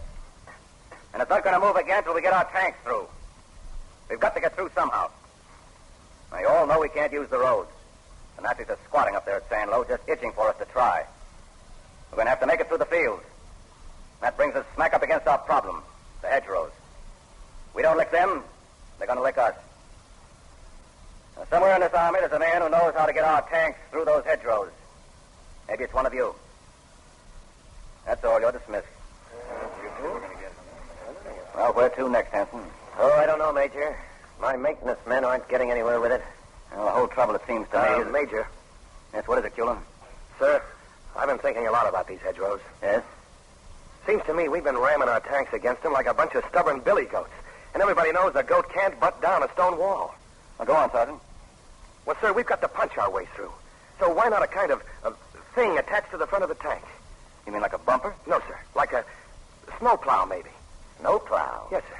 You get any ideas on how to make it, Hewlin? I think so, sir. Could we go over to maintenance? I'll show you what I mean. Snowplow, huh? Well, you may have something, Sergeant. At least we can give it a try. At this point, we'll try anything. Let's go.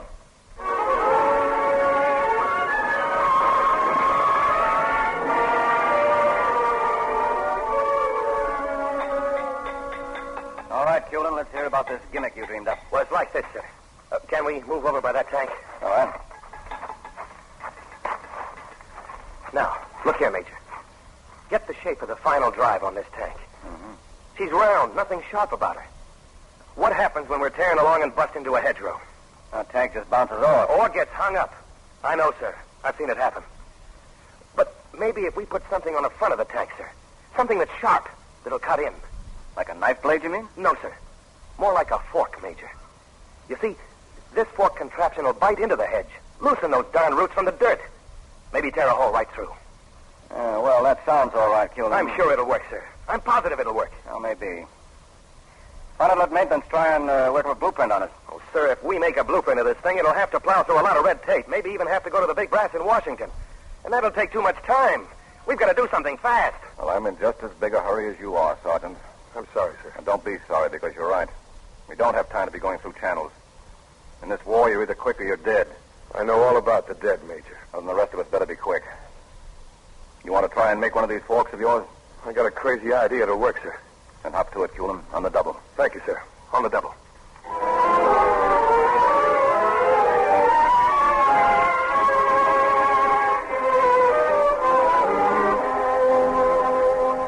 With a green light from the Major, I figured this hedgerow assignment ought to be a breeze. But that's where I slipped my track.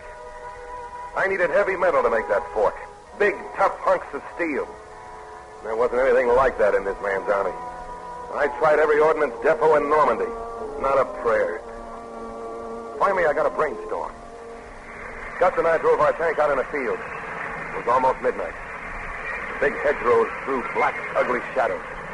Right in front of us, we could just see the burned-out hulk of an M5. Is that it, Kurt? Yeah, stop her here. Check. All right, dismount. Yeah, sure is quiet. Now, keep it down, will you? Well, what's the matter? The Nazis are back at that hedgerow. They'll have a field day. You sure this is Joe Dobson's tank? Yeah, I'm sure. You don't forget things like this. What's the sense of putting a tow to her trying to get her back to maintenance? She's all burned out. We'll cut her up for scrap. Use it for the fork. I figured maybe Joe would like to be in on this. Well, how'd you know it'll work? I don't. Here, let's get the tow cable hooked up. All right. Hold it. What's up? I thought I heard something. Wait a minute. Sure is one bright moon. Anybody's on the other side of that hedgerow, he's got a couple of sitting ducks on this side. Wait a minute. Let's get to it and scram out of here. It's a plane. Where? There it is. Hey, he's pretty low. Is it ours? I don't know, but he's coming back. Drop the tow. Come on, get in. Let's pull out of here fast. Okay, give her the gun.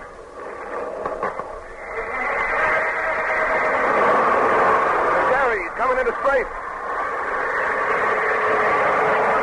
That Clover string's to the left. Pull her in there. He's in a dive, Gus. Move it.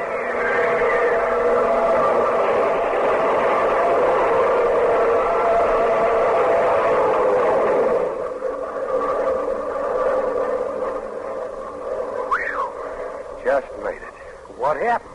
He strafed Dobson's tank out there.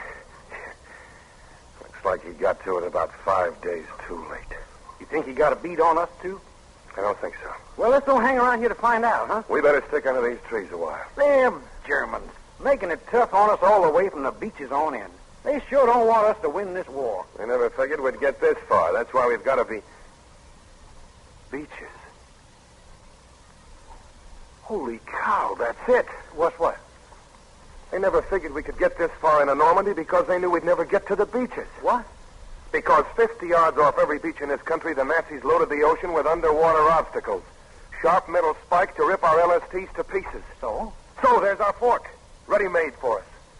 All we got to do is go down and get those spikes. Yeah, well, what about the tank out there? We don't need it, Gus. I've got a better idea. Tomorrow, you and me, we're going to find us a boat and go fishing.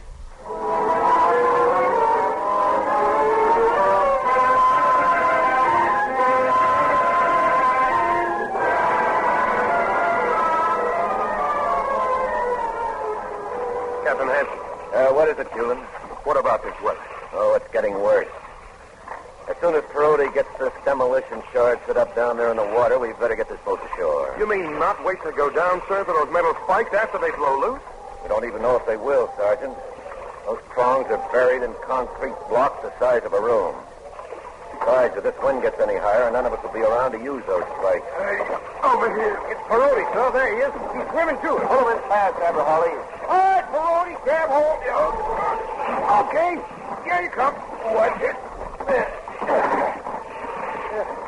The demolition is set, Captain. Should blow any minute. All right, let's get this boat out of here.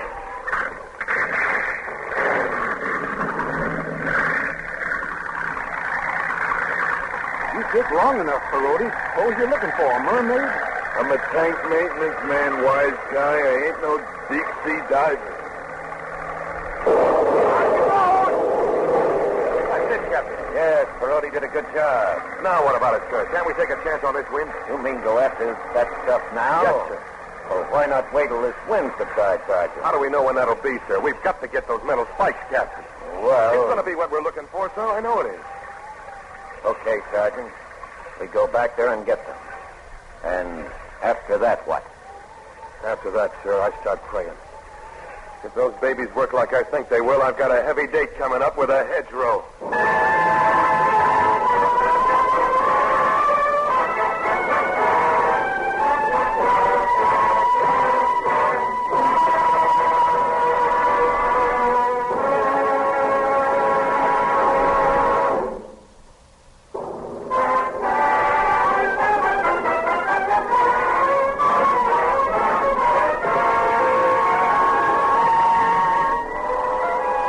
Cavalcade of America, John Hodiak is starring as Sergeant Curtis Cullen in the story of The Green Wall. In Normandy, it was the 13th of July, and in my battalion's maintenance outfit, it was a race against time. Our problem was to weld a sawtooth fork on the front of a tank so it wouldn't break off the first time we hit a hedgerow. I was standing around outside the maintenance area. Me, Sergeant Curtis Cullen, 102nd Recon Squadron. I was thinking and I was worried. Hey, Kurt, what's with the disappearing act? Me and Patriot looked around for you. You was gone. I took 5, that's all. 2 whole days I've been watching those guys slip in their tracks. I thought I'd blow my turret if I didn't get out. Now move over. You got company. Anything new over there with the tanks? Nah, same old rat race. What's the matter with those guys? Are they mechanics or cream puffs? Hey, now wait a minute. This ain't no push-pull, click-click. Yeah, I know. It's not their fault. There's a lot of angles to this thing. Patrio's working that new angle of yours. Well, how's it look? Who knows? Yeah, who knows? Look out there, Gus. You see that steeple up on the high ground? Yeah? That's San Lo. How far away you figure it is? Oh, maybe 5, 6 miles. And that's where we've got to get. This army's not going to go anywhere till we take that town. And you know something? What? There's maybe 10,000 hedgerows between us and it. Yeah.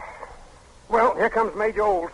I'll beat it back and see what gives with Patriot. Anything happens, I'll send you a flag. Okay. Hello, Cullen. How's it going? Good afternoon, Major. Nothing new to report. Well, you look like you haven't slept in a week. Not quite that long, sir. I was up at Corps all morning, Sergeant. They're in a stew about this hedgerow mess. General wanted to know how we were coming along. What'd you say, sir? Oh, I told him we had a natural-born mechanic on the job. You. Looks like maybe you stuck yourself way out on a limb, Major. I don't think so.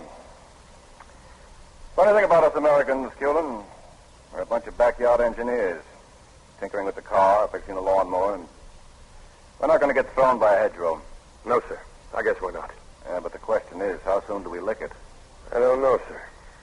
But I better get baback to work on it. Maybe this afternoon I'll be able to have Hey, Sergeant Cullen! Cullen! It's Gus. Maybe something's up. Let's find out. He said he'd call me if anything. This way, Major. Patrio's got it, Major. That angle of yours, Kurt, it worked like a dream. How about it, Patriot? Major, this here is the baby. We got her welded on so she can't crack off. Brace with this bar. You see what I mean? Holy catfish, Major. I think we got it. I think this is it. How soon will we be ready to test, Patriot? Well, the welding ain't all done, sir. Maybe tonight, but for sure tomorrow morning. All right, Cullen. We'll try it on a hedgerow in the morning. I'll get word back to Corps. The general will want to be in on it. The general, sir? That's right. You worried about it? Well, no, sir. I think this fork will do the job. And if it doesn't... That's what then? We just come right back here, Major, and start all over again.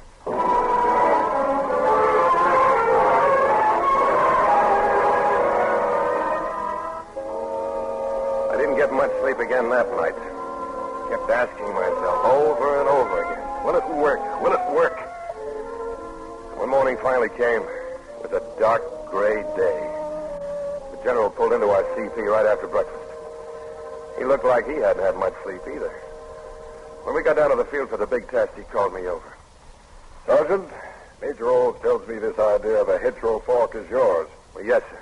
But lots of other guys have been working on it, too, sir. Where's the tank you're using for this experiment? Up there, sir, on the rise. You know the driver? It's my tank, sir. And my driver, Corporal Gus Aberhawley. He's the best driver in the outfit. He's going to smash into this hedgerow in front of us? Well, that's the plan, General. Major Olds figured we ought to station ourselves behind the hedge, just like the Germans would be. That way we'll know exactly how good it is. It looks good to me, Sergeant. I think it'll work. I hope so, sir. I hope so. I was holding my breath tight when I said that. But it was even tighter when Major Olds signaled my tank and gave Gus the go-ahead. This was it. I watched Gus give my Falcon the gun 100 yards away and she barreled downhill full speed. Gus was driving that thing like a madman. And when she hit, something was going to have to give. I knew that. This thing had to work. It had to.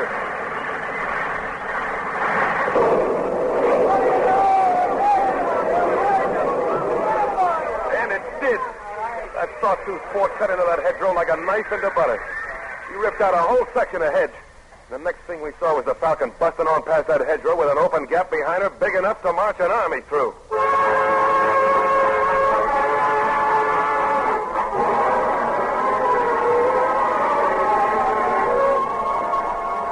But the army wasn't ready to march through yet. There was still a big job to be done. It was less than an hour later that I got a message to report to the general right away. All right, Cullen, here it is. Yes, General. We're convinced that hedgerow fork of yours is the key to San Lo. But we need duplicates of that key, lots of them, to get this army on the move again. Now you know why I sent for you. We've got a man-sized job for you, Cullen, and 10 short days to do it in. What is it, sir? Sergeant, by the 24th of July, I want every tank in the U.S. Army, M5s and Shermans both, fitted up with one of those hedgerow forks. In 10 days? But, General, that means maybe more than 500 tanks. You're wrong. It means more than 1,000. I'm putting you and those other men who worked with you on special orders to 1st Army Ordnance. They're going to make these contraptions for you. This job's got top priority. Anything you need, you get. I'll see to that. Is that all, sir? I think that's enough. Don't you, Sergeant? Well, I can't say yet, sir. I'll let you know in 10 days.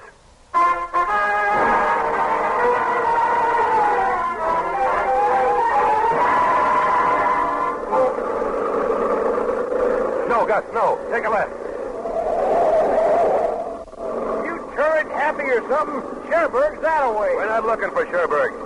I noticed a big concrete bunker half a mile down this way. Concrete? And loaded down with steel supports. We need that metal, Gus. We need it bad.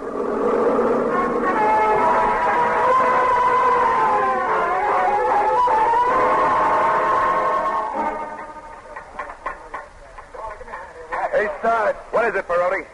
Look, Cullen, what do you say we break for the night? All this welding lights up the place. It's brighter than Times Square. You out of your mind? We got work to do. Yes, so work in the daytime. What are you trying to do, invite them cherries to a strafing party? Okay, go out and round up some canvas, Perotti.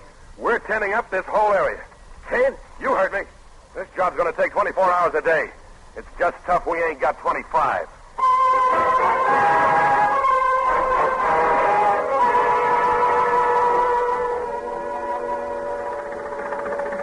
How many tanks have you got fitted up, Cullen? Got maybe 200 more to go, Captain. How about metal? They're going to be enough? We got demolition teams up and down the beaches, sir, blowing up those obstacles in the water. We'll get enough. What about time? We got 3 more days, sir. 3 days. Without the hedgerows on their side, those Nazis don't know what they're in for.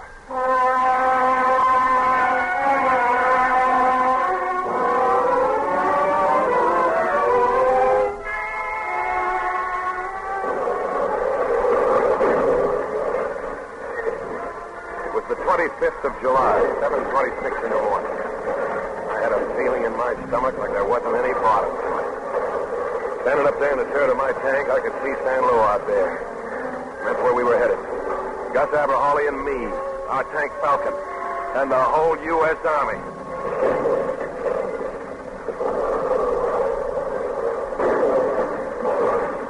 Hey, Kurt, how much more time? 1 minute to 8 hours. We sure are plastering that San Lo. Air Force is softening it up. After that, we go in and take it. Fox 2-1. Fox 2-1. Sergeant Julian, this is Major Olds. You getting me? Over. Fox 2-1. Fox 2-1, here, sir. I get you. A message just came down from the General, Julian. He wanted you to get it right away. A message, sir? That's right. He just said, thanks for the key. That was all. Thanks for the key. You get it, Julian? I get it, sir. 10 seconds, Gus. Stand by. 5, 4, 3, 2, 1. That's it. Let's go, Gus. All right, you hedgerows, here we come.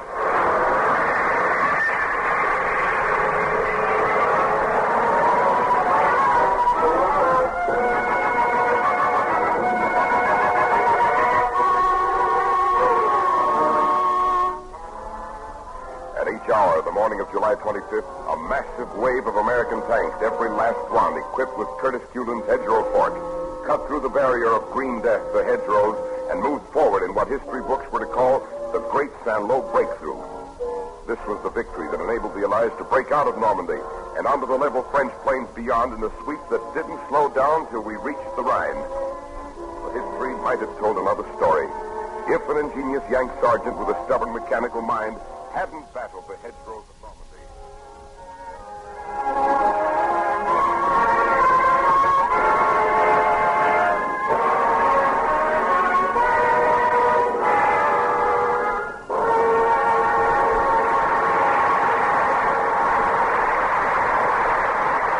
Our thanks to John Hodiak and the Cavalcade players for tonight's story, The Green Wall.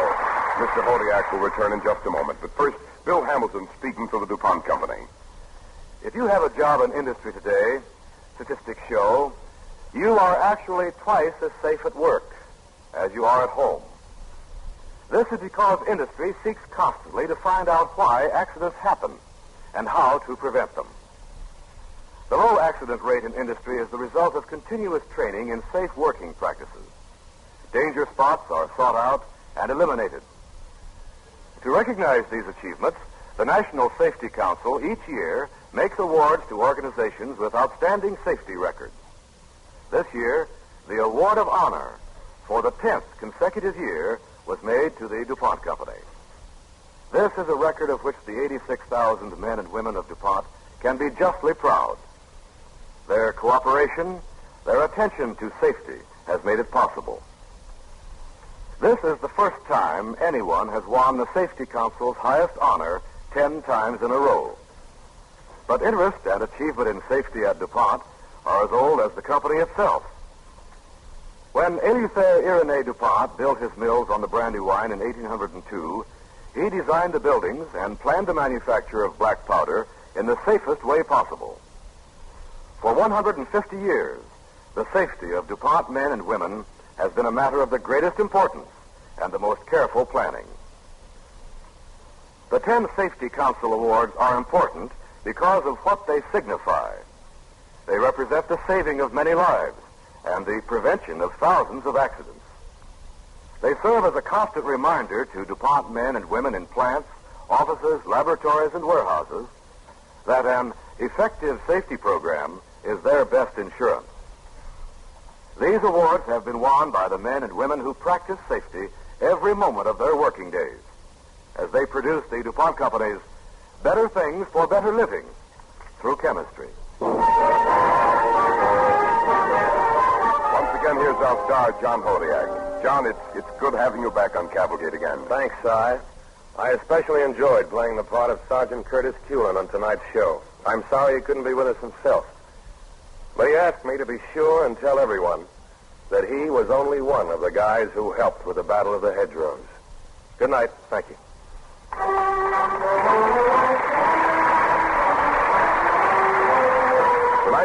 Cavalcade was written by Robert Mason Pollock and was based on the article Sergeant Cullen Licks the Hedgerows by W.L. White, which appeared in the recent issue of the Reader's Digest. Original music was composed by Arden Cornwell, conducted by Donald Bory. The program was directed by John Dollar. In support of our star, John Hodiak, our Cavalcade cast included Les Damon, Jeffrey Bryant, Bernard Lenrow, Bill Zucker, Chuck Webster, and George Petrie.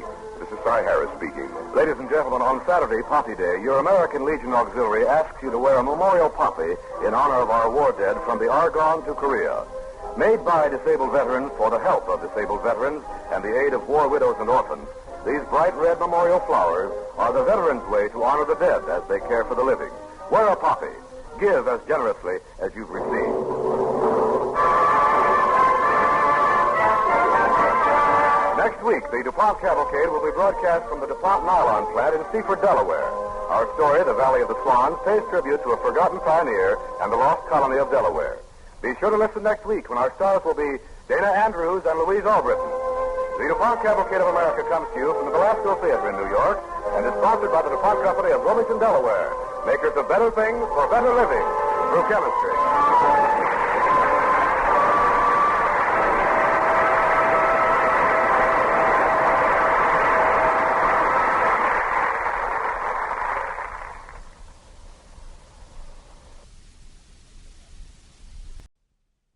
Nylon plant in Seaford, Sussex County, Delaware, home of the DuPont Company's first nylon plant.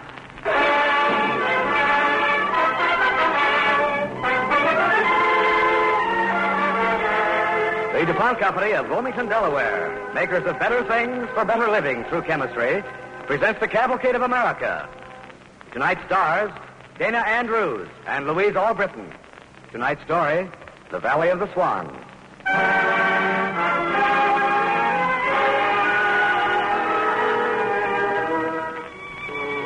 Sussex County, the most southerly of Delaware's three counties, is a land rich in tradition. The site of one of the earliest settlements on the North American continent. Our story tells of one of these settlements, Swannondale, a brief chapter of almost forgotten history. And now with Dana Andrews and Louise Albritton as Peter and Catherine Flockloy, here is the Valley of the Swans.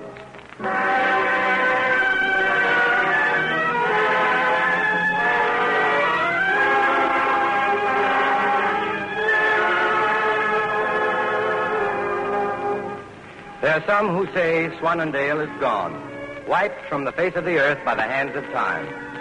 I say it is not gone. I say its roots are deep in the land, and it flourishes even yet. You can crush a fort, lay low a town, but an idea, a principle, a dream is unconquerable. You today reap the rich bounty of Swannondale. Listen, then judge the truth of that statement for yourself.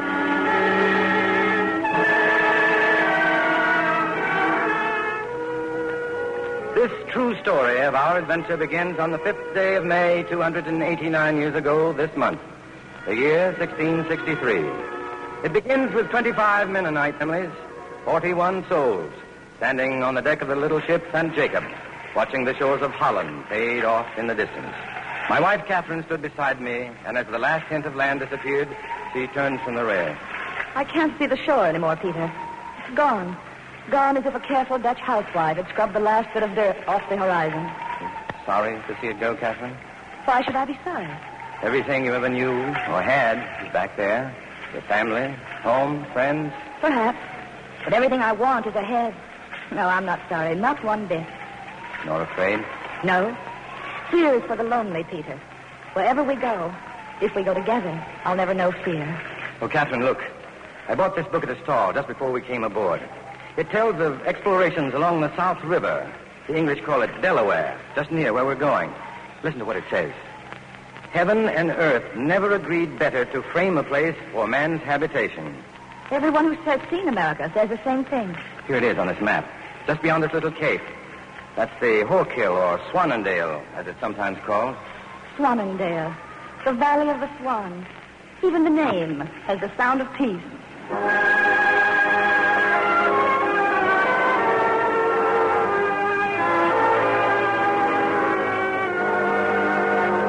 The first few weeks of our voyage were uneventful. But then, about the third week out, I noticed a strange uneasiness take hold of many of the men and women in our company. When I came on deck with Peter, they would make some excuse to go below, or they would remain silent and curiously aloof. I don't understand it, Captain. What's happening? Well, I don't know, but I'm going to find out now. Come along. Oh, Jan, just a minute. Huh? It's you, Peter.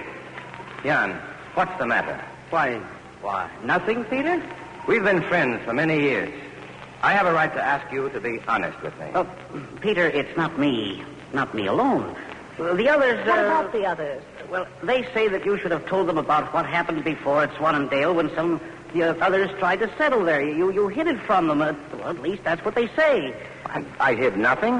What happened at Swannondale? The first Dutch settlement. 28 men slaughtered by the Indians. No. Who told you this? Captain van der Hoos. He says he was with Captain de Vries when they came to Swannondale and found the bodies. Now, why didn't you tell us that before we left, Peter? Oh, how could I tell you what I didn't know? And why didn't you come to me when the captain first told you the story? Well, we were going to, as soon as, we decided. Decided what? Stop stammering, Jan. Tell me everything. Well, Captain van der Hoos has offered to take us to New Amstel. He says the patroons there will treat us well, employ us on their plantations. Oh, so that's it. Catherine, we're going up to the captain's deck. Come on. But what if it's true? We'll see. We've got to get to the bottom of this, and quickly. All of our company, on deck. On deck, everyone. On deck. Here. What's going on here? What's the meaning of this? Captain van der Hoos, I'll ask you to stand here with me. You can't give orders on my ship. I'm not giving orders. I'm only calling a meeting of my company, and I want you to be present. I could have you chained for this. Possibly. Friends, I understand that our worthy captain has taken great pains to circulate a story about an Indian massacre at Swannondale. Is that true, Captain? Yes, it's true. What of it? When did that take place? In 1632. Over 30 years ago. 30 years doesn't mend the manners of a savage. I don't think God ever made a savage. He only made men. Why were the settlers massacred? What difference does that make? And besides, I don't have to answer questions on my own ship. Well, answer one question, if you will, sir. Isn't it true that the patroons of New Amstel offer a bounty for every servant you bring in? Isn't that true? You stand to make a handsome profit if this company is put ashore at New Amstel instead of Swannondale. That's the truth, isn't it? Listen to me, all you people. If you want to entrust your lives with this man, this crazy man who will take you unarmed and unprotected among the savages, then you deserve whatever you get. In New Amstel, there's a force. Soldiers. You'll be safe. Yes, you'll be safe and enslaved. Is that what you want? There's something to what the captain says, Peter. It's true we won't have everything we counted on, but, well, at least we'll be safe. How safe will you be? Will you be safe from your own conscience? Have we traveled all these miles to exchange one form of indignity for another? Let's just consider why we're here. First, we want the freedom to practice our own form of religion. And second, we believe that each man has the right to hold property and to keep his property separate from that of his neighbor. Peter, I know these things, and if it were just for myself, I would agree to go to Swannondale with you gladly, but I'm not thinking of myself. Who are you thinking of? The women. I feel we can't take this chance because of the women. May I answer that, Peter? Oh, yes, Captain. Go on. The things we want, the things Peter just talked about, they're as precious to us as women as they are to you as men. Perhaps even more precious. For these things are for the future, for our children more than for ourselves. And that's where a woman thinks and dreams. With her children. I don't want my children to be born to slavery. We are going for Swannondale. We're going to Swannondale. Well, is that agreed then? All right. We'll call this meeting ended.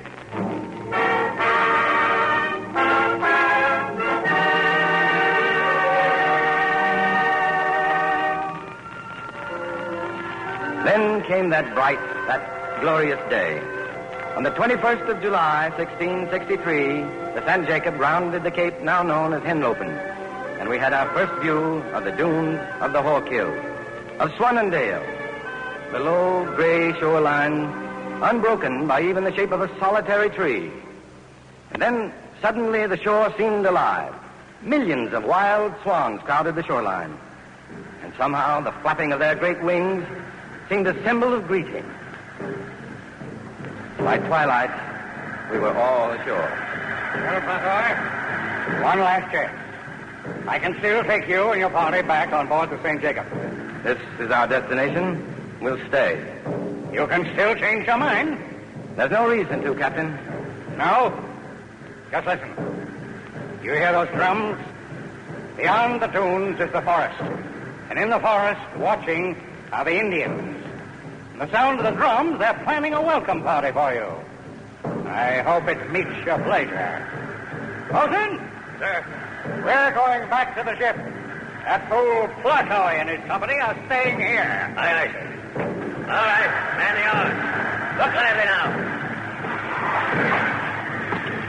All right. Long strokes now. Row. Row. Row. Row.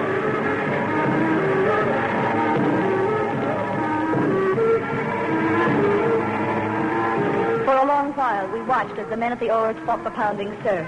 And then they were beyond the breakers, off into the twilight and the distance.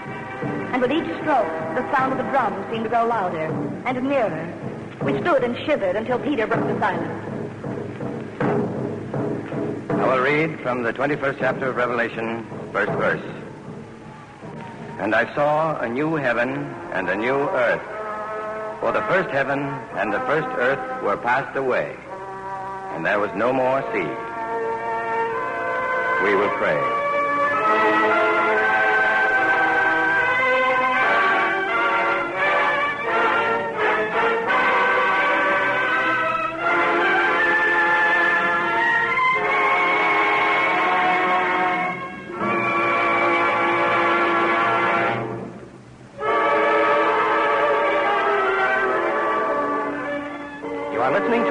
Cavalcade of America, starring Dana Andrews and Louise Albritton as Peter and Catherine Clarkoy in The Valley of the Swans.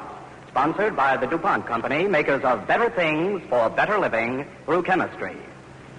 Ladies and gentlemen, it might be interesting to know that quite some time after our story tonight, The Valley of the Swans, there was another pioneer who settled in Delaware. This man's name was Eleuthère Irénée DuPont, and he founded the company which now bears his name. This was back in 1802. So this year is the 150th anniversary year of the DuPont Company, maker of better things for better living through chemistry.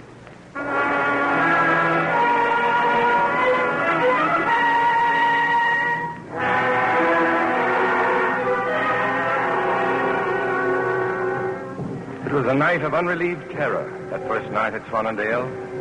Beyond the dunes, the forest seemed to throb with war drums. We were only 41 souls, stranded on a strange and foreign shore, a little isle of silence set between the pounding surf and the booming drums.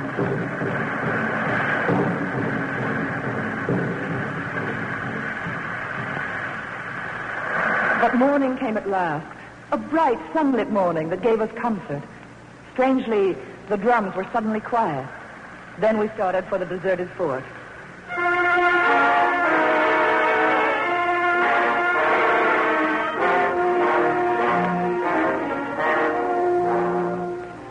We trudged together over the sand dunes, huge drifts of sand that stood like eerie sentinels guarding the unknown wilderness beyond. And then we came to the fort, a dismal place haunted by the memory of death. The palisades were broken, rotted. The ground was covered by a matting of moss and weeds. So still, Peter. So deathly still. It isn't much of a place I brought you to, is it? A few deserted houses, broken doors. It'll be our new home. Our new home. It's wonderful the way you say that. I feel as if every step we've taken in life we're headed to this little spot, Peter. As if I always knew that this is the place to call home.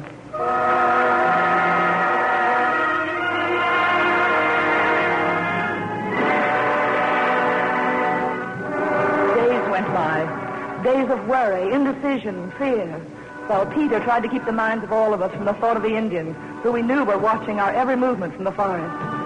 The land around the fort was divided into plots. Boundaries were staked out. A schoolhouse was planned. But there was little spirit in the work. For each night the drums would sound, throughout the night, steady, always sounding nearer, terrifying. And then on the 8th day, even at dawn, the drums didn't stop. We knew then that they were coming. We crowded within the stockade and waited. They're coming! The Indians! They're all around the fort!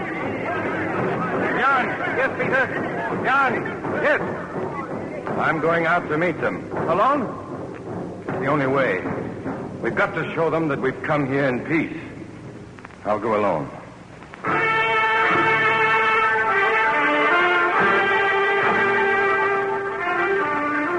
I walked out the gate of the stockade and stood for a moment.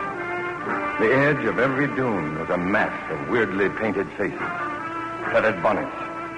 Then, from one of the dunes, I saw an Indian walk out toward the fort. I met him halfway. He was tall, handsome. Me, Chief Horn, Chief of Nanticoke. I am Peter Cornelius Placoy. I come as a friend. White man always come as friend. He sits in council, smokes pipe, makes fine promises. Then when fires are low, he steals, murders. We haven't come to steal or murder. We've come to build houses and grow corn, to trade. What do you have to trade? Axes and cloth for beaver skins and corn. And in time, we'll trade even better things. What is better than beaver skins and corn? The ideas men have. You will teach us how to plant and hunt. We'll teach you how to live with law and in peace with your neighbors. You'll teach us of the forest. We'll teach you of God. How do you know I believe what you say? Because you are a man of peace. If you were otherwise, you would have swept down on us without warning, slaughtered us. Instead, you walk out alone from among your warriors. I think you will be a good neighbor to have. I think you are a good man. I protect you. You live here in peace.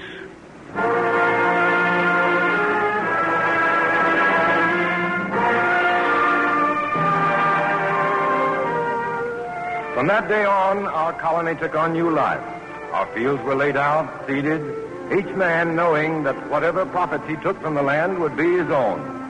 We lived in peace with the Indians. They taught us where to fish the streams, hunt game, to raise corn, harvest wild grapes. In the year that followed, our roots dug deep into the soil. We were content. And then, suddenly, the world crashed down around us. My brother, I bring evil news. What is it, Chief Horn? The English come to New Amstel. They come in 2 great seabirds that spit fire. Now all Dutch and New Amstel prisoners. And seabirds come this way. English ships coming this way, are you sure? Sure. I bring my warriors. Fight with you. But this is Dutch territory. How can they come here? They can. They've denied the Dutch claim to New Netherlands for years, Catherine. They evidently mean to settle the matter of ownership once and for all. We fight them. No, we can't, Chief Horn. Take your people back from the stockade. We fight. How can we fight? With what? Bows and arrows against cannon? No, it would be murder, suicide. Your people have been good friends to us. We'll not repay your friendship by letting you sacrifice your lives in a hopeless struggle. Get them away from Swannondale, far away. I do as you ask. But we stay near. We'll watch. If you need your brothers, call to us, and we will come. The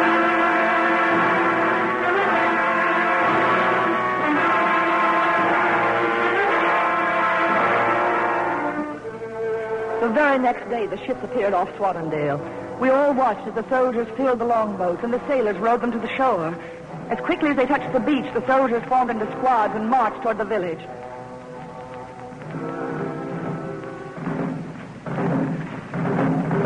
What is happening, Catherine? What have we done wrong in the sight of God? Nothing, Peter. Nothing. It is a testing of our faith, and we will not be found wanting. Company! Halt! Who is the leader of this settlement? I'm the elected head. Your name? Peter Cornelius Placoy. In the name of His Royal Highness James, Duke of York, I require of you and your company submission and obedience by virtue of the commission I hold in my possession. What is it you want of us? This settlement is to be evacuated and burnt to the ground in 24 hours. Evacuated? Burned? Why? Doctor, all this is very distressing to me. I hope you won't make it more difficult by arguing with me. Well, do you expect us to leave our homes on a moment's notice and not protest? You've got to understand the realities of the situation, sir. I haven't enough troops to garrison this place, and New Amstel too. And my orders state that I can't leave any settlement without protection from the Indians. But the Indians are our friends. You can't depend upon the friendship of Indians. Oh, what then can we depend upon? The good offices of a government that has in mind the destruction of everything we've done since we arrived in America? Our settlement has prospered, sir. We've accomplished much. Come and see our little village, the schoolhouse, the mill, the farmland that each man owns as his neighbor's equal. Believe me, Blockroy, this is a matter of colonial policy. I cannot leave you here without soldiers for protection, and I have no soldiers to spare. I'm sorry, sincerely sorry. Let me take you all to New Amstel. And if we prefer not to go there? You can't stay here. It's either New Amstel or the wilderness. Yes. I see. May we have some time to decide? Yes, of course. How long? 1 hour. 1 hour? That's not very long, is it, sir? No. No. Against the hope of a lifetime, 1 hour is very short indeed.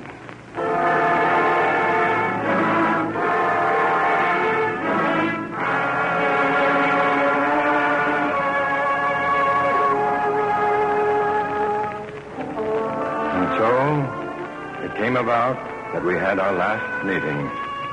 I gathered our little company together, the people who had come to Swannonville. They stood quietly before me. Peter, what shall we do? I think each of us has to search in his own heart for a decision. But what will you do? Catherine and I have talked about it. We feel together on this. We've come so far in our seeking for freedom that we can't turn back on the road. Safety is not half so important to us as liberty. And we believe liberty lies beyond the sand dunes, in the vast heart of this country. And we're going to it. Into the forest? Deep in the forest, John. In some other valley, we'll find a place to build. Lead us to this valley, Peter. God will lead us. We're in agreement then? Aye. Good. We'll go into the forest together.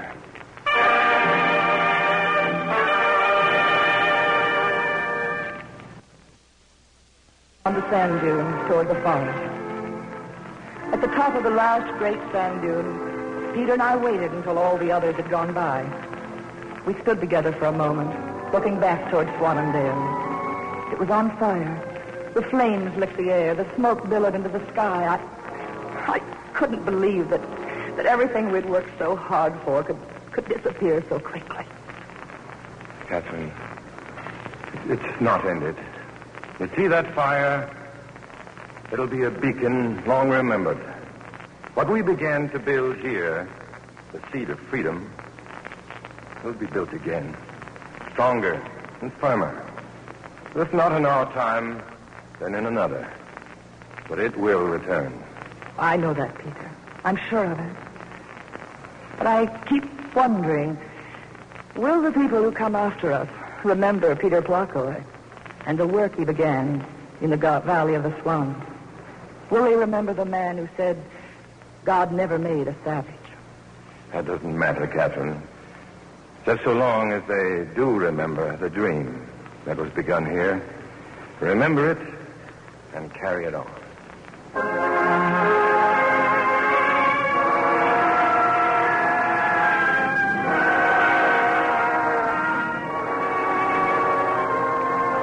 Peter Blockroy is remembered, and all that he stood for, the equality of man before God has become a strong bulwark of our democracy. When the story of America is told, one chapter must be labeled Swannondale, the Valley of the Swans.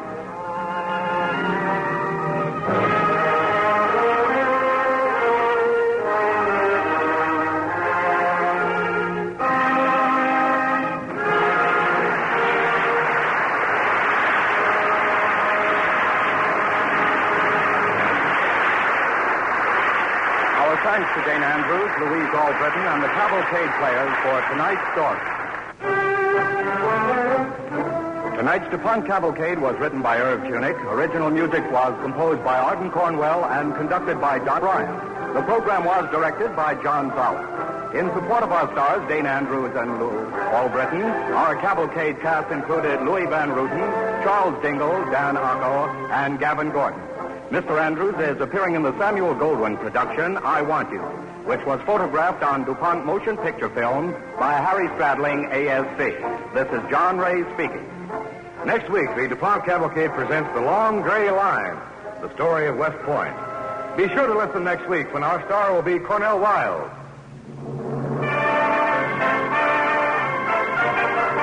The DuPont Cavalcade of America came to you tonight from the DuPont Nylon plant in Seaford, Delaware, and is sponsored by the DuPont Company of Wilmington, Delaware, makers of better things for better living through chemistry.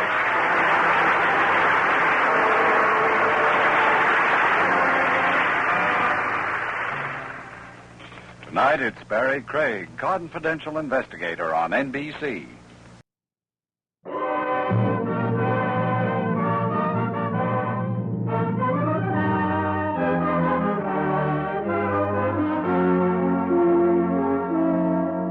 DuPont Company of Wilmington, Delaware, makers of better things for better living through chemistry, presents The Cavalcade of America.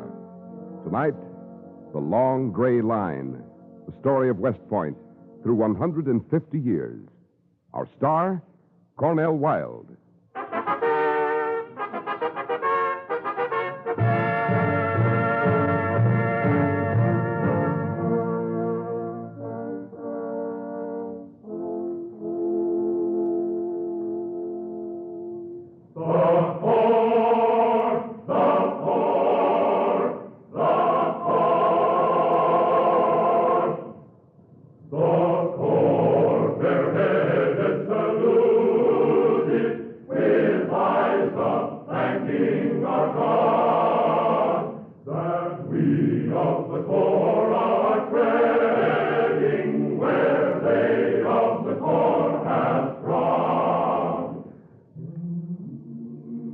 Today is commencement day at West Point.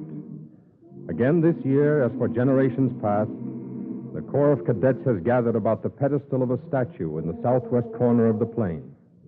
And the songs of the cadet choir have echoed back from the Hudson Highlands as West Pointers of today recall with reverence the long gray line of those who have climbed the hill and walked the plain before them. The statue's pediment bears a simple inscription. It reads, Colonel Thayer, father of the Military Academy.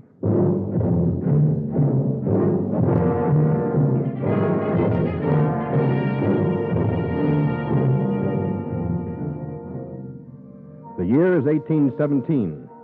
Brevet Major Sylvanus Thayer, newly appointed superintendent of the young and struggling academy, has arrived at the point. At the top of the long, steep hill up from the river, he meets the man he is to replace. Good evening, Captain Partridge. My hand, sir. No? Well, then, Captain. You are reporting to me, Brevet Major Thayer. Let me remind you, this is an engineer post. Rank within the Corps of Engineers is substantive. Your brevet field rank is of no account here. But I hardly I thought... rank you, sir. Let's have that understood. Now, what's your business? I have a message for you, Captain, from Brigadier General Swift. Here it is. On receipt, you will deliver the command of the post of West Point. Preposterous. Preposterous. Me superseded? Never, sir. Never. Good day to you, sir.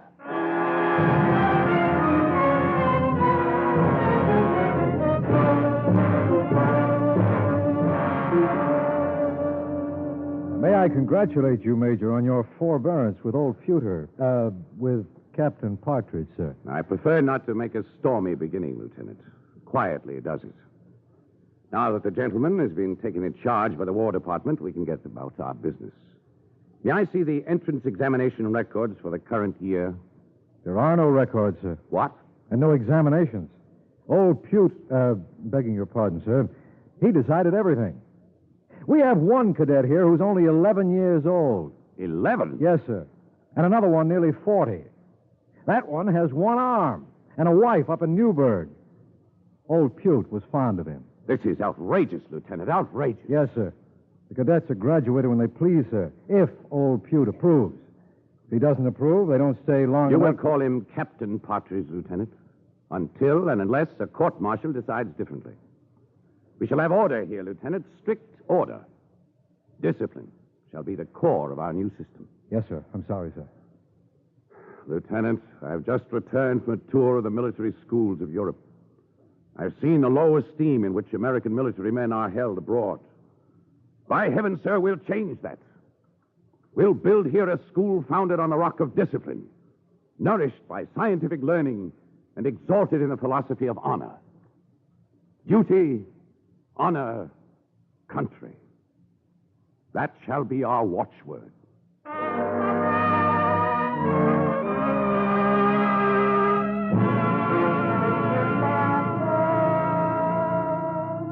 In his long years at West Point, Sylvanus Thayer turned an academic shambles into the first and finest engineering school on the American continent. Here he shaped 4 generations of cadets into builders and soldiers, imbued with his own ideal: duty, honor, country. He was the first of our great teachers of the art of victory, Sylvanus Thayer. We sons of today, we salute you, you sons of an earlier day. We follow close order behind you, where you have pointed the way. And the second great teacher, Dennis Hart Mahan, son of an Irish immigrant carpenter, small, sickly, a wisp of a man, constantly ill in the sub-zero Highland winters. Dennis Hart Mahan, mentor of Captains Courageous.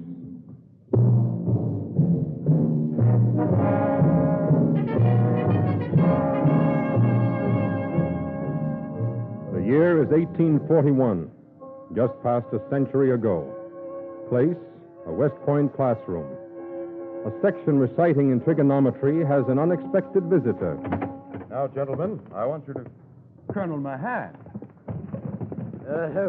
Take seats, gentlemen. It is a pleasure, sir. Come in. Come in. It's a nuisance, and you know it. Oh, go right on with your recitation. Let me take your cloak, Colonel. Oh, no. Seems I'm always cold.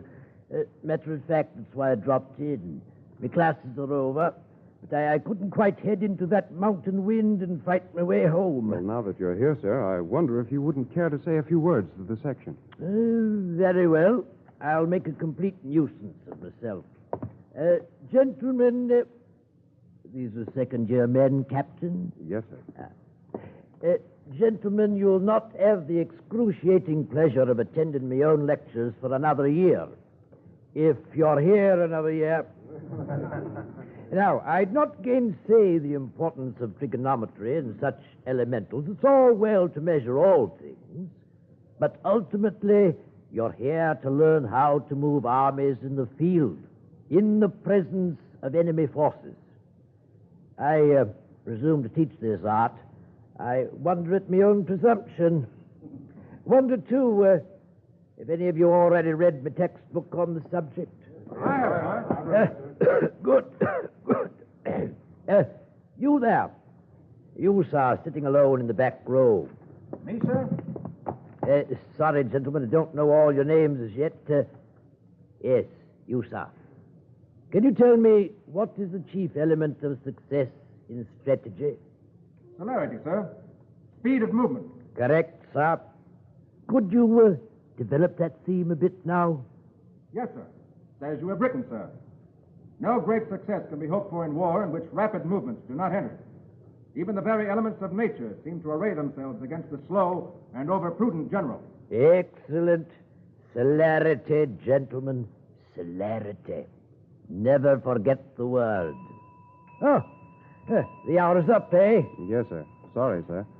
Class dismissed, gentlemen.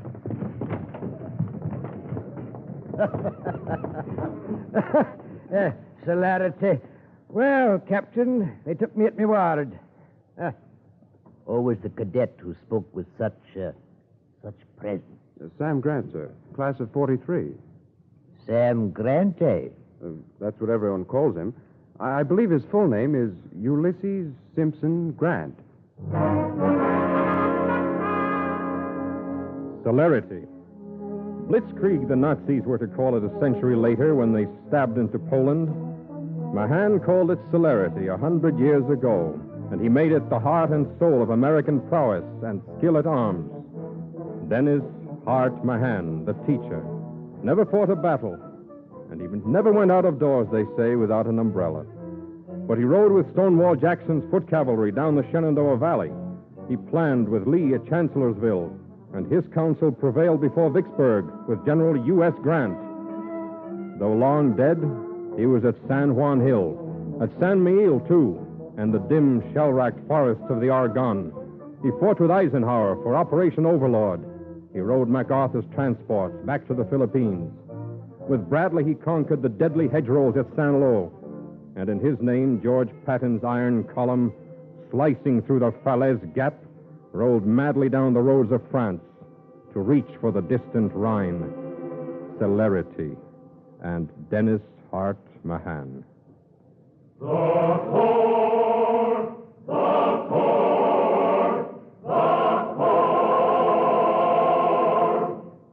The Corps, bareheaded, saluted, with eyes of thanking our God, that we of the Corps are praying where they of the Corps have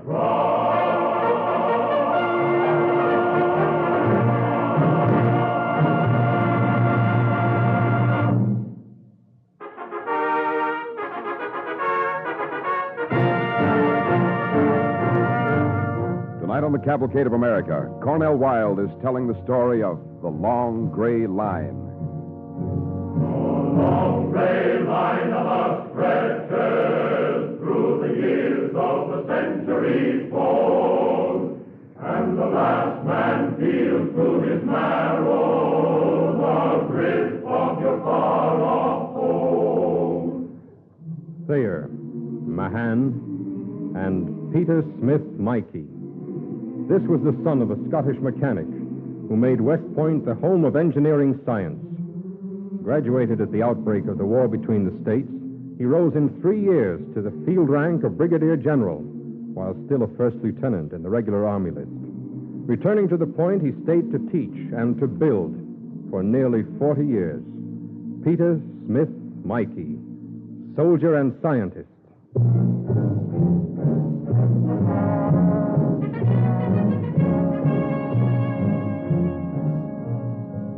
The year is 1888, 64 years ago. The place, Colonel Mikey's office at the academy on a warm day in early autumn. The teacher is revising his elements of hydromechanics as... Dennis, boy. How do I look, Dad? Well, son, you're dressed in gray, but no. You don't look much like a cadet. Pull in that midsection, boy. Yes, sir. Mm-hmm. Do you remember Sylvanus Thayer's rule? Display the chest, draw on the corporation, draw the chin in perpendicular to the chest, hold the hands down to touch the seam of the pantaloons, and take care not to bend the elbows. Keep the shoulders back and keep the feet at an angle of 45 degrees. How's this? It's better, lad, it's better. But you got 4 years to go. Now, you wanted to talk with me? Yes, Dad. About football. Football? That English nonsense? Well, this is a new game, sir. We played it at Lawrenceville last year. This is not Lawrenceville, boy. Well, they're playing this new game at Princeton and Rutgers, too. Civilian colleges have time for such frivolities. We do not. I hear they've been practicing at Annapolis, sir. Oh? Oh, they have they? Yes, sir. And, well, sir, we compete for grades, and it's supposed to be good for us. Why not in games, too? Oh. Oh, very well. I'll take it up with General Park and the academic board. But in my day, we got along well enough with rowing on the river. Times change, Dad. Do they, Dennis? Do they? Well, on a fine Indian summer day like this, time seems to me to stand still here among the old gray towers. Or rather, all the times are mixed up together into one time. The hills behind us flatten out into one dimension, like a backdrop in a stage play. And time narrows down to a single split second. Yes. I think I know what you mean, Dad. Aye.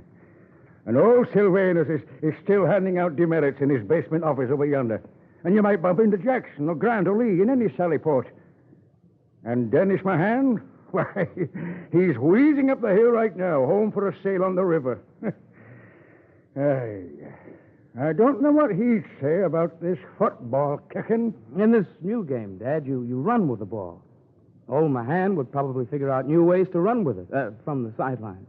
Oh.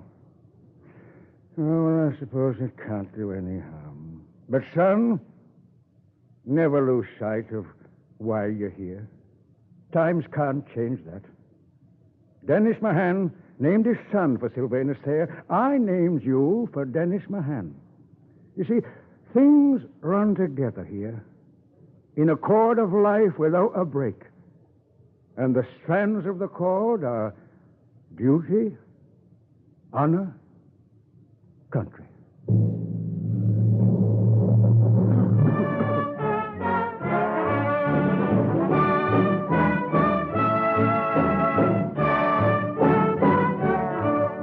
Navy won the first football game in 1890, 24-0. But Army, captained by Dennis Mahan Mikey, won the second game, 32-16.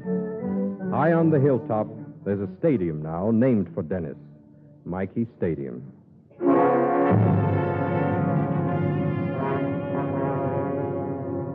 'Tis a few years later. There's a little war on down in Cuba. The war with Spain. We are once more in Colonel Mikey's office. I came, sir, as soon as I heard about your son, William. My deepest sympathy, sir. Aye. Thank you. It was pneumonia.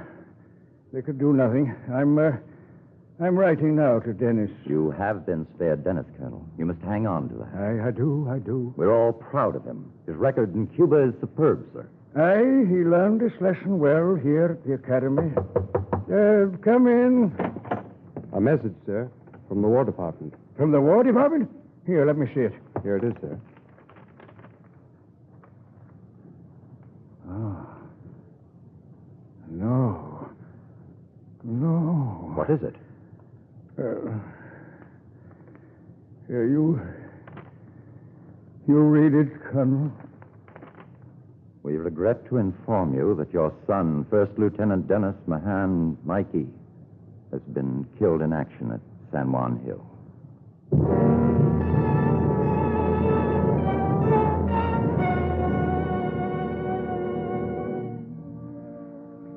Peter Smith Mikey died some months later on February 16th, 1901. The class of '01 was graduated on the morning of the 18th, and to a man the class remained that afternoon to follow Mikey to his grave. The last of the great triumvirate, Thayer, Mahan, Mikey, was gone. But the cord with three strands, duty, honor, country, was unbroken. The long gray line would go marching on. They are here in ghostly assemblage, the men of the corps long dead.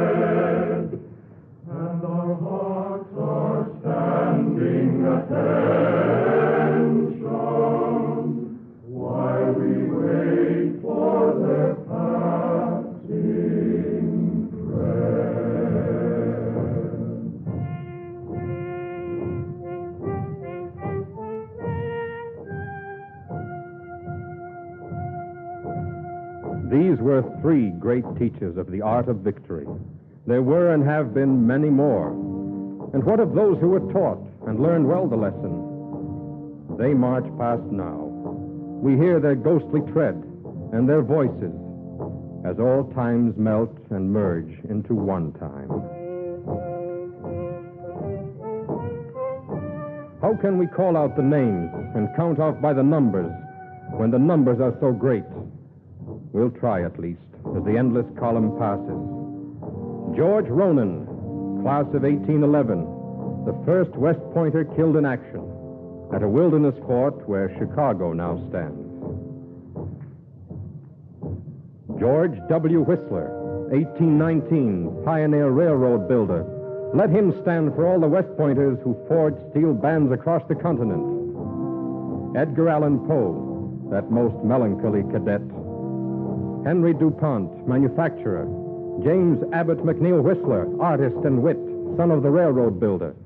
And all the great fighting names, the general officers. Sherman, Sheridan, Beauregard, Pickett, Polk, and Jubal Early. Jefferson Davis, 1828. McClellan, Burnside, Hooker, and Meade. Thomas Jonathan Stonewall Jackson, class of 1846. Let us cross over the river and rest under the shade of the trees. And Andrew S. Rowan, 81, who carried a message to Garcia. Blackjack Pershing, Liggett, March and Bullard, Hap Arnold, Buckner, Patton, McNair. So the high command goes by. But for every star or eagle in this march past, 1,000 shoulders carry short gold bars. These are the platoon leaders passing now, and the company commanders, expendable in every army since Joshua fought the Battle of Jericho.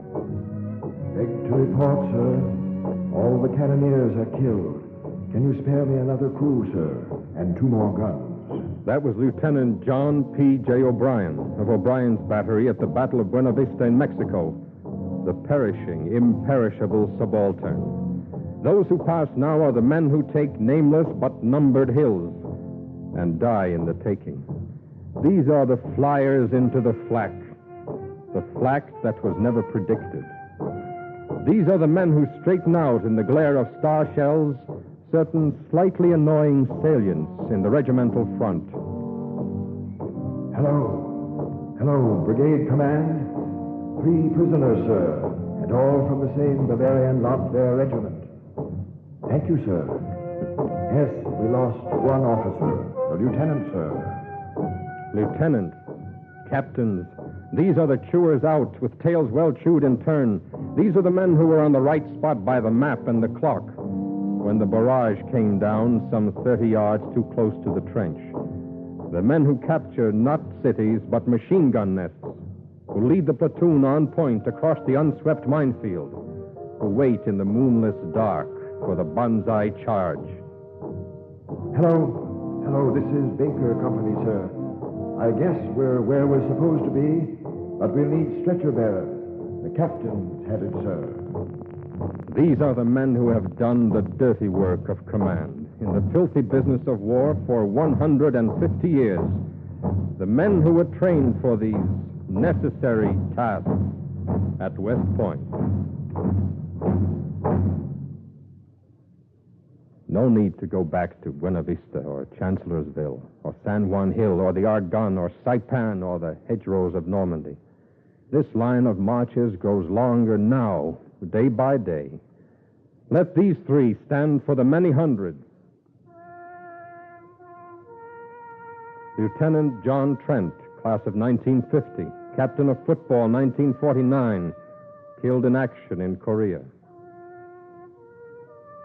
Lieutenant George Hannon, class of 1950, Distinguished Service Cross, killed in action in Korea. Lieutenant Samuel Corson, class of 1949, Congressional Medal of Honor, killed in action in Korea.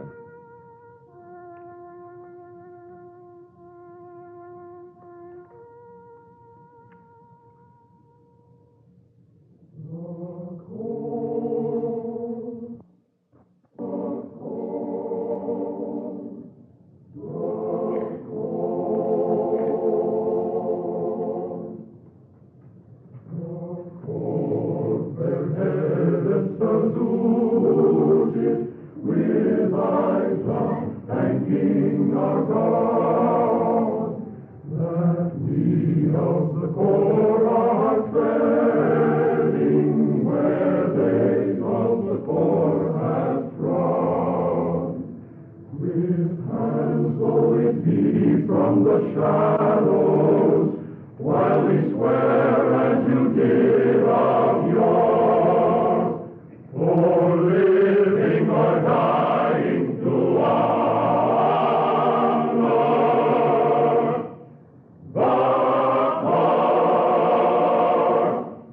and the corps and the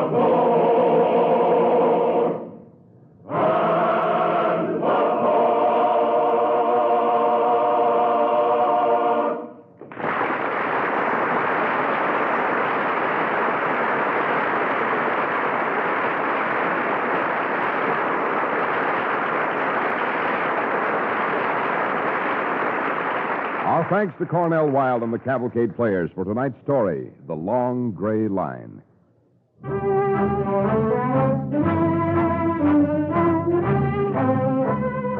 Tonight's DuPont Cavalcade was written by George H. Faulkner and based on material from Where They Have Trod and Men of West Point by Colonel Ernest Dupuy, USA retired. Original music was composed by Arden Cornwell, conducted by Donald Voorhees. The program was directed by John Zoller. With Cornell Wilde, you heard Stotts Cotsworth as Thayer, Richard Purdy as Mahan, Mercer McLeod as Mikey, and the Don Craig Chorus. This is Cy Harris speaking.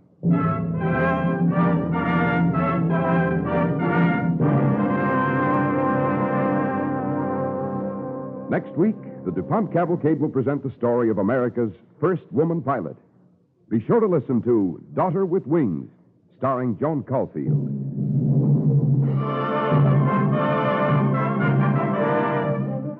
The DuPont Cavalcade of America came to you tonight from the Belasco Theater in New York City and is sponsored by the DuPont Company of Wilmington, Delaware, makers of better things for better living through chemistry.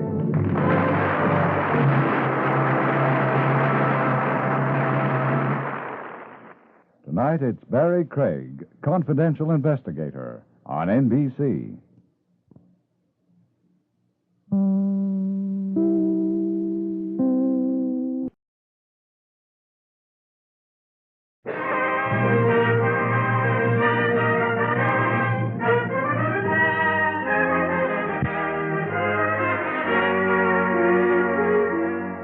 The DuPont Company of Wilmington, Delaware, makers of better things for better living through chemistry, presents the Cavalcade of America.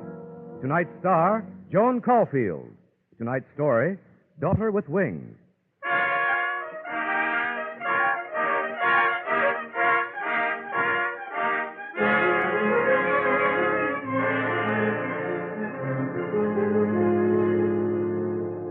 They said it was because I was a woman, that nature didn't intend women to fly airplanes. The very thought is ridiculous, they said. Laughable. Monstrous. I had only one answer. Rubbish. A young woman wrote those words on a day in 1912. The author was the pioneer aviatrix of America, a girl whose courage, stubborn determination, and far-sighted vision opened up the entire field of aviation for women. Her name was Harriet Quimby, and this is her story. It's just around the turn of the century. Harriet, a very young girl, is living quietly with her widowed mother in Boston. Did I say living quietly? Harriet! Harriet, where are you? In here, Mother. In my bedroom. Dear, I want you to go to the store and get... What on earth are you doing? Hanging pictures. There. Well, how do they look? Perfectly dreadful, dear. Would you like lamb chops for dinner? Mother, those are pictures of the Wright brothers. Yes, dear. Get 2 lamb chops, I think. I don't think you understand, Mother. Orville and Wilbur Wright, well, they're just going to change the world. That's all they're going to do. That's nice. But don't you think your room looked prettier without them? Well, all my friends have pictures. Well, of course, I notice all girls seem to have pictures of Lillian Russell or someone like that, but the Wright brothers. Well, I like them. Well, of course, dear, I didn't mean to hurt your feelings, Just but... think, Mother. They went up in the sky. 2 men in a machine in the sky, flying around up there like they were birds. Of course, only one can do it at a time. But think of it, Mother. A machine in the sky. Yes, dear, I know. Two men who dreamed of flying. Just as I've always dreamed of flying. Only they did it. In a box they made themselves out of baling staves and chicken wire. Oh, just look at those pictures, Mother. Aren't they handsome? Yes, dear, very handsome. Oh, and Mother, I was wondering, would you mind very much if someday I flew? No, not at all. And you can start right now by flying down to the store to get those lamb chops. Oh, Mother, can't you see I'm serious? Yes, dear, I think I do see. Well, I don't suppose there's any reason why you shouldn't fly someday. But I can't imagine what the neighbors would think.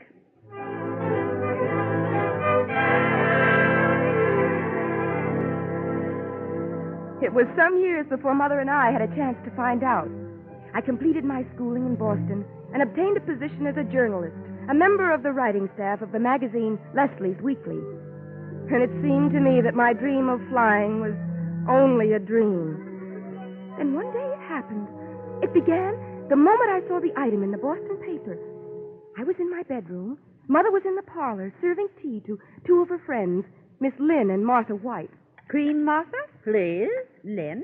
No cream, dear, but perhaps a drop of milk. The English say one should never take cream in tea. It unbalances the flavor. Oh? Mm-hmm. Never cream, only milk. Or is it the other way round? Mother! Was that Harriet? Mother! Oh, it was. Well, my goodness, do you suppose something's wrong? Oh, dear. Mother, the most marvelous thing in the paper. Well, just listen to this. Harriet! Oh, good afternoon, Miss Martha, Miss Lynn. Well, Mother, listen. Harriet, dear, can't it wait? But it's the very first time it's happened in America, and it's of vital interest. Oh, not just to me, but to all women. Of interest to all women? Oh, read it, Harriet. The article reads, "This is to announce that the Moisson School of Aviation has been established in the Hempstead Plains section of Long Island. All who are interested in the modern art of flying are invited to enroll as students. For further particulars, write to John Moisson, Hempstead Plains, Long Island." Yes? Go on. Oh, that's all there is. Isn't it thrilling? But you said of interest to women. Oh, yes, don't you see? It doesn't mention women at all. Should it? Well, if it had meant just men, it would have said so. But it says all who are interested in flying. That means women, too. But what woman would be interested in flying? I would. You? Harriet. Well, I know it must be a shock, but, I want to enroll. Shock? Why, my dear. Well, Mother understands. Don't you, Mother? Well, I'm not... the poor woman. Look at her, sitting there with her own daughter telling her she wants to go up in a flying machine like a... Well, like a man, that's what. It's not ladylike, Harriet. Well, I mean, what would you do with your skirts up there, all that wind? Oh, they have special suits for flying, Miss Martha. Leggings and goggles and helmets and... Oh, for the men, yes. But a lady in leggings? Harriet, if the good Lord had intended us to fly, he'd have given us wings. Well, exactly. Well, we ride in automobiles, but we're not born with tires. Harriet. Oh, excuse me. I didn't mean to be rude. Well, that's all right, Harriet. You don't need to consider our feelings, but there is someone you should consider. Who's that? Your mother. Oh, yes, you're right. Oh, I was just talking. I couldn't really quit my job and go off to Long Island, leaving Mother here all alone. Why not? Well, it wouldn't make sense. Mother, you mean I could? I should hope so. Elizabeth! Martha, for the last 10 years, I've listened to this child talk of nothing but flying. Now that her chance has come, there's just one thing I regret. And what's that? That I can't go out and fly myself. What? Good heavens. And if you were honest, Martha White, you'd admit you had the same feeling. Well, I must say that I have thought about it. You have, Martha? I didn't like to mention it, but so have I. You, too? For heaven's sake!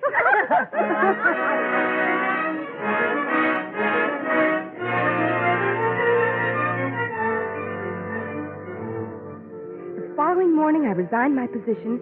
Mother helped me pack in the afternoon, and then we hurried to my train. There was no time for goodbyes with old friends. and my excitement carried me through, almost to the moment I boarded the train. Almost, but not quite. What's the matter, Harriet? I'm just wondering if I've been selfish. You're going to have to take the brunt of all this when people hear what I'm doing. I'll manage. There'll be talk. My dear, no matter what a person does in Boston, Boston will talk. I'm used to it. You're not to worry about me. You'll be known as the mother of that crazy Quinby girl. I'm sure of it. Oh, Miss Lynn, Miss Martha. Girls, I'm so glad you came. Well, we just couldn't let Harriet go without saying goodbye. Oh, how sweet of you. Oh, I feel much better about everything now. Will you stay by, Mother, if people start to talk? Of course we will. Oh, all of us will be talked about. Don't worry about your notoriety, Harriet. We three are going to enjoy it. Oh, we are. Imagine being talked about without having to do anything immoral. Forward! Goodbye, my dear. Right. Oh, every day. Oh, Martha, our present. Give it to her. Present? Oh, you shouldn't. Well, now, it's nothing much, Harriet. We thought it might be useful. It's some equipment for your flying machine. A hot water bottle. A hot water bottle? Oh, wonderful. I'll think of you every time I take it up with me. Forward! Oh, goodbye. Goodbye, Goodbye. dear. Goodbye.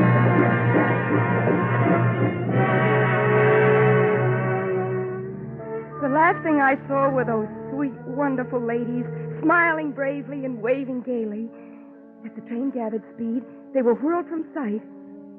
And now there was nothing to see but the future. I couldn't fail. I just couldn't. It's impossible, Miss Quimby. You want to learn to fly. It's ridiculous. But, Mr. Moisson, I don't see what's so ridiculous about it. Your advertisement in the paper said your school would Forgive me. I do not mean anything personal, and I understand your wish to fly. For those who have that wish, it's like a fever. And I sympathize. But a woman is not constitutionally fit for flying. What about the girl I saw out in the field in an airplane? The girl out on the field? Oh, it's only Tilly, my sister. She feels about airplanes the way you do, so I let her sit in one once in a while. Well, would you allow me, as you have your sister, to just sit in an airplane? You want to just sit in one, too? Well, perhaps drive it a bit, on the ground. I'd be willing to pay just as though it were a regular lesson. You would pay even the breakage fee? Breakage? Well, injury to the airplane. Of course, nothing much could happen to it on the ground. Oh, I'd be happy to pay for breakage. Oh, please, Mr. Moisson, I know it sounds silly, but... Yes, it does sound silly, but, charming. Most becoming to a woman. Miss Quimby, I'll do it. I'll see that you get an instructor and learn how to fly. On the ground.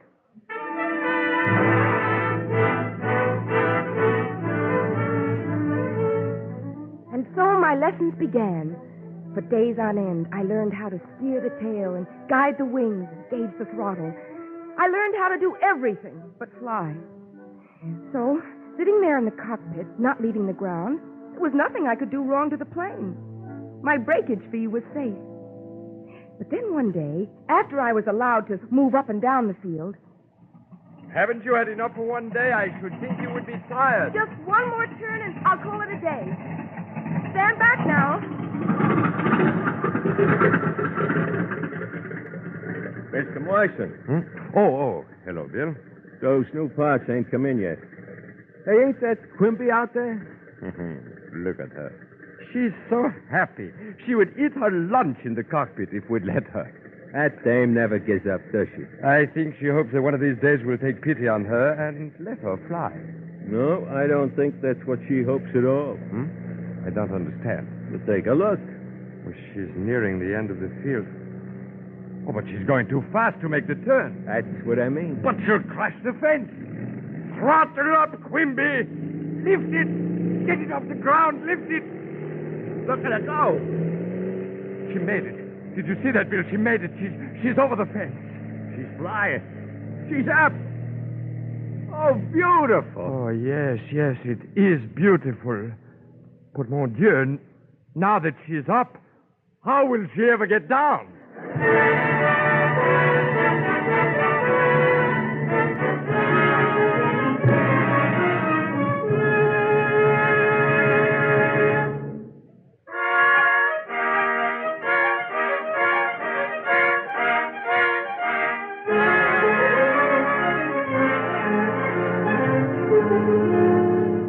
Tonight on the Cavalcade of America, Joan Caulfield is starring as Harriet Quimby, the young American girl who, more than anything in the world, wanted to fly.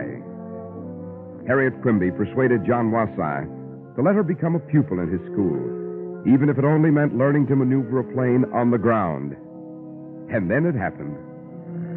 One day during the course of this instruction, Miss Quimby, alone in her plane, took off. She circled the field and then started to come in for a landing before the astonished eyes of Moissai and his mechanic. Her approach is too high. Miss Quimby, too high, too... Oh, if she could only hear me. Looks like she did. Hey, she's settling it easy. Oh, good. That's the way, Quimby. Nice and easy. Look at that, a perfect landing. I'll give her a perfect landing. She had no right. I will give her several perfect landings.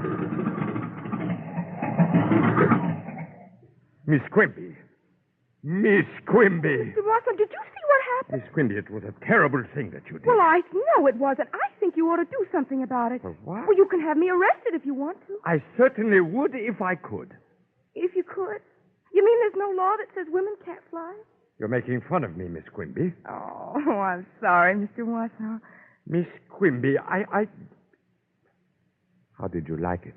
Up in the sky. Uh-huh. Oh, I can't tell you what it was like to feel myself lifted from the earth into the clouds. It was the most thrilling, the most wonderful. It's quite chilly up there, isn't it? Well, the next time you dress more warmly. The next time? Certainly next time you want to be a flyer, you must work at it. Oh, I don't know how to thank I you. don't want you to thank me. I think maybe you will hate me before it's over. You will fly morning, noon, and night all day, every day. You will fly when it is hot, when it is cold. You will fly with your head, your eyes, your hands, the seat of your pants. Please, Mr. Watson. What? Oh, that's only an expression flyers use, meaning to fly well. Oh.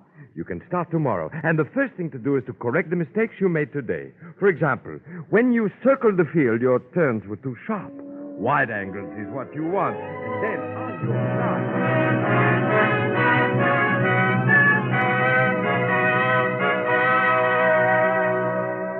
From then on, I flew all day, every day, from early morning till dusk. But there were days when we couldn't fly because of bad weather. But those were the days we were busiest with the never-ending inspection and repairs of our motors. Harriet. Harriet. Oh, calling me? What are you doing? Oh, I'm changing the oil. Your face. I would not know you. Crankcase oil. Good for the complexion. Uh-huh. Harriet, it has come. What? Oh, the new tubing we wanted? No. This. Open it. Read it. Oh, my hand. No. Read it. Oh. This is to certify that Miss Harriet Quimby is adjudged qualified in aerial proficiency and is hereby issued an Aero Club of America aviator's license. Oh, I don't believe it. And there is something attached. A special note from the president of the club congratulating you on being the first woman in America to receive an aviator's license. I congratulate you too, Harriet. You make me very proud that it was here in my school where you were taught to fly. Thank you. You see, you made it just as you always said you would. Now you're on your own, a full-fledged flyer. Does it make you happy? Oh, yes, of course it does. But, well, you know, it's funny. I thought that nothing could make me happier than getting my license. But I was wrong. I find I'm much happier about something else. Something else? What's that? My breakage money. Your what? My breakage money. Can I have it back? I didn't break anything. Oh.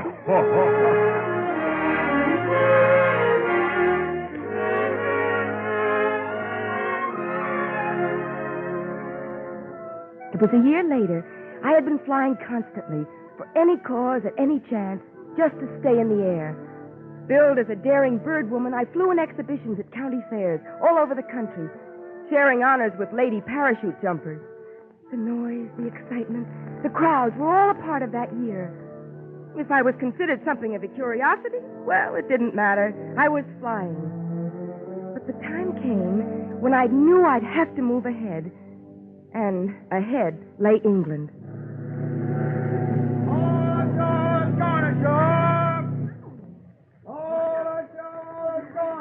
This is a nice stateroom, dear. You'll have a lovely trip. Mother, if you think I'm out of my mind, say it. My dear, if you have a good reason for wanting to be the first woman to fly the English Channel, a good reason, mind you, then of course I don't think you're out of your mind. I have a good reason. But there are so many good Channel boats. Why in the world do you want to fly? Mother, that's not the point, and you know it. All I know is that 3 men have tried the Channel crossing and crashed. So apparently sex has nothing to do with it. What are you talking about? Mother, women haven't been welcome in aviation. Men flyers resent us. Oh, they give us all sorts of reasons to keep us out of planes. But they haven't kept us out. All right, so now women flyers are something to gawk at. But we are flying. And the next step is the Channel. But not to fly as a stunt, but as a competent flyer.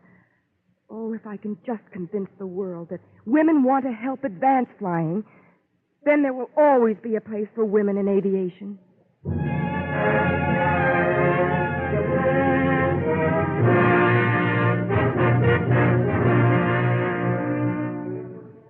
Mother understood, and her quiet belief in me gave me the confidence I needed.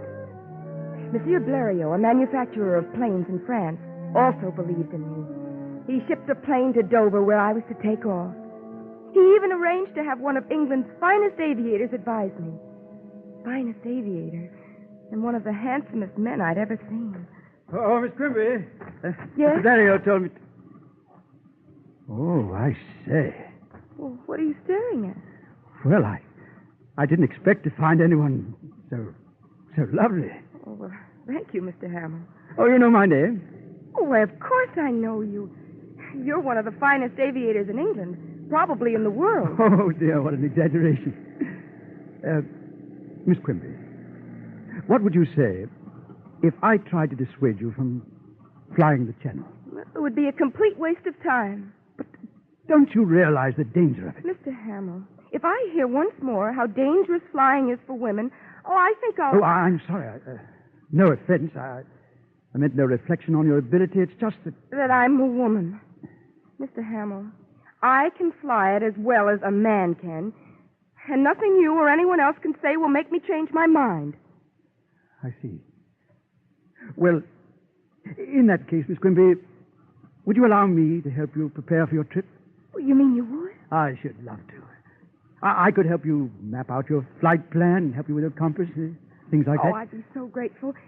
Tell me, when do you think I can take off? Oh, I'd say in a week, perhaps 2. 2 weeks? Well, I want to leave in 2 hours, as soon as the motor's been checked. Why, that's impossible. The engine alone would take 2, 3, probably 4 days. All right, Mr. Hamill. We'll make it 2 days, but only 2.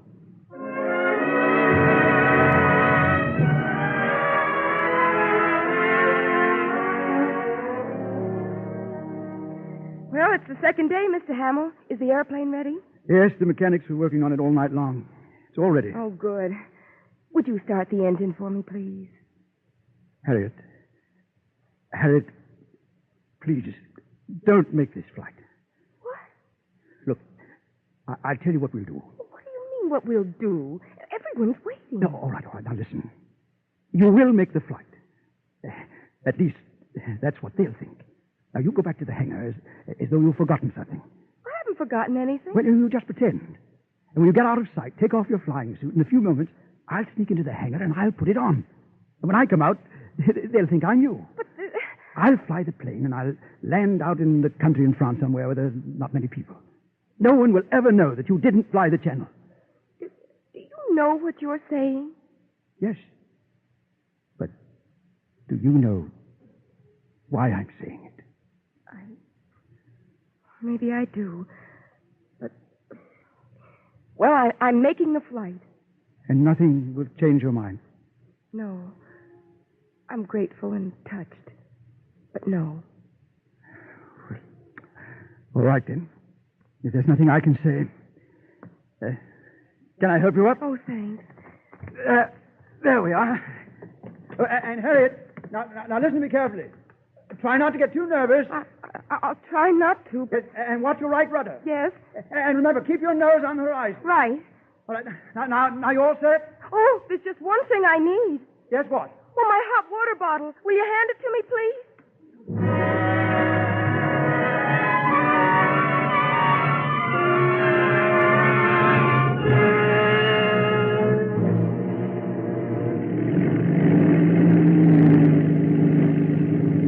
And into the fog that hung low that morning over the English Channel, Harriet Quimby guided her little creaky monoplane.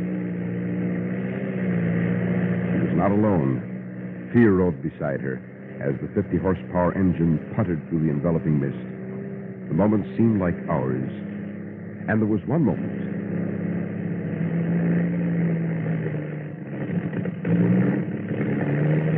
The carburetor had flooded.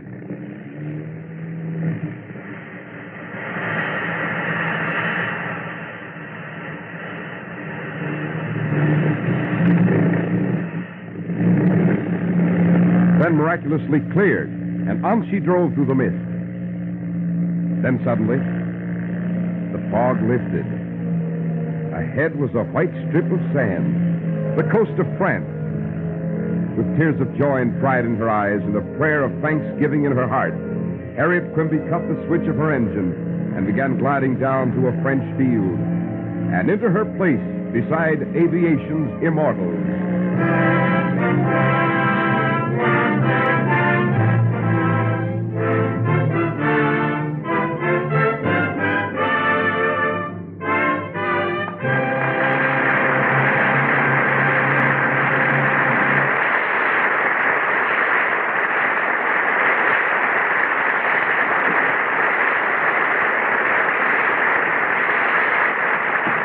Our thanks to Joan Caulfield and the Cavalcade players for tonight's story, Daughter with Wings. Tonight's DuPont Cavalcade was written by Edith Sommer and Robert Soderberg. Original music was composed by Arden Cornwell, conducted by Donald Voorhees. The program was directed by John Zoller. With Joan Caulfield, our Cavalcade cast included Arnold Moss as Moissin, Catherine Rod as Mrs. Quimby, Ethel Owen as Martha, Arlene Blackburn as Lynn, Chester Stratton as Hamill, and Dan Acco as Bill. And now this is Cy Harris, reminding you to be with us next week when the DuPont Cavalcade will present The Quality of Courage, a story of suspense and danger, starring MacDonald Carey.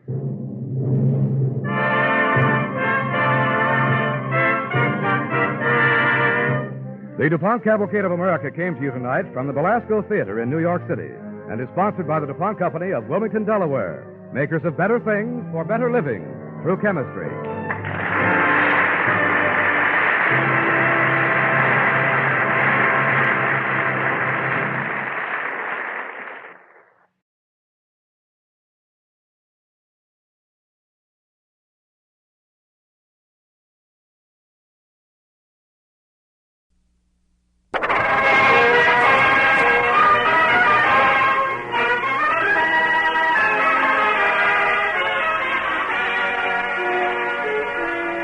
The DuPont Company of Wilmington, Delaware, makers of better things for better living through chemistry, presents the Cavalcade of America. Tonight's star, MacDonald Carey. Tonight's story, The Quality of Courage.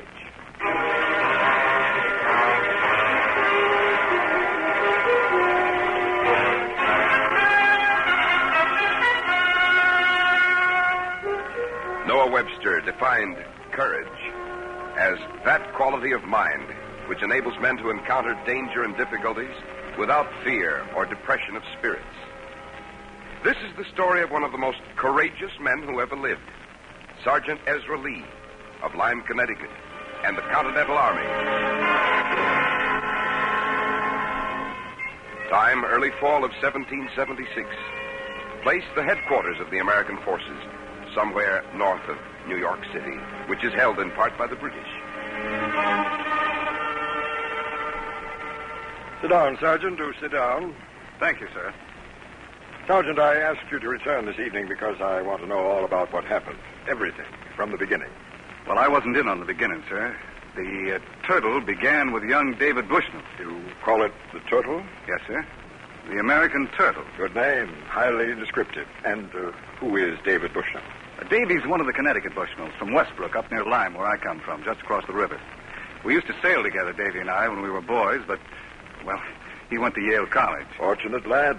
I've always regretted my own lack of formal schooling, but go on. Well, sir, Davy came home last spring with his degree and a big idea. Nobody had listened to him at first around the yards. They laughed. They always do. One man didn't laugh, as Davy tells it. An old man and very wise, I think. Dr. Benjamin Gale. One night last June, Davy and Dr. Gale were discussing David's plan. But if it could be done, sir, it might end the war in 3 months' time. Yes, boy, I can see that. Wherever there are harbors, the British sea power must conquer, so they can bring in troops when and where they will. But if every harbor were turned into a death trap, if they knew no harbor could ever be safe... I can conceive of no greater blow to the king's power in North America. You've brought the new plans? I have. Here they are. I found a new way of channeling the crank, sir. The mechanic at the yard worked it out for me. I hope he knows his business. This death trap for British ships could well turn into a death trap for its operator. I'm aware of that. David, 3 things worry me. Yes? The channeling and cocking of the cranks and rods. Oh, you say you've overcome the trouble there. I have. The second, light and air. The man inside must be able to see to read a compass and a gauge. He has at best 30 minutes, did you say? The air should last 30 minutes. But anything that gives light to see by must consume precious air by combustion.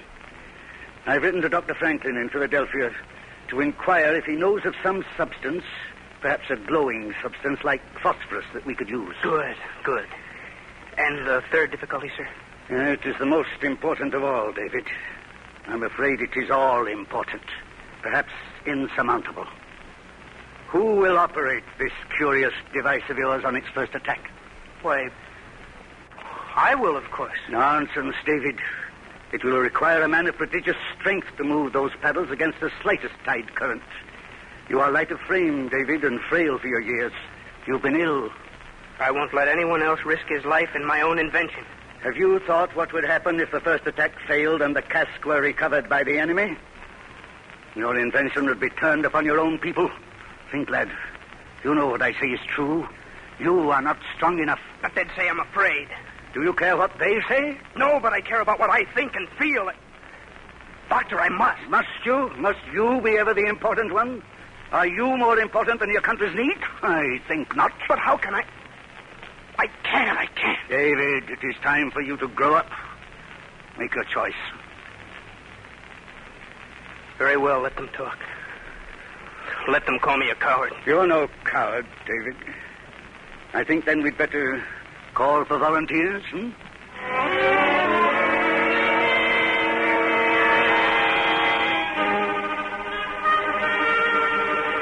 There were 3 of us volunteers, all from General Parsons' Continental Command.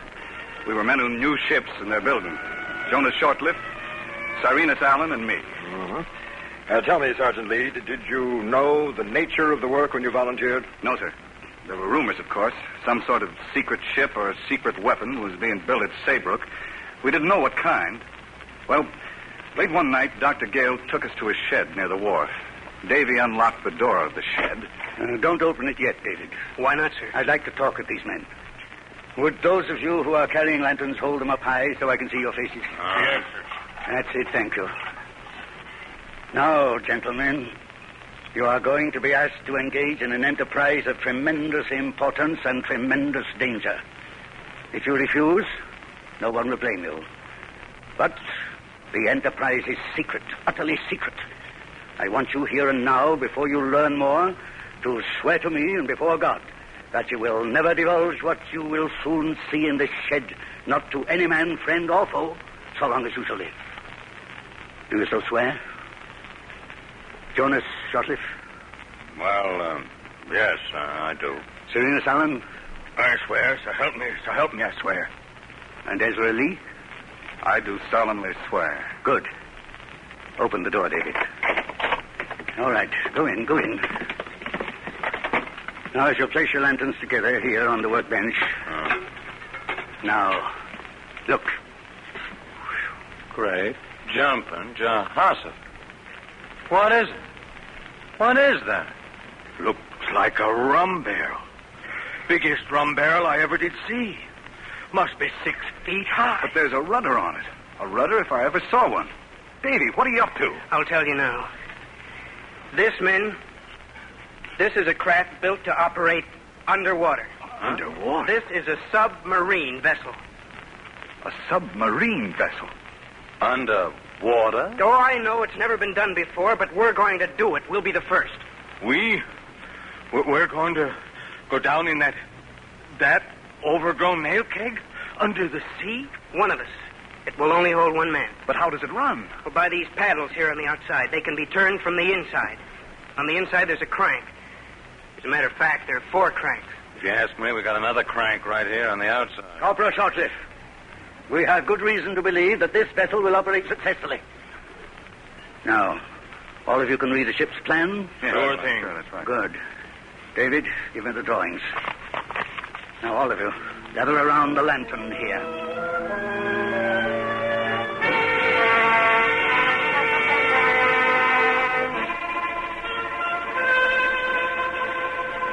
Well, sir, Davy got out the plans, and we spent 2 hours going over them, asking questions, trying to make up our minds. All the time I kept watching Davy. I could feel his eagerness. But I had only to look at him, and then at that great barrel to know he could never propel it underwater with those skinny arms. But he was ashamed to ask another man to try. Well, after we looked at the plans in the lantern light and looked inside the vessel and walked up and down trying to decide... What strikes me hard, Doctor, is this. The top, the lid here, can't be removed from the inside, right? That is correct.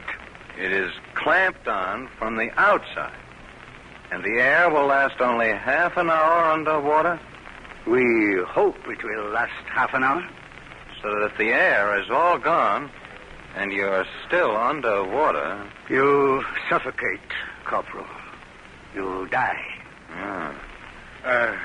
Doctor? Yes, Private Allen? I'm a simple man. The wife, she's always saying, she says you ain't got no feelings in your head. No imagination? That's it, ain't got any. I never figure things much ahead. Just go bang into them. I've been lucky, but I've been told I'm a brave man, Doctor. You wouldn't have been nominated for this task if your officers hadn't thought well of you in respect to strength and courage. But you see, it's that explosive charge that worries me. The bomb. 130 pounds of gunpowder right over my head. And then underwater. I have to bore into a ship's hull with this drill here? That's right. That fixes the explosive charge to the ship's side. Then you release the charge by turning this screw inward from the inside. And the time clock on the bomb takes care of the rest. You have just time to get away. But suppose I'm sticks. Suppose I can't pull free of the bomb. Why then, sir, you die. You are blown into a million pieces with the ship. Whew. I guess I got more imagination than my wife thinks. Gentlemen, I believe everything has been fully explained. My instructions were to explain completely and then ask again for a volunteer. We need at first only one man. Corporal Shortcliffe. None of us will think the less of you, Corporal, if you choose not to work with us further. I'm sorry, gentlemen. I just don't believe this contraption will work. Very well. Private Allen? Sorry, I'm afraid it might work too well. Besides, I could never get my fat belly through that lid. And Sergeant Lee? I'll do it, gentlemen. Ezra. Good man. Ezra, are you sure? Now, Davy, I know the thing will do what you say. I have no doubts. Don't you have any? Very well, gentlemen. Remember your oath. David, take these 2 good men to the tavern and buy them each a drink. I prescribe it under the circumstances. Very well. I'll be along in a few minutes. I'd like to have a word with the sergeant here. I'll see you then, Ezra. Right, Davy. In 5 minutes, I'll bring him with me. Be off with you now. Come along, gentlemen. Take a ladder. I wanted to get David away from you for a moment. You see... Yes, I know. He would try to persuade me against it. He might. Do you understand? I understand. I watched him. He wants to try it himself. And he could never do it. Never in the world. We won't even let him try. Good for you. Sergeant. Yes, sir? I have one more question, if you'll humor an old man. I've long been a student of human nature. I know most of the quirks, but I'm still curious. Tell me this. Why did you volunteer? For Davy's sake. We grew up together. You see, he was always the smart one, so much smarter than me. I fought some of his battles, he fought some of mine, the other kind, where you needed wits, not just muscles. Well, if Davy believes this thing will work, well, then somehow, I'll make it work. When can we get it in the water?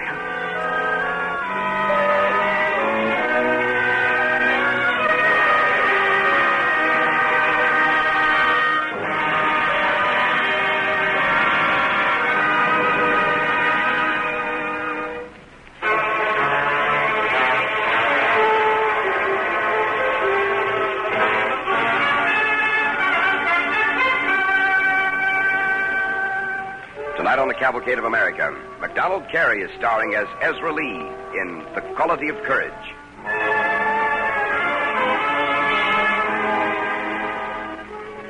Sergeant Lee at headquarters continues his report on history's first submarine attack, the mission of the American Turtle in 1776 at New York Harbor. Well, sir, in a matter of days, we were ready to try her out in the Sound. The crankshafts piercing the skin of the great oak barrel, well, they leaked. Here, sir. General Parsons said you'd ask for a drawing. Oh, good. Yes, I see. The shafts might well leak. Well, they might. We fixed that with a heavier caulking tar. Oh, yes. In the end, she was tar all over. Never really watertight entirely, but she'd always last a while at 3 fathoms down. But look here, Sergeant. How could you see? How could you tell where you were going? On the surface, in daylight, through these heavy glass slots. Uh-huh. And in daylight, I could see to read a compass and the depth measure at 3 fathoms down. But it was necessary to attack at night, of course. Yes, sir. It was Dr. Franklin, I believe, who suggested using the glow of foxfire, sort of rotten wood packed about the compass. Yes. That worked fairly well. Submerged at night. But not too good. And you submerged how? Well, by first closing the air intake valve in the top. Then by opening a petcock with this foot spring here. Yes? It lets water into this compartment at the bottom when you press down on the spring. I see. And to come up again? It's necessary to pump the water out by means of these hand pumps. Takes a lot of muscle. What an ingenious contrivance, but diabolical, absolutely diabolical. It's the very devil of a boat, sir, and devilish hard to manage. There's a little room aboard. Everywhere you turn, you hit something. I should think so. Well, as I was saying, we tried her out and we got her working pretty well. Good enough. Then we towed her down to the Sound, in New Rochelle, hauled her up on shore, and took her over to the Hudson. Then at the last dark of the moon, we towed her downstream, Davy and I, in a whale boat.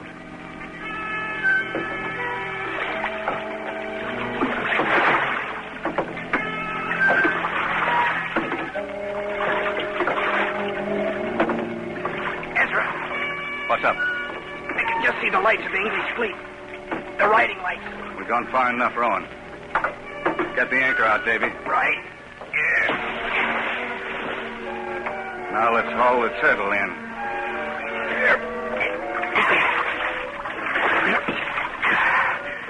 The tide's still setting upriver. It'll change any minute. I figured on that.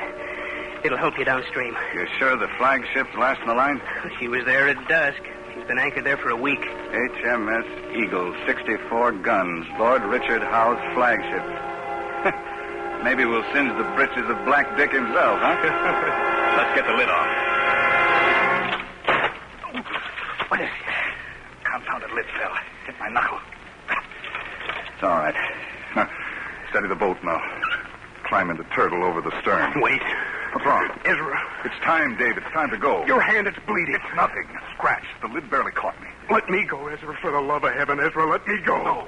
Just plain no. But the tide's turned. I could drift down. And suppose you drifted past, just a little past the Eagle. Could you push this thing back again against the tide with the paddle cranks? The answer is no. You know it. I have no choice. Hold on to that idea. Now, one thing more. Time clock on the bomb is set. Yes, that you can count on. Now, once the drill is in the hull, release that bomb. You have just time to get clear. If you go downstream with the tide, paddle like the devil. We should be 50 yards away when Lord Howe ascends to the foretop in all his glory, huh? Good. Now, hold all steady while I crawl into your tub.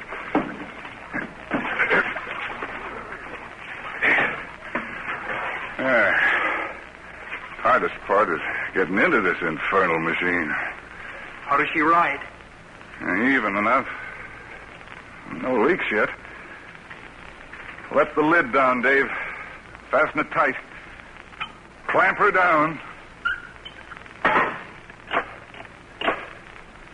Can you hear me, Dave? I can hear you. Cast off. I'll start the paddle as soon as I'm clear. Goodbye, Ezra. Good luck. Goodbye, Davy. Goodbye.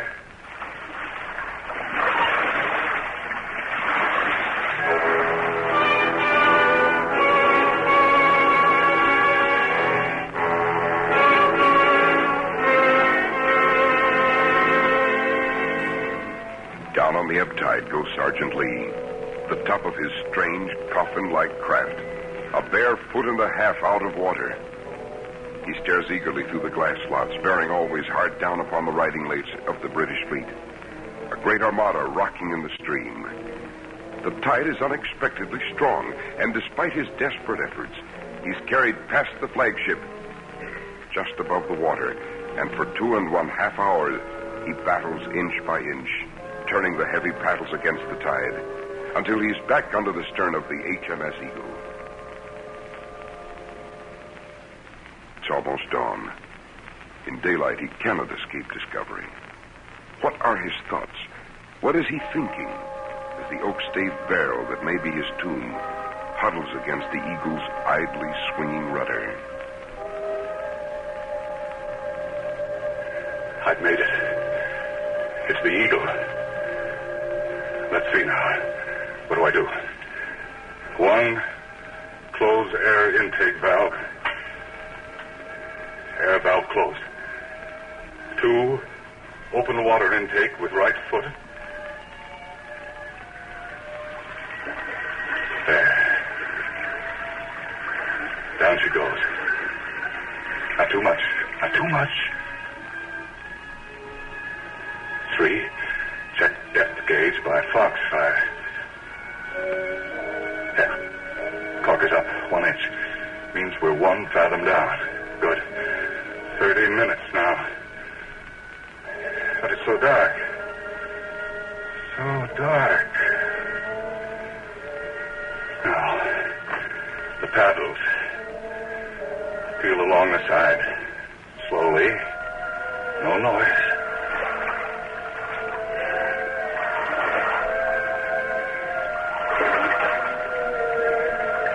Midships. Midships, that place. Becker to 2. 130 pounds of powder. Now, the drill. Davy, boy, you didn't leave room. Where's that drill handle? Where's the crank? Can't see. Can't see. I can't find the drill.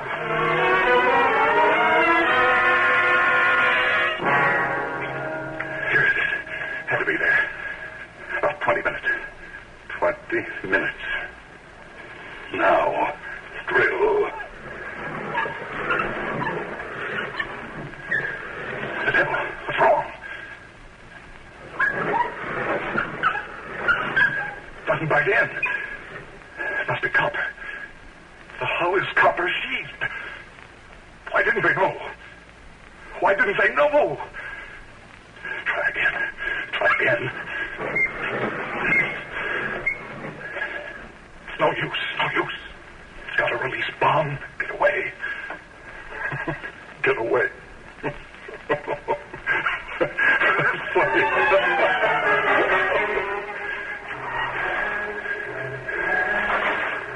Got rid of it. No. More. Bomb. There's foul. Foul. No air at all in here soon. Turn those cranks.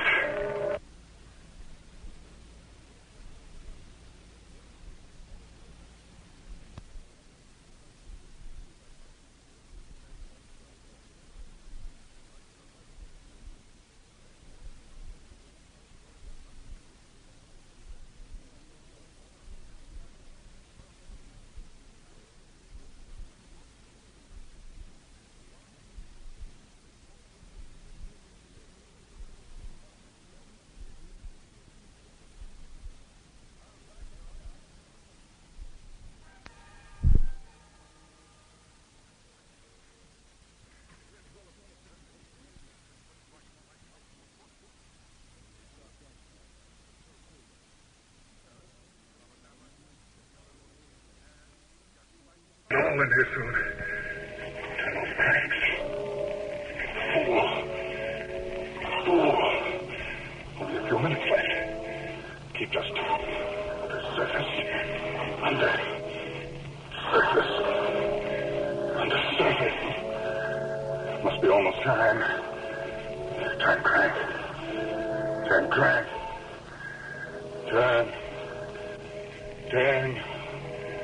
Turn. How long?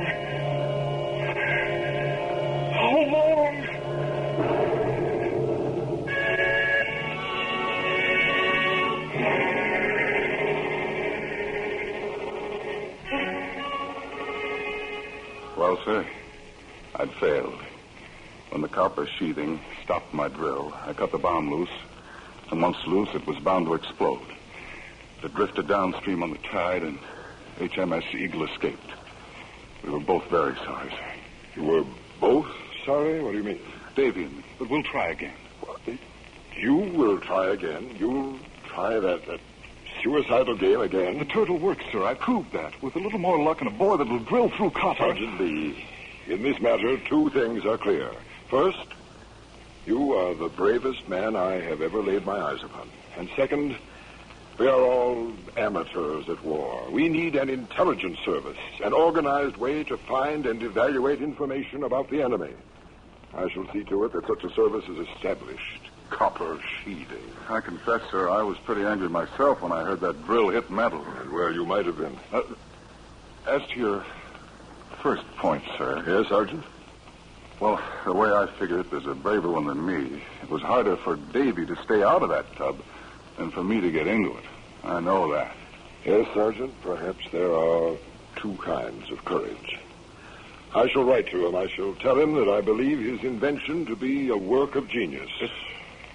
If you'll forgive me, sir, I wouldn't put it quite that way. I'd tell him, well, that you understand why he let me take the turtle down the bay. I'll do that, Sergeant, with great pleasure. Thank you. Thank you, General Washington.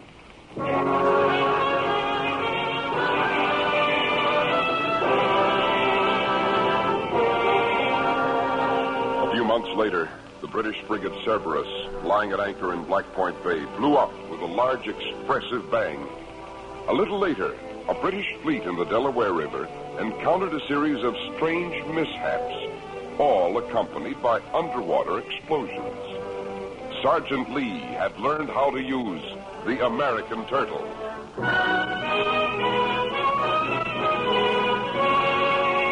Yes, there are different kinds of courage. Physical courage, moral courage. This republic has been served in the past, my men well equipped in both kinds. It shall continue to be so served.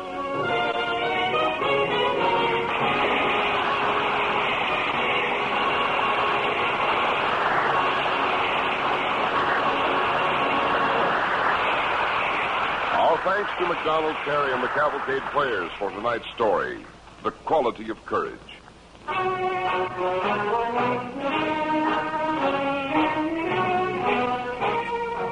Tonight's DuPont Cavalcade was written by George H. Faulkner and based on material from Lost Men of American History by Stuart H. Holbrook, published by Macmillan Company. Original music was composed by Arden Cornwell, conducted by Donald Voorhees. The program was directed by John Zoller. With MacDonald Carey, our Cavalcade cast included Bernard Lenrow, Dick York, William Podmore, Ted Osborne, and Alan Hewitt. And this is Cy Harris, reminding you to be with us next week when the DuPont Cavalcade will present The Dark Heart, the dramatic, powerful story of one of history's most reckless, headstrong women. Our star, Jane Wyman. Be sure to listen.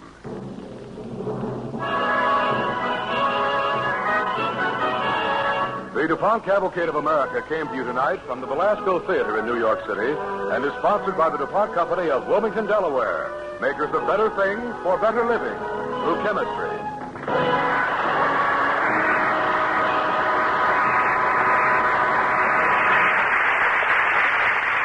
Tonight it's Barry Craig, confidential investigator, on NBC.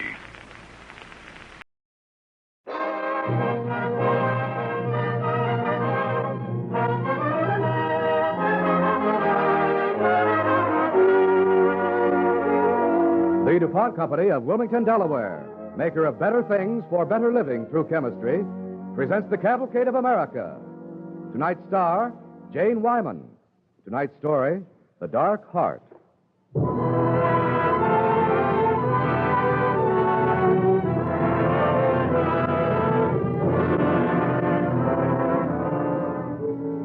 And now to our story as narrated by Viney Burroughs, who plays Elizabeth Keckley.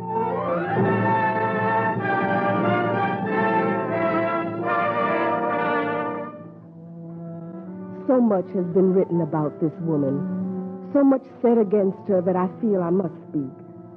During those incredible, dangerous years, when her every word became a scandalous headline, I believe I knew her better than most. As her dressmaker, who was privileged to become her friend, I was present during the most dramatic moments of her life, moments that became American history. What I'm about to relate is the story of Mary Todd, wife of Abraham Lincoln. Not as the newspapers wrote of her, but as I knew her.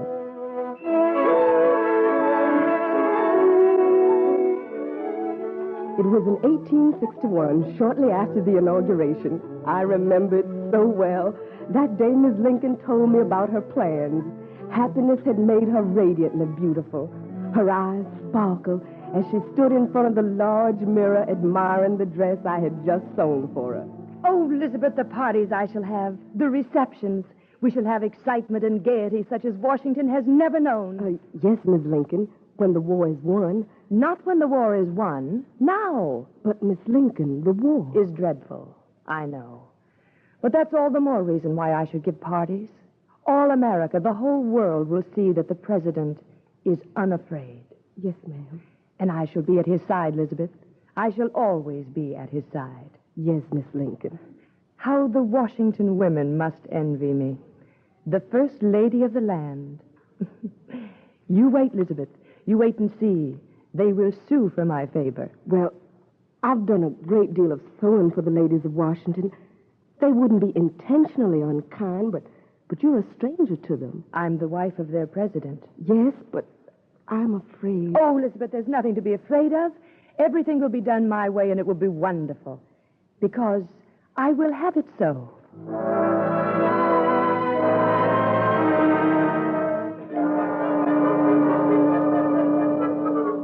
But it was not to be. During the days that followed the inauguration, Ms. Lincoln was the only topic of conversation. No matter where I went, for whom I sewed, it always seemed as though the subject of Mary Lincoln always came up. The only point I'm trying to make about her, Lavinia, is that she... Elizabeth, don't you think that skirt should be lifted just a little? It could, Miss Evans. Just a bit here at the waist. There. How's that? Oh, that's fine, Elizabeth, that's fine. Go on, Margaret. Well, Mrs. Lincoln was, after all, born and bred in the frontier of Kentucky. Oh, Elizabeth, you've raised it too high. Excuse me. I'll let it down. Alice Lambert says that she is crude, even vulgar. Now, you can't ignore that, Lavinia. Oh, nonsense. It just so happens that Mary Lincoln was gently reared and is at all times a lady. Oh, Lavinia. Now, Alice Lambert is a Southern sympathizer. Yes, and Mary Lincoln's family is fighting for the South. Her own brother. Well, it's hardly her fault. Oh, you're just being stubborn, Lavinia. Anyway, I find her arrogant and willful. In what way? Well, in the midst of a great and terrible war, Mrs. Lincoln plans to give a ball. Well, I'd say that was ill-advised, but not scandalous. Not scandalous? Well, the whole of Washington is shocked. With our soldiers defeated in almost every battle, with the city of Washington itself in daily peril, what does Mrs. Lincoln do? She decides to give a party. And you're not going? Not going, Lavinia? Are you mad? I wouldn't miss it for the world.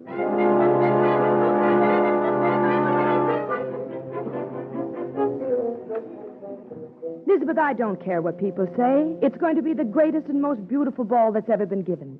And, Elizabeth, the gown you've made for me, it's so beautiful. Thank you, Miss Lincoln. It's easy to work well when I'm working for you. You have such good taste. Will the president like it, do you think? I hope so. I've looked forward to this so long, and I'm so happy. May I come in? It's the president. I don't want him to see my gown until the ball. Help me out of it, Elizabeth, quickly. Yes, Miss Lincoln. Yes, that's better. Mother, are you there? A moment, Mr. Lincoln. My morning robe, please, and will you hang the other one in the closet? Shall I open the door for Mr. Lincoln? Oh, no. Just put away the gown. I'll open it. Come in, Mr. Lincoln. You thought to see my gown for the ball tomorrow night, didn't you? Gown? Oh, your gown for the ball. Yes, it's very pretty, Mother. No, this is my morning coat. Oh, well, it's still very pretty. Good afternoon, Elizabeth. Mr. Lincoln. I didn't mean to interrupt you, Mother, but Willie wanted... He was right here. Willie? Here I am. Mother, make Father let me ride the pony. But I thought you were riding the pony. He made me stop. Then he must have had a good reason. He said I look sick, and I'm not sick. Sick? Come here, Willie. Let me feel your forehead. Now, don't squirm, dear. Oh, he's burning with fever. I am? Oh, no, of course not, dear. Mother was exaggerating, but I do want you to go to bed right away. I'd be glad to put him to bed, Miss Lincoln. Thank you, Elizabeth, but I think he wants his mother. No, he doesn't. Willie. He wants his father. Oh, I see. Why, of course, dear. Mr. Lincoln? I'll take him. Willie, you go on ahead, dear. I want to speak to your father a minute. I want to race, Father. Well, some other time. Run along. Oh, all right. But hurry, Father. Mr. Lincoln, he does have a fever. He seems to feel well enough. And he was shivering. I'd better call Dr. Stone.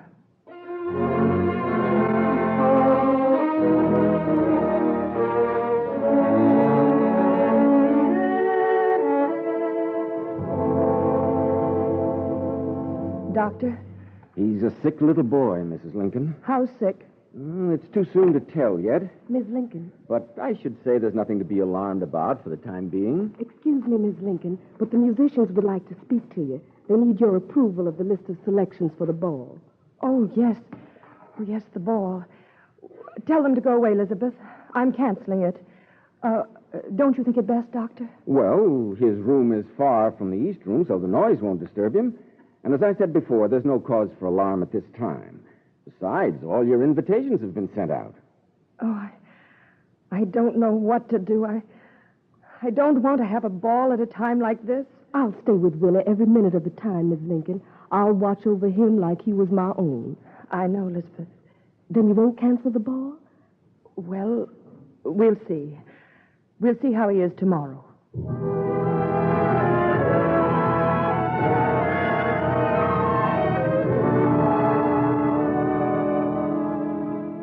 The next day, the little boy was better, much better.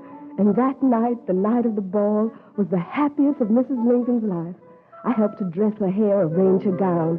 She wore a low-cut white satin evening gown, flounced with black lace and with a long train. Her only ornaments were pearls. She looked beautiful. Why, even Mr. Lincoln said, You look charming, Mother. Do you really like it? Very much. But my, what a long tail our cat has tonight. You mean my train? It's the latest style. Mother, it is my opinion. If some of that train was nearer the head, it would be in better style. Oh, have I offended you? Oh, no. I think nothing could offend me tonight. Willie is better. And all your fears? Were groundless. Your arm, Mr. President. A pleasure, Madam President.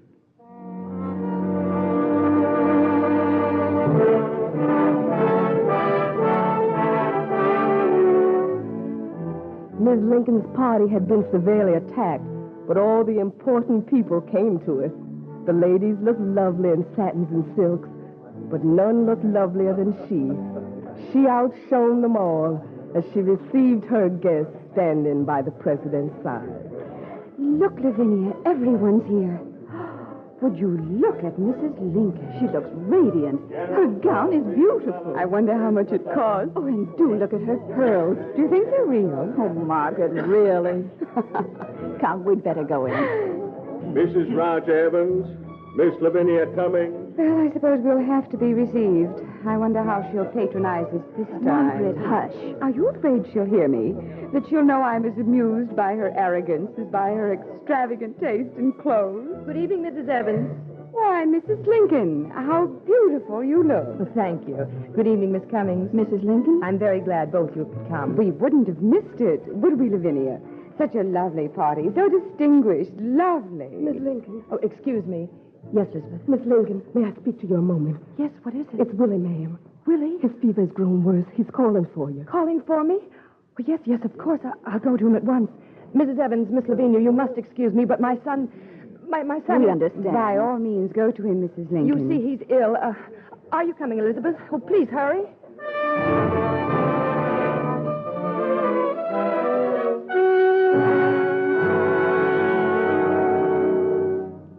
From that moment on, the ball was forgotten. Everything was forgotten except her son. Willie was seriously ill now.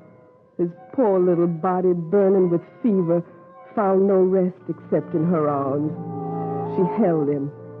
For hours at a time, she held him and counted every breath. And then came the moment. Are you all right, son? Keep fighting, Willie.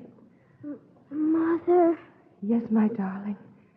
will it be long Will what be long, dear? before I can stop fighting? Willie. He wants to rest, Mother. I want to sleep. Then sleep, Willie. I'll hold you close. Safe in my arms where nothing can hurt you. Ever again. Rest, my son. And sleep.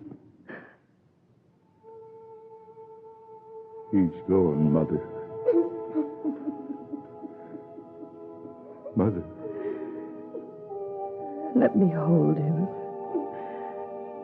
Let me hold him a little longer.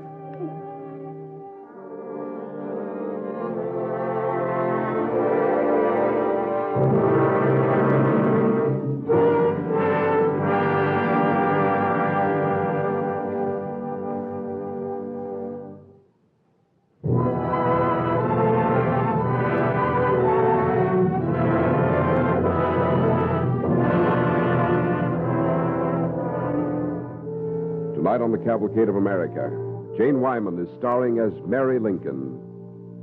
And now our story continues, as narrated by Elizabeth Keckley, Mary Lincoln's seamstress.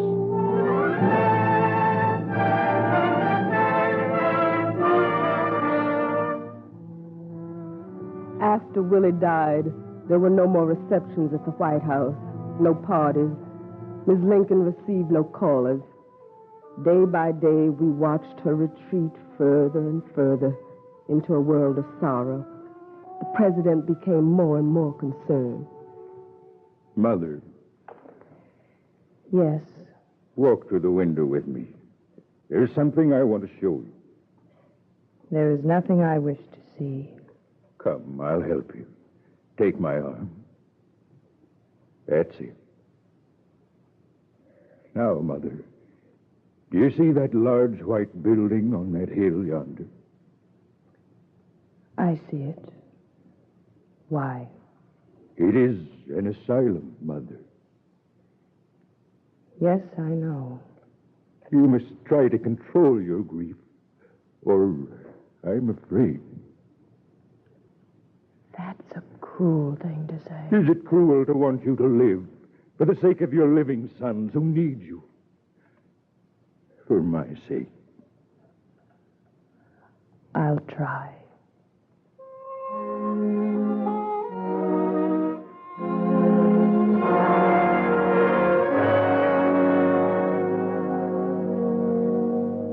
From then on, she did try. In an effort to become a part of what was happening, Mary Lincoln now turned her attention to her husband, not only at home, but in his official life as well.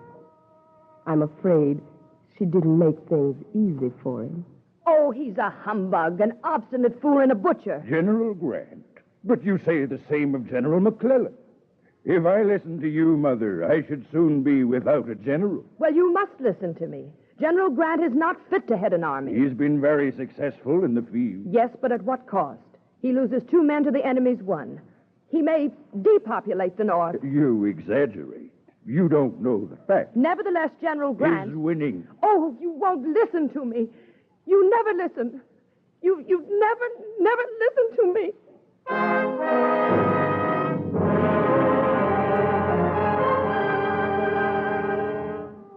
To her grief for her dead son was now added the feeling that her husband didn't want to help.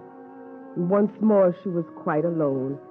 In this mood of despair and this black melancholy, Mary Lincoln found no relief. She performed her official duties unsmilingly. She was never heard to laugh until... Oh, my Mr. Wyckoff, you're quite disreputable.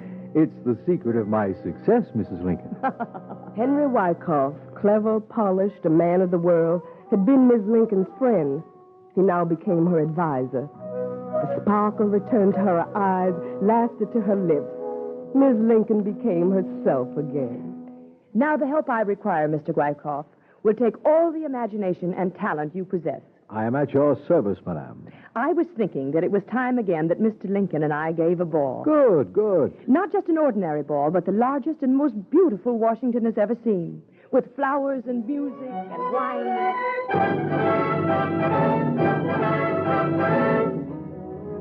And so it began once more. Glittering parties, teas, music was heard in the East Room, and always Henry Wyckoff was among the guests, paying Miss Lincoln extravagant compliments, laughing at her witticisms, taking note of the other guests, listening, observing. And then one day, the blow fell. It can't be true. It's on all the papers, Miss Lincoln. I can't believe it. I won't believe it. They arrested Mr. Wyckoff this morning. He's to be brought to the bar of the House, charged with contempt. But why? The charge is that he took a copy of the president's message to Congress and caused it to be printed in the paper before the speech was made. Mr. Wyckoff stole the message? Some say he did. Others say... Say what, Elizabeth? Well, people always talk, Miss Lincoln. You can't stop them, and they say that... Well? That the message was given to him. Elizabeth! Oh, Miss Lincoln, I know you didn't. Everybody must know I didn't. Oh, I wish that trial were tomorrow. I wish that trial were tomorrow.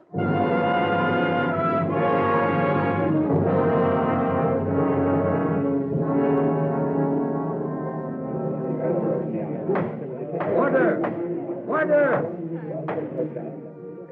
Mr. Wyckoff, you'll answer the questions. Was the person who gave you this information a resident of the White House? I can only tell you, sir, that I received my information under an obligation of strict secrecy.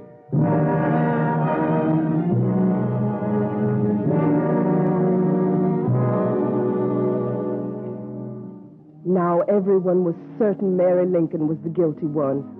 The talk grew louder and louder. The gossip became slander. Some people even called her a spy. But I'm not a spy. Then why don't you fight? I don't know how anymore. If Mr. Lincoln were to speak, it would be so simple. Oh, not a word to Mr. Lincoln, Elizabeth, not one word.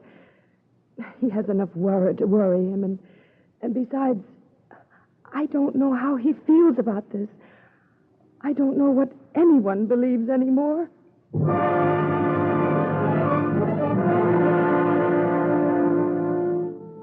The days went by, and still the president said nothing.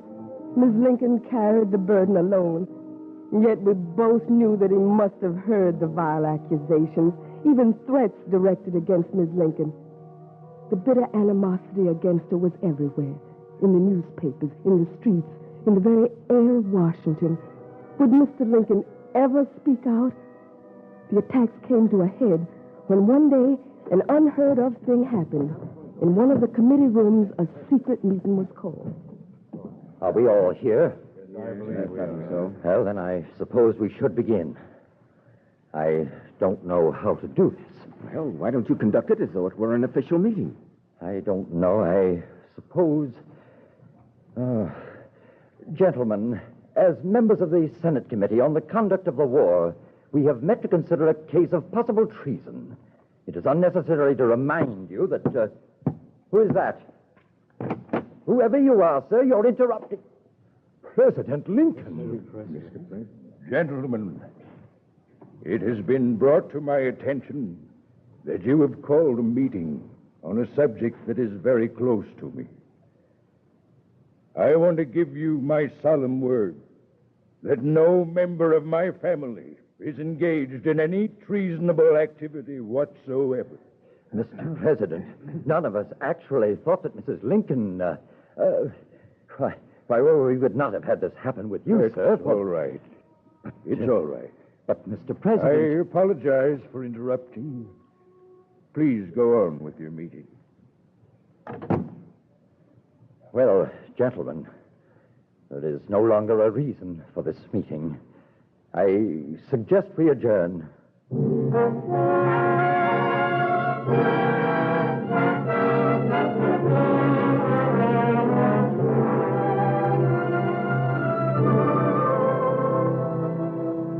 In the eyes of the world, Mary Lincoln was now vindicated.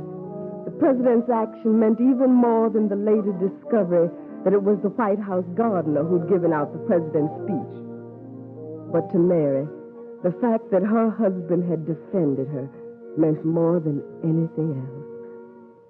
Mr. Lincoln, you stood by me before the world. Did you think I wouldn't? You can't know what these months have been like. I thought... What did you think, Mother?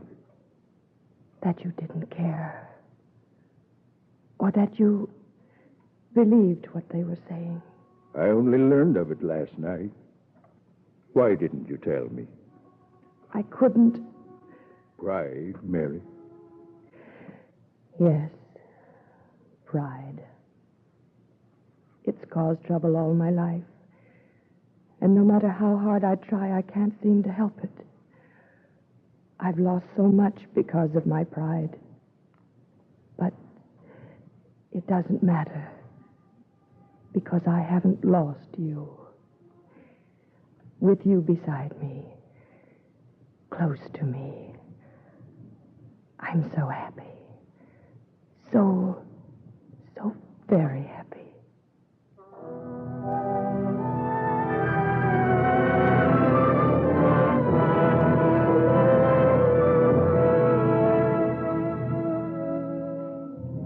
Mary Lincoln, one of the most controversial figures in American history, accused of so much: arrogance, extravagance, heartlessness. So many felt justified in hating her. But when you judge her, if you do, remember with me those who loved her. The dying little boy who found peace in her arms. The kind, tired man in whose hands rested her entire happiness. And I loved her, too. That is the story of Mary Todd, wife of Abraham Lincoln, as I knew her.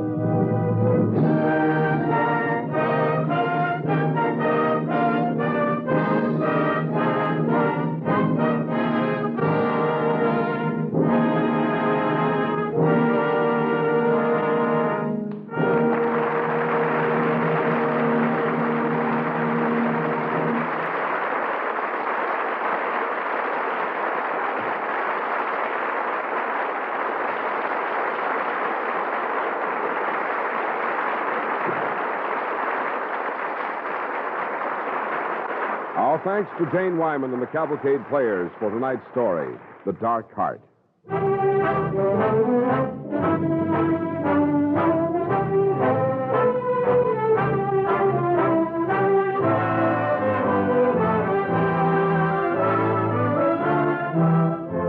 Tonight's DuPont Cavalcade was written by Edith Sommer and Robert Soderberg, was suggested by Reveille in Washington by Margaret Leach, published by Harper & Brothers. Original music was composed by Arden Cornwell, conducted by Donald Voorhees. The program was directed by John Zoller. With our star, Jane Wyman, Viney Burroughs was Elizabeth Keckley, and Carl Weber was Lincoln. Others in our Cavalcade cast were George Petrie, Dick Wigington, Joseph Bell, Ann Tobin, Ginger Jones, Haskell Coffin, and Daniel Acco. Jane Wyman will soon be seen in the new Warner Brothers Technicolor motion picture, the story of Will Rogers, in which she is co-starred with Will Rogers, Jr. This is Cy Harris. This is Bill Hamilton speaking for our Cavalcade players, our writers and musicians, and wishing all of you a pleasant summer from the DuPont Company of Wilmington, Delaware. Makers of better things for better living through chemistry.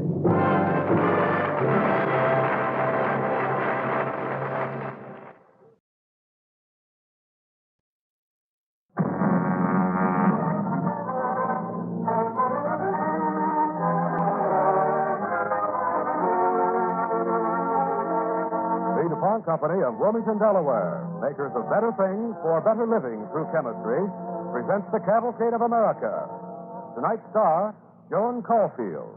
Tonight's play, Patriot with the Chestnut Curls.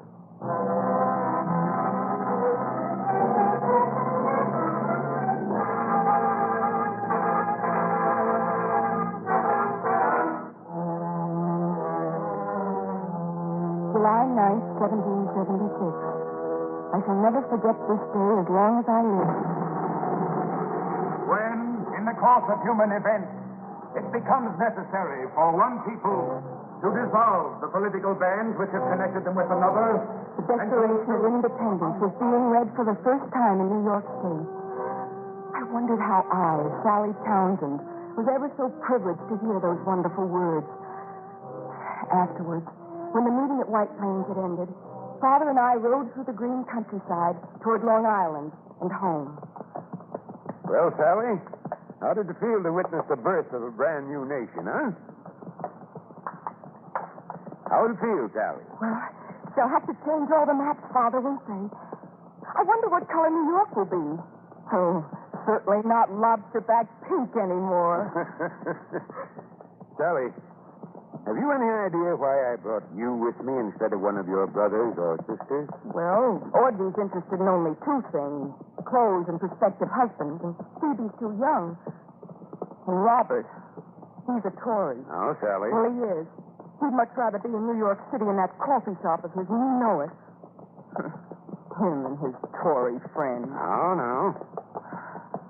All right, Father, why did you pick me?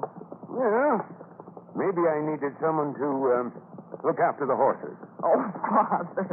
I brought you because you're an impatient, headstrong, hot-headed Father. American rebel, like your father.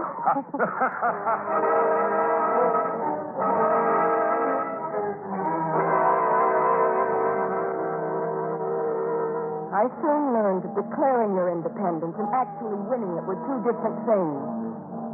I shall never forget the night the Redcoats rode into Oyster Bay.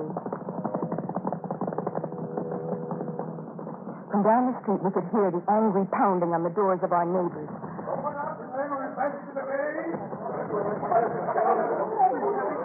My father was in the room he used for his office. I was with my mother and my sisters in the parlor. There goes some more horses. The soldiers didn't knock at the Jessup door, Mother. Phoebe, come away from that window. What's going to happen to her? Oh, stop sniffling off, Audrey. They're at our door. Audrey, take Phoebe upstairs. Be quick. Open up in the name of His Majesty the King. I'll go, Mother. Well, what do you want? Is this the residence of Samuel Townsend of the New York State Provisional Congress? Yes, it is. I have a warrant for his arrest.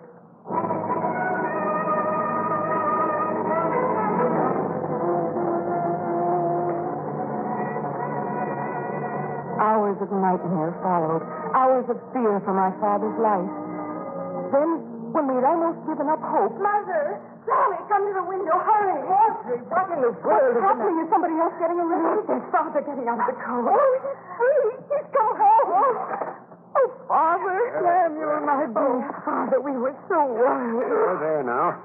I'm back and everything is going to be all Oh, right. Father, I was so afraid and so proud. No tears now, Sally. So, well, don't I rate a welcome? Robert, when did you get here? Just now. I came with Father.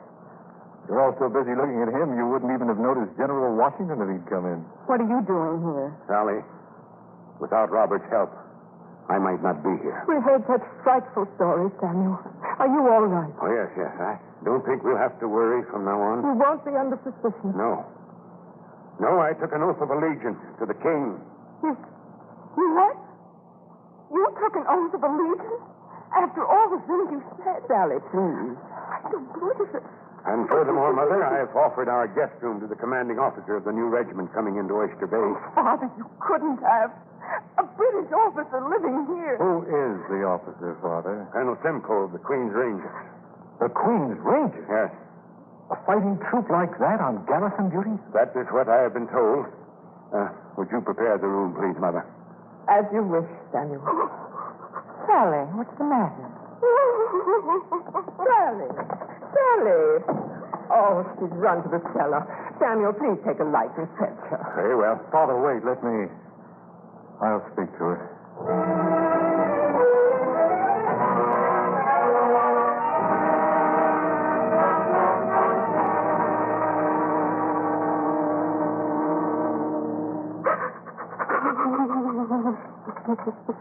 Sally. Oh, let me be. Don't you think we'd better have a little talk? I want to talk to a Tory. You're going to be awfully lonesome. This is a Tory house now. Well, I'm not. And I can't believe You must believe it. Oh, I believe it about you, all right. Good. Oh, I don't know what's happened to people. A little while ago, so many believed in our cause. How can people change, though, just because we're losing? It's disgusting. Is it all out of your system now? No, it never will be. From this day on, Sally, you must keep your feelings to yourself. But I won't. Could you, Sally? If it were to help the American cause? What do you mean? Somebody's coming. Sally, listen to me carefully. Living in a Tory household, you will be in a position to hear things. Never breathe a word.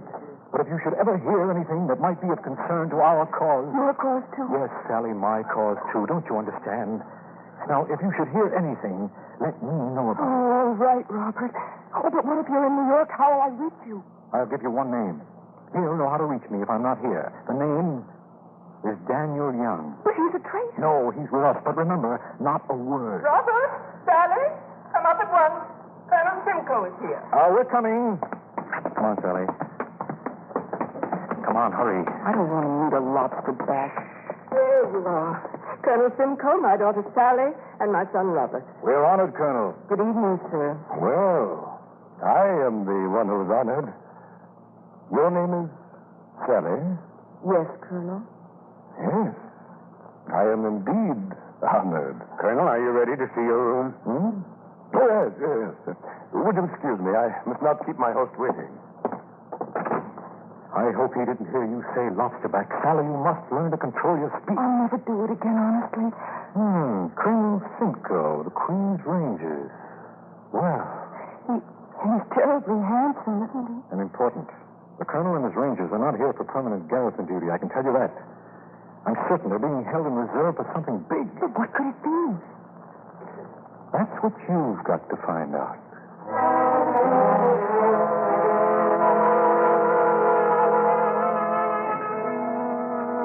In 2 months, a dreadful thing happened.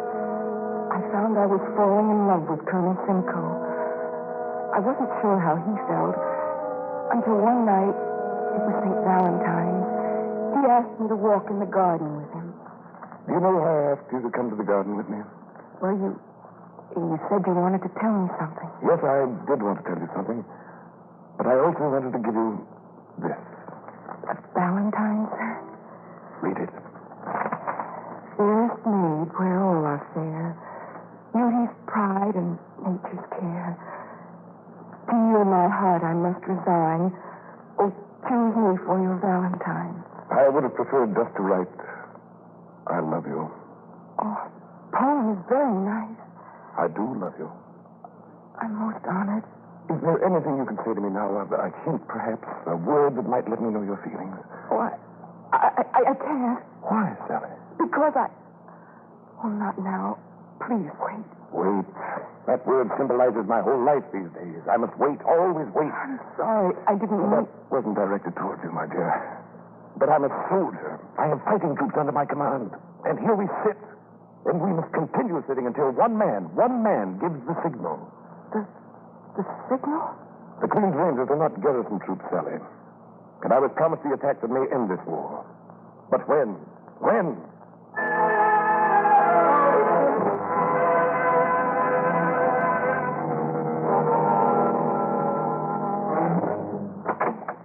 Sally.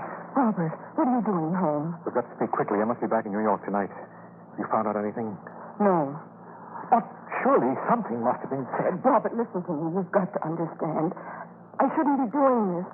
I mean, what I'm doing here is... Distasteful? I don't like it either, Sally. I want to help. Really, I do. If I thought I was doing something important, it would be easier, but this tattletelling... Someday you may have information we need, information that could win or lose a battle for us. Do you understand that? Yes. Good. Right now, the situation is very bad for our side. But the British haven't followed up their most recent attacks. They seem to be waiting for something. Colonel Simcoe is waiting for something. We believe he is the key. I think you'll know, Sally, when what he's waiting for arrives. Do you understand, Sally? Do you? Yes, Robert.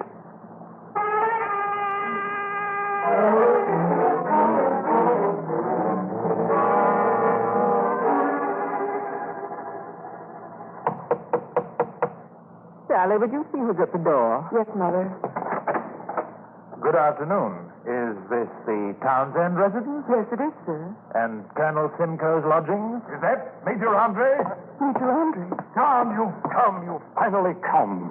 Oh, Sally, may I present Major John Andre, Miss Sally Townsend. How do you do? Sally, please forgive me. I must talk to the Major. It's most important. Yes, of course. Come along, John. What's the news? The word, man. When do we move? Sally, who was it? What, Mother? Sally, what's the matter? Was it a visitor for the Colonel? He sounded very excited. Yes, very. He's been waiting a long time for the message this visitor brings. And it's come. At last.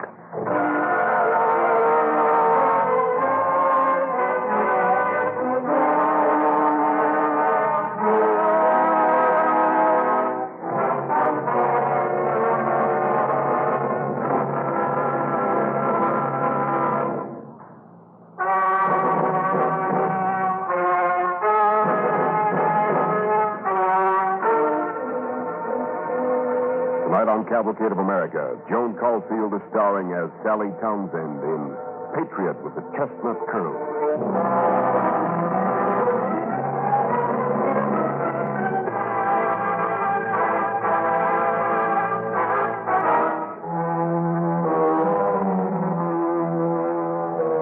Sally Townsend, heart and soul with the rebel cause, sets herself the task of spying on the two British officers billeted in the Townsend home, and finds to her dismay that she's falling in love with one of them, Colonel John Simcoe.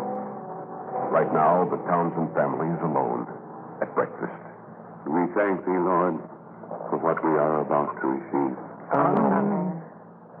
Now pass the polish to your father, Phoebe. Yes, Mother. Father? Thank you. Sally, guess what? What, Audrey? I'm going to have a surprise tea party for Major Andre tomorrow. Mother said it was all right. Can I come? Will you make seed cakes, Sally? Oh, I'm so tired of your tea parties, Audrey. Is that all you can ever think about, parties for British officers? Well, since when did you start objecting to the company of a British officer? Oh, you don't know. Oh, all right, Audrey.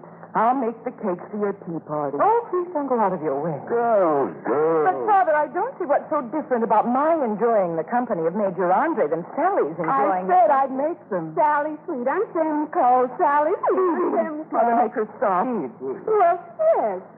That old Valentine he gave was worn out the way she carries it around in her pocket. Stop it. Phoebe, you're not to tease your sister. Oh, it's perfectly all right, Father. She can mention Colonel Simcoe. Oh, Oh, Phoebe, look what you've done. Sally, dear, please Sally. don't mind. You come with me, dear. There's something I want to say to you. Go with your father, dear. Now, Phoebe, aren't you ashamed yourself? Oh, I'm sorry. Come in here. Just as delightful. Sally, Yes, Father. I must ask you a question. Are you in love with Colonel Simcoe? I don't know. I have been told that the British have many ways of winning American patriots. Have they won you, Father? You weren't speaking of myself. Ever since the night you came back after the arrest, I felt so alone in this house. I can't say any more. But everything is just dreadful now. Sally, I think it's very important at this time that you know you are not alone in this. What? You never have been. Robert thought it best I play Tory. Play Tory? Even with you. But the others must never know. You know that Robert is a spy? Sally, never use that word. But you said... I said the British have been exceedingly successful at winning the support of some patriots, and that's all I said. Oh, yes, Father. I have even been told that someone at West Point, under the command of General Benedict Arnold, is negotiating with the British. At West Point? That is my understanding. Oh, no. Now, if West Point fell into British hands, it would separate the American forces. That would be a fatal blow for our troops. I remember now. Robert said What the British... makes it even worse is that the unknown West Point officer is negotiating with a British officer stationed here in Oyster Bay. Right here in the Queen's Rangers. Yes. So we've got to find out two things. Who is the British officer, and what man he is contacting at West Point. I see you've stopped crying, my child.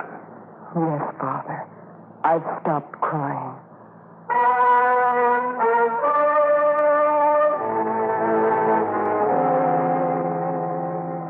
A spy in Oyster Bay. Who is he? And how could we stop him? I couldn't get Father's words out of my mind. But what could I do about it? Later that day, I was still trying to figure things out. And as I thought, I worked. I baked seed cakes for the party.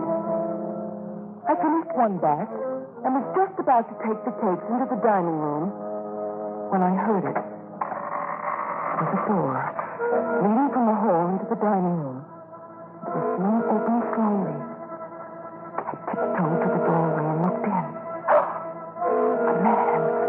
A man I'd never seen before, dressed in rags. He was stooping in front of the corner cupboard. Suddenly he turned, and as I dodged back out of sight, he must have recrossed the room because then I heard the door again. I waited a few moments. I hurried to the cupboard, and there on the first shelf was a letter. It was thick, and it was addressed to Mr. John Anderson.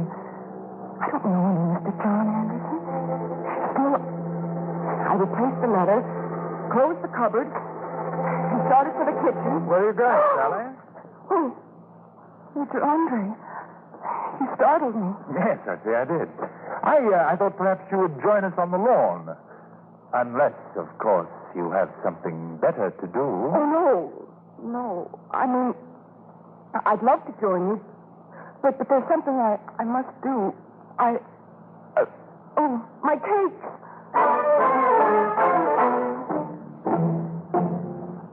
I rushed back into the kitchen, afraid I'd say more.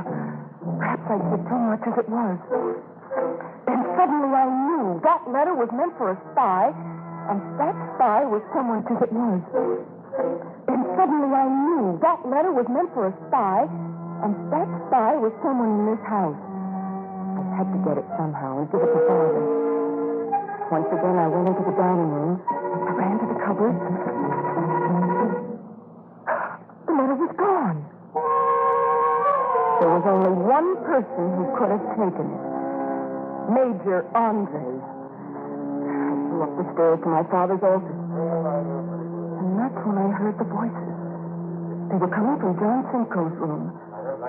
Hesitated, then crept closer. I had to know. It could be a simple operation, actually. Simple. West Point should fall like a stone. And according to the letter, the time to start is now. Good. It's settled then. West Point.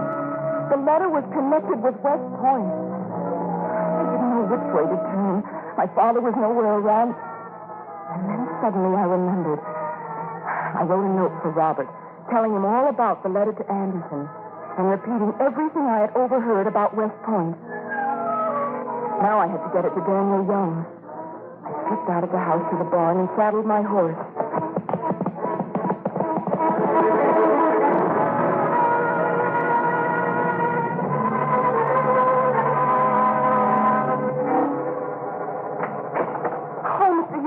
Thank heaven you're here. Sally. Robert told me Sally, you know these gentlemen, don't you? Major Joseph Green and Captain James Fisher of the British Army. Oh, why, yes, of course. How do you do? How do you do? Now, what can I do for you, Sally? You mentioned Robert. Oh, yes. Well, you see, I know it sounds silly, but we're having a surprise tea party for Major Andre tomorrow, and I haven't any tea. So I thought if you'd be good enough to deliver this note to Robert in New York, he'd send me some. But surely you could borrow tea here in Oyster Bay. Oh, I could, Major Green, but, well, you see, I want Robert to send a special kind, a boheme. It's John Simcoe's favorite. Oh. Well, I should say that Colonel Simcoe is a very lucky man, what?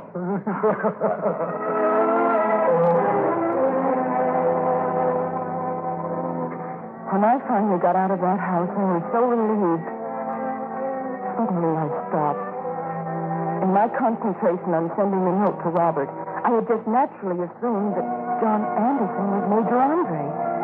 But what if it was John Simcoe?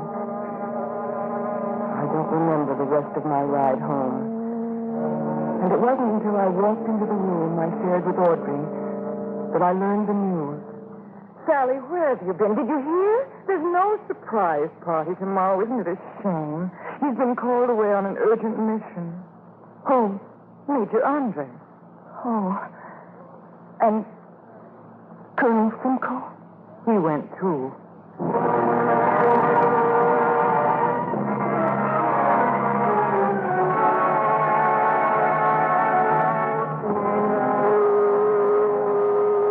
Sometime later, I learned what had happened. My brother Robert came home. It was your note to me that did it, Sally. Benedict Arnold had given out word that if any man by the name of John Anderson approached West Point, he was to be sent to Arnold immediately. Only because of your message did we know that John Anderson was a British agent in disguise. Benedict Arnold escaped, but we captured Anderson. Oh, Robert, was it... No, Sally. It wasn't Colonel Simcoe. It was Major Andre. Robert. Colonel Simcoe was not directly involved, but Major Andre... Yes? He was hanged as a spy.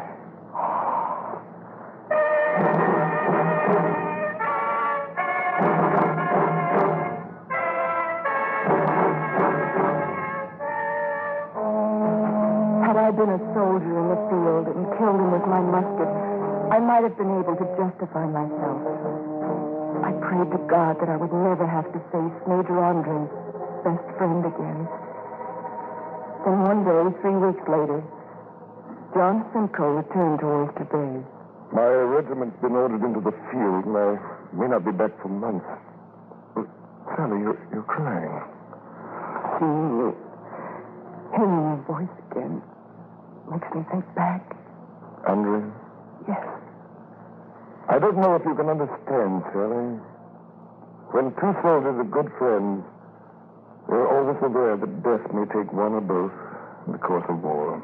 But the way it happened... He was a soldier fighting a war. Whoever was responsible for his death was fighting a war, too. John, Don't say anything now, Sally. When he England has won the war. I'll come back. Wait for me, Sally.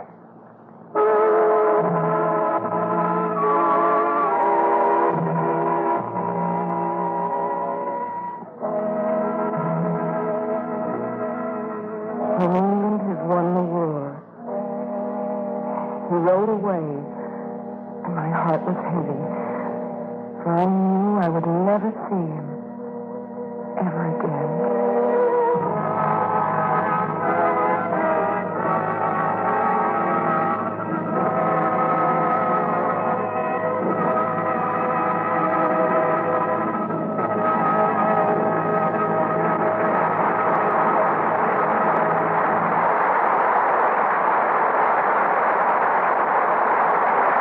Thanks to Joan Caulfield and the Cavalcade players for tonight's story. Patriot with the Chestnut curls. Ladies and gentlemen, this week the American Legion is holding its convention in New York City, and I'd like to present Mrs. E.A. Campbell, National President of the American Legion Auxiliary. Mrs. Campbell. It is indeed a great pleasure to be here tonight and present, in behalf of the American Legion Auxiliary, an award to Cavalcade of America. The award based upon the results of an all-member poll of the auxiliary and representing the listening preferences of more than 1 million women and their families is in cognizance of the program's highest inspirational, educational, and entertainment quality. In winning this award for the 3rd successive year, Cavalcade has achieved an honor accorded to no other program. I therefore take great pleasure in presenting this award. Thank you, Mrs. Campbell. The DuPont Company deeply appreciates your selecting Cavalcade of America to receive this award. We're most grateful for your recognition of our program, and we'll continue, as always, to dramatize the freedoms and the ideals of our American way of life.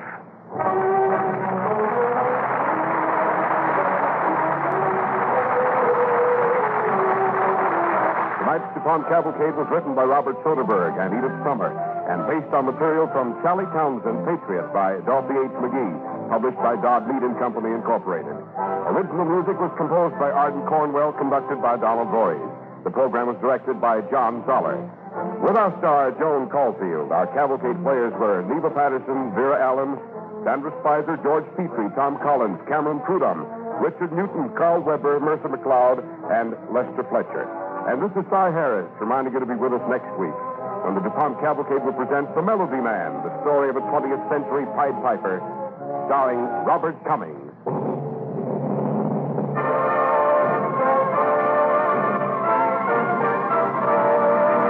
The DuPont Cavalcade of America came to you tonight from the Belasco Theater in New York City and is sponsored by the DuPont Company of Wilmington, Delaware, makers of better things for better living through chemistry.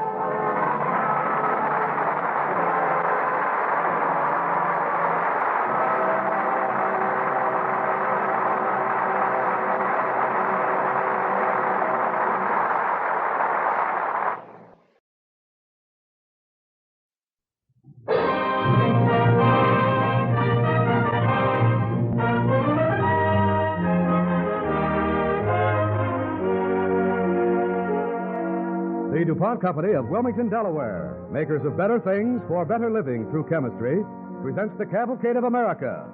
Tonight's star, Robert Cummings.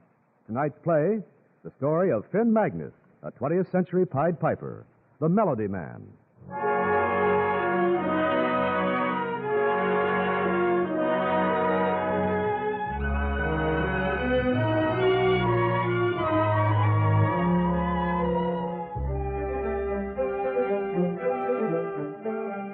Dear Mother, I have just read your letter. Mama, please do not worry. This is 1933, and there are no savage Indians in New Jersey. Not even tame ones. Yes, I have been to New York City, and it is very big. Too big to find Cousin Olaf, unless, of course, he has a last name. You asked me about New Jersey. Well, New Jersey is a state, sort of like the corner of Denmark between Cousin Johann's farm and Cousin Sven's house in Copenhagen. It is famous for industry and oh yes, for girls. For girls. The prettiest girl is named Miss Jones. In fact, I am sitting in her office right now, and I think she is looking at me. Have you finished your letter, Mr. Magnus? What? Oh, yes, Miss Jones. Well, I don't like to rush you, but it's 5 o'clock and the office is closing. I'm afraid I'm going to have to ask you to leave. Oh, I'm so sorry. I didn't realize it was so late. Well, it's none of my business, but you came here on Monday to see Mr. Jameson, and I told you he wouldn't be back in town till Friday. Don't you believe me?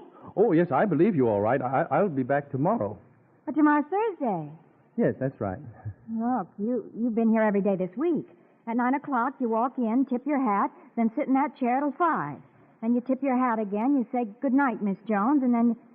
Mr. Magnus, what do you do when you're not sitting in that chair? Miss Jones, do you like music? Music? Well, it's... I have 2 tickets to Carnegie Hall for tonight, and I was thinking we could have dinner in New York and then go to the concert. And Oh. You do like to go to concerts, don't you? Well, Then you'll go? Mr. Magnus, did anybody ever say no to you? We can catch the 5:25 train. I bought the tickets this morning, you see. Yes, I have a reservation in a restaurant. Wait a minute. You were quite sure that I'd say yes, weren't you? Well, I was hoping. All right.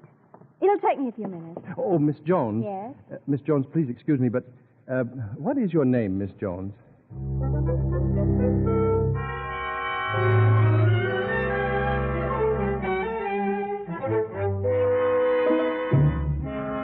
Now, let's start at the beginning, Mr. Magnus. As I understand it, you want some rubber sheeting for a table tennis paddle that you've invented. Well, rubber sheeting? Well, I'm sure that my secretary understood your request. Yes, but most important, I would like a job.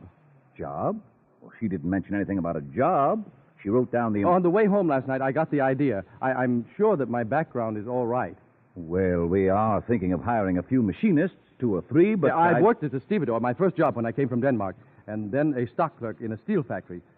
Did you ever work in a steel factory? Well, no, but... Yeah, I worked in an automobile factory, too. I made cash registers. You see, I'm very, very interested in mass production.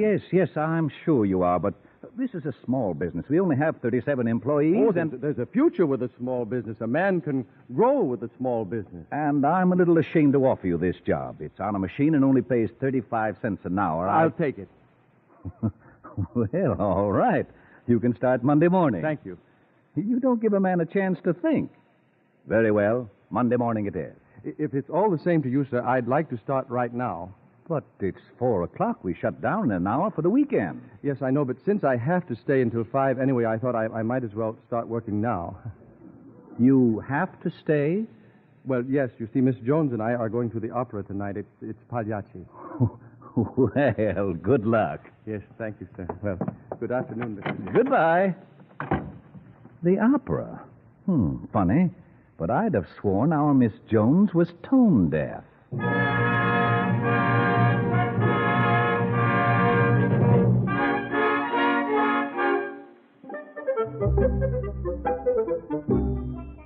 Dear Mother, everything I've been writing is true.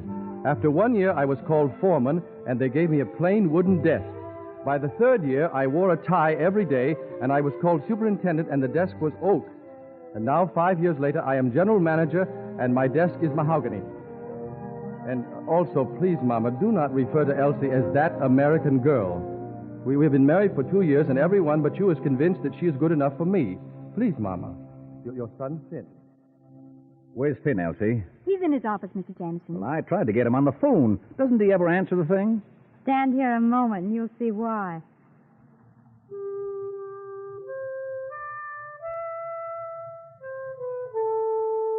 Oh, that's terrible. Well, at home, I'm the chairman of the board, and I won't let him play it. But here, I'm only his secretary. You're the chairman of the board. He's all yours. Well, this is better than the bagpipes. Not much, but better. Finn. Finn. Oh, hi, Charlie. I'm getting pretty good with this thing, you know. Listen. Stop, please, Finn, for the sake of my nerves. I just came to remind you and Elsie that we're expecting you over for Christmas eggnog tomorrow. Oh, thank you. We'll be there, Charlie. Is it safe to come in? He's all yours, Elsie, but please don't let him bring that thing into my house. I have a 5-year-old child, and he could be scarred for life. Your son and I understand each other, Charlie. Oh, I must have a talk with that young man. Well, I've got some shopping to do. So have we. Come on, Finn. She always leaves everything to the last minute. I finished my Christmas shopping before Thanksgiving. With a little thought you I know. The proper present for the proper person. Elsie, you are married to a machine. I'll see you tomorrow. On the way home, we'll stop at Alan's department store. I saw something there for Ruth. Elsie, am I really a machine? No, Finn. You're very, very human. Oh, that's good. Because I think of myself as a very practical man, a man who really gets things done, you know. Well, then I won't remind you that this is the end of December and the screens are still up.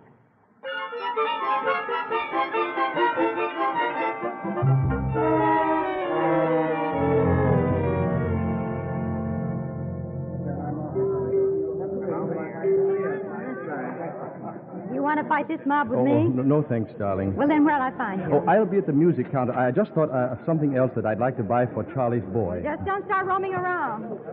What can I do for you, sir? How do you do? I'd like to look at a harmonica. What? I said I'd like to look at a harmonica. Sir, I'm sure you know there's a war on. Well, yes, I know that, but we're not fighting it over harmonicas. Well... Or are we? I'm sorry, sir. It's just that my nerves are a little on edge. Women yelling at me. My feet are killing me. My wife is going to scream bloody murder because I'm working overtime and... You understand? Oh, sure. I know all about that. Thanks. You see, most harmonicas come from Germany and Japan. Oh, a few from Switzerland, but nearly all from Germany. Excuse me.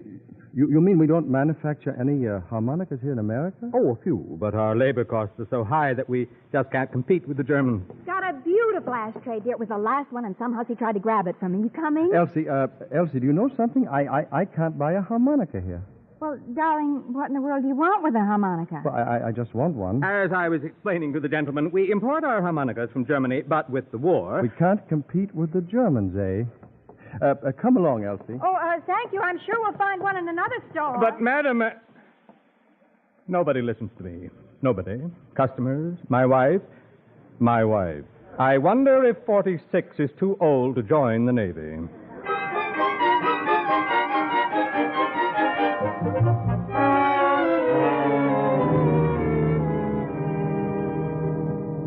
Nice of you to come over, Charlie. Is he down in the cellar? Every waking moment for the past 5 months. He doesn't look too good. If only you weren't so stubborn. He set his mind and nothing's going to move him. He respects you, Charlie. And I thought... I'll see what I can do. Elsie? It's me, Finn. Charlie. Welcome to my workshop, Charlie. It's a good thing you told me. It looks more like a junkyard.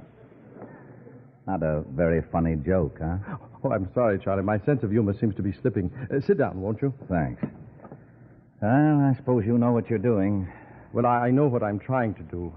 Christmas afternoon, you said you'd found a new hobby. You were going to spend, what was it, $200? Yes, so far I've spent over $2,000. I'm still stuck, Charlie. Why? Why am I doing this, you mean? Yes. Because it's important. Oh, I know at first it was just something to do, but now it's more than that. A good harmonica imported costs over $5, and I think I can make them a lot cheaper. An expensive harmonica is a difficult instrument to play, and I want to make one that anyone, including a child, can play. And also, I want to prove something. Finn, it's impractical. You are a practical man. Look what you've done for us. When you joined us, we had 37 employees. Now we have 3,700. We're a power in the button industry, thanks to your being practical. Your practical improvements, inventions, and efficiency methods. Now, what's happened to you? Charlie, I can build this harmonica. I know I can. Once I hit on the proper ingredients. Yes, but is it important? Really important? Charlie, any time you bring music to children, that's important. It cannot be done, Finn. Believe me, it cannot be done. Oh, Elsie, why does everyone keep saying that to me? I know it can be done. Finn, Hans is your friend. He wouldn't say anything to dissuade you if he thought there was a chance. You are a hard one to convince. Hans, I worked in Dayton. I built cash registers in half an hour. In Detroit, I saw them build an automobile in an hour. Now imagine that, Hans, a whole automobile in an hour. And you try to tell me that I can't build a harmonica in seconds? A harmonica is not an automobile. Finn, I worked for Honor as a child. Look at that harmonica. It has 80 separate pieces. It takes 150 separate hand operations to put it together and make it play. And I say I can build one in 5 pieces and assemble it in 15 seconds. He won't listen, Elsie. Finn, it isn't the money or even the time, but you're wearing yourself out. In the past 10 months, you haven't slept more than 4 hours a night. Buttons all day and this all night. Hans, look, please, I didn't ask you over tonight to argue. I called you over to tell you that I am almost ready to build a harmonica. Well, I will have to see it done. I have tried all types of materials, and for the last few months I've been working with plastics. Well, I've hit the formula. What do you think, Elsie?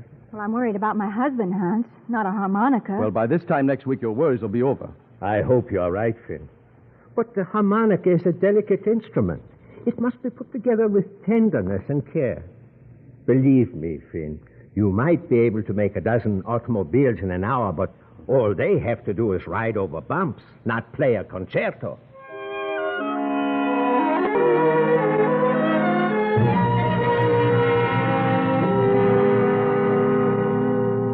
So this is the night of the grand experiment, eh, Finn? I have gathered all my critics and disbelievers. Right, Elsie? Charlie, if my husband says he's going to assemble that harmonica tonight, he'll do it. Mr. Jameson, when I was a child in Germany, I worked for Hohner. And someday, Hans, you will be telling your grandchildren how you work for Magnus. Enough of this monkey business. How long will it take, Finn? Well, I'm all set up. Then what are we waiting for? Oh, dear, I'm so nervous. Now, Elsie, there's nothing to worry about. I put in 15 months of hard work, and if I wasn't sure that I could... I am not sure. You're not sure. You're not sure of anything. I am sure that the harmonica is not an automobile. Mass production. Hans, I'll prove it, my point right now. This machine will turn out 5 separate plastic pieces, which I will assemble by hand in 15 seconds. I'm waiting. All right. Then we're all set. Now, Elsie, please stop shaking. I can't. Now, here it goes.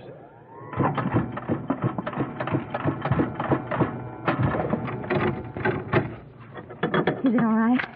Is it all right? Oh, Finn. Oh, darling. I'm sorry, my friend. I just don't understand it. 15 months, it should have worked. Maybe the press applied too much pressure. Look, it looks like a little toy that some child broke in anger. An imperfection in the plastic. No, it is not. Well, it is possible. But the plastic... No, Hans, it's an imperfection in the man. Darling, you can't blame yourself. Look, it's like a little broken toy. Please, Finn. You're tired. There's so much disappointment in a broken toy.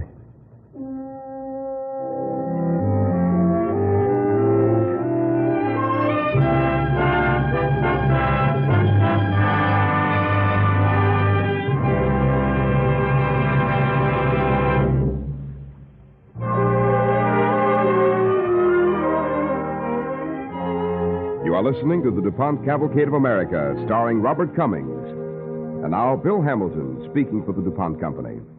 To build the plants where DuPont's better things for better living are produced, DuPont engineers use all kinds of construction materials: stainless steels, copper alloys, lead, rubber, and plastics, to name just a few.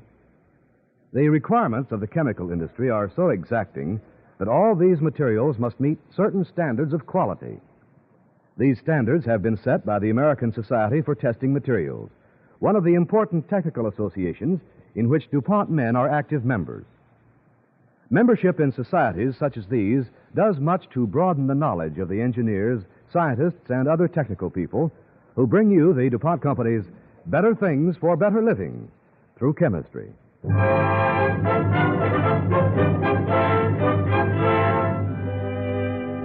Tonight on Cavalcade of America, Robert Cummings is starring as Finn Magnus in The Melody Man.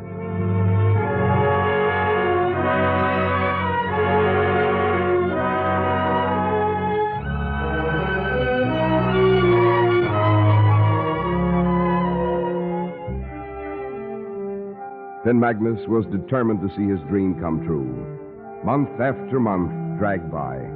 4 hours of sleep became a luxury, and a sandwich a banquet. For the hobby became an obsession, and the plastic harmonica a future. But future was to become a never-ending series of disappointments. My mind, Mr. Magnus. It is only the opinion of a music professor. The sound of the harmonica depends on the tolerance in the reed. A tolerance of a 10,000th of an inch. Plastic cannot be molded that fine. Do I make myself clear? Yes, too clear.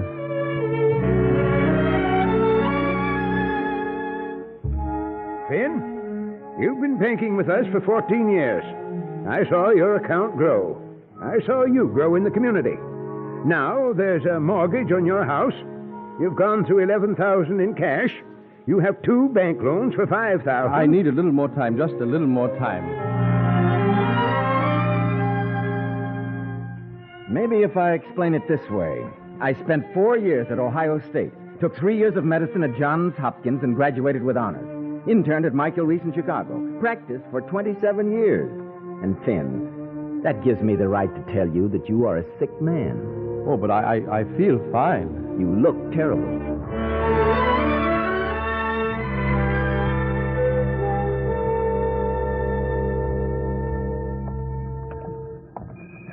I appreciate your taking this walk with me, Hans. Well, it is better than sitting in your cellar.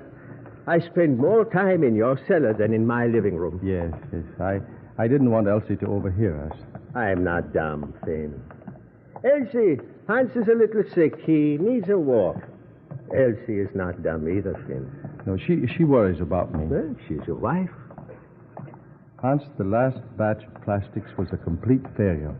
Finn, I have been in that cellar in the dead of night. How many times? 4, 5, 10? And always when we work the machine, the same crunch. It is a horrible sound. How much longer, Finn? Well, that is why we are taking this walk. I cannot say I'm sorry. It is only because I am a friend that I can tell you what is in my heart. Hans, have I been selfish, you think? A little blind. Finn, there is no disgrace in admitting that you are wrong. Well, it is not easy to see everything collapse. I am left with an empty feeling. I feel like an aimless wanderer. A man does not live by himself, Finn. He is not an island. Yes, I know. That's why I've decided, for Elsie's sake and Charlie's and for myself, too. Tomorrow it's back to the factory. Enough of this fooling around with a new industry. I'm a big success in the button industry. And respected, Finn. Respected. How much does one man supposed to do in a lifetime? Enough is enough. Yes, tomorrow I will get back to the factory early. And when I... Hans, listen. I was listening. You were talking. See how well he plays. Why, he can't be more than 8 or 9 years old. Shine, mister? No, thank you. No shine. You can use your shine. Only 10 cents. Say, Sonny, you're very good with that harmonica. Where did you get it? From my brother. He gave it to me. Cost more than $5, I bet. You can use a shine bad. Do you see anything, Hans? I see only a dirty-faced boy with a harmonica. I got the only one on the block. Shine, mister? The only one on the block. Finn, he should be in bed. I should be in bed. And you don't feel sorry? Look, I feel tired. And I feel sorry. Sorry for all the other kids on his block.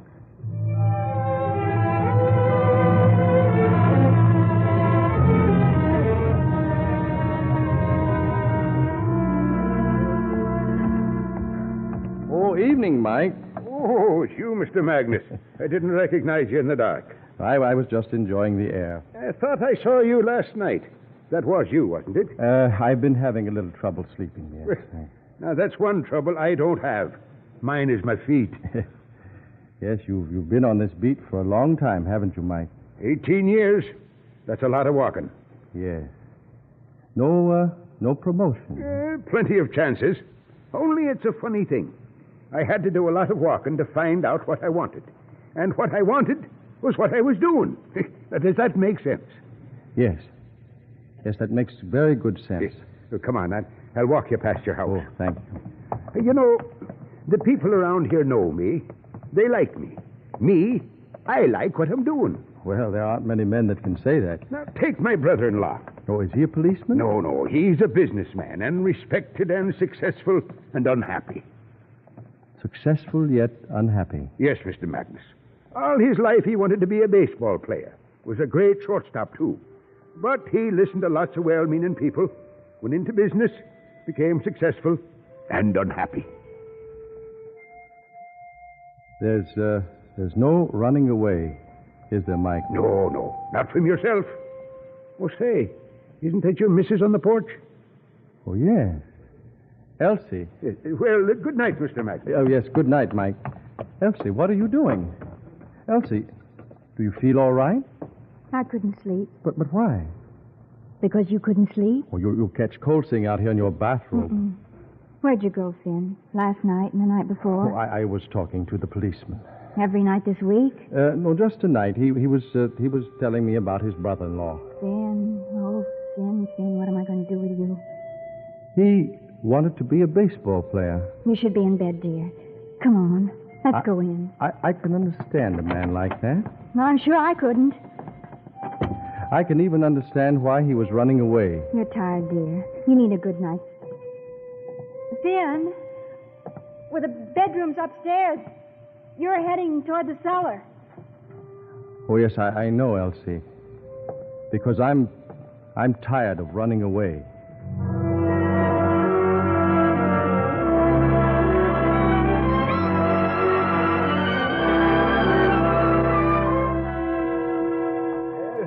Again, I'm in the cellar.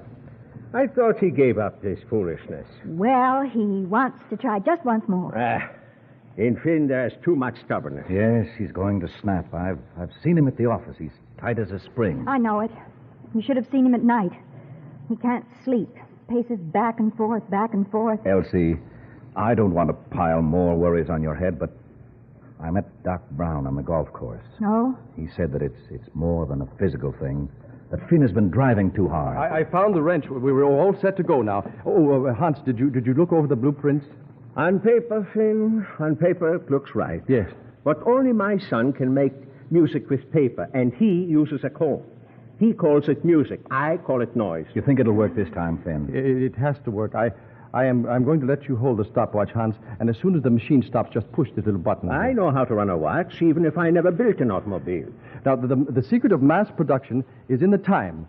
According to my figures, I must assemble a harmonica in 15 seconds. Anything I can do? Just hold Elsie's hand. She's shaking so hard she's liable to break. No, you hold my hand, Elsie. We'll shake together. Now, believe me, there is nothing to worry about. All right. All set, Hans? All set. Here we go.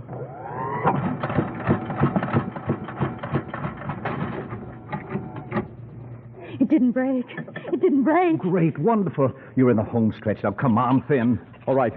Now start timing. I'm going to assemble it.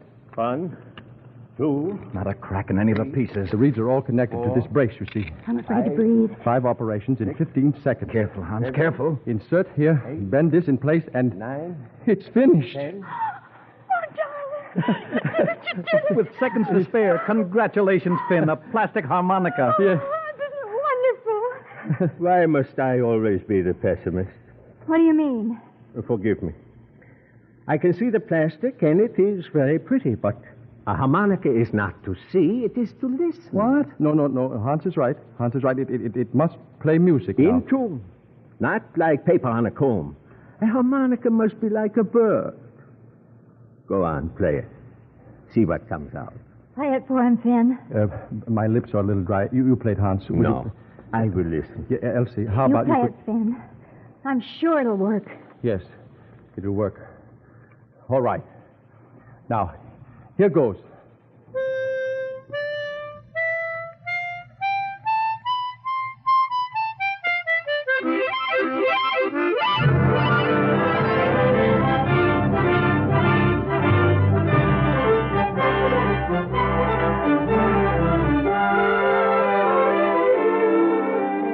Dear Mother, I am writing you this letter on the 5th anniversary of the Magnus Harmonica Factory. I know that you are happy that everything is going so well, but please do not worry that I am driving myself too hard. Mama, America is not all rush, hurry. For besides automobiles and radios and harmonicas, they also mass produce happiness. Your son, Finn.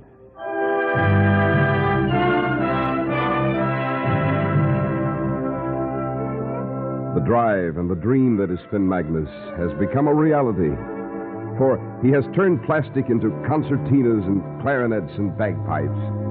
And though it sounds unbelievable, Magnus, the Melody Man, makes almost half the harmonicas in the world.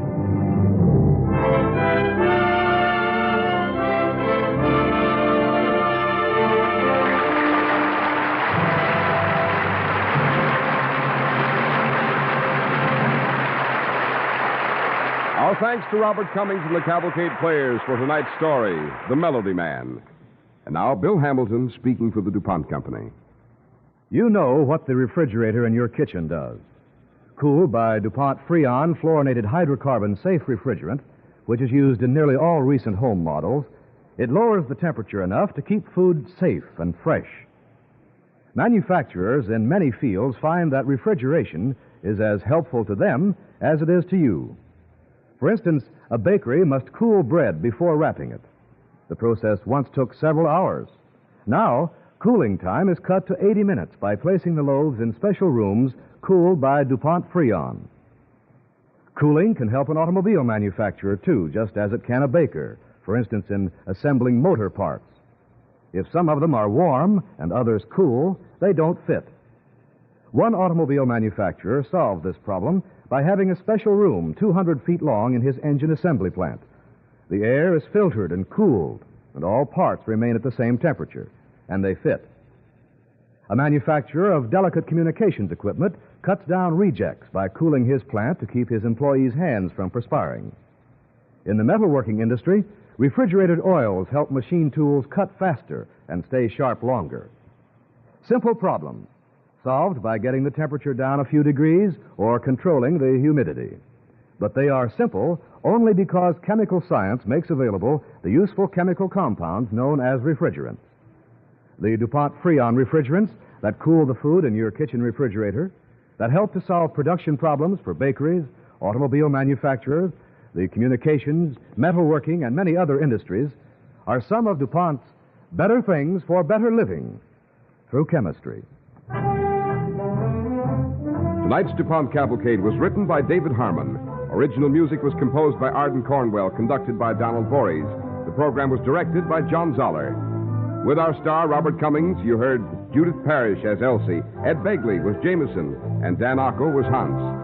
And this is Cy Harris, reminding you to be with us next week when the DuPont Cavalcade will present How High the Flame, starring MacDonald Carey. The DuPont Cavalcade of America comes to you from the Belasco Theater in New York City and is sponsored by the DuPont Company of Wilmington, Delaware, makers of better things for better living through chemistry.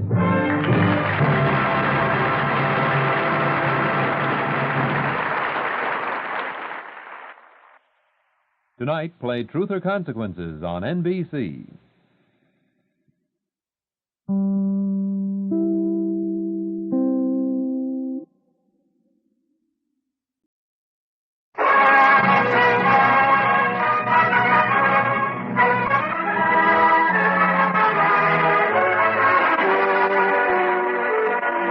The DuPont Company of Wilmington, Delaware, makers of better things for better living through chemistry, presents the Cavalcade of America. Tonight's play, How High the Flame. Tonight's star, MacDonald Carey as Dr. Edward Robinson Squibb.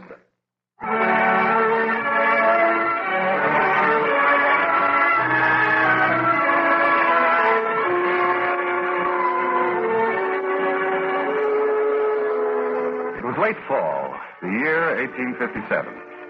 I remember the day very well because it was that very morning that my wife Carolyn gave me a rather unexpected bit of news. We were at the breakfast table. I just finished my coffee. Edward, Yes, Carolyn? would you like a little more coffee? No, no thanks. Edward, Mm-hmm. do you think the Navy may send you off on a cruise next June? Send me off on a cruise? Next June? Well, I hardly think so. Oh, that's fine. Oh, what are you being so cryptic about? I'm not being cryptic. I only asked. I know what you asked, but I can't make head or tail out of it. Why are you suddenly worried about the Navy sending me off on a cruise in June? Well, it's just that I want to be sure that you're here. Here, June? Mm-hmm. And just what makes my presence here more important in June than at any other time? Well, I don't expect the baby at any other time. Baby? What baby? Our baby. Our baby? Carolyn, am I going to be a father again? Well, yes, Edward, but don't make it sound as if this were something habitual. After all, it'll only be our second child.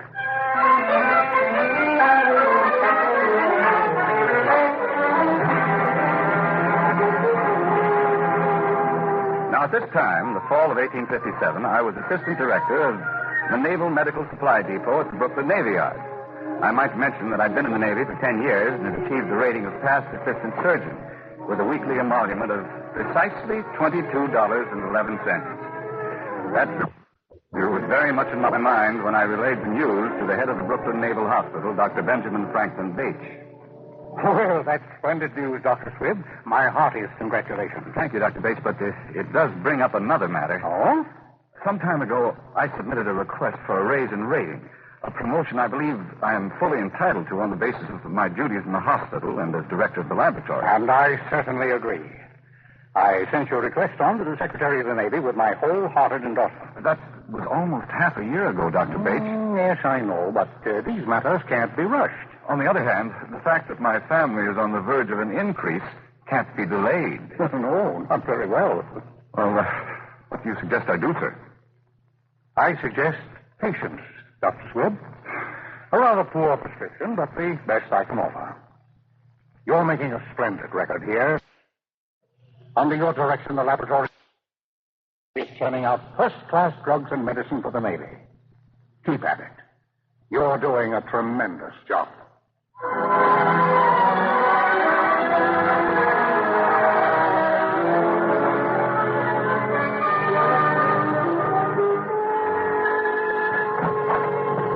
Oh, Dr. Squibb, sir. Yes, Thompson. This gentleman's been waiting to see you. Oh? Can I help you, sir? You're Squibb. I'm Dr. Squibb, yes. I'm Theodore Connors Drug Supply.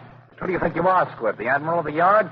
What makes you think you have the authority to reject a shipment of drugs authorized for delivery by the chief medical purveyor of the Navy? The requisition I have on record called for 800 pounds of quinine.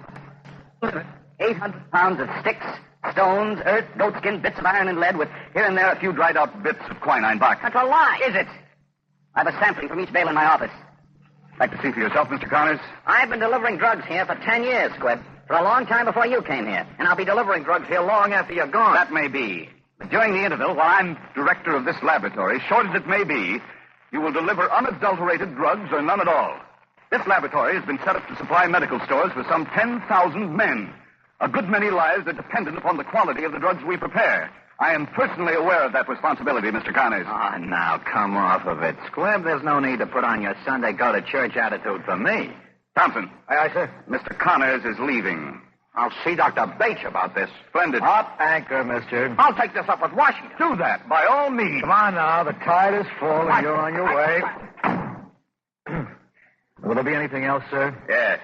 Open the window. Air this place out.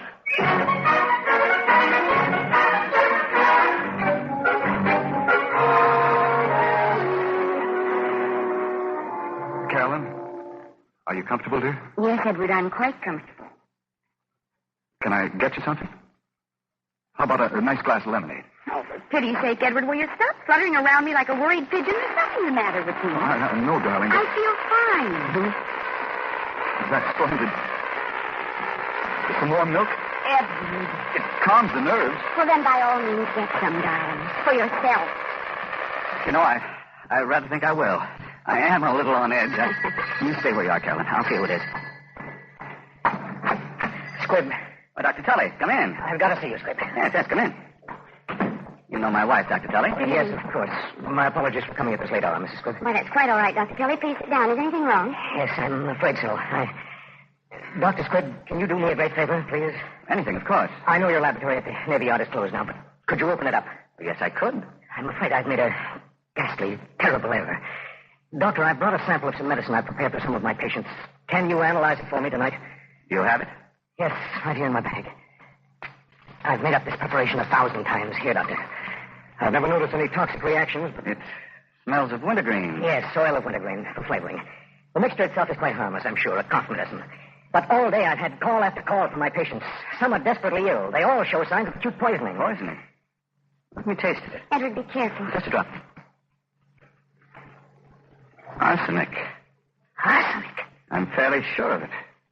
But we'll have to analyze. How could it happen? It's impossible. Helen, I'm going with Dr. Tully to the laboratory. If anything happens... Don't worry about me, Edward. Please, just help Dr. Tully if you can.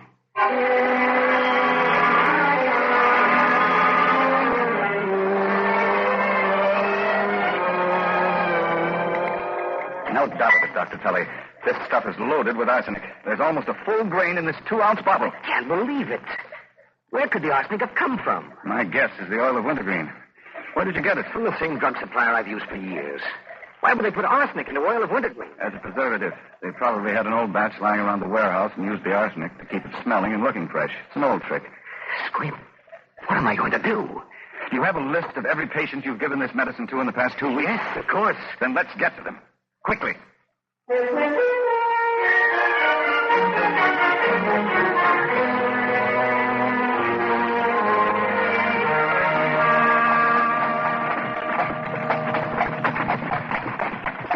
Squib, to tell you how grateful I am. Well, let's not talk about it. It's almost gone now. Yes.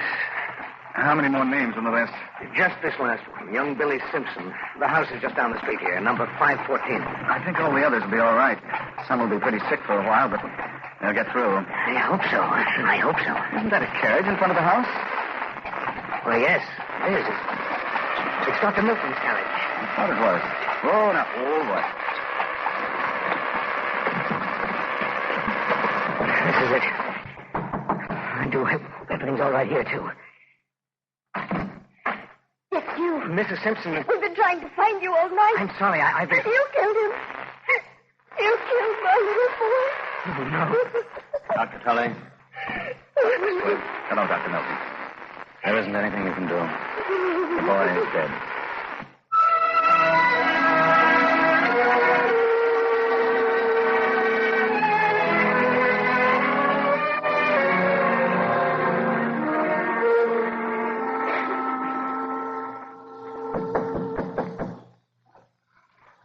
Come in. Oh, Dr. Bates, good morning. I've just heard the news. So Caravan has presented you with another son. Congratulations. Thank you, Dr. Bates. You must be a happy man. Well, I'm not. Oh, what's the matter, Squib? Just about the time Carolyn was giving me a son, another baby passed away. Oh. A patient of Dr. Tully's. Oh, I'm sorry. But these things happen, you know that. You shouldn't let a thing like that spoil so happy an occasion. That boy died because of an accident, Dr. Bates. An avoidable accident. That's the pity of it. The child should be alive today, as alive as my baby. What happened?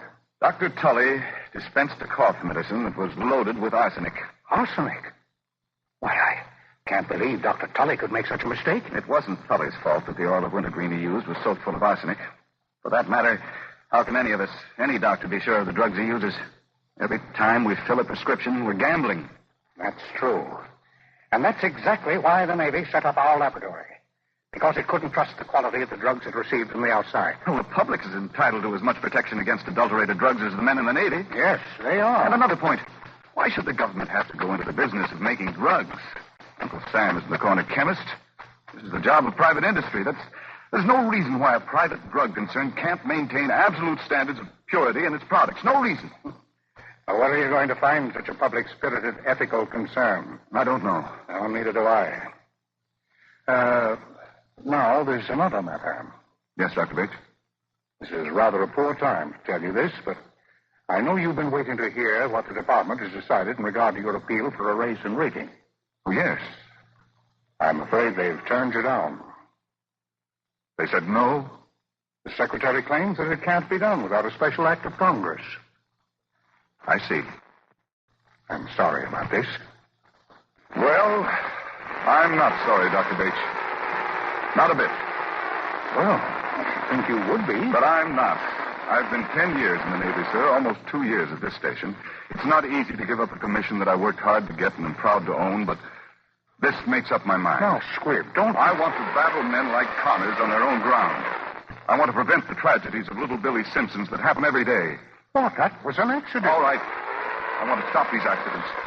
I want to make a product that doctors can use without fear, with the sure knowledge that the drug is precisely what it's supposed to be, and nothing else. Dr. Bates, my resignation will be on your desk within the hour.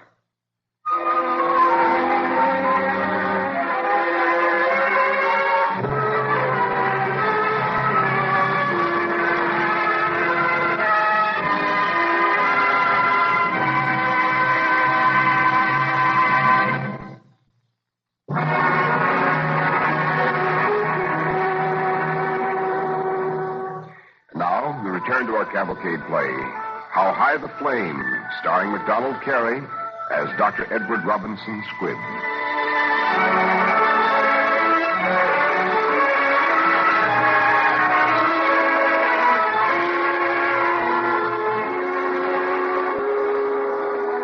It was September of 1858, that Dr. Squibb and Carolyn stood before the door of a rickety old building near the Brooklyn waterfront. Well, how do you like the sign, Carolyn? E.R. Squibb and Company. Reliable pharmaceuticals. At the moment, the and Company is slightly optimistic. Here's the key, Carolyn. You open the door. All right.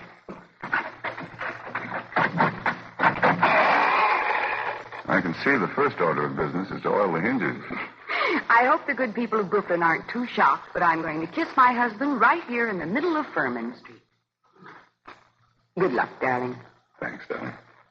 And now I am going to carry my bride over the threshold. Into a factory? Well, there's no law against it, not even in Brooklyn.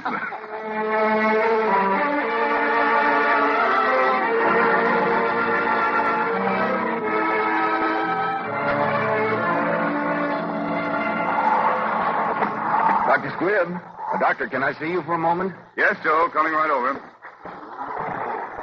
Yes, what is it, Joe? Doctor, I've just run an analysis on the batch of fluid extract of Syncona we turned out yesterday. Somehow or other, it shows an alcohol content about 10% higher than our standards. Oh? Well, what do you want done with it? Dump it. Dump it? The whole batch? Every drop of it. There's no need to do that, Dr. Squibb. We can prepare another batch with 10% less alcohol than standard, and we can mix the two batches and have... And get a patched-up, botched-up mixture? No. That's not the way we do things here, Joe. Dump it, the whole lot. Yes, sir. Who's that new boy at the waxing bench? Fred Phillips. I've put him on waxing the stoppers on the ether bottles. He's got those cans too near the burners, much too near. Have him move them back and make sure to tell him that he's handling highly inflammable material. Yes, sir. Dr. Tully's waiting in my office. If you need me for anything, I'll be there. Yes, sir. And remember, dump that extract down the sewer. All of it, to the last drop. Sorry to keep you waiting. Oh, that's all right, Dr. Squibb. Perfectly all right. I've been looking over the plant while waiting. It's tremendous. We're coming along. I just dropped in to tell you that the medical board has cleared me of malpractice in the matter of young Billy Simpson's death. As they should have, Dr. Tully. It was a tragic accident, but in no sense was it your fault. Well, thank you for pleading my case before the board. I can't tell you how grateful I am. Nonsense. Let's forget the whole matter. I'd like to. Perhaps in time I can. Well, you're doing a splendid job here, Squibb. Every doctor in the city is talking about you. You realize what this means to them? To be able to mix a drug, a prescription, and know precisely what they're dealing with? Absolute purity? It means a new era in medical practice. It means... Dr. Squibb, you better come. What's the matter? Fire. That boy dropped a bottle of ether. Come on. Send in an alarm. Get everyone out of the plant. Hurry. Where are you going? Squibb, come back. I've got to get to the records. I've got to save the records. Squibb!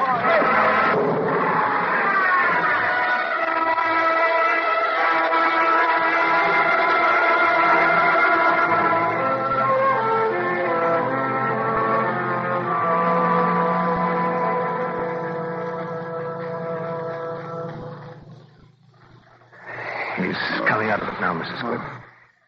I think he'll be all right. Edward, Carolyn, don't talk now. the plant. What happened? Now. We can talk about this later. Oh, no. What happened? The plant is ruined, Edward. But it doesn't matter. Just as long as you're going to be all right. Tully. Yes. Am I badly hurt? You were trapped behind the workbench. Your face is badly scorched, and both your hands have second-degree burns. The plant. Gone. It doesn't matter, Edward. Plant. No, that doesn't matter. But to see everything we've been fighting for go up in flames, that's the thing that matters. That matters very much.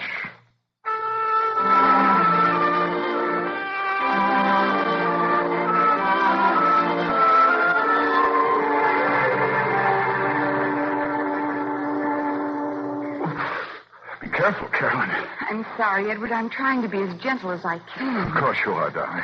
Got to keep massaging your hand to help the skin heal without webbing. I know, dear. I'm just a wretched patient. No, I know you aren't. All doctors are wretched patients. They can't seem to take their own medicine. Oh, Dr. Bates dropped in while you were napping. Oh? He said he'd been in touch with Washington. He's sure they're willing to give you back your commission. Yes, I know. The growing tension between North and South is going to mean a quick buildup of the Navy. Carolyn, it's not that I mind going back into the Navy. But if there's going to be trouble, real trouble, the government will never be able to produce enough medical supplies for a wartime Navy. I see. And who's going to supply the Army? Are they going into the pharmaceutical business, too? I hate to think what'll happen if war ever does come. Well, let's not think about it. Right now, let's just think about you. That's something to think about. One husband, medium rare.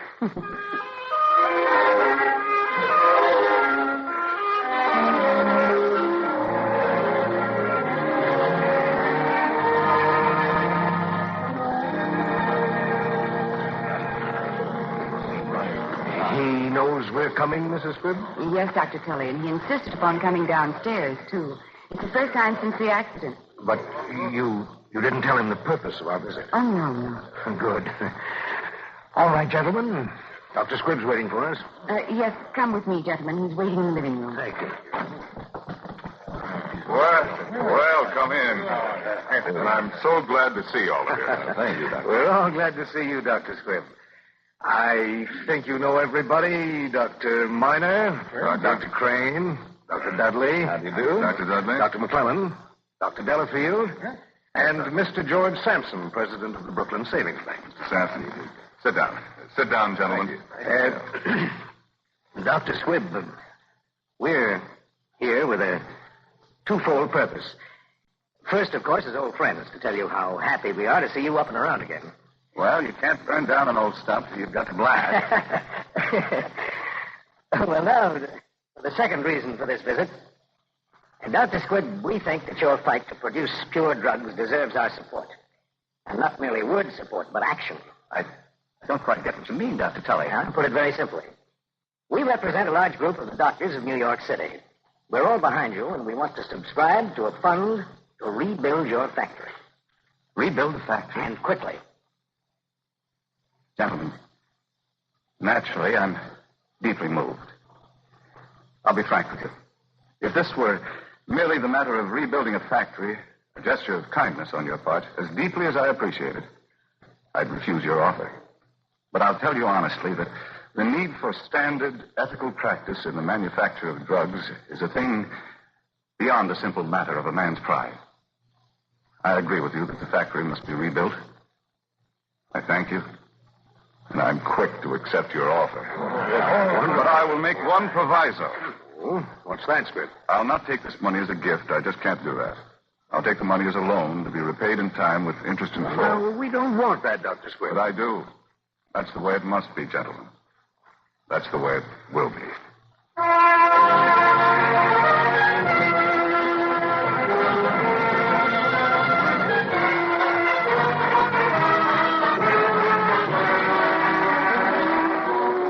Our factory was soon back to full production, and not a moment too soon. The war clouds were massing, and in 1861 the storm broke. All during the 4 years that followed, we worked day and night supplying the Navy with top-quality drugs. And then in February of 1865, I had a visit from a high Army officer. The situation is critical, Dr. Squibb, critical. The Army medical laboratories have not been able to fill their production quotas, and this is a matter of grave concern to General Grant. I think the government made a mistake in setting up these laboratories. Private industry could have been depended upon to supply their entire medical demand. Yes. Well, that's water over the dam now. Here are the facts, as bluntly as I can state them. General Grant is preparing a final assault upon Lee's armies. He won't move until his Surgeon General tells him that the medical department can handle any and every casualty that falls during this action. The Surgeon General is in no position to give him any such assurance. What happens now? When will the campaign begin? I can only give you a general idea. Early spring. That gives us a few months. Yes, but it will take months to get the supplies to the front and allocate it to the field stations. How soon can you start moving the supplies? How soon? How soon will it take you to start producing the drugs we need? Come with me, General. Certainly.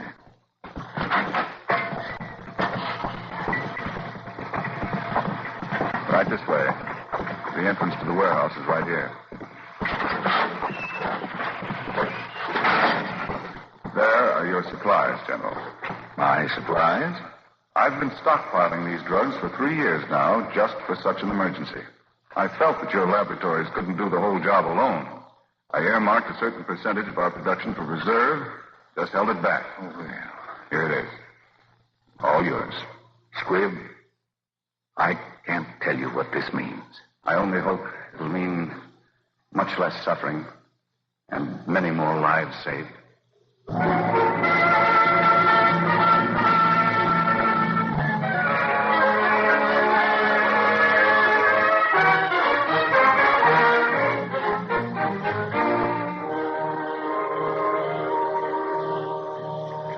Oh, what a day it was. All that shouting, the parades, everyone so excited. It was wonderful, but it's such a relief just to sit out here on the porch and watch the stars. So peaceful.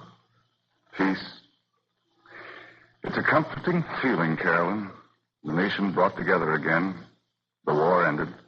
But will it be a lasting peace, Edward? Do you think it will? Yes. If we bind the wound carefully, why shouldn't it last?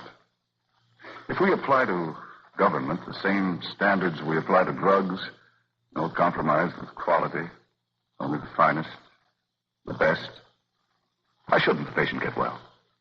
It takes a great deal of faith to believe that. I believe it. I think the greatest power this country possesses is the ability to cure its own ills. That's the belief I live by. That's my faith.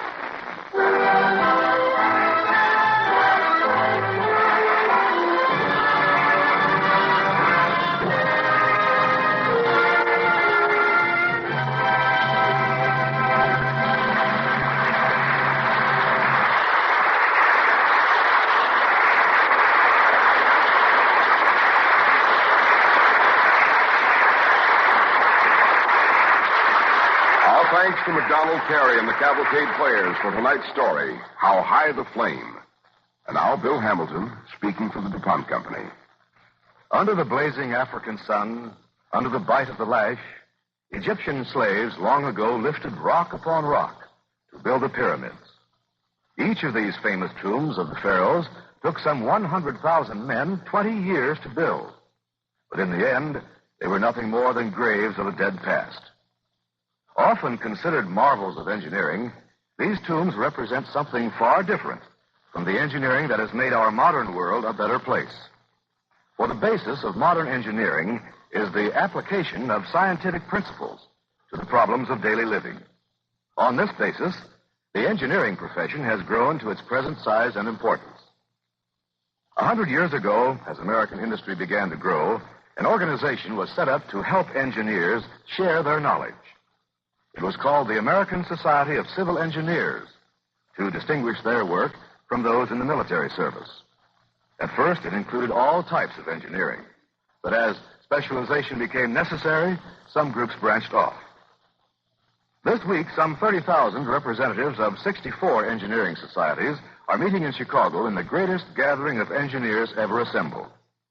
From universities and from industry, from all parts of the United States and foreign countries, these men and women have come to share ideas and experiences. The DuPont Company provides a good example of the importance of the engineer in modern industry. For DuPont, a chemical company, employs more engineers than chemists. It relies on them to shorten the time between laboratory research and full-scale production. In DuPont and in all industry, the opportunities for young engineers have never been greater. The need for them has never been more critical. Tomorrow's engineers will play a vital part in building a greater America, just as those of today play an important part in producing DuPont's better things for better living through chemistry.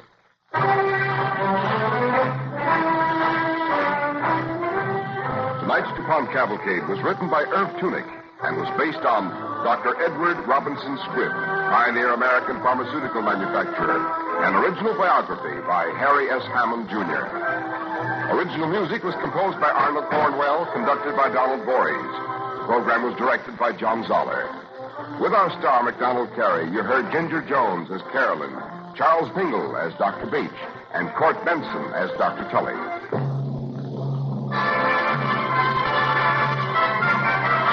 The DuPont Cavalcade of America came to you tonight from the Belasco Theater in New York City and is sponsored by the DuPont Company of Wilmington, Delaware, makers of better things for better living through chemistry.